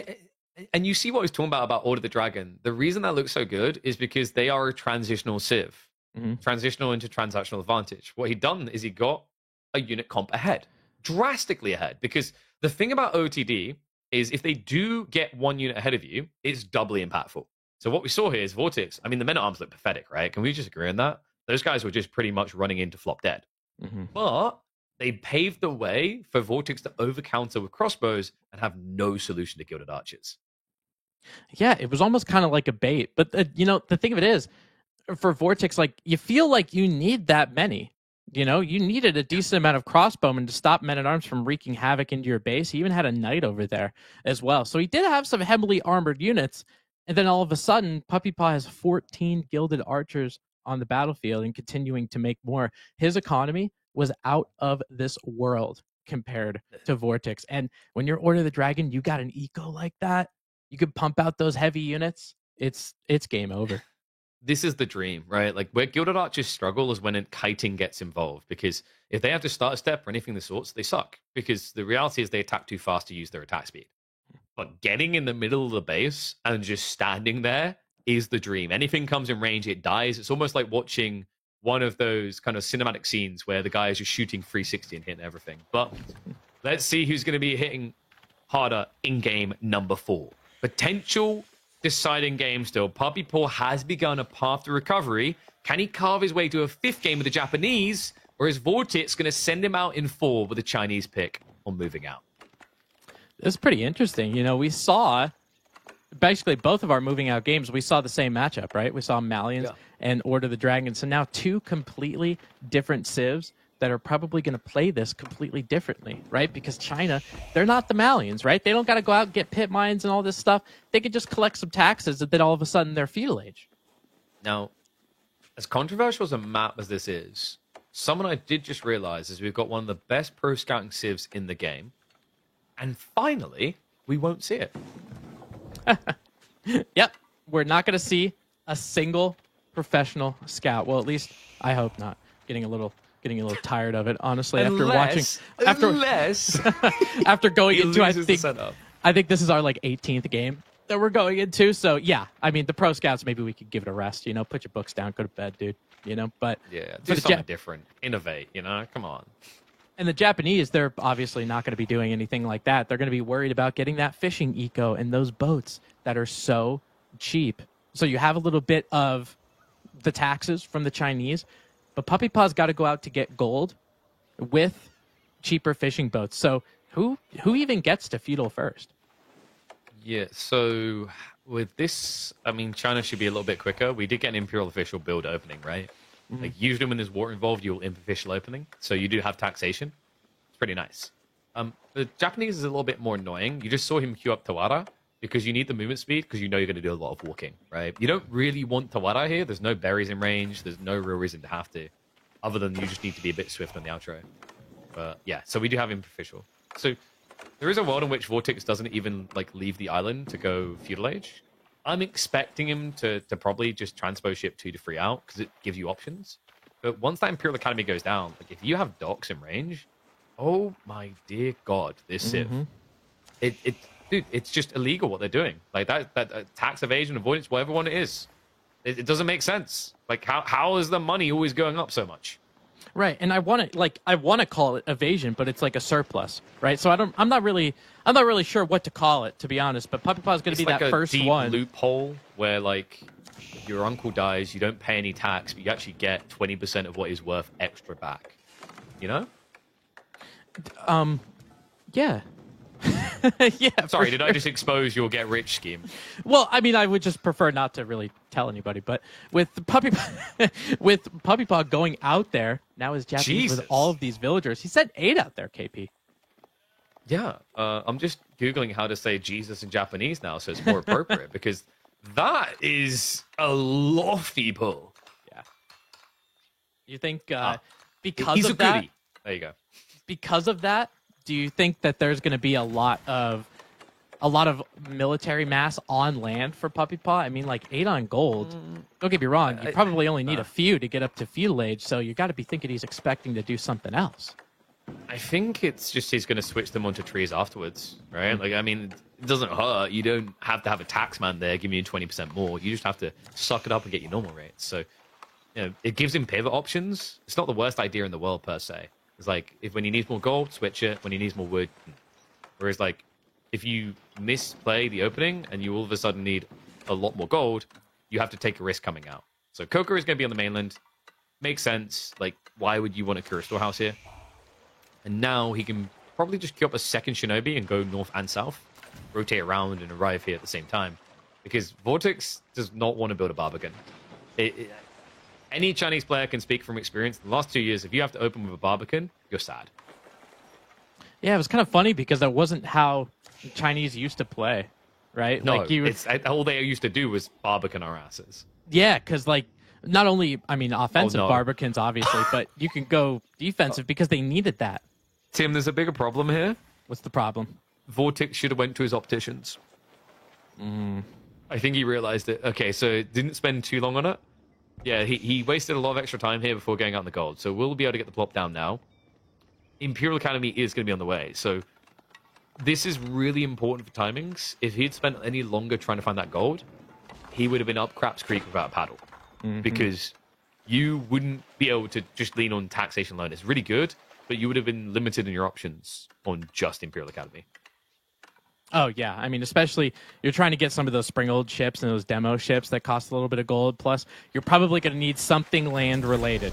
As the Imperial Academy comes up, you got to expect a little bit of a Coca because you're Japanese and you're playing on water, right? So if you find an ability to get out there, take down those villagers, take down that gold, Vortex is going to be definitely hanging out in feudal age for a while. But Puppy Paw is going to be the first one getting that arrow ship, and Vortex is going to be following. So just like the last couple games on moving out, it's land, it's water, all at the same time. Ooh, and look what Vortex done on the north side. He snuck a deep dock. So he's practically right on top of his opponent already, and he already has the vision on it. You did the transport ship. So Vortex, that slightly quicker production speed, has got him in position on the fishing. It's going to force him out of time out of Puppy Paw.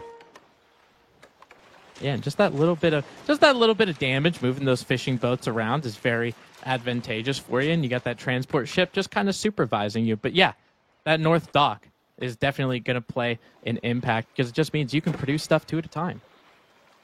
Man, the more just look at this map, the more I still feel like it's too much deep water fish. You know, like I think your safe side should probably be 1 deep water fish, and then the contested should be 2 to 3. Right? Because like the reason why you get these big blob of armies is because you just have all this deep water fish, so you can afford to blob armies. And hold up, we got the nightmare moment for the Japanese here. Now, Japanese can get arrow slits pretty much for free with their stone. However, China can build outposts much quicker. And I think depending on how many villagers you put on that outpost, if you're China, you put a few villagers on it, and it means the world of difference. So let's see. We have a Shinobi, a couple of them actually working their way over. It looks like Puppy Paw's not even going to deal with this. He's like, you know what? Just take that area.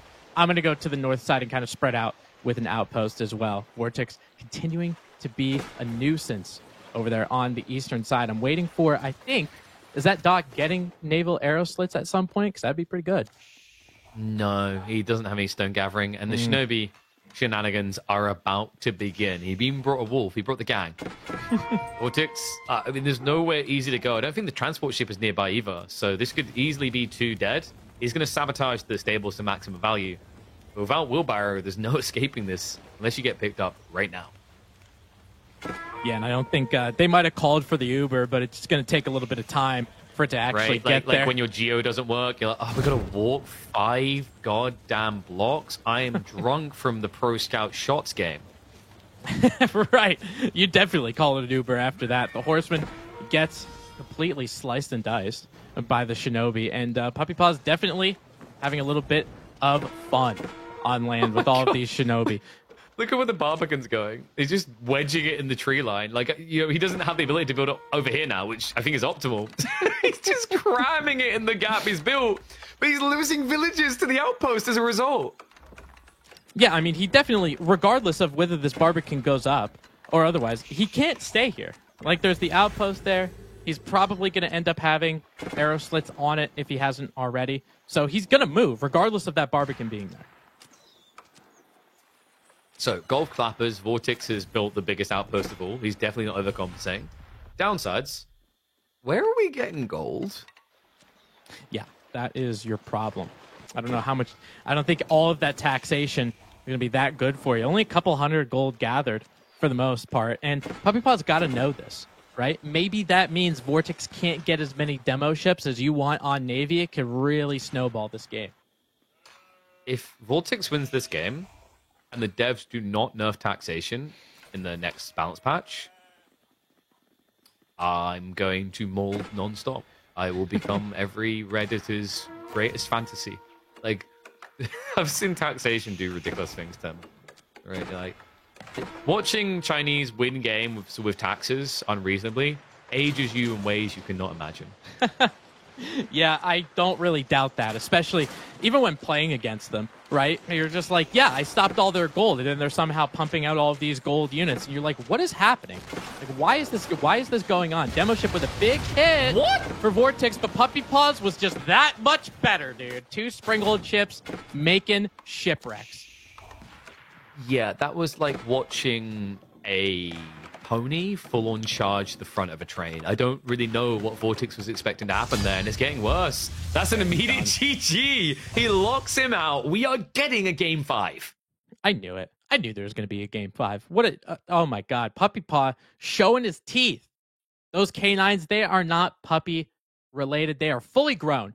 They are big old canines, and he will be trying to take down this game number 5. We are not done yet, ladies and gentlemen. That was pretty... textbook as Japan. Yeah, I mean, this series started off with Puppy Paw looking like one of those chihuahuas stored in a bag, but now all of a sudden we're getting more of a Rottweiler turning up, getting us that reverse sweep potential. And, you know, a lot of the strong picks that was making me favor Vortex have started to disappear, right? We saw the Chinese already gone, the HRE removed. All of a sudden we have a series that could be anyone's game, and I believe it's going to be decided by a Kalauga game number 5, a map that has already been jaw-dropping, and I swear to God, if Puppy Paw has Mongols, you might as well just give him the win now. I'm telling you, man, we're going to see more Mangudai. If that's the case, let's see. As we transition, let's take a look at what was going on in that prior game. If you happen to come in during the middle, Shinobi slicing and dicing villagers, Uber, I should say. I said Uvu. Not getting there. That's one way to kill a joke, that's for sure. And continuing with those Shinobi, just making sure that Vortex was never able to get a land presence, never getting gold. Horsemen were not enough. Tim, you know what's a joke? That horseman. Look at this guy. That Shinobi's half HP.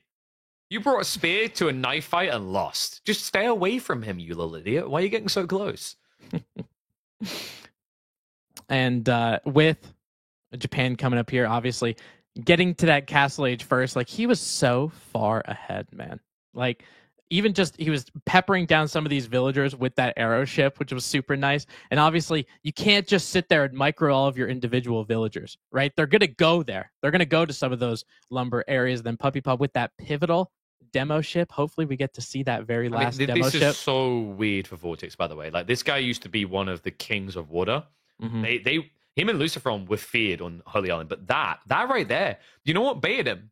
You may notice that for some reason, that super fiery ship isn't so fiery. He didn't realize. I think he thought that was just a fishing boat being mismicroed, hence why he headbutted it head on. I don't... oh, my God. Okay, sorry, I'm an idiot. It wasn't Kalauga. We have Dry Arabia, but we do have Mongols again. You know, this is a really good map to actually end this series, right?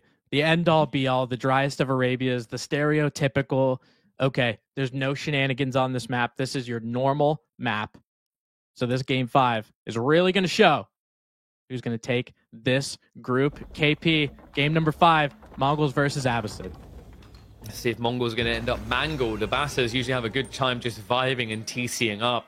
The outpost rush shenanigans always feel like they fall a little bit flat against Abba. But Poppy Paw is going to need that kind of early advantage to take control of this one. So Dry Arabia to really balance it all. And already for the spawns, if you were considering an outpost rush, you kind of feel like you hit the jackpot here. Berries, gold, stone, and wood, all on the front side that you could block. Yeah, this is... that's kind of a wild spawn. I don't know if Puppy Paw has seen it yet, most likely. You're pulling that con over just to kind of see what the situation is. But he's sending all of his villagers on food instead of that wood. So we're not going to be... You can see by the way he's ran his con. If we check his vision, because I don't think he punted the Falcon out. Like, this is just... He's macroing for feudal already. Yeah. It kind of makes sense, by the way. Like, the logic here is Abbasids, they don't need to get siege engineering, so they usually just go military wing, and your outpost play is kind of flat.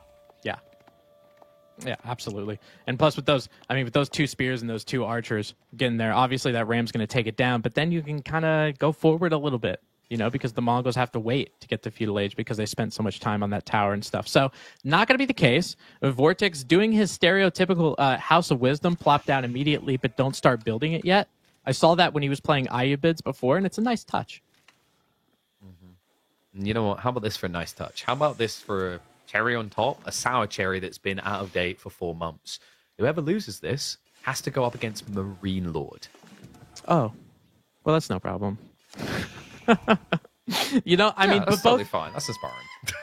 But I'll tell you what, both of these players, I would not put it past them, right? The series that we've had, these like top 8 kind of areas where we saw Puppy Paw, we saw Beastie, we saw Marine Lord, we saw Wham.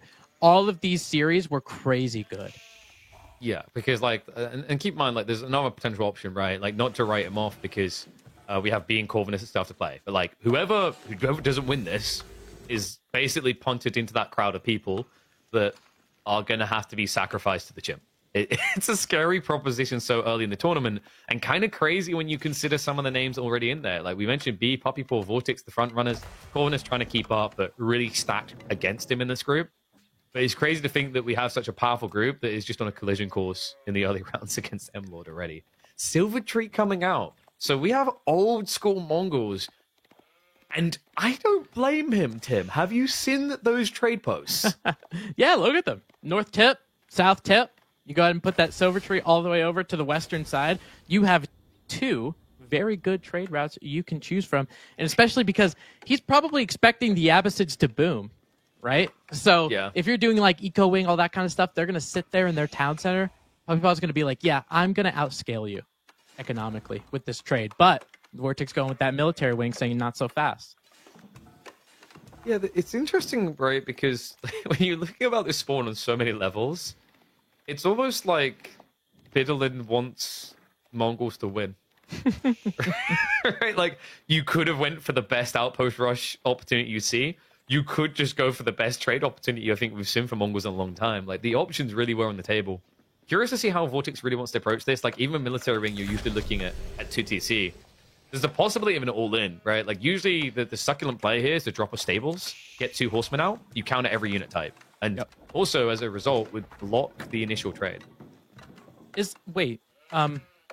Vortex is going pro scout. It's happening.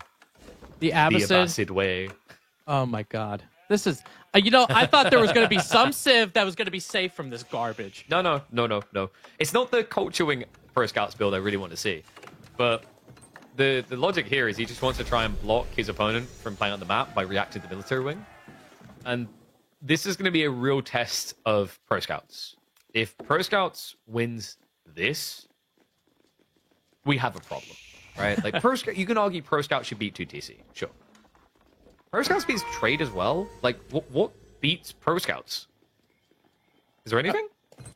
Well, I guess those are kind of the options, right? I don't really think there's anything else. I mean, you can Pro Scouts too, right? But then that's like, we just complained about the issue of the meta where we have to build more springers than our opponent. Do we have to Pro Scouts harder than our opponent to win games? Yeah, that would be... I don't know. I would be pretty upset, to be honest. I mean, I've been making jokes, with games that I've played over and over again, where it's like, yeah, I mean, you just go Pro Scout every game, but Vortex is kind of making this a reality because of the Abbasid dynasty. So already has a stable.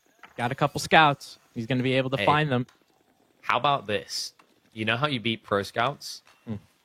Trade and Pro Scouts. Oh. And then you do Pro Scouts Improved, Tim. You want to know why you want Pro Scouts Improved? Why? You don't. Oh, okay. You know what Pro Scouts Improved does, right? I actually don't. I have no idea. It gives you an extra 100% bonus damage against neutral units. Oh, nice. Okay. So like, you know, you can kill a boar a little bit quicker. It's kind of pointless for deer though. Yeah, that's you know, I would think there would be some like a decreased movement penalty for improved Pro Scouts. Because obviously, you know, those scouts are going rather slow. That one Keshik isn't going to be able to catch up because of all the spearmen. So I would think, you know, improve. It's like, maybe it's like a minus 25% instead of 35%. You pick up the ball. That's what we need to improve Pro Scouts. That would be absolutely wild. And you know, I don't know if you know this, KP, but in the campaign, you can do that. Yeah. I remember the Roost campaign in particular. I was like, oh, well, that seems a bit broken. Insane. You know, it's balanced by the fact you had to build an arsenal as well. Goddamn multiplayer gamers don't know how lucky they got. They don't have to build 2 blacksmith decks. Yeah. You know you're an Age of Empires 4 aficionado if you've built arsenals in your time. That's for sure. But now that Silver Tree is over there on that western tip. I'm curious to see if we can pan just really quickly. I want to see how many traders, if he has any at all. I think there's one yellow dot up there. One, yeah. This is Timothy. Timothy's going to be working with us for the rest of the game. Wait. And I think hopefully he gets enough traders for Puppy Paw to actually do some damage. He's actually doing pretty good in terms of trying to limit the Pro Scouts. The Keshiks are actually doing a decent amount. And then, do we have another trader we can queue up yet? Like, it's going to be very good for Magadai because they reweighted that to be a bit more gold heavy, right? Mm-hmm. Oh, there is a second trader. Where is he? Let's see. Wait. Did he double produce and they're exactly on top of each other? Oh, maybe they are. They might be. They are. Yeah. So that one is also Timothy. Oh, okay. This is going to get very confusing, Tim. I was going to say, yeah, this is I don't know who I am anymore. Like, to someone be honest. has to change their name. Okay. And those, I mean, they're looking for a name change. They're looking for anything to save him at this point as that horseman's trying to get there. Keshiks will be able to help out just a little bit, but I think this is the thing that's going to make trade a little bit less likely to pull off as compared to Pro Scouts, right? Because all you got to do is get a scout over there and pull a couple carcasses back, right? For Mongols, you got to keep that trade route alive and healthy over and over and over again. It doesn't end. And like, you think Magadai the answer, but lobbing archers already from Vortex solves that. By the way, I'm pretty sure you're going to have to change your name because we really can't ask a guy who died to change his name. Yeah, I mean, that's true. I just know, my mom's going to be pissed. Vortex actually has a pretty considerable military mass. Take a look at this. 25, decent amount of spearmen, adding that 1-1-1 composition and continuing to progress over that military He's splitting himself, though. There's a problem here, right? Like, he's sending a small group to block the trade. So that if Puppy Boy identifies this, he just divide and conquers, right? Like, that's the way you win this now. If you have to fight directly, I'm favoring Abbasids. But if you can play wide, Vortex is in trouble. Yeah. And especially because there's a lot of mobility here, right? Keshiks are trying to find scouts for Pro Scouts, but you still have Mangadai there that are going to pepper down horsemen. You know, everything that they have is a cavalry unit. So these archers and spearmen, they are going to be playing catch-up for all eternity. Yeah, it's quite interesting that Vortex didn't really add in more horsemen, considering he has Pro Scouts, right? Like, that makes it affordable, you know, in combination with basically having enough sheep to start your own farm, or sequence of kebab shops spread out across all of Germany. That's a lot of food. So, like, with that, I'm surprised we're not getting that extra layer. I would love to have seen him add in one camel archer to debuff the Keshiks, but now with archers being added on the other side, it becomes a lot harder. Yeah, I think with this standard archer instead of the Mangadai, it's definitely going to help you and at least be cost effective in a decent amount of fights. And the thing is, Puppy Paw's got to be playing catch up a little bit. He's spending a lot of resources on this trade. He's trying to get this trade to pay off. So militaristic. Where are they going? Wait, what? It's like the weirdest escape plan I've ever seen. I think that he might have selected it with the army, but like, that's the opposite direction of your base. I think he was trying to find another trade post in the next Arabia over, that's for sure. He's like, we're migrational people, nomadic, you know? They won't follow us forever. And Keshik's doing a little bit of a raid over here, trying to take down some villagers, some archers and stuff. But again, this trade consistently getting compromised, right? With all of the... There's no outposts even there either, KP. No, he has 4 traders. Like, the way you do this is... I'm kind of surprised people has to start doing it, is you divide. Just go to both trade posts. You can't be blocked on both at this stage, right? But he just focused on one side. Probably feels like he has the better comp to win the fight. It's debatable at the moment. He's getting there. There's a lot of spears, and the bastards have a unique, quirky tech to ruin your pony's day. He did get phalanx. Yep. So those spearmen get a little bit of range. Now, as we're watching all of these mobile units running around, trying to take down spearmen and archers alike, do you remember that bug where phalanx, you could get it a multitude of times? I was going to bring it up. You know what we need here? Just a sniper rifle spear. Oh my god. Oh man, and villagers would go, you'd have villagers going down and you wouldn't even know what the hell's going on because they're getting poked from basically going through a portal system, I would imagine. My favorite one was when they threw torches, you know? Yeah, that was a good one too. You usually like yell Hadouken and then there's torches flying across the map.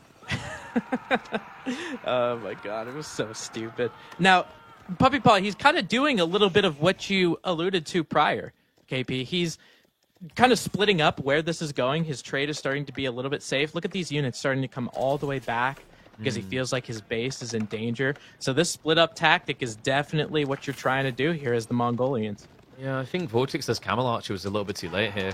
Like, he's already taking way too much damage. He needs to go out and actually raid again. So we do have Horseman queued up. Like, the beauty is if you had like 2 or 3 Camel Archers, you can raid trade even better, right? 11 base damage and a range unit. That's the gem. That's the jewel. It's only 90 health on a trader. So Camel Archer is at least going to have the debuff, so it won't get dove here. And remember, that is fully impactful. The Khan, the Magadai, the Keshiks, they all hate this camel.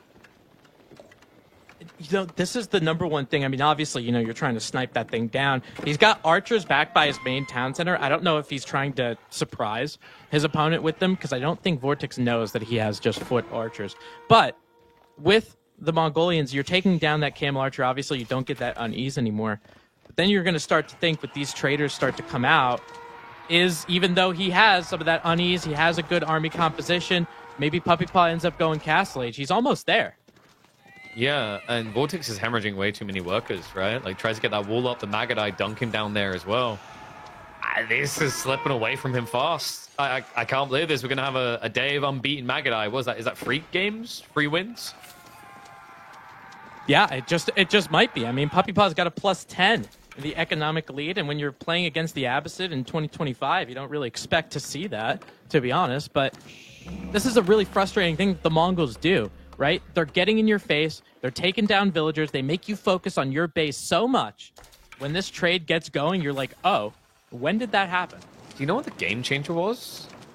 It's the wall build speeds. Like, Magadai used to get way too easily hard counted by a quick wall, right? But it's like, people don't wall as quickly anymore because it takes double the time now. Like, it's actually crazy the impact that's had to make just a few Magadai to begin with absolutely worth it. And now this transitional play by Puppy Paw feels overwhelming. Step readout is on the way. We've got 10 Keshiks, make it 9. Archers are bulking up. A little bit surprised he didn't go for a Kurotai play here, because that would just give the emphatic win to your Archer Mats. Yeah, you are right. I mean, it definitely buff up those archers, but I don't think he feels very confident in his trade routes right now. You know, step readout, you're going to skip that if you already have a decent amount of traders and you have so much gold you don't know what to do with. I don't think Puppy Paw's at that spot. Vortex is in quite the awkward spot here. Army is marching forward, but it may be too little too late. Almost complete the step readout, and although we'll be able to shutter a few traders here, what he needs to do is kill the army. As the only advantage Vortex has is, right now, these guys aren't vetted. Yeah, and I think for Vortex, he's just continuing to mass, right? His military count is really good, right? 56 to 35. Maybe for Puppy Paw, he might start to get some of those Castle Age units. I think if he started to add maybe something like a Men-at-Arms, just something heavy to deal with everything that Vortex has. And these traders love running east to try and get away. We do have a backstab coming through, but you just see he's going to kite towards the TC. Like, you know, that building there going down is probably the only one that Vortex is going to be able to kill. He didn't even kill it. That was just the Uvu expiring. Yeah, it was. So hopefully getting those 2x stuff, and now he is going to Q Men-at-Arms. Puppy Paw is, so he's going to sacrifice a little bit of the mobility for how much armor. Vortex is smelling a little bit of blood in the water. He doesn't want Puppy Paw to get that at Castle Age, get to that area where that tech becomes a big issue. He's continuing to build a lot of units, no signs of slowing down. Until the Men-at-Arms are in, Puppy Paw doesn't have the safe of just winning with Castle, right? Like the Keshik's going to be countered from Feudal, the Archer's going to be countered from Feudal, so that's his goal. But speaking of those Keshiks, they're castled up, they're now in his economy. Clock's ticking here for Vortex. If he can't start killing economy now, this is done. And it feels like he was doing a decent job. Like he was killing a decent amount of trade. Just with that step readout bolstering your gold, it just means that, was your gold really stopped? Not so much. He's on 1,000 per minute. These archers hopefully getting that veteran upgrade very soon, maybe within the next 15 seconds. Then when you get that tech advantage, even though the military counts 64 to 34, you get enough of those men-at-arms, Abbasid's going to keep backing and backing and backing up. Veterans, he just popped in. Puppy Paw, this is all he needs. There you go, changing clothes, and all of a sudden a fight. The Vortex should not be able to win, but reinforcements are on the way. It's a pincer maneuver. They're not quick enough to trap him here. Able to peel away. Archers can clean up the last of the spears, and at that stage, the Kesher should be able to carry the engagement. Vortex can't stop here. He needs to get deeper and deeper if he wants to hold on to this. He's starting to save up for Castle, but he's still 2 minutes away. Yep, Abbasid Dynasty, minute 45, whether you like it or not. So he's going to hit that button. Economic Wing might be able to help him out, maybe get some kind of a farm transition if he wants to, if his pro scouts end up getting depleted. That's useful, but these is going to be the longest minute 45 seconds of his life.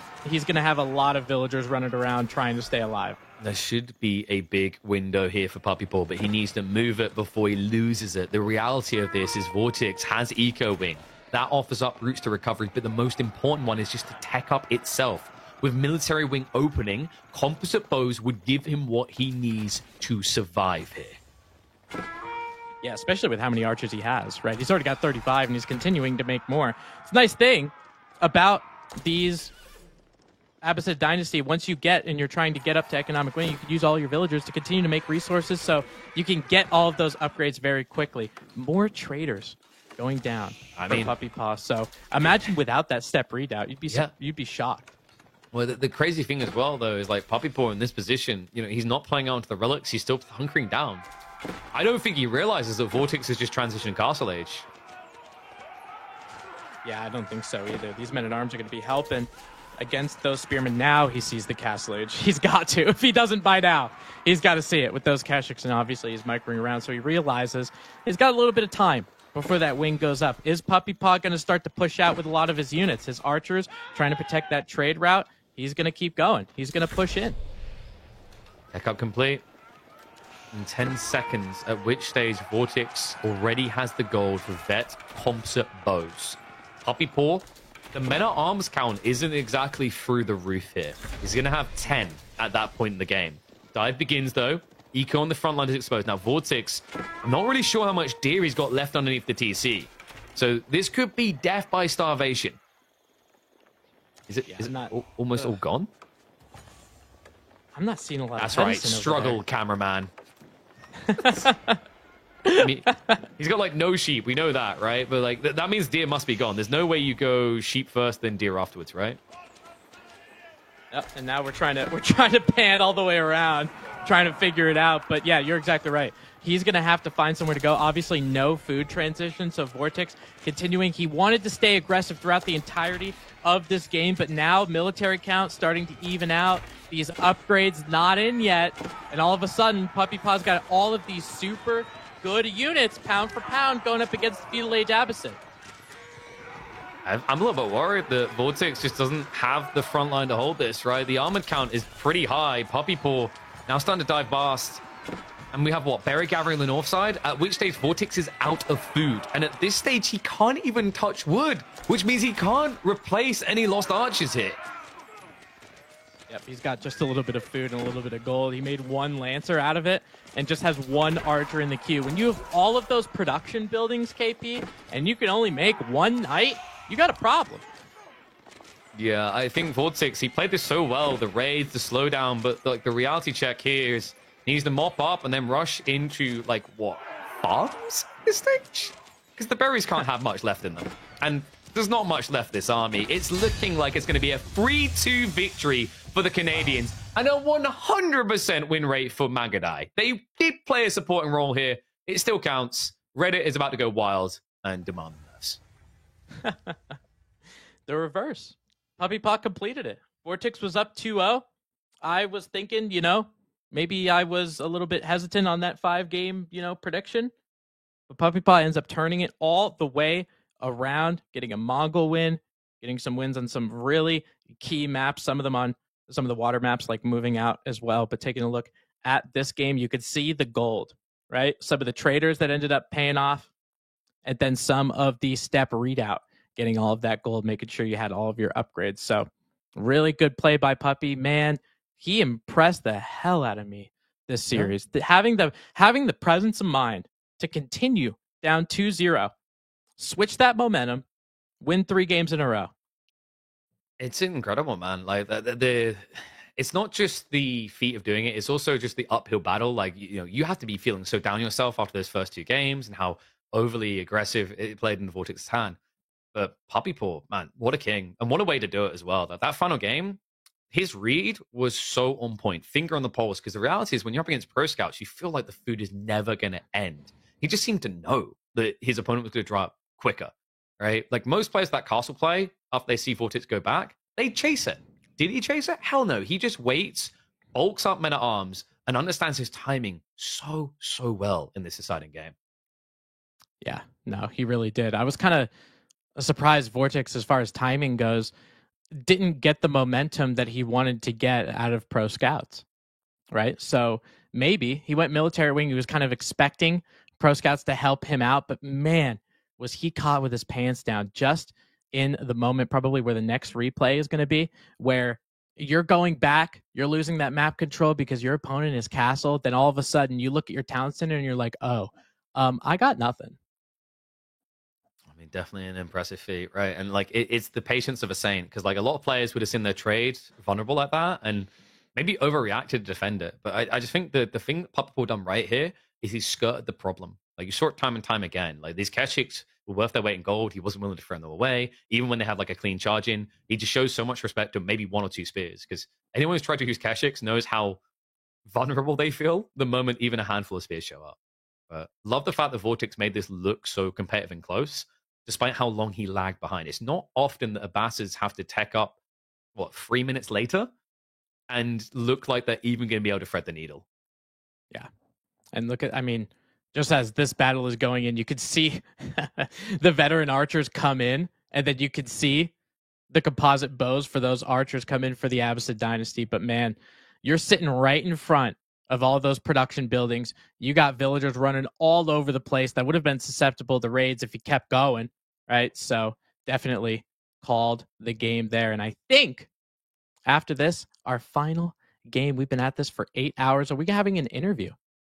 I think we should. So, we'll get ready for him in a second. But, man, impressive sets of games today, right? Like, we started with a 3-0, but every single other series going 3-2 is pretty mind-blowing. Like, we already knew that this group was going to be stacked, right? The PuppyPaw, Vortex, B, Corvinus group, 3 of those front runners to try and make it out. But the rest, like, it almost seemed kind of predictable. So, we really need to finish the day by talking to the man, the myth, legend himself, PuppyPaw, with an amazing reverse sweep. There he is. Congrats, PuppyPaw, on an insane series. First thing I want to dig into, we got to address the painful start to this series, right? Going 2-0 down so early. How do you rally yourself to get back into this series? You guys can hear me? Just making sure. Oh, awesome. Okay. Yeah, it's awful start to the series. I think the first game, Atri is very strong. I underestimated how good they are, especially on Gorge with all the sheep. But second game, I just played awful, so I just had to take like a break, like 3 minutes or something like that, and regain my mind. And I picked my strongest map. Like I think I've been practicing like that a lot. I was pretty confident on it, so I was able to get a win in that. And I guess things turned around from there. Yeah, it must have been a big morale booster. I think English has been one of the most popular picks for late side. Order of the Dragon, your brother alluded to it, that he thinks it's an underexplored Civ and not as weak as people feel. Like, is that your feeling here? Because so far, I see it played on water maps, but avoided on land by most players still. Yeah, it's pretty good on water. I mean, it depends on the map, but the reason I think it's pretty good on that map is they have a very nasty build. Like, Aachen is very, very good on that map. You don't have to build a Wumpo camp. And, like, their Burgrave is very strong, so is Regnitz there as well. Yeah, I mean, I would say OTD is mostly, like, water primary at the moment, but I've been testing out some, 2TC build orders on Rand. Maybe not fantastic, but... they're not maybe the worst Civ in the game like they have been for a while. And, we've got to talk about that final game. Magadai now involved in every single win today. What's changed? Well, so the game that really won, he practiced with me and I did that build versus him, and he actually thanked me after the game because he just copied what I did and he said it worked so well. It's good on Koalga for a different reason, and I wouldn't recommend people do it on Arabia, but there's another thing is that Magadai is very good in like the Periscopes meta because people are building like melee units a lot, like Spearmen, Horsemen, and they're just like trying to get tons of map control. But if you just build Magadai, right, like they can't really catch up super effectively. You can run around deny Periscopes a lot, so yeah, we've tested on a few different maps like me and Wham, but I would say it's like very map dependent, but it's also pretty good in like the meta as well, and people don't expect it as well, which is very cool. Now, one thing that we did notice is whoever lost this series, obviously, not guaranteed they're going to make it out of the groups, but if they do, they now have the honor, torture, I don't know how you feel about it, of having to face up against Marine Lord. Do you feel like you dodged a big bullet there? Well, there's a double elimination bracket, but yeah, obviously, I don't think they want to play versus Marine Lord. I'm happy to not play versus Marine Lord. I think Seed 2 of Group A is going to be not easy, but probably on the weaker side as far as like round of 8 brackets go. So I'm pretty happy to be out of the group and having a pretty good round of 8, I think, for me. How are you feeling about your performance going to this tournament so far? Like, new year, it's been question marks after you and Wham won the team tournament. Is it going to be the year of NA? Like, is confidence high? I don't know about me, but Wham, he's gonna kill everyone. But I think we have a good chance. Like, I just have to play well because I mean, everyone saw at the start of those 2 games. Like, I just played awful, especially the game 2. Like, I think game 1, I didn't play fantastic, but game 2, I was just so bad. Like, that was like bad game for me, and I feel bad about that even after the series ending.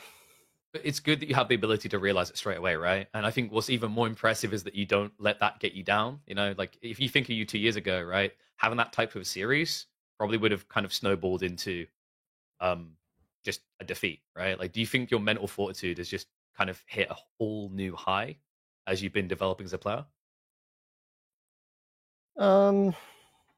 Maybe it's tough to say. I think I've maybe a little bit, but not to the degree that I would want it to be. Let's just say that I think the experience at WoW maybe helped me a little bit with that. Maybe, I mean, we'll see, right? Like maybe if I win a tournament or if I do at least as well as I want to do, then maybe I can get my confidence. Failing that, you can always get the cheerleaders magic or Blade on the call, right? Motivational speech mid-game, get back into it. But you know what? It's been a long day, mate. You played phenomenally well. Big congrats on the win, and look forward to seeing you in the playoffs. Thank you for an amazing set of games and an incredible comeback.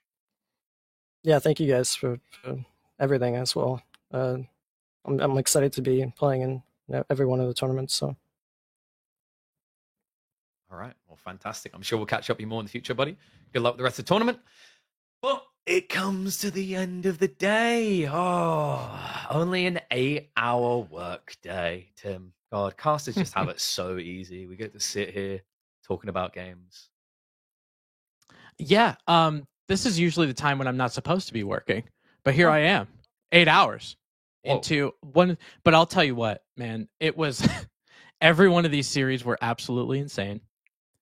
It was a distinct pleasure and blessing to cast with you. This is the first time that we were casting together, and it's a dream of mine to cast with all of the EGC casters. So I knock another one off the list. So thank you for letting me be a part of this for EGC.